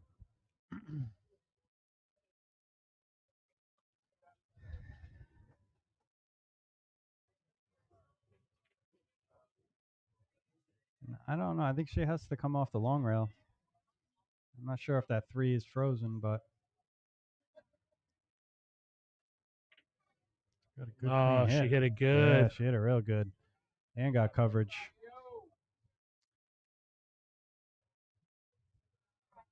Savannah's obviously a very good jumper, but I don't think she's going to try to take this on. This is almost like a double jump.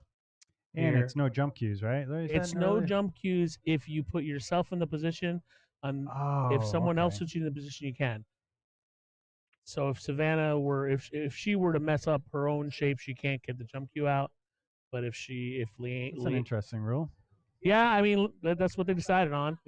I would have just been a fan of no jump cues.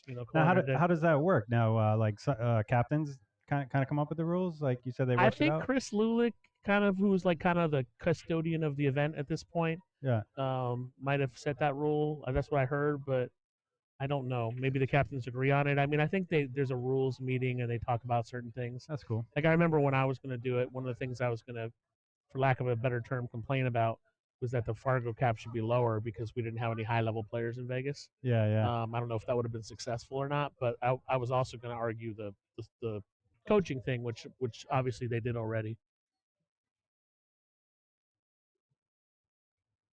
So Michigander, Savannah's Fargo has gone up pretty consistently over the last couple years. But I mean, she plays in big events, and I mean, she's not winning any She's not winning any pro events. If that's why you're saying her Fargo doesn't go up, and she's been kind of set, and she's played a lot of events here in Vegas, and she's done well in some of them and not well in others. But her Fargo has been going up. So Adam does audio, video, visual. The Adam Company. It's a great shot and a breakout. Yeah, Savannah she played in a 640 something and under like 6 months ago. I mean, her Fargo is going up, but she also has like a 7,000 games.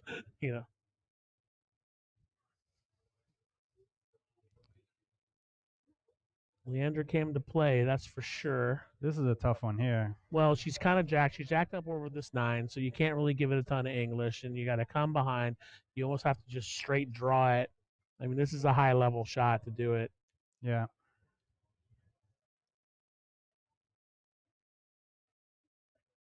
I mean, you play it with bottom left, and and that's what you tried to do. It's just a tough ball to make. Or you play a lock nut safe.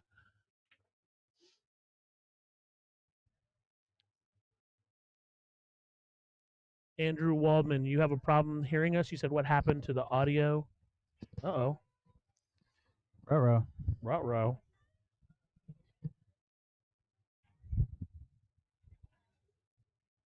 Mic check, mic check. Refresh, someone said. Stiff back arm.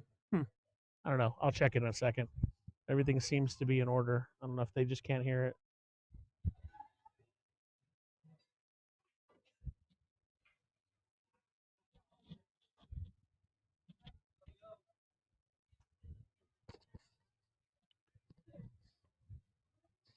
You want to know why we created this backpack? Yeah, audio is good. Some must be a problem on y'all's end, or whoever complained, not complained, but alerted. Okay. Pennsylvania people. You know. Thank you all. All right, good. What happened there? How did she So get ball in there's hand? remember she got hooked behind the 5. Oh yeah, and then she yeah. had She to didn't like make a hit. 3 rail kick, missed the 4. So you know, this is a little bit of a funny spot, getting the 5 to the 7. Yeah, I mean, you think she's just gonna try to just stop shot it and she'll leave herself a. Leave that angle and try to oh Oh, she tried to draw back. She's wow, gonna she hook hooked herself. yeah. I think a lot of times at this level, like under 550s, you gotta just sometimes just take what you make type deal. But you know, she'd hit it a little better, obviously. But what is that extra? What is that extra 5 degrees really gonna buy you at that point? You know, just play a stop shot.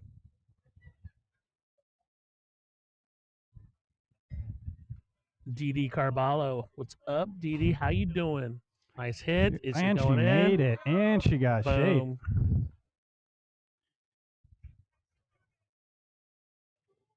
What a world! What a world! That's what they call an Arizona roll. Is what Mitch Ellerman was saying on the practice table. Jeff Seifert, yeah, exactly. Jeff Seifert, there's nothing wrong with Pennsylvania people. I'm just bantering with my new friend Andrew Waldman from Pennsylvania. She's still not out of the woods yet. No, she's not pretty at all. straight on this, so I mean, she's think got a she's got to solid draw stroke. back. Well, she could push it forward, but which I think she's gonna do, and obviously with a little left, you'd come around, but 3 rails around, or just nail it That's like gonna be that. hard to get there. Yeah. I mean, That's tough. she almost hit it perfect. Sure, but she's a sure. 536. Keep in mind. Right. Yeah. I think she's gonna have to line up the bank here and play the 9 on the same side, right? Yeah, I mean, you could bank the 8 and play safe behind the 9. You could be aggressive and go for the 8-ball bank.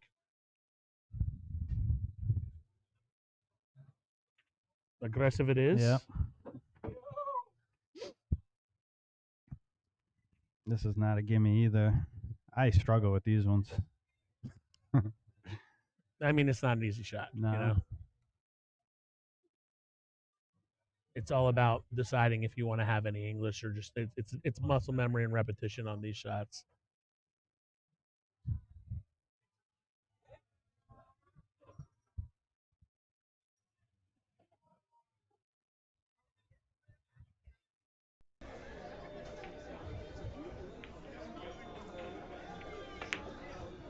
Nice attempt. Like very similar type shot, but that's one of the shots I do actually practice, you know, because it does come up quite a bit. I don't practice much, but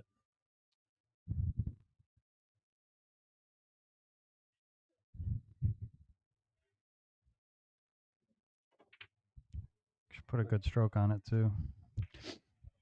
I'm going to go to the bathroom real quick. You want any more coffee or anything? No, I'm good. I'm good. Are you having a drink? No? I might take It's about 8 o'clock. I might take 2026 off from drinking. I really need to not be fat anymore. And my problem with drinking is that I like it too much. And next thing you know, going to the gym isn't in the cards.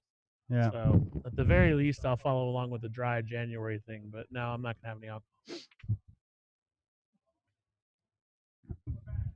I mean, it's what I do for a living, so I can't just not drink at all. But I could definitely not, you know, recreationally drink. Sure. That ain't me.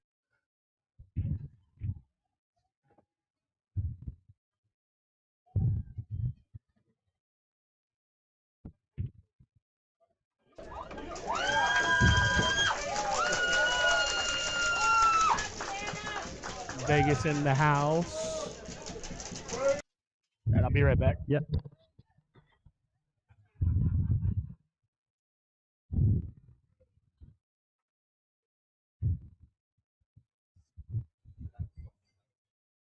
Yeah, we can ask Constantine about drinking for a living when I get back, but I think he's a beverage manager at we can ask him about it. I'm sure he'll love to explain, but pretty sure it's something I have to do with a beverage manager as his job. So he gets to taste and be a alcohol selection for some either restaurant or I don't know all the details. We can ask when he gets back though.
It's tough. It's pretty straight on this too.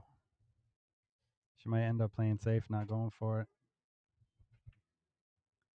One rail kick out and stick behind the 4.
Still kind of a tricky rack.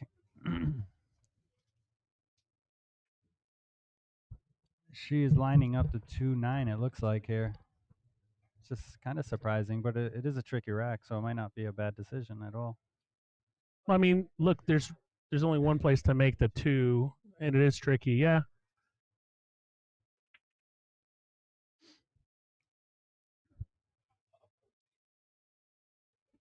So we were trying to everyone is super in the chat is super interested in how you got a job drinking for a living. Yeah, my job, Fargo, is $8.50. I'm in the beverage industry, and my job is to design and create cocktail and wine lists, and that's just what I've done for a living. And stepped out of it for a second to open a couple restaurants and picked the wrong business partner, but I work for a company in town that has 11 restaurants, and I do all the wine lists, cocktails, spirits, programming, everything. So basically, I do drink for a living, and I get other people drinks for a living. Yeah, and yeah. That's what I was explaining. That's I got it right. I didn't want to overspeak, but so I'm one of the beverage experts of the city, and it's great. But it's managing a lot of money and a lot of things, and you're responsible for a lot of like revenue and things. But But yeah, it would be very, very, very, very difficult for me to not have any to not be able to have alcohol, especially for tasting and everything like that. So So is there? I'm not a big drinker. I don't drink at all, actually. But is there a big like? When I used to drink, I used to like bourbons, whiskeys, kind of stuff. Is there any new trendy one that's been out as of recently? for that, whiskey, not bourbons. Rare Character is like a big one that kind of hit the scene pretty hard with bourbons. You know, I mean, there's tequilas are hot, and they're different categories trend differently. Nice, almost. But a big splash was made by Rare Character. But there's always a new whiskey. There's always a new something. There's so many brands. Right. I'm trying to figure out, but yeah, like this month, like I'm redoing the cocktail menu for Golden Tiki. That's one of our venues, you know. Oh, So I'll be okay. there for like a month, Yeah. you know, playing with rum and pineapple and like all this other. But you know, like last month, my main focus was Harlow, which has an 1,800 bottle wine list. So I have a fun job. So when you do all of that stuff, are you spitting or are you swallowing?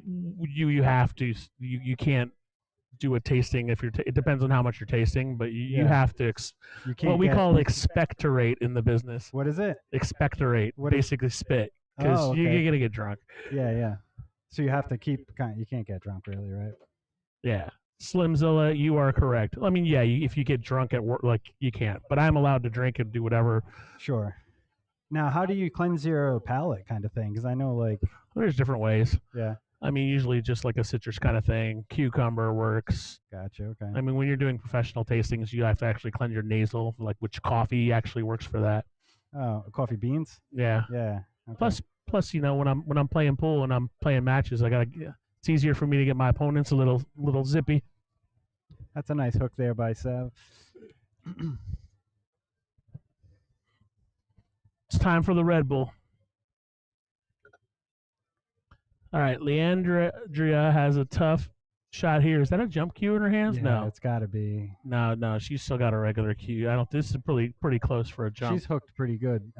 She does have to jump over. That is close too. That's like a dart just jump. an edge to get over. Yeah. She doesn't have to get over the whole ball, basically, just the edge.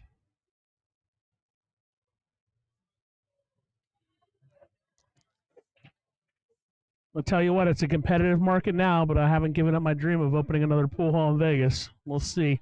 If I do, you can trust me, it's going to have a good bar to it. I think if you jump this, you go for the corner. No, You so do. Yeah. Yeah, she was able to get it down. She could have been going for the side, but she got a favorable roll here, I think. Now Savannah can see it. I think she just plays it right up for the 5-9, right? That's what she's looking at.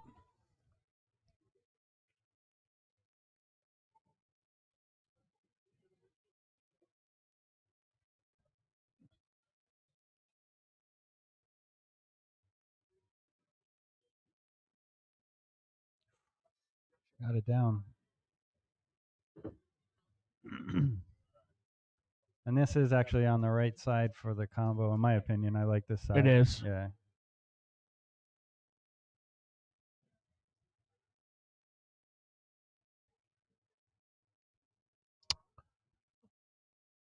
We are playing 3-foul in this tournament. Somebody brought it up in the chat, but we haven't seen it come up yet.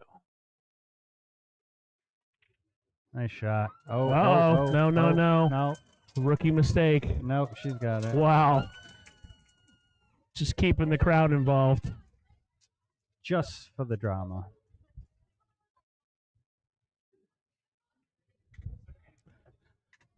Normally I go on a tirade about how 3-foul, like, you know, Vegas, nobody does 3-foul, but I'm gonna save the crowd that today.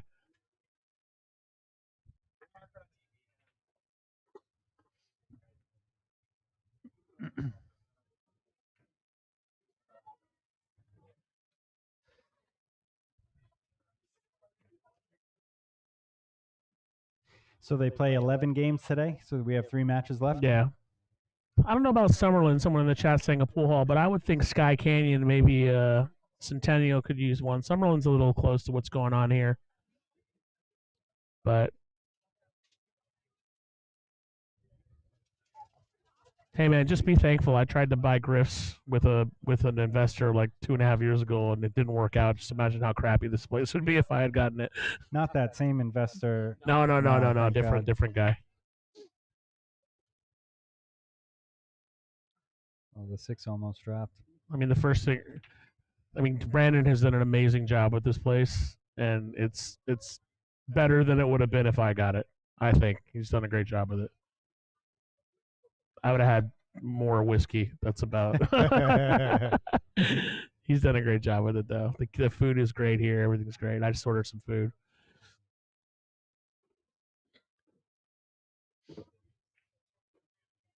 No, I love my job. I think if I was going to open another business, it would be a little bar or something that I can do and keep my job. I'm not going to make that mistake, and like something small, that I could just pay somebody to run. It's getting the right angle on the 3, right? You want kind of a steep angle? Yeah, no, I think that'll do. That'll do. Because you're just going to stun, little left stun on it, fade up the rail. I got to play tomorrow. You're not going to go forward and around D5? Like 2 rails, maybe. Yeah. I got to fix my teleprompter. I have a teleprompter that I couldn't figure out how to make it work because it's been a couple years. But I thought a little more angle. Yeah. Oh, you're saying you wanted to have a little less. A little more angle to come underneath the 5, yeah. Because I think she's going to play the 4 in the side pocket. Yeah. That's coming into it. She got a little fortunate with that nudge there. I think the 4 goes by the 8, though, so she should be fine. It does. Yeah.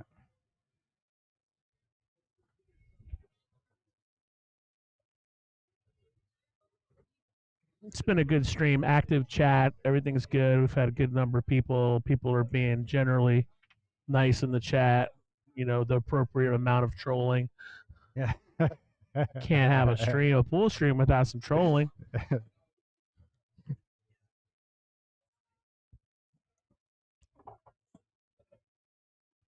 Thanks for inviting me in the booth. Yeah, of course, enjoying man. this, yeah. You are always invited. So I got Sue Orr coming tomorrow to help out. Oh, she's great. I love she's great. As you are yourself, but yeah, Sue, I really enjoy listening to this. Sue Lynn's a lot more. She's more technical about how she talks about things. Sure. And we're good in the booth together because I'll break up the technical stuff sometimes with some jokes. She's very serious, Yep. But she's great. I love doing commentary with her.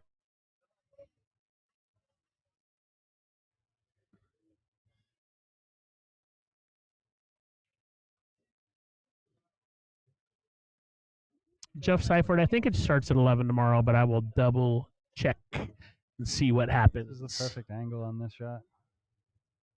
Well, roll up for the 8 in the corner, right? Yeah, I mean, she could just play a stop shot here, but I think she's going to hit off the short rail. You think she's going to roll up a little? Yeah, makes sense. It follows it right into it. Oh, that was a risky way to do that. Maybe it goes on the side. I mean, that would have been accomplished by a stop shot right there. Yeah, for sure. I think she has to go all the way up. That side's really small pocket from that angle. It's doable, but not worth the risk. So is dating supermodels, but I avoid that. Yeah, I think she wasn't happy. I don't know why she played it that way, getting behind the 9. She could have just done a stop shot, but she's not happy, obviously. With outside, yeah. Yeah. Well, I thought you meant just coming down on the bottom rail, And popping straight towards the 8, yeah.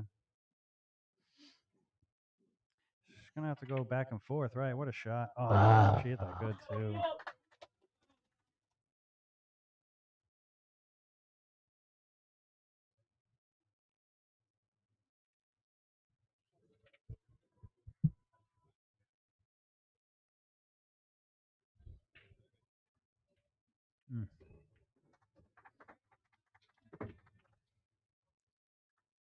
Looks like we're going to have a Leo should be able to make this one. I have a tie match here. I'm doing no commentator's curse, but I've learned not to say anything. Not at all. You already blew it. We'll see. Who knows? Don't do it to me.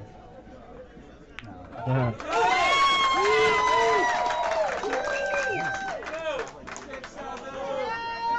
Look, man, I think Arizona's louder than Vegas. Arizona is louder than Yeah. Vegas, but Vegas at least we have some people. This is just great. I'm just happy it's close, man. You know, I thought it was gonna be a washout. You know, like I think last year was like 11-3. This is great. This makes me happy.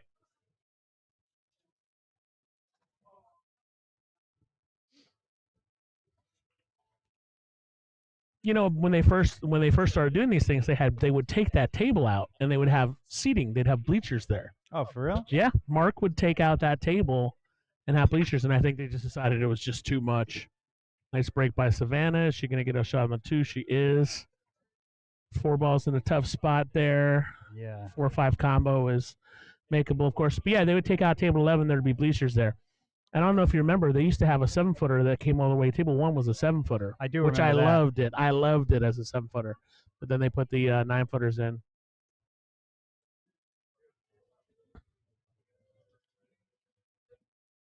Andrew Wallman, thank you for the love. I've known Rory for a long time. He's a good guy. Loves the game of pool. Yeah, it's a funny story that I tell people is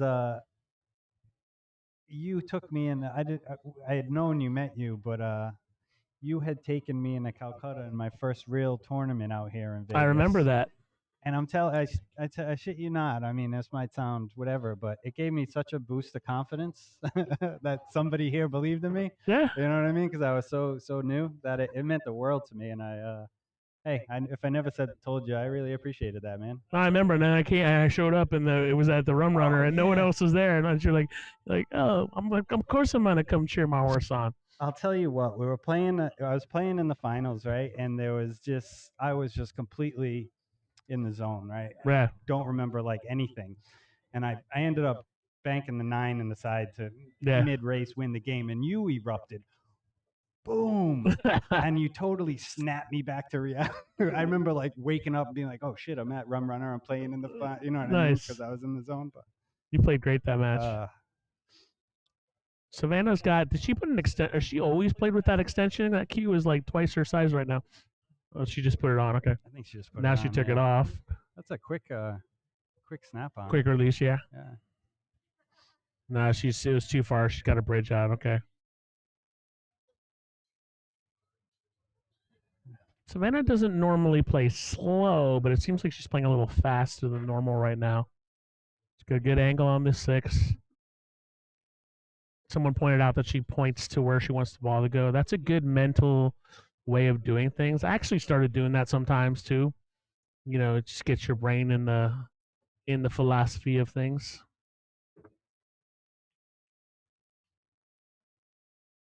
Someone's asking where you're from. Oh, I'm from Vegas now. Or I moved out here about 6 years ago, but before that, I lived in Rhode Island for about 20 years, and originally I was born in Ireland. So, but I'm a Vegas person now.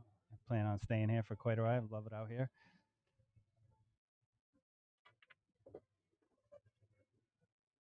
I like Vegas, but I liked it more 5 years ago.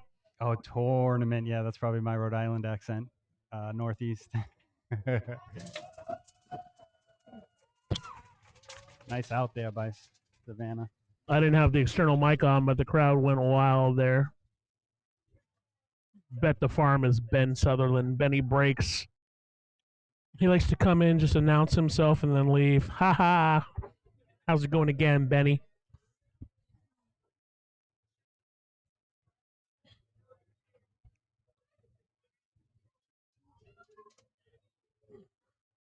Hold on, I gotta fix the score.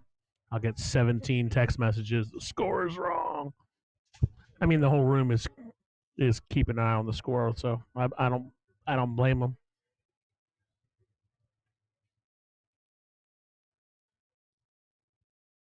Yeah, so in the restaurant industry, the bar industry, there's a thing called Dry January, which is kind of caught on, where people don't drink for the month of January. So there's a big non-alcoholic drinks movement. It's been going on for like the last 5 years with like non-alcoholic cocktails, and there's all these new products and everything. So I think that non-alcoholic space is quite a big market, to be honest. There it is, and we focus on it. We do a lot of good things with it. Yeah, I mean, myself being a non-drinker, I do enjoy beer and stuff. But no, non-alcohol cocktails, if they're made right and crafted, they're Yeah, can be yeah, really good. anything. You know what I mean? Even when you go out to eat, I've been drinking my whole life, and I'm Irish, so like I always would have a cocktail and stuff like that. But it's nice to have a mocktail. Savannah just goes, my bad, because she hit the camera. If you're wondering, well, it wasn't an earthquake. It was Savannah Easton tapping the camera. Savannah played a push out here. Leo has got a interesting decision to make. I think I like hitting the right side of it, maybe using the 2 as a bit of a blocker, and just sending the cue ball down towards where that 4 is, which is almost what she did.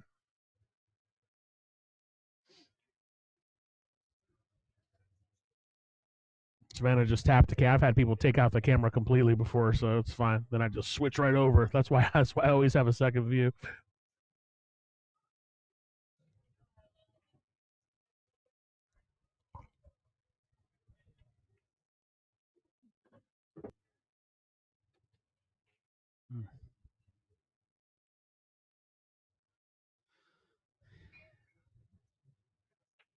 Tricky situation here. Yeah, I mean, you got to play safe somehow. I think maybe shooting the 1 down to where that 8 is probably. You don't think she? Okay. She might try to shoot the 2 down and then like leave the cue ball down to where that 8 is. Hit the short rail, then hit the 8. Oh no, that's a smart play. Benny break. The schedule is only 2 more matches. I'll just tell you what it is. It's Bobby. After this is Bobby Eamons and Eric Charlton versus Evan Lunda and Jordan Nile. That's going to be a great match. And then after that, it's Mitch Ellerman and Bobby Eamons versus Jordan Nile and Savannah. So we got a couple of bangers for our I can't. I'm excited.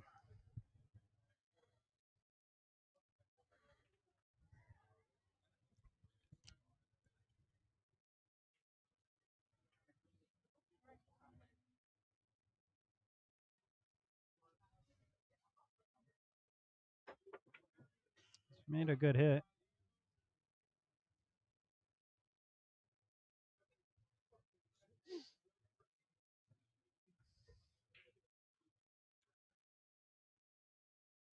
I think she's gonna try to take this on. It makes sense. She's got blocker balls. balls. Come in between the 4-9. The thing is the cue is going to be running into the 4, right?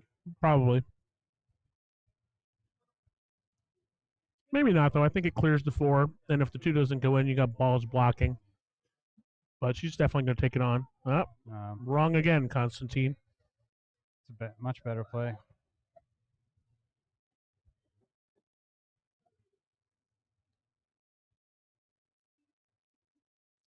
It's Emmons, by the way. Emmons, not Eamons, according to Ben Sutherland. And I trust Ben Sutherland. Bobby Emmons is playing next, who we have not seen. So Savannah kind of drew the short straw with having to wait 8 matches. He really drew the short straw. He played the opening one and didn't play again until match 10. Muns. I watched him shoot last year, and I tell you, he's great. Fun. He shoots fast. Super fast. There's no slow shooters today. He shoots good. Very entertaining match. I think it was him and Ronnie Wiseman last year that. Wow, she almost made that. I know. Well, she's been shooting with the jump cue more than a regular cue this last game. Starting to dial it in.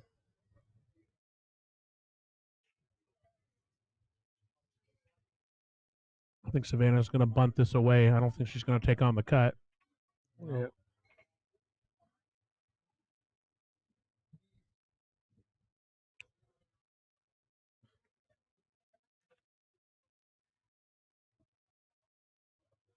It's good speed. I think Leo's eyeing up that 8 ball, to be honest with you. I don't think you can get to it, though, because she's going to be putting top on it. I think the right move is to play safe here, but you got to be careful of that 8 ball coming off of it. A lot happened in that shot, but it worked.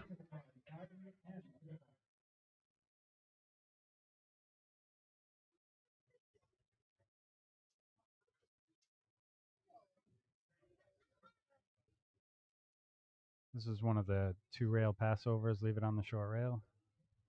Or no? No, I think she's gonna. She's going to go. Oh, she went for it. Safe. I mean, it's a tough rack, and if you can keep punting around till you get an opportunity.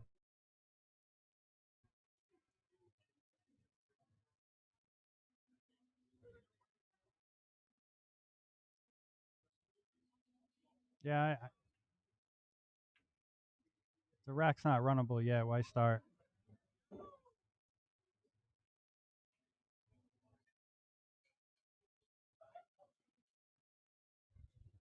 What do you think about this one, Constantine? I mean, I think she's gonna go for the 3-ball combo because that's the only real viable shot. But I think a safety At is 9. probably a smarter shot. Mm. But it looked like she was lining it up to go for the 3-ball combo and maybe set up a 2-9. But that's high level stuff. Oh. I That's mean, a lot closer than I thought it was. yeah. gonna I mean, be. if it had gone in, look, she's perfect on the 2. Yeah. So it worked out for sure.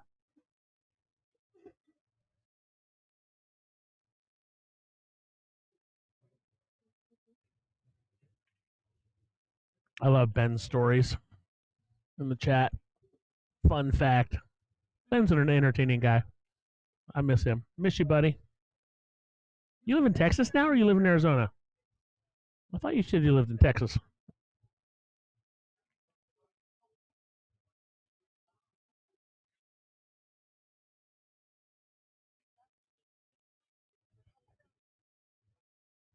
Talk about you got to play good competition, huh?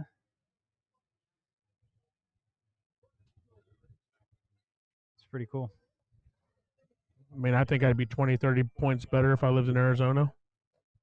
There's just a lot more players to play there.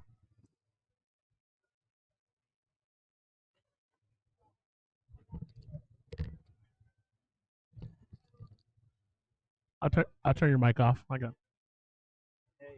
Look at the mics for a second.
All right, everybody. Rory got a call. He's got to go. That's okay, though. Thanks for stepping in, Rory. It was a pleasure having you. And we'll see him tomorrow at some point. I'm flying solo for a little bit, which is fine. I'm sure someone will jump in. Take care, Rory.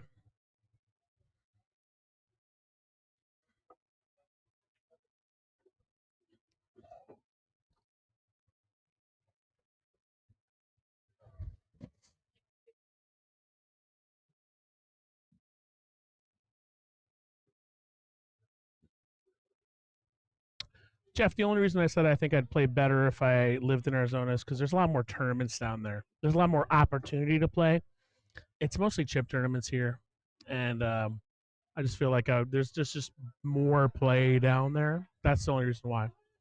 It's not the caliber of people, whatever.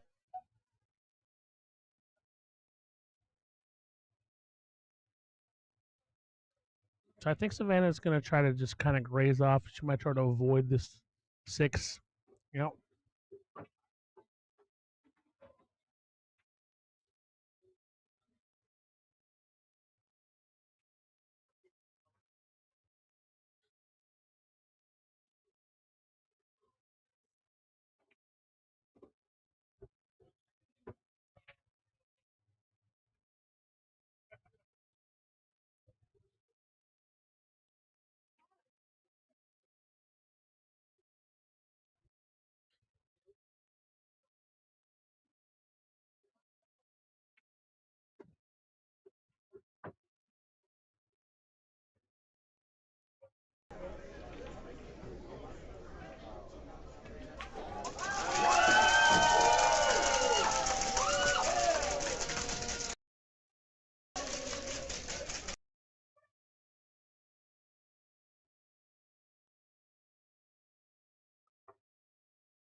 There's a lot of people in here right now.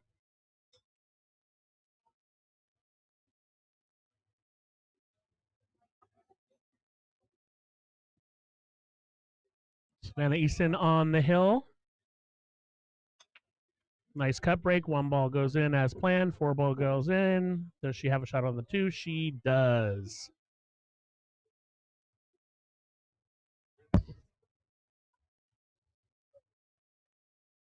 "3-9" is available. I doubt she'll play it, but it is available if she wanted to play a stop shot here. She's probably going to just push it forward and play the 3, the top left pocket. She's looking at the 3-9 though. It's a viable option. I mean, it's a stop shot.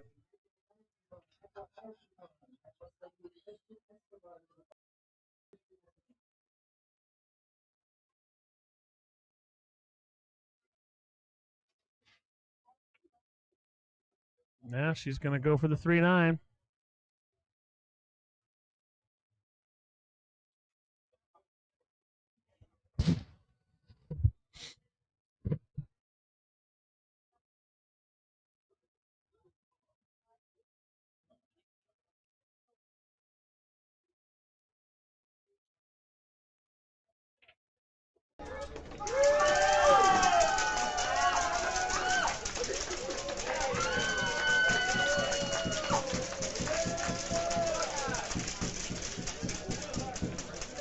Just like that, Vegas has won 4 in a row.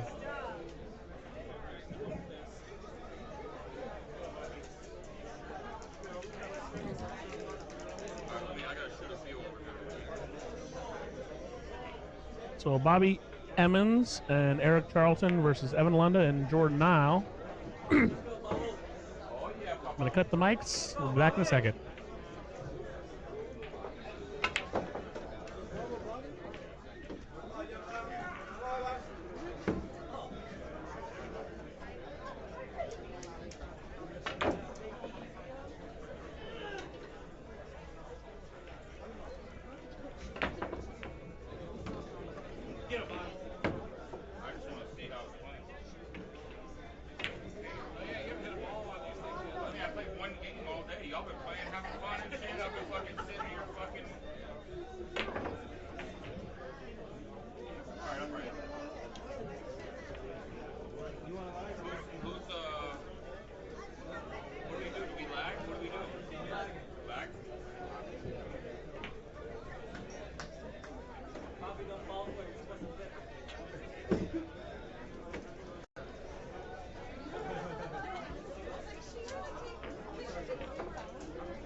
All right. Welcome back, everybody. Tim Harris. Thanks for contributing to the stream. I really appreciate it. As always, this is going to be a great match. Got the best players here. Oh, no. Bad nudge for Bobby. Bobby drew the short straw as far as play today. He played in the first match, and then he had to wait until 9 hours to play the second match. So, the it's just the way it works sometimes with these things.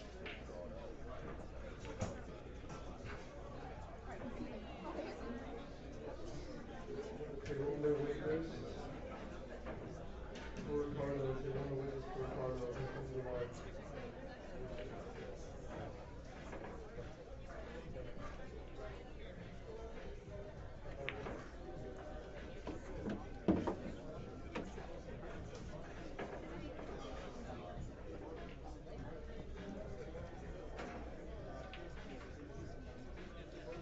I'm going to take a quick break from the mic to finish this salad real quick. I'll be right back.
So the way the cheering is going is that Vegas or Arizona will cheer with people yelling, "Let's go!" and Vegas has like noisemakers or something.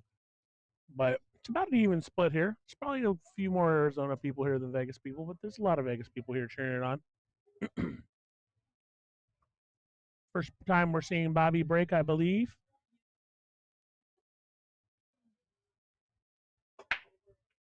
Nice solid break. One goes in as intended. Two ball is heading that way. Straight into battle two. Biggest problem ball is 6, which is unencumbered by the 7.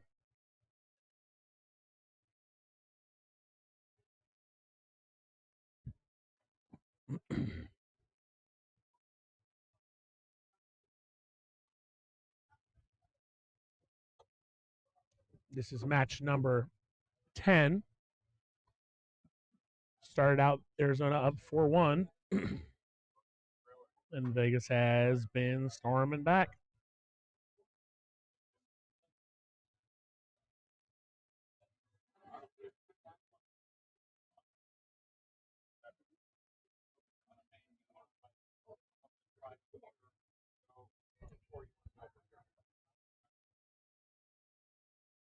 Talking about how to set up this rack here.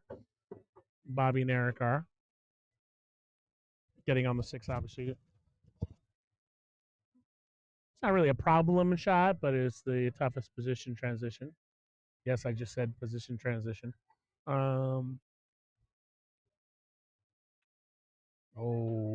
Tough unforced error from Eric. I believe he got lucky, but I can't tell.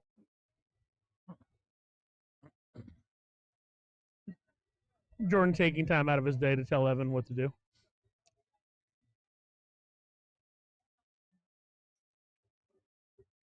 which he does perfectly.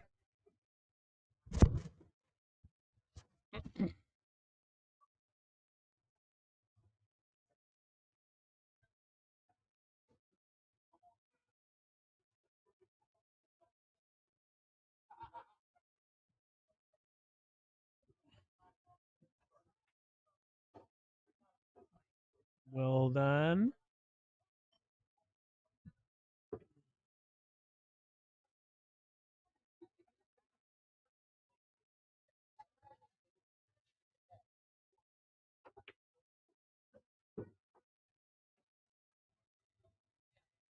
Thank you to everybody who contributes to the stream, makes these better.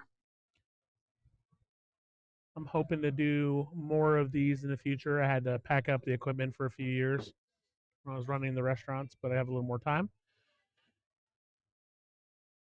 I think I might invest in a couple things, a couple better cameras, things like that. But thank you for everybody who contributes. I really appreciate it. 2-0 Las Vegas. Tough miss by Eric there.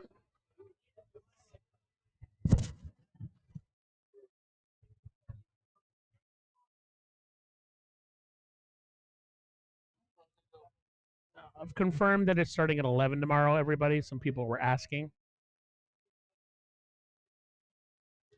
And if it's wrong, you can blame Corby. Because he said, I'm sure 100%. He actually said, I'm pretty sure. You can blame him anyway.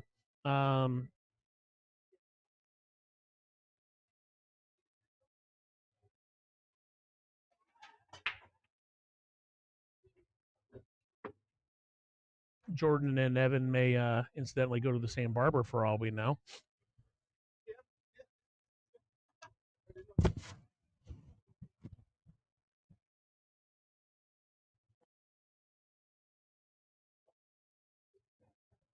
Matthew, the total race would be to 11, like in Spinal Tap.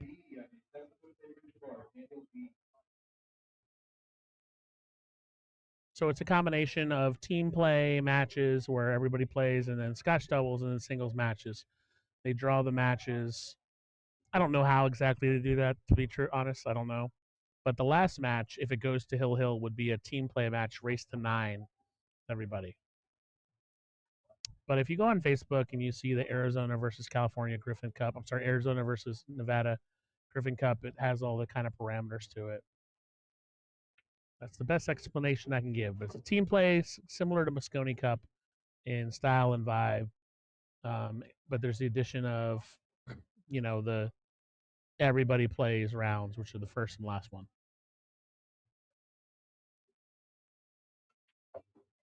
I think the biggest difference between Bethany, this, and Moscone is Moscone doesn't have any of these like full team matches where everybody plays, which we do here. But we've been doing this for a while, I think since 2017, Matthew, and it's become quite a thing.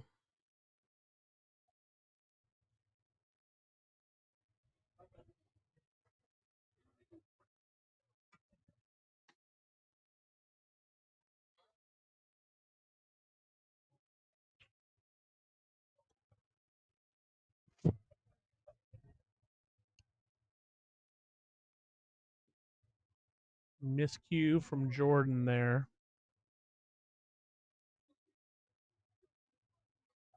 Which will potentially cost them the game.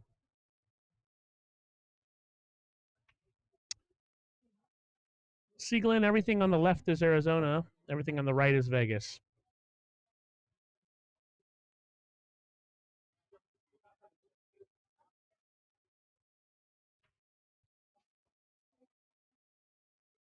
I looked away for a second. I don't know what happened there. I don't know if it was a miscue, but they goofed the 5-ball shot somehow.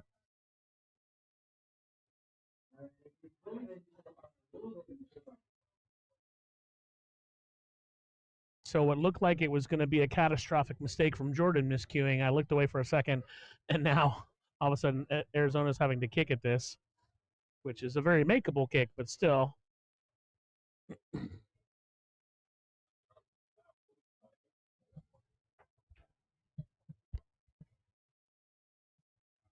Is he going to play safe? Is that what's going down here? 6-ball did move. So now Evan's going to kick at it. Ball has been called not frozen. Or maybe they're figuring it out.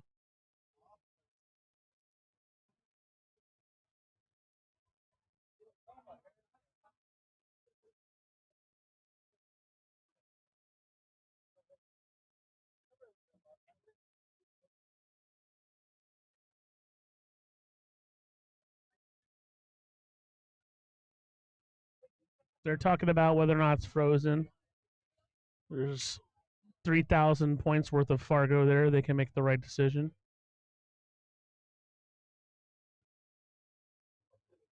Evan kind of said it doesn't really matter because he's going to run off of it. Now he's switching to a bridge. Anybody who doesn't know who Evan Lunda is, he's one of the best one-pocket players in the world. And shots like this, he eats for breakfast.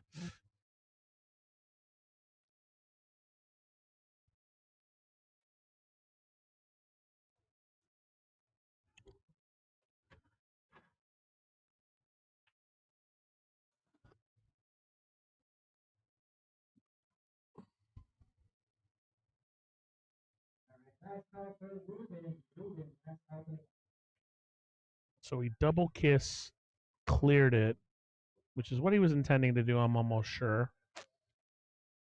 And it worked.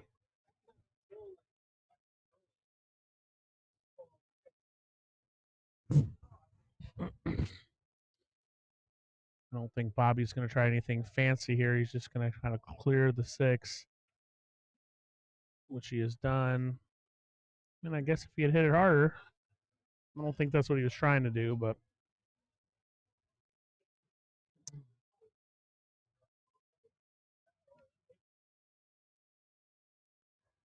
sorry, Mr. Goodbar.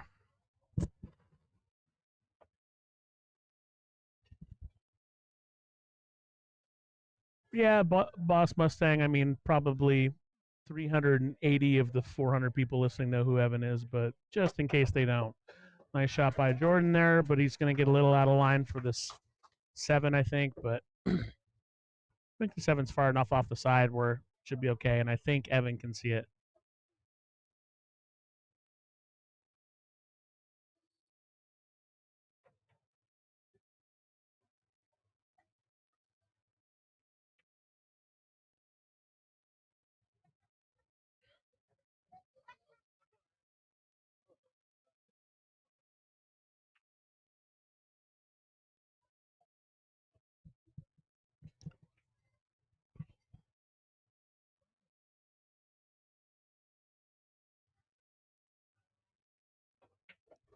Matthew, it has been confirmed by Brandon Birch that the 2 p.m. chip tournament is happening tomorrow.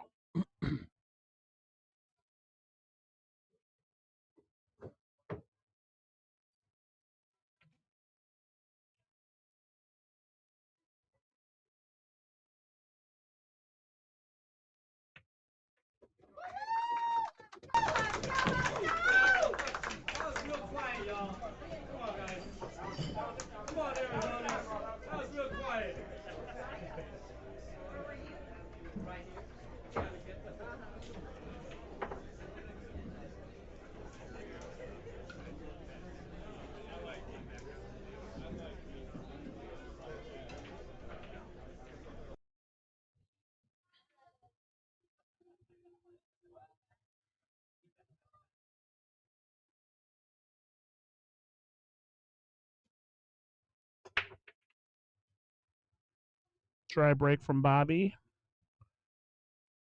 6 ball almost got in the way, but didn't.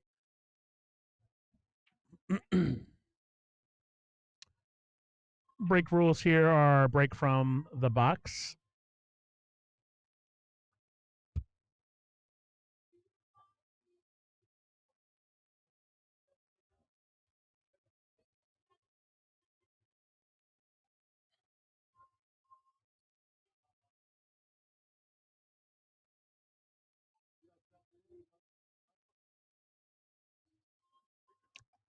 Jordan said, I'm cutting the shit out of this. His words, not mine. Him and Nevin are talking about what to do.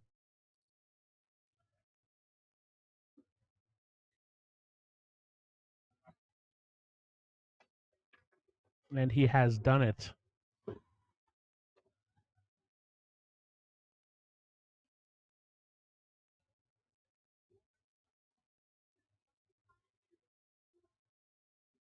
Yeah, I agree with you. Bet the farm. I mean, this is the best. There's a lot of horsepower here. It's a great match.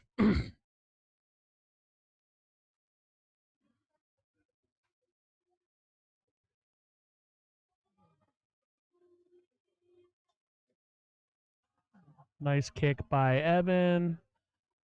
Wanted to probably hit it a little harder or get a little luckier nudge off the 5, but can't have everything we want in life. Eric has a good solid shot on this. Gonna try to leave it center table for the 3.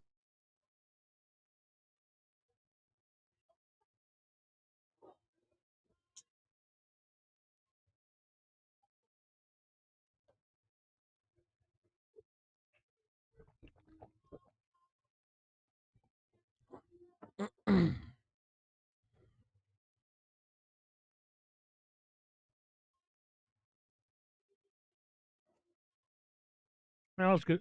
Shoot, I was gonna bring my cues tomorrow and try to scratch up a game, but tomorrow might be a long day too. This ends 6-5 one way. Nice shot by Bobby.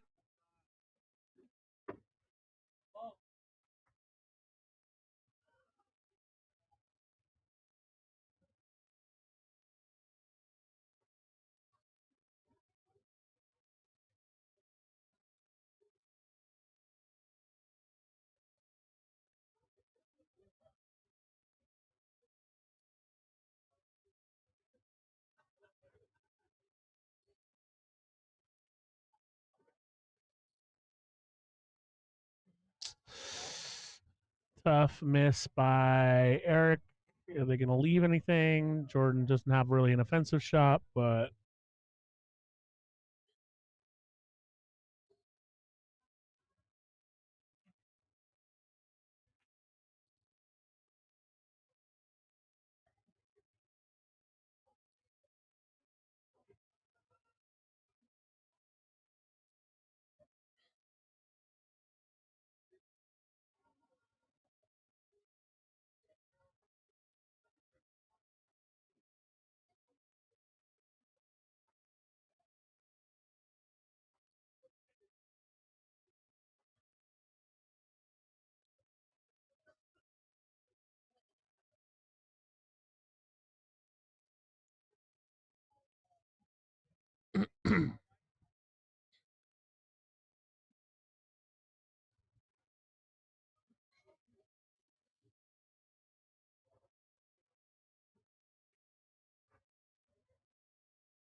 probably not what Jordan intended, but it still worked. Good save. I think they cut off the one rail kick too. I'm not sure if Bobby can see the top rail here. So he's got to look at different options. Maybe he can.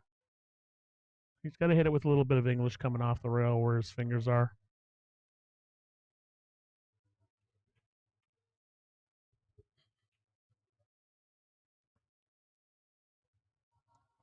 Obviously, at this level, you're not just thinking about hitting it, you're thinking about what's going to happen with the ball, where it's going to kick, all of that.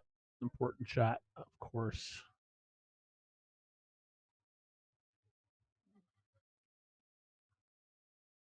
No, that's bad luck.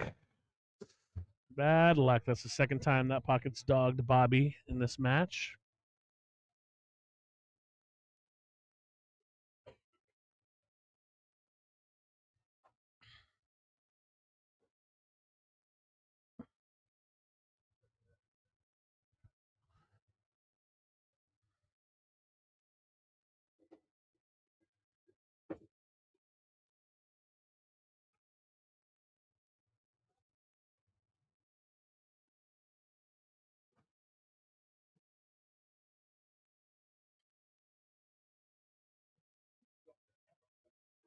Match starts tomorrow at noon.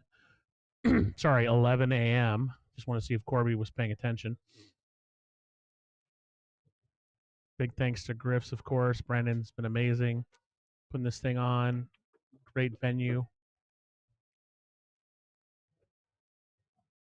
I probably should know this, but when we go down to Arizona, I guess they have a host venue there. Could change.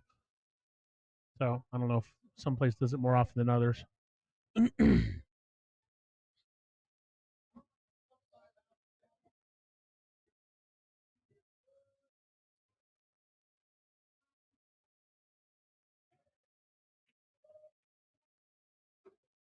Nice shot by Jordan.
Nice break by Evan. 2 balls went in.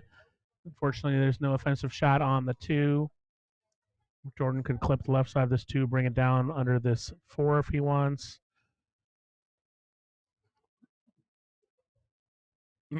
Less likely he could just graze the 2 and bring it back behind the 3, which he is looking at doing something like that. He could do a combination of both of them.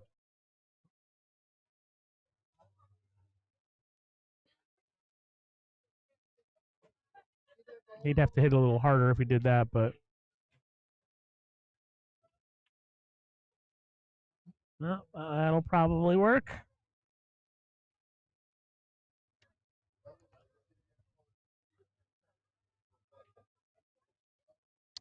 Yeah, Jamie G. It's played in Arizona. They go back and forth. So if they do it next year, they have skipped years, I believe. But if they do it next year, it would be in Arizona.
It's Jordan and Evan discussing how to shoot this. Jordan asked about the shot that was done earlier in the match. There's unlimited communication between partners. If they had to call a coach, they only had one. Obviously, they're probably not going to call a coach, but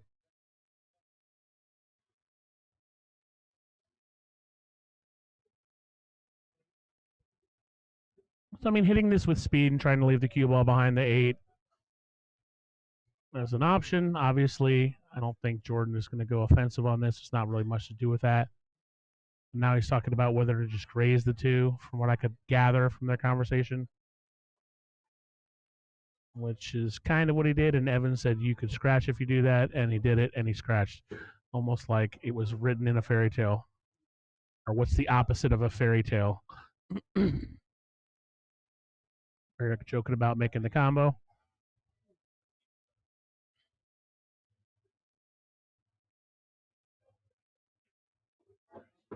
What is the opposite of a fairy tale? There's got to be a name for it. Oh, Bobby really rushed that shot and just kind of went down and one stroked it, and that's not good. You got to feel for Bobby. He didn't play for 10 hours. It seems like in these events they could have drawn it better where that doesn't happen. There's people who played 3 times. Just something to think about in the future. There's people who've played 3 times before Bobby played once.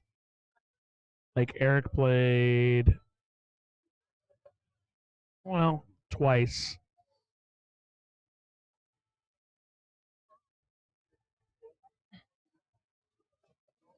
I don't know. Just saying. Meanwhile, Jordan's got to figure out what to do here. He's going to probably, looks like he's going to try to maybe take this and put the cue ball and separate. Good shot by him. Although, no.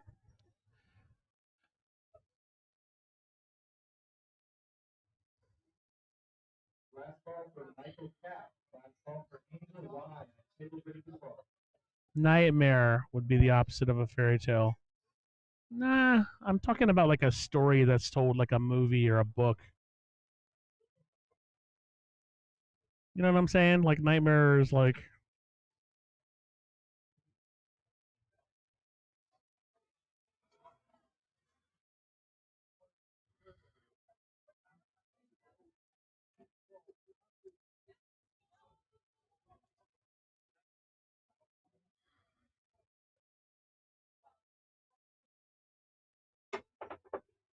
oh.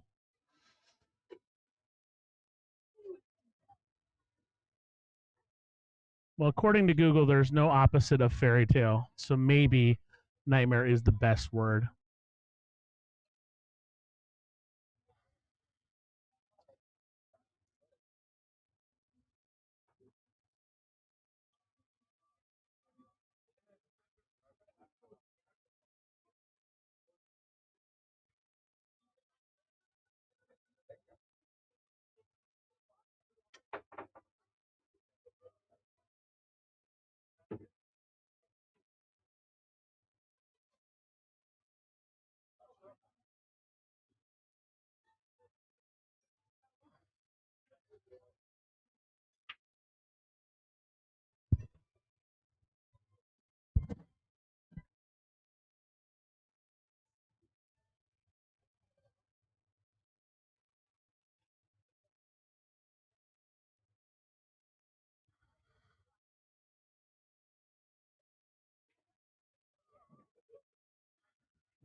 Great safety battle here. Oh, is he going to lock him up? Yeah.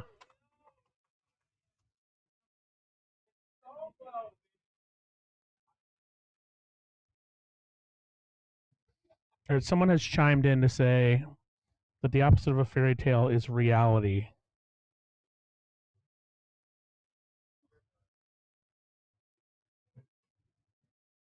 If the attribute is reality, the opposite term is real.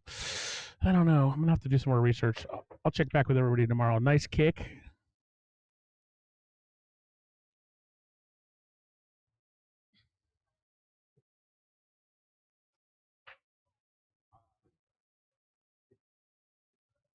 Horror. Another person that chimed in and said horror story. I like horror story.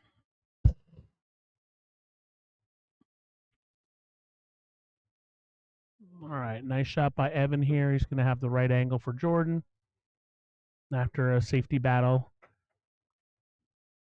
Tons of different ways, Jordan. Jordan likes to draw. I think he's going to come one rail back, but he might just go 2 rails. As long as he leaves Evan with a reasonable shot, but I think he's just going to go 1 rail, bounce up. Which is exactly what he has done.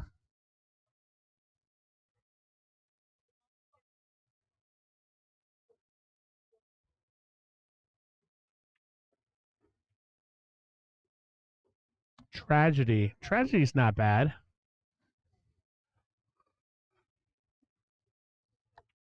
Sometimes I feel like my life is a Greek tragedy. Nice shot by Jordan. Vegas is on the hill to guarantee themselves going in tomorrow in the lead. Oh how the times have changed.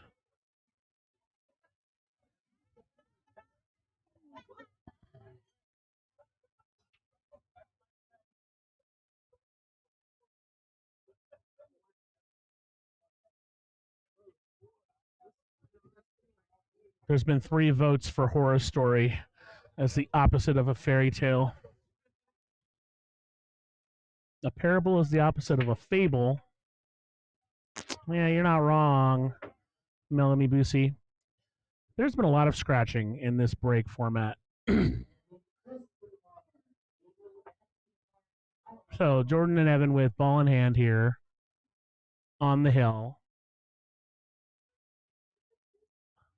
No problem balls other than, I mean, you could make a case that the 5's in a problematic place, but yeah, gumball. I mean, so Arizona was up 4-1, and now, you know, this match isn't over yet, but obviously Vegas has won 4 in a row, which makes it tough. You know, I mean, Arizona's had a couple opportunities that have been squandered, and they had a couple matches where the rolls were just really bad for them, but overall, it's just been squandered opportunities. Vegas has taken advantage, and everybody from Vegas has stepped up, and so this match, like I said, is not over yet, but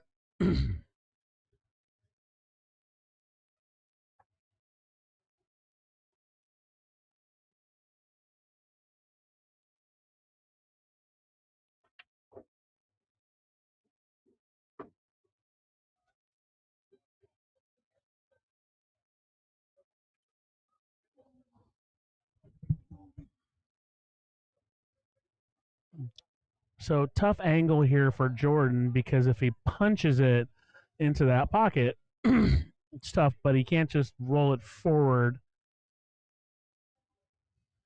I mean, is he considered playing it off the 7?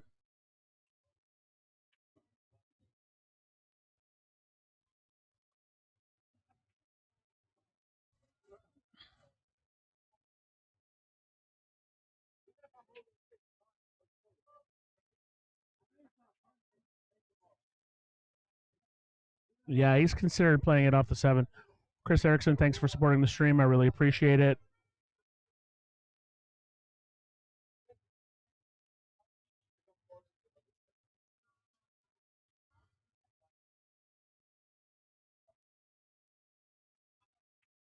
No. All right. So, I mean, they talked about it and talked about what to do, and Evan said, just do this. Jordan did it. So,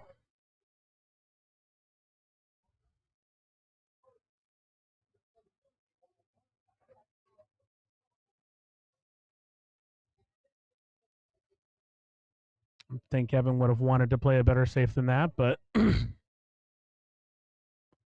Bobby, having not shot his best this match, would probably consider going for a victory bank here to make himself, you know, but he's a pro. He's going to do whatever feels his best. It's probably a safe, but he might go for a bank. No. Not the way he wanted to play that for sure. Gritty realism, Boss Mustangs. Not bad. I think I like Horror Story as the best antonym to fairy tale.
So Vegas is guaranteed to go into tomorrow in the lead no matter what happens this next match. Great shooting by Vegas. Next and final match for the day is going to be Mitch Ellerman and Bobby Emmons versus Jordan Nile and Savannah.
This is the final match of today.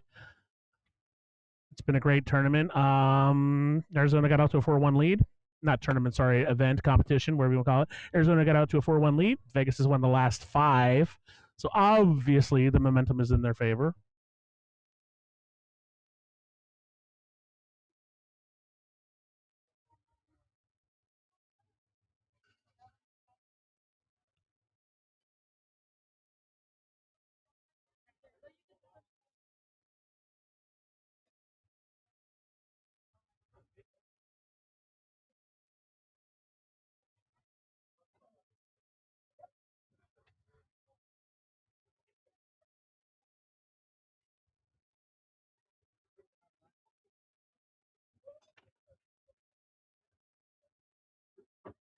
Nice break by Savannah. Jordan's got a reasonable look at the 1.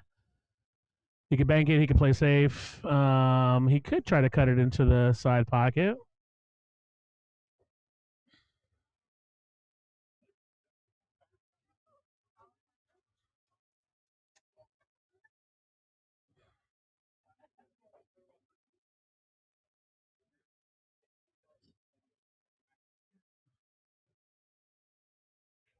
Gumball, this is table 21, I believe, on the right of Griff's. And it's 4 1/8 inch pockets, yes.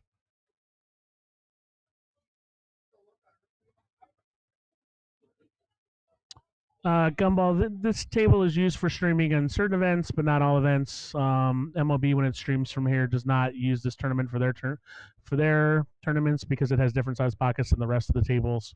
So when they stream from table 23, I believe. So nice shot by Savannah. If it stays out of the side pocket, it does. Okay.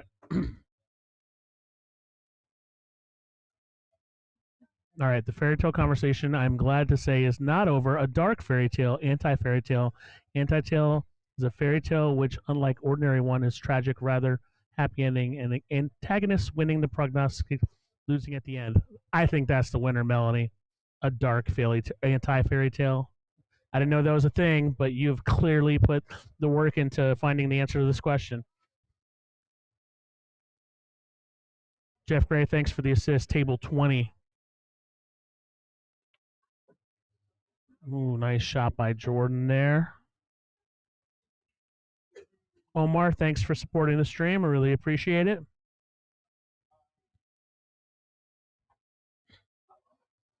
So it goes table 20, and it skips straight to 21. Straight to 22. I guess is the table taxonomy here at Griff's. Savannah with an opportunity squandered, unfortunately. Missed the back cut. Bobby, who has struggled so far this match. They're talking about who's going to go first. Mitch called him off, waved him off. He said, I'm left-handed.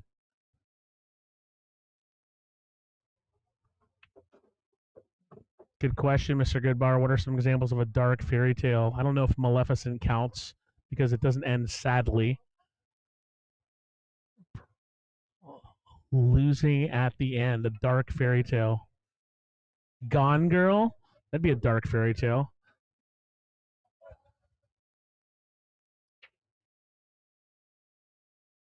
Mitch and Bobby are not slow players, as you can see.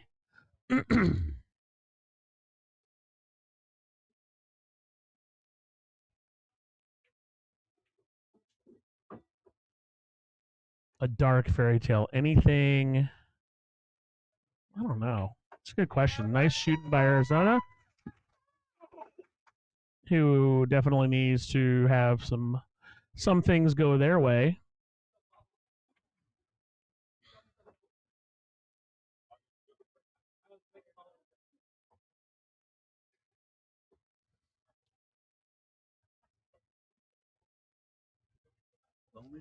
Yeah, come on back. Eric Charlton's going to jump in. So just grab that. Thank you. Just make sure this is about 2 inches from your mouth. First where it is. Say hi to everybody. Hey, everybody. Arizona's own Eric is in the booth with me. What a great match. I apologize right now for my performance. Listen, buddy. Yeah. You'd have to try really hard to be the worst commentator in the booth today. Anyway. No, I meant on the pool table. Oh, no. That happens. You guys have had a couple rough rolls here, and then Vegas has stepped up. They've been playing pretty, I don't want to say flawless pool, but they've been playing great. Yeah, I feel for Bobby. I mean, his confidence level is always, anybody that knows Bobby knows how confident he is, but all he's played is one rack of pool today. It sucks. And I was talking about it today. It's like, when they draw the order, maybe they should make sure that doesn't happen. It seems to happen every time there's one of these tournaments. There's some guy who has to wait till the end, and that was Bobby today, and it sucks. Yeah, and then with Savannah for the other team, right? She doesn't play until the singles. So maybe they should, after they draw it, be like, hey, how do we arrange this where this kind of crap doesn't happen, Mm-hmm. And, it's tough to just kind of wake up and...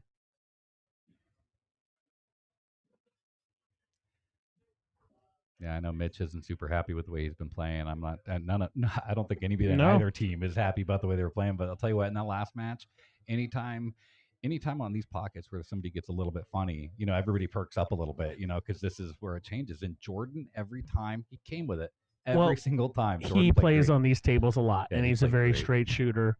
And I'm not good enough. I've played on these tables for 5 years, and I am afraid of these pockets in rotation. So I just won't play a rotation on these pockets. I would have given up after 1 year. Honestly. Yeah, but I mean, I play on these tables a lot, one pocket a lot, and that's what they're designed for. But it's tough, man. It's tough.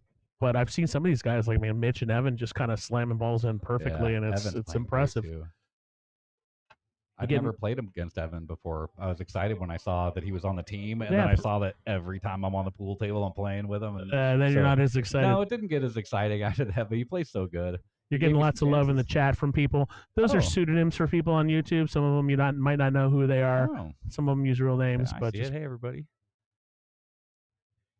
Tracy, Jamie, Gumball. All right. Oof.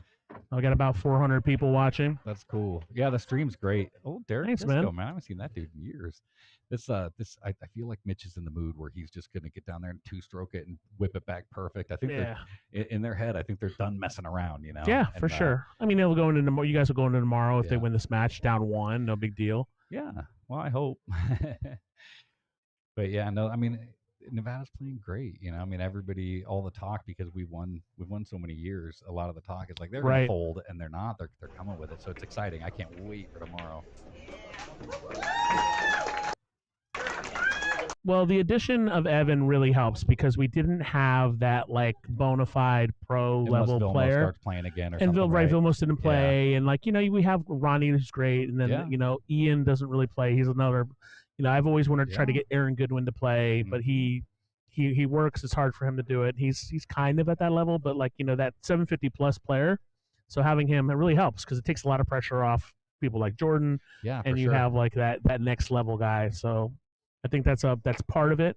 Having Savannah here obviously is great. She's played a few games on this table. I've seen. She's played a few games. You can't even open YouTube without seeing 4 Savannah Easton matches available to watch. This kid goes everywhere. I sure didn't pay attention to see who won that last match, but it was Mitch. It was you guys, right? Yeah. The last game. So it's 2-1, 2-0. Mm-hmm. Oh, hey, George. All right. All right. So I think he's going to cut this into the 8-ball, whip it around, try and get behind the 5 ideally. Yeah, I mean that's the right way to do it. Yeah. And is he gonna? No, he's good. Yeah, he's okay. Bobby's so good. Like anytime I get a chance to go out and play some practice sets when I'm in Arizona, it's either Joven or Bobby's always available, and he's great because him and Joven are great practice partners. So they'll stop in the middle of a set and say, "You're about to shoot this wrong. Let me show you the right way." And I feel like I'm paying for lessons for it. Yeah, But exactly. he's so good. He just sees everything on the pool table. Yeah, I've watched him play a few times. He's a really solid shooter. And we're obviously not seeing the best of him right now. There's time for it to happen.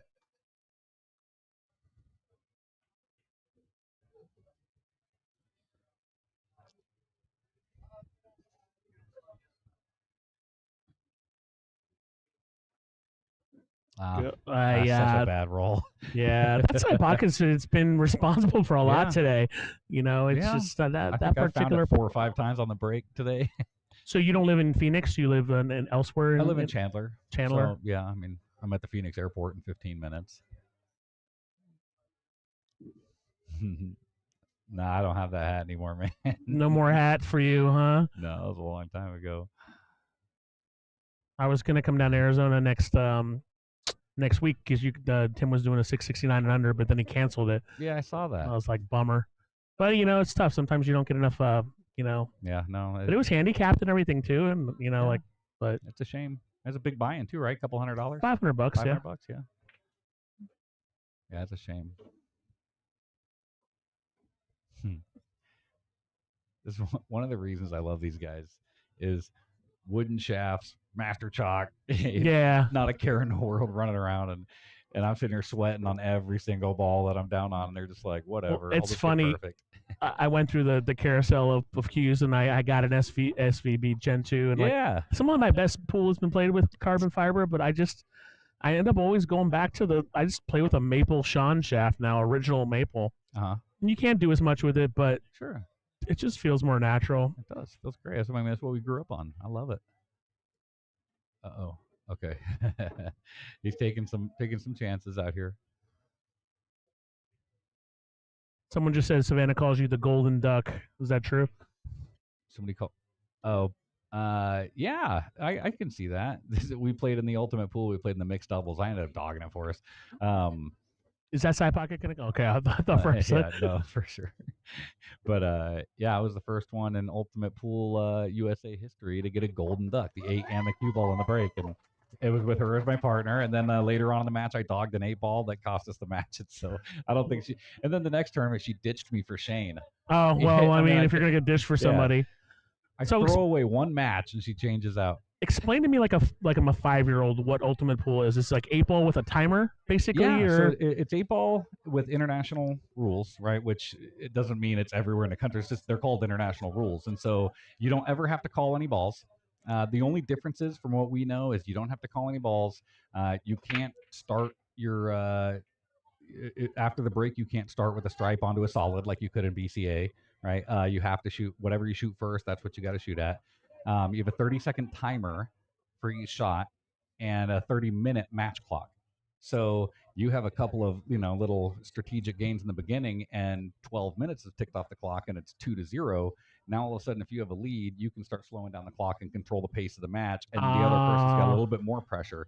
But it's just such a fun event. All the pros, even like Shane, Justin, Skyler, like you could just all the Moscone players. Tyler plays a bunch of them. They all get out there, and it's races to 6, alternate break, bar table 8-ball. It gives people a chance to win. Yeah, so for you sure. See a lot of upsets out there, and it's fun. I've got a couple upsets under my belt. It's just so much fun to play. Well, alternate break 8-ball, a lot of it just comes down to the break. Right. Like I've done well at some big tournaments that are against much better players just because my break's working. Yep. And it is what it is. Boy, he's right about that. No matter how tight these pockets are, that cue ball goes in the center. I haven't seen one where I'm wondering if it's going to scratch. It just goes dead in the center. Cue ball finds a way. They get a lot bigger for the cue ball. Mm-hmm.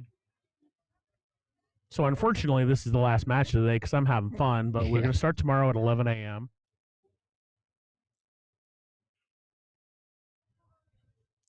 Yeah, 8 balls of the spot in Ultimate Pool? Yeah, they rack it on the spot. And so I mean, the one poster Bruce is saying that it's 10 minutes, it's 15 seconds. So that's when they play the shootout, Yeah. or when they have a televised match. So all the matches on the outer table don't have an official shot clock. That's an unofficial 30 seconds, and then the refs will kind of monitor it. The only one that has any kind of a shot clock is the feature table, and that does go down to 15 seconds once you get 10 minutes. And that's when it gets fun. 15 seconds. And then if you tie on the stream table at the end of the regulation, if the score is tied, oh wow, that's a foul. Then you go into a six ball shootout. So Did the cue ball come back and hit his the cue? one ball came back and hit his tip. Oh, Yeah. okay. Yeah. So you just shoot 6 balls in as fast as you can, and the fastest time it takes the match. It's very, very interesting. It's great for league pool. My favorite part about the league pool is if you have a life outside of pool, which I used to be able to spend all the time in the pool room, I can't do it Right. anymore. But if I have to, if I want to go out on a date or something like that, I can say, hey, can I play one of the later matches? Because you have a 30-minute match. So you get in there, they'll say, yeah, we'll play one of the last 2 matches. You can get it. Or if you wake up really early, you just tell your captain to say, hey, can I play the first match? And you're home by 8 o'clock. So it's I played on an APA team that was like that, but it's great. But I also kind of dictated it because I was the only like 9-7. Joe Carminati, what are you asking the score for, bro? It's all on the screen, man. What are you doing? I know. You're just trying to get some action. Look at the Trusty's throwing in the match. Yeah, exactly. Is he playing safe here? He might be, but yeah, it's just too natural for him. My nice shot. My silly brain's telling me to chop it up the rail. Yeah, exactly. Well, of course. Why wouldn't you? I don't know. Why wouldn't you shoot? I made it one time. I could do it again. Right. Why wouldn't you shoot a risky shot when you could just play a lock nut safe? Mm-hmm.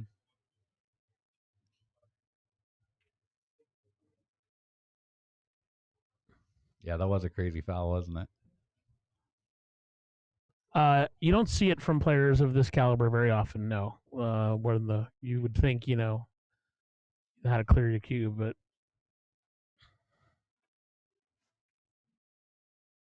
that's gonna. Oh man, I thought she had him on the corner until it kept leaking out. I think he can make it. I don't know. I think he might be hooked. Think so? I don't know. By the look on his face, he might be hooked. No, he's looking at it. He's not looking at an angle, so he's not. Yeah, I'm almost 46 years old, man. I don't see the balls as clear as I used to. So, well, I almost went and got my contacts because my I've had the same glasses for 12 years, but now it's finally starting to catch up, and I can. He overcut that. He actually hit more of the ball. Yeah.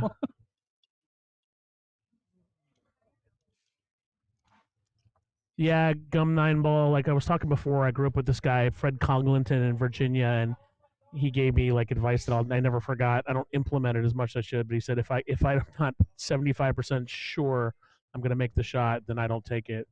And a shot like that's probably Mitch is going to make it more often than not, but he's going to hit the safe almost 100% of the time. 75% sure that I'm going to make the ball I'm shooting at. I would have to play safe every day.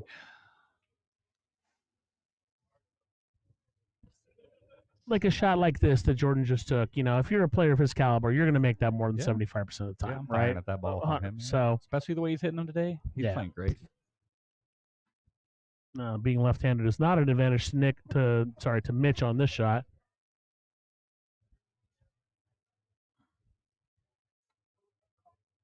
That's a great shot. Give him something. No, he's clipped, I think. Yeah, I think he got a. But Bombi jumps with the full cue better than anybody. Well, better so than anybody the rule I know. is you can jump with your playing cue, but not with a jump cue. Yeah, the jump cues can't come out. You can't use them if you hook yourself or your own team. But yeah, you can use your full cue for whatever. But now he's just gonna thin it. That's good. Leave a. I don't know if I've ever tried to jump with my. I would never try it, but I would try it with a house cue or something that had a really hard tip, but. Mm-hmm.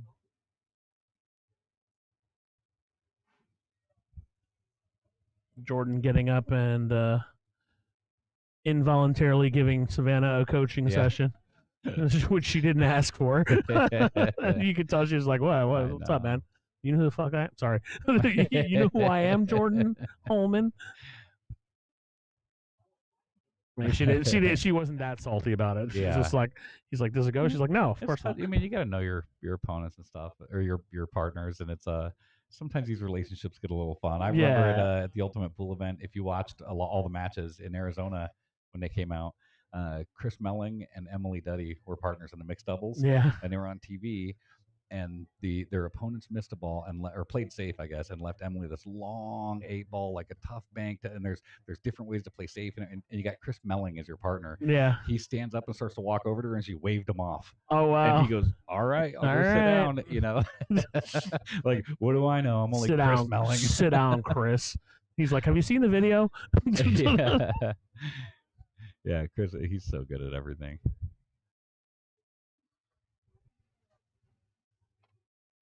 Well, this match is slowed down a little bit because of this strategy. Good speed. Oh no. But oh my gosh, I thought he was gonna hit the point. Yeah, that would have sucked. Yeah. I think Jordan's going to take on this bank. Yeah, I think he's gonna drill it and let Savannah chop that 7 in, come 3 rails to the middle, and get themselves on the board.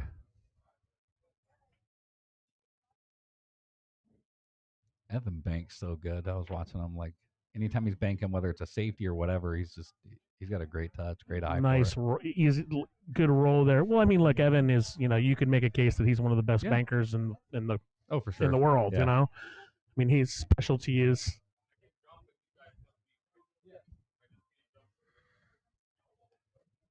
I am curious about this. Why didn't they just say no jump cues and call it a day? Why this special, thing? Yeah, no, I don't know. I think it's a hybrid because from what I understand, Mark Griffin wasn't a fan of jump cues. Yeah, so why not just say no jump cues? No, I agree, and I know the last time I did a Friday night fight in Arizona, we used the same rule. It's kind of cool if you're a little bit anti jump cue, but maybe not fully anti jump cue. Yeah, I get it. You once you've lost a few $100. Oh no! Once you've lost a few $100 to somebody that keeps hooking themselves and keeps jumping the ball in, then you're like, okay, you're done. Okay, so that was unexpected. I did not think he was going to hit that 8-ball. He must have. Did he clip the 8 or something? He clipped the 8-ball going over it. Yeah. Thank you to everybody who's contributed to the stream. Really appreciate it. Thank you to everybody who's tuned in. Had a lot of people watching. Thank you to Griffs for running this event and everything they've done. It's exciting. We'll be back tomorrow at 11 a.m. Most of these players will probably not get a good night's sleep. They'll sit around and play and drink. Well, I don't know about drink, but who knows, though? Who knows? Who knows how disciplined the teams will be? Oh, I'm gonna Jordan's go home disciplined. He's gonna go watch home. my matches and hit myself. I don't think I said anything too disparaging about you. No, I'm gonna fall asleep. I'm gonna fall asleep just fine tonight. And then I try not to ever say anything that, like I know people are gonna go back and watch the match. I try not to just totally rail people, but I'm also an honest commentator. No, for sure. Yeah, Nice shot. I'll get up. I'll be in bed in the next couple hours. I'll wake up at 5 a.m. like I normally do, and I'll just get coffee and just be by myself in the morning until Griff's opens at 9. So when I used to stream a lot, I don't stream that much. I took 3 years off of streaming because I had my own business, but I used to re-listen to all my streams and just see like what I would say and what I wouldn't say, whatever, and how get everything right. Things with sound and whatever, and just I'm like, maybe I shouldn't have said that type deal, and just to try to work on it. And I do like streaming; it's fun. But and I'll probably get back into it a little more now that I have a normal life again. There you go. But we'll see. It can be a lot of work, and just talking about pool for 2 days straight is not exactly easy. As Gumball 9-ball over there knows, or whatever. What's this? Yeah, Gum 9-ball. He knows. Talking that's straight. George. I know. Okay, you got it. Yeah. And I like Gum 9-ball better. Yeah. I like the fake names on YouTube. Dave, thanks for supporting the stream. I really appreciate it. What a shot by Mitch. Nice shot by Mitch. He's not afraid to pull the trigger. I remember when I first got back into it, because I took like 20 years off. Nice. I came here and I challenged.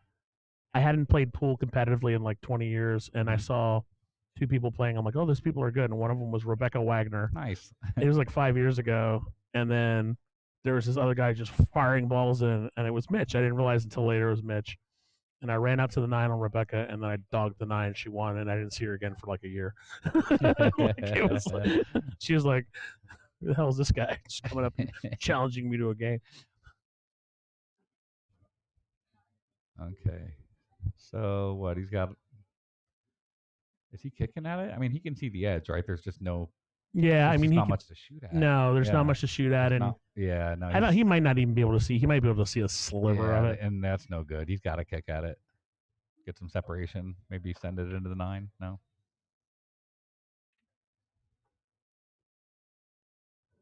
No, not Okay. exactly. Not a gimme, but not where he wants to be. No. So Jordan back cuts this and pushes it forward to play the 4 on the side, maybe, or Yeah, I'm probably. You want to hit him as natural as you can, so I think he's going to play it up into the top right. And Yeah. then just maybe go forward a couple of rails and play it in the left side. Is that what you're talking about? Or were you talking about lagging it in and playing it in the right side? I was talking about lagging it, but Yeah. now that you said what you said, I think just it do makes 'cause I more feel like sense. it lets you actually shoot at the ball. Maybe even 3 rails for the 4 in the corner. So Gum. Wow, he hit it nice too, and it just doesn't. So George is blaming YouTube for his moniker. Gum Nine Ball has been my handle since 1997. For some reason, YouTube just changed from my name to this.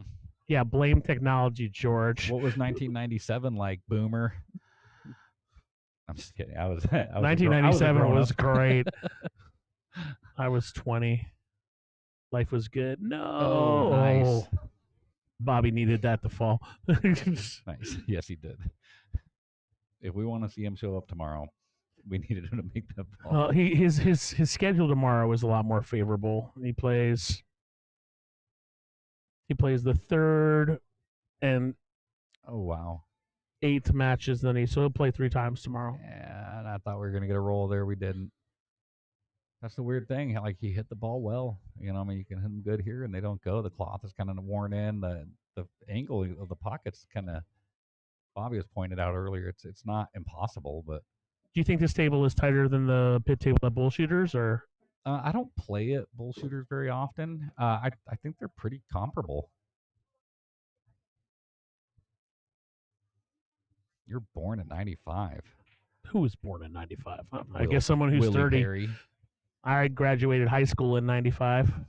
Nice. Okay, so this is tough. This is kind of tough. How do you get on the 6? But I think you just kind of push it forward, Yeah. and come around the 6 and just hit it with confidence. Yeah. There's not a lot that could really go wrong if you have that angle coming up from the bottom left Yeah, I like long going rail. 2 rails, go immediately that side rail down to the bottom. I think you just got to be careful not to hit it hard enough to get up past the 8 ball. You know, even if you give yourself a cut on the 6 ball or something. Oh, he's going to draw out of there? He's got a little window to hit, and he hit it pretty nice. I mean, I guess if you could do that. Great shot, Jordan. Great shot. That takes confidence, man. Jordan's a confident guy. I mean, look at that hair. Yeah, that's a fact. I mean, if I had hair like that, I would probably do it like that too. But, Yeah. I think that is a lot of hair. Yeah, I don't think I've ever seen hair like that before. I mean, the 70s. Yeah, I wasn't around. Not yet. Okay, she wanted a little bit more out of that, but Yeah, I mean, Jordan's going to take on the shot, obviously, but she definitely wanted to give him a little better. He's just going to stun draw this and bring it to the center, I think. Or he could, I don't know, he could play it. Obviously, the important part is just making the ball. I think just kind of pinch it in, like you said, a little bit of draw, just kind of just suck it 8 inches off the rail and just float it into the corner. I think he can do it. The way he's been hitting them, I wouldn't bet against him. Richard Glasscock, I don't agree with that. It's been subpar all day, but some of the day it has. Just when I'm playing. Just when Eric Charlton's Yeah. playing from Arizona. But Vegas, they kind of hit a stride a little bit. And then, the Arizona team, they had a couple really nice matches too. So I wouldn't say all day, but definitely not.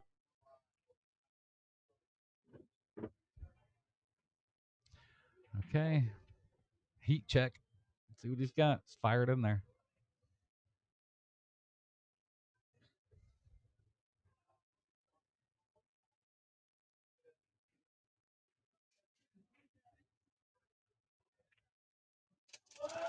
Just like that. All right, 3-2. Match is tightening up. I love it. Thanks for jumping in the booth, by the way.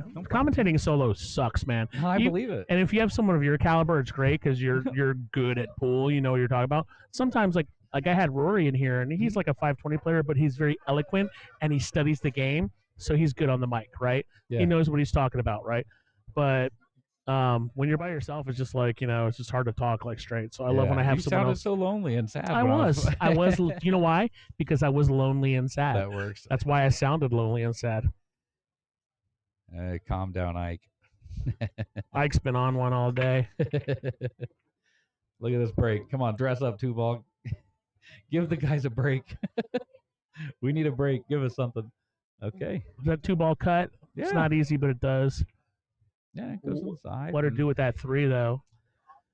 He may be able to. It depends. If he can avoid the 9 coming down to the bottom rail, then I think he can even maybe spin it around the 7 and shoot. No, what is he looking at? I mean, I think Oh, he's that high above the side to where he can go into the 5.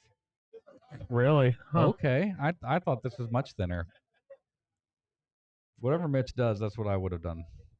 Oh yeah, right there you go, down to the bottom and around the 7. Was he looking at colliding into the? He pointed at it. He must have been. Oh man. Let's go, boys. Let's go, boys. It's my as a neutral commentator, I'm just going to applaud the good shot. You're not. Come on, you can't be neutral. I mean, I live in Vegas. I want Vegas to win. I don't even try to have non-biased commentary. You shouldn't either. I mean, I don't jinx people on purpose, I'll quote one of my favorite lines from a movie from Willy Wonka. He says, "The suspense is killing me. I hope it lasts."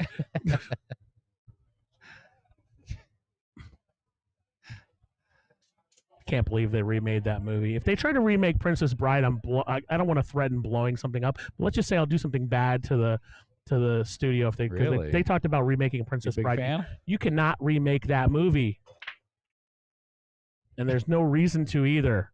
I mean, who's going to play Andre the Giant? Exactly. What are you gonna get? You're gonna get that guy from Reacher, the tall guy. Screw you guys. You cannot remake Princess Bride. Oh, they'll do it. Well, if they thought there was any money in it, they would have already done it. But I think there'd be too much backlash. Okay.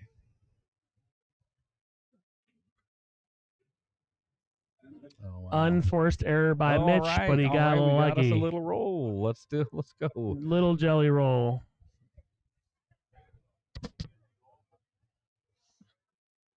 Just an electric environment here. This is really cool. I love it. I love what they're doing. Thank you, Griffs. Thank you, Brandon. That 3-5 looks pretty juicy. It is. So I don't think that's going to be an issue. I think it's kind of a race to the 1 ball to see who has the best chance to win this game. Oh, Bobby's licking his lips. He's ready to get up there and shoot whatever they give him. Is Jordan going to try to slice the side of this 1? Yeah, he is. It's a good shot. That is a great shot. Look at this. That is a great shot. Now Bobby's gonna just jump that in. Yeah, he's been jumping with this full cue, and he gets over the ball so nice with it. I can't wait.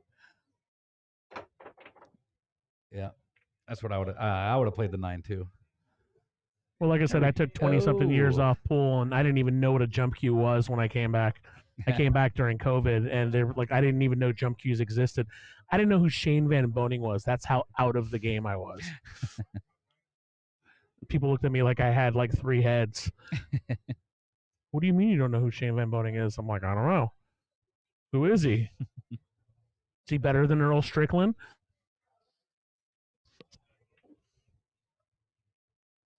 Thanks, Joe Carminati. See you around, buddy. I'll take 10-6. Oh, hey, Duncan. Yeah, I know last year it was Niall, and this year it's Holman. So that's cool. I don't know why. But I think they're both pretty cool names. So yeah, it's Jordan. I don't know what his official name is now. He's had a couple names. Who knows?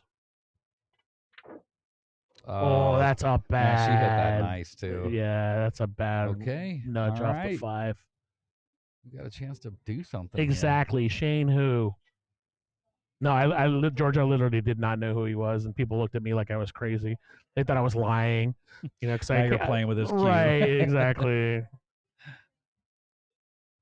I didn't know what shooting. Like someone was like, I was like, "Who are you playing?" They're like, "I'm playing the ghost." I'm like, "Who's the ghost?" And I got really angry. I'm like, "Who's the ghost?" Because I didn't know what playing the ghost meant. It's a new term, Nice, well done. Yeah, you overcooked that a little bit. Mitch spins these in, and he'll give him a nice little angle on the 5. I don't want to say anything, but I was like, did you just Nope. jinx your own No, player? I just But you jinxed him didn't. on the angle part, maybe. Oh, I think he's below it. That's cold, man. That's 6. Yeah, he's Jinxing below your it. He own could just come player. off side rail, 6 straight in the side. Yeah, I think they're out here. Are you guys staying in like a hotel thing or an Airbnb or? We're all in different places. I'm over at the Rio. Some people are at the Gold Coast. Some people are at the whatever the other casinos are in town.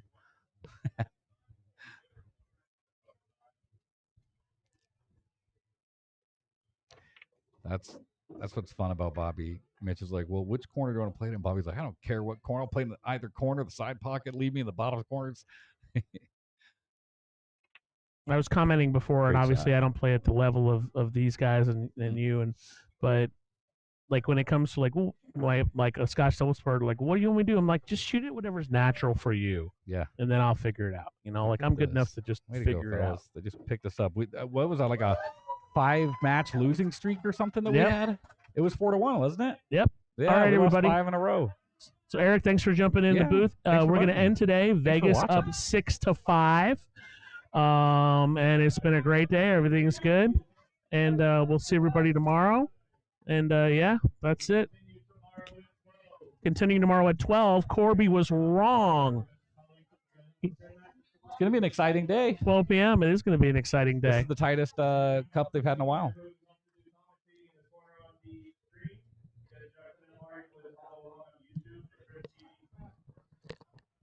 All right. Well, with that, I am out of here. Eric, I'll see you tomorrow. Be good or be bad. You one of the two. And thank everybody for tuning in. I really appreciate it. Thanks for everybody who contributed to the stream. I will be ending this in 3, 2, 1. Good night.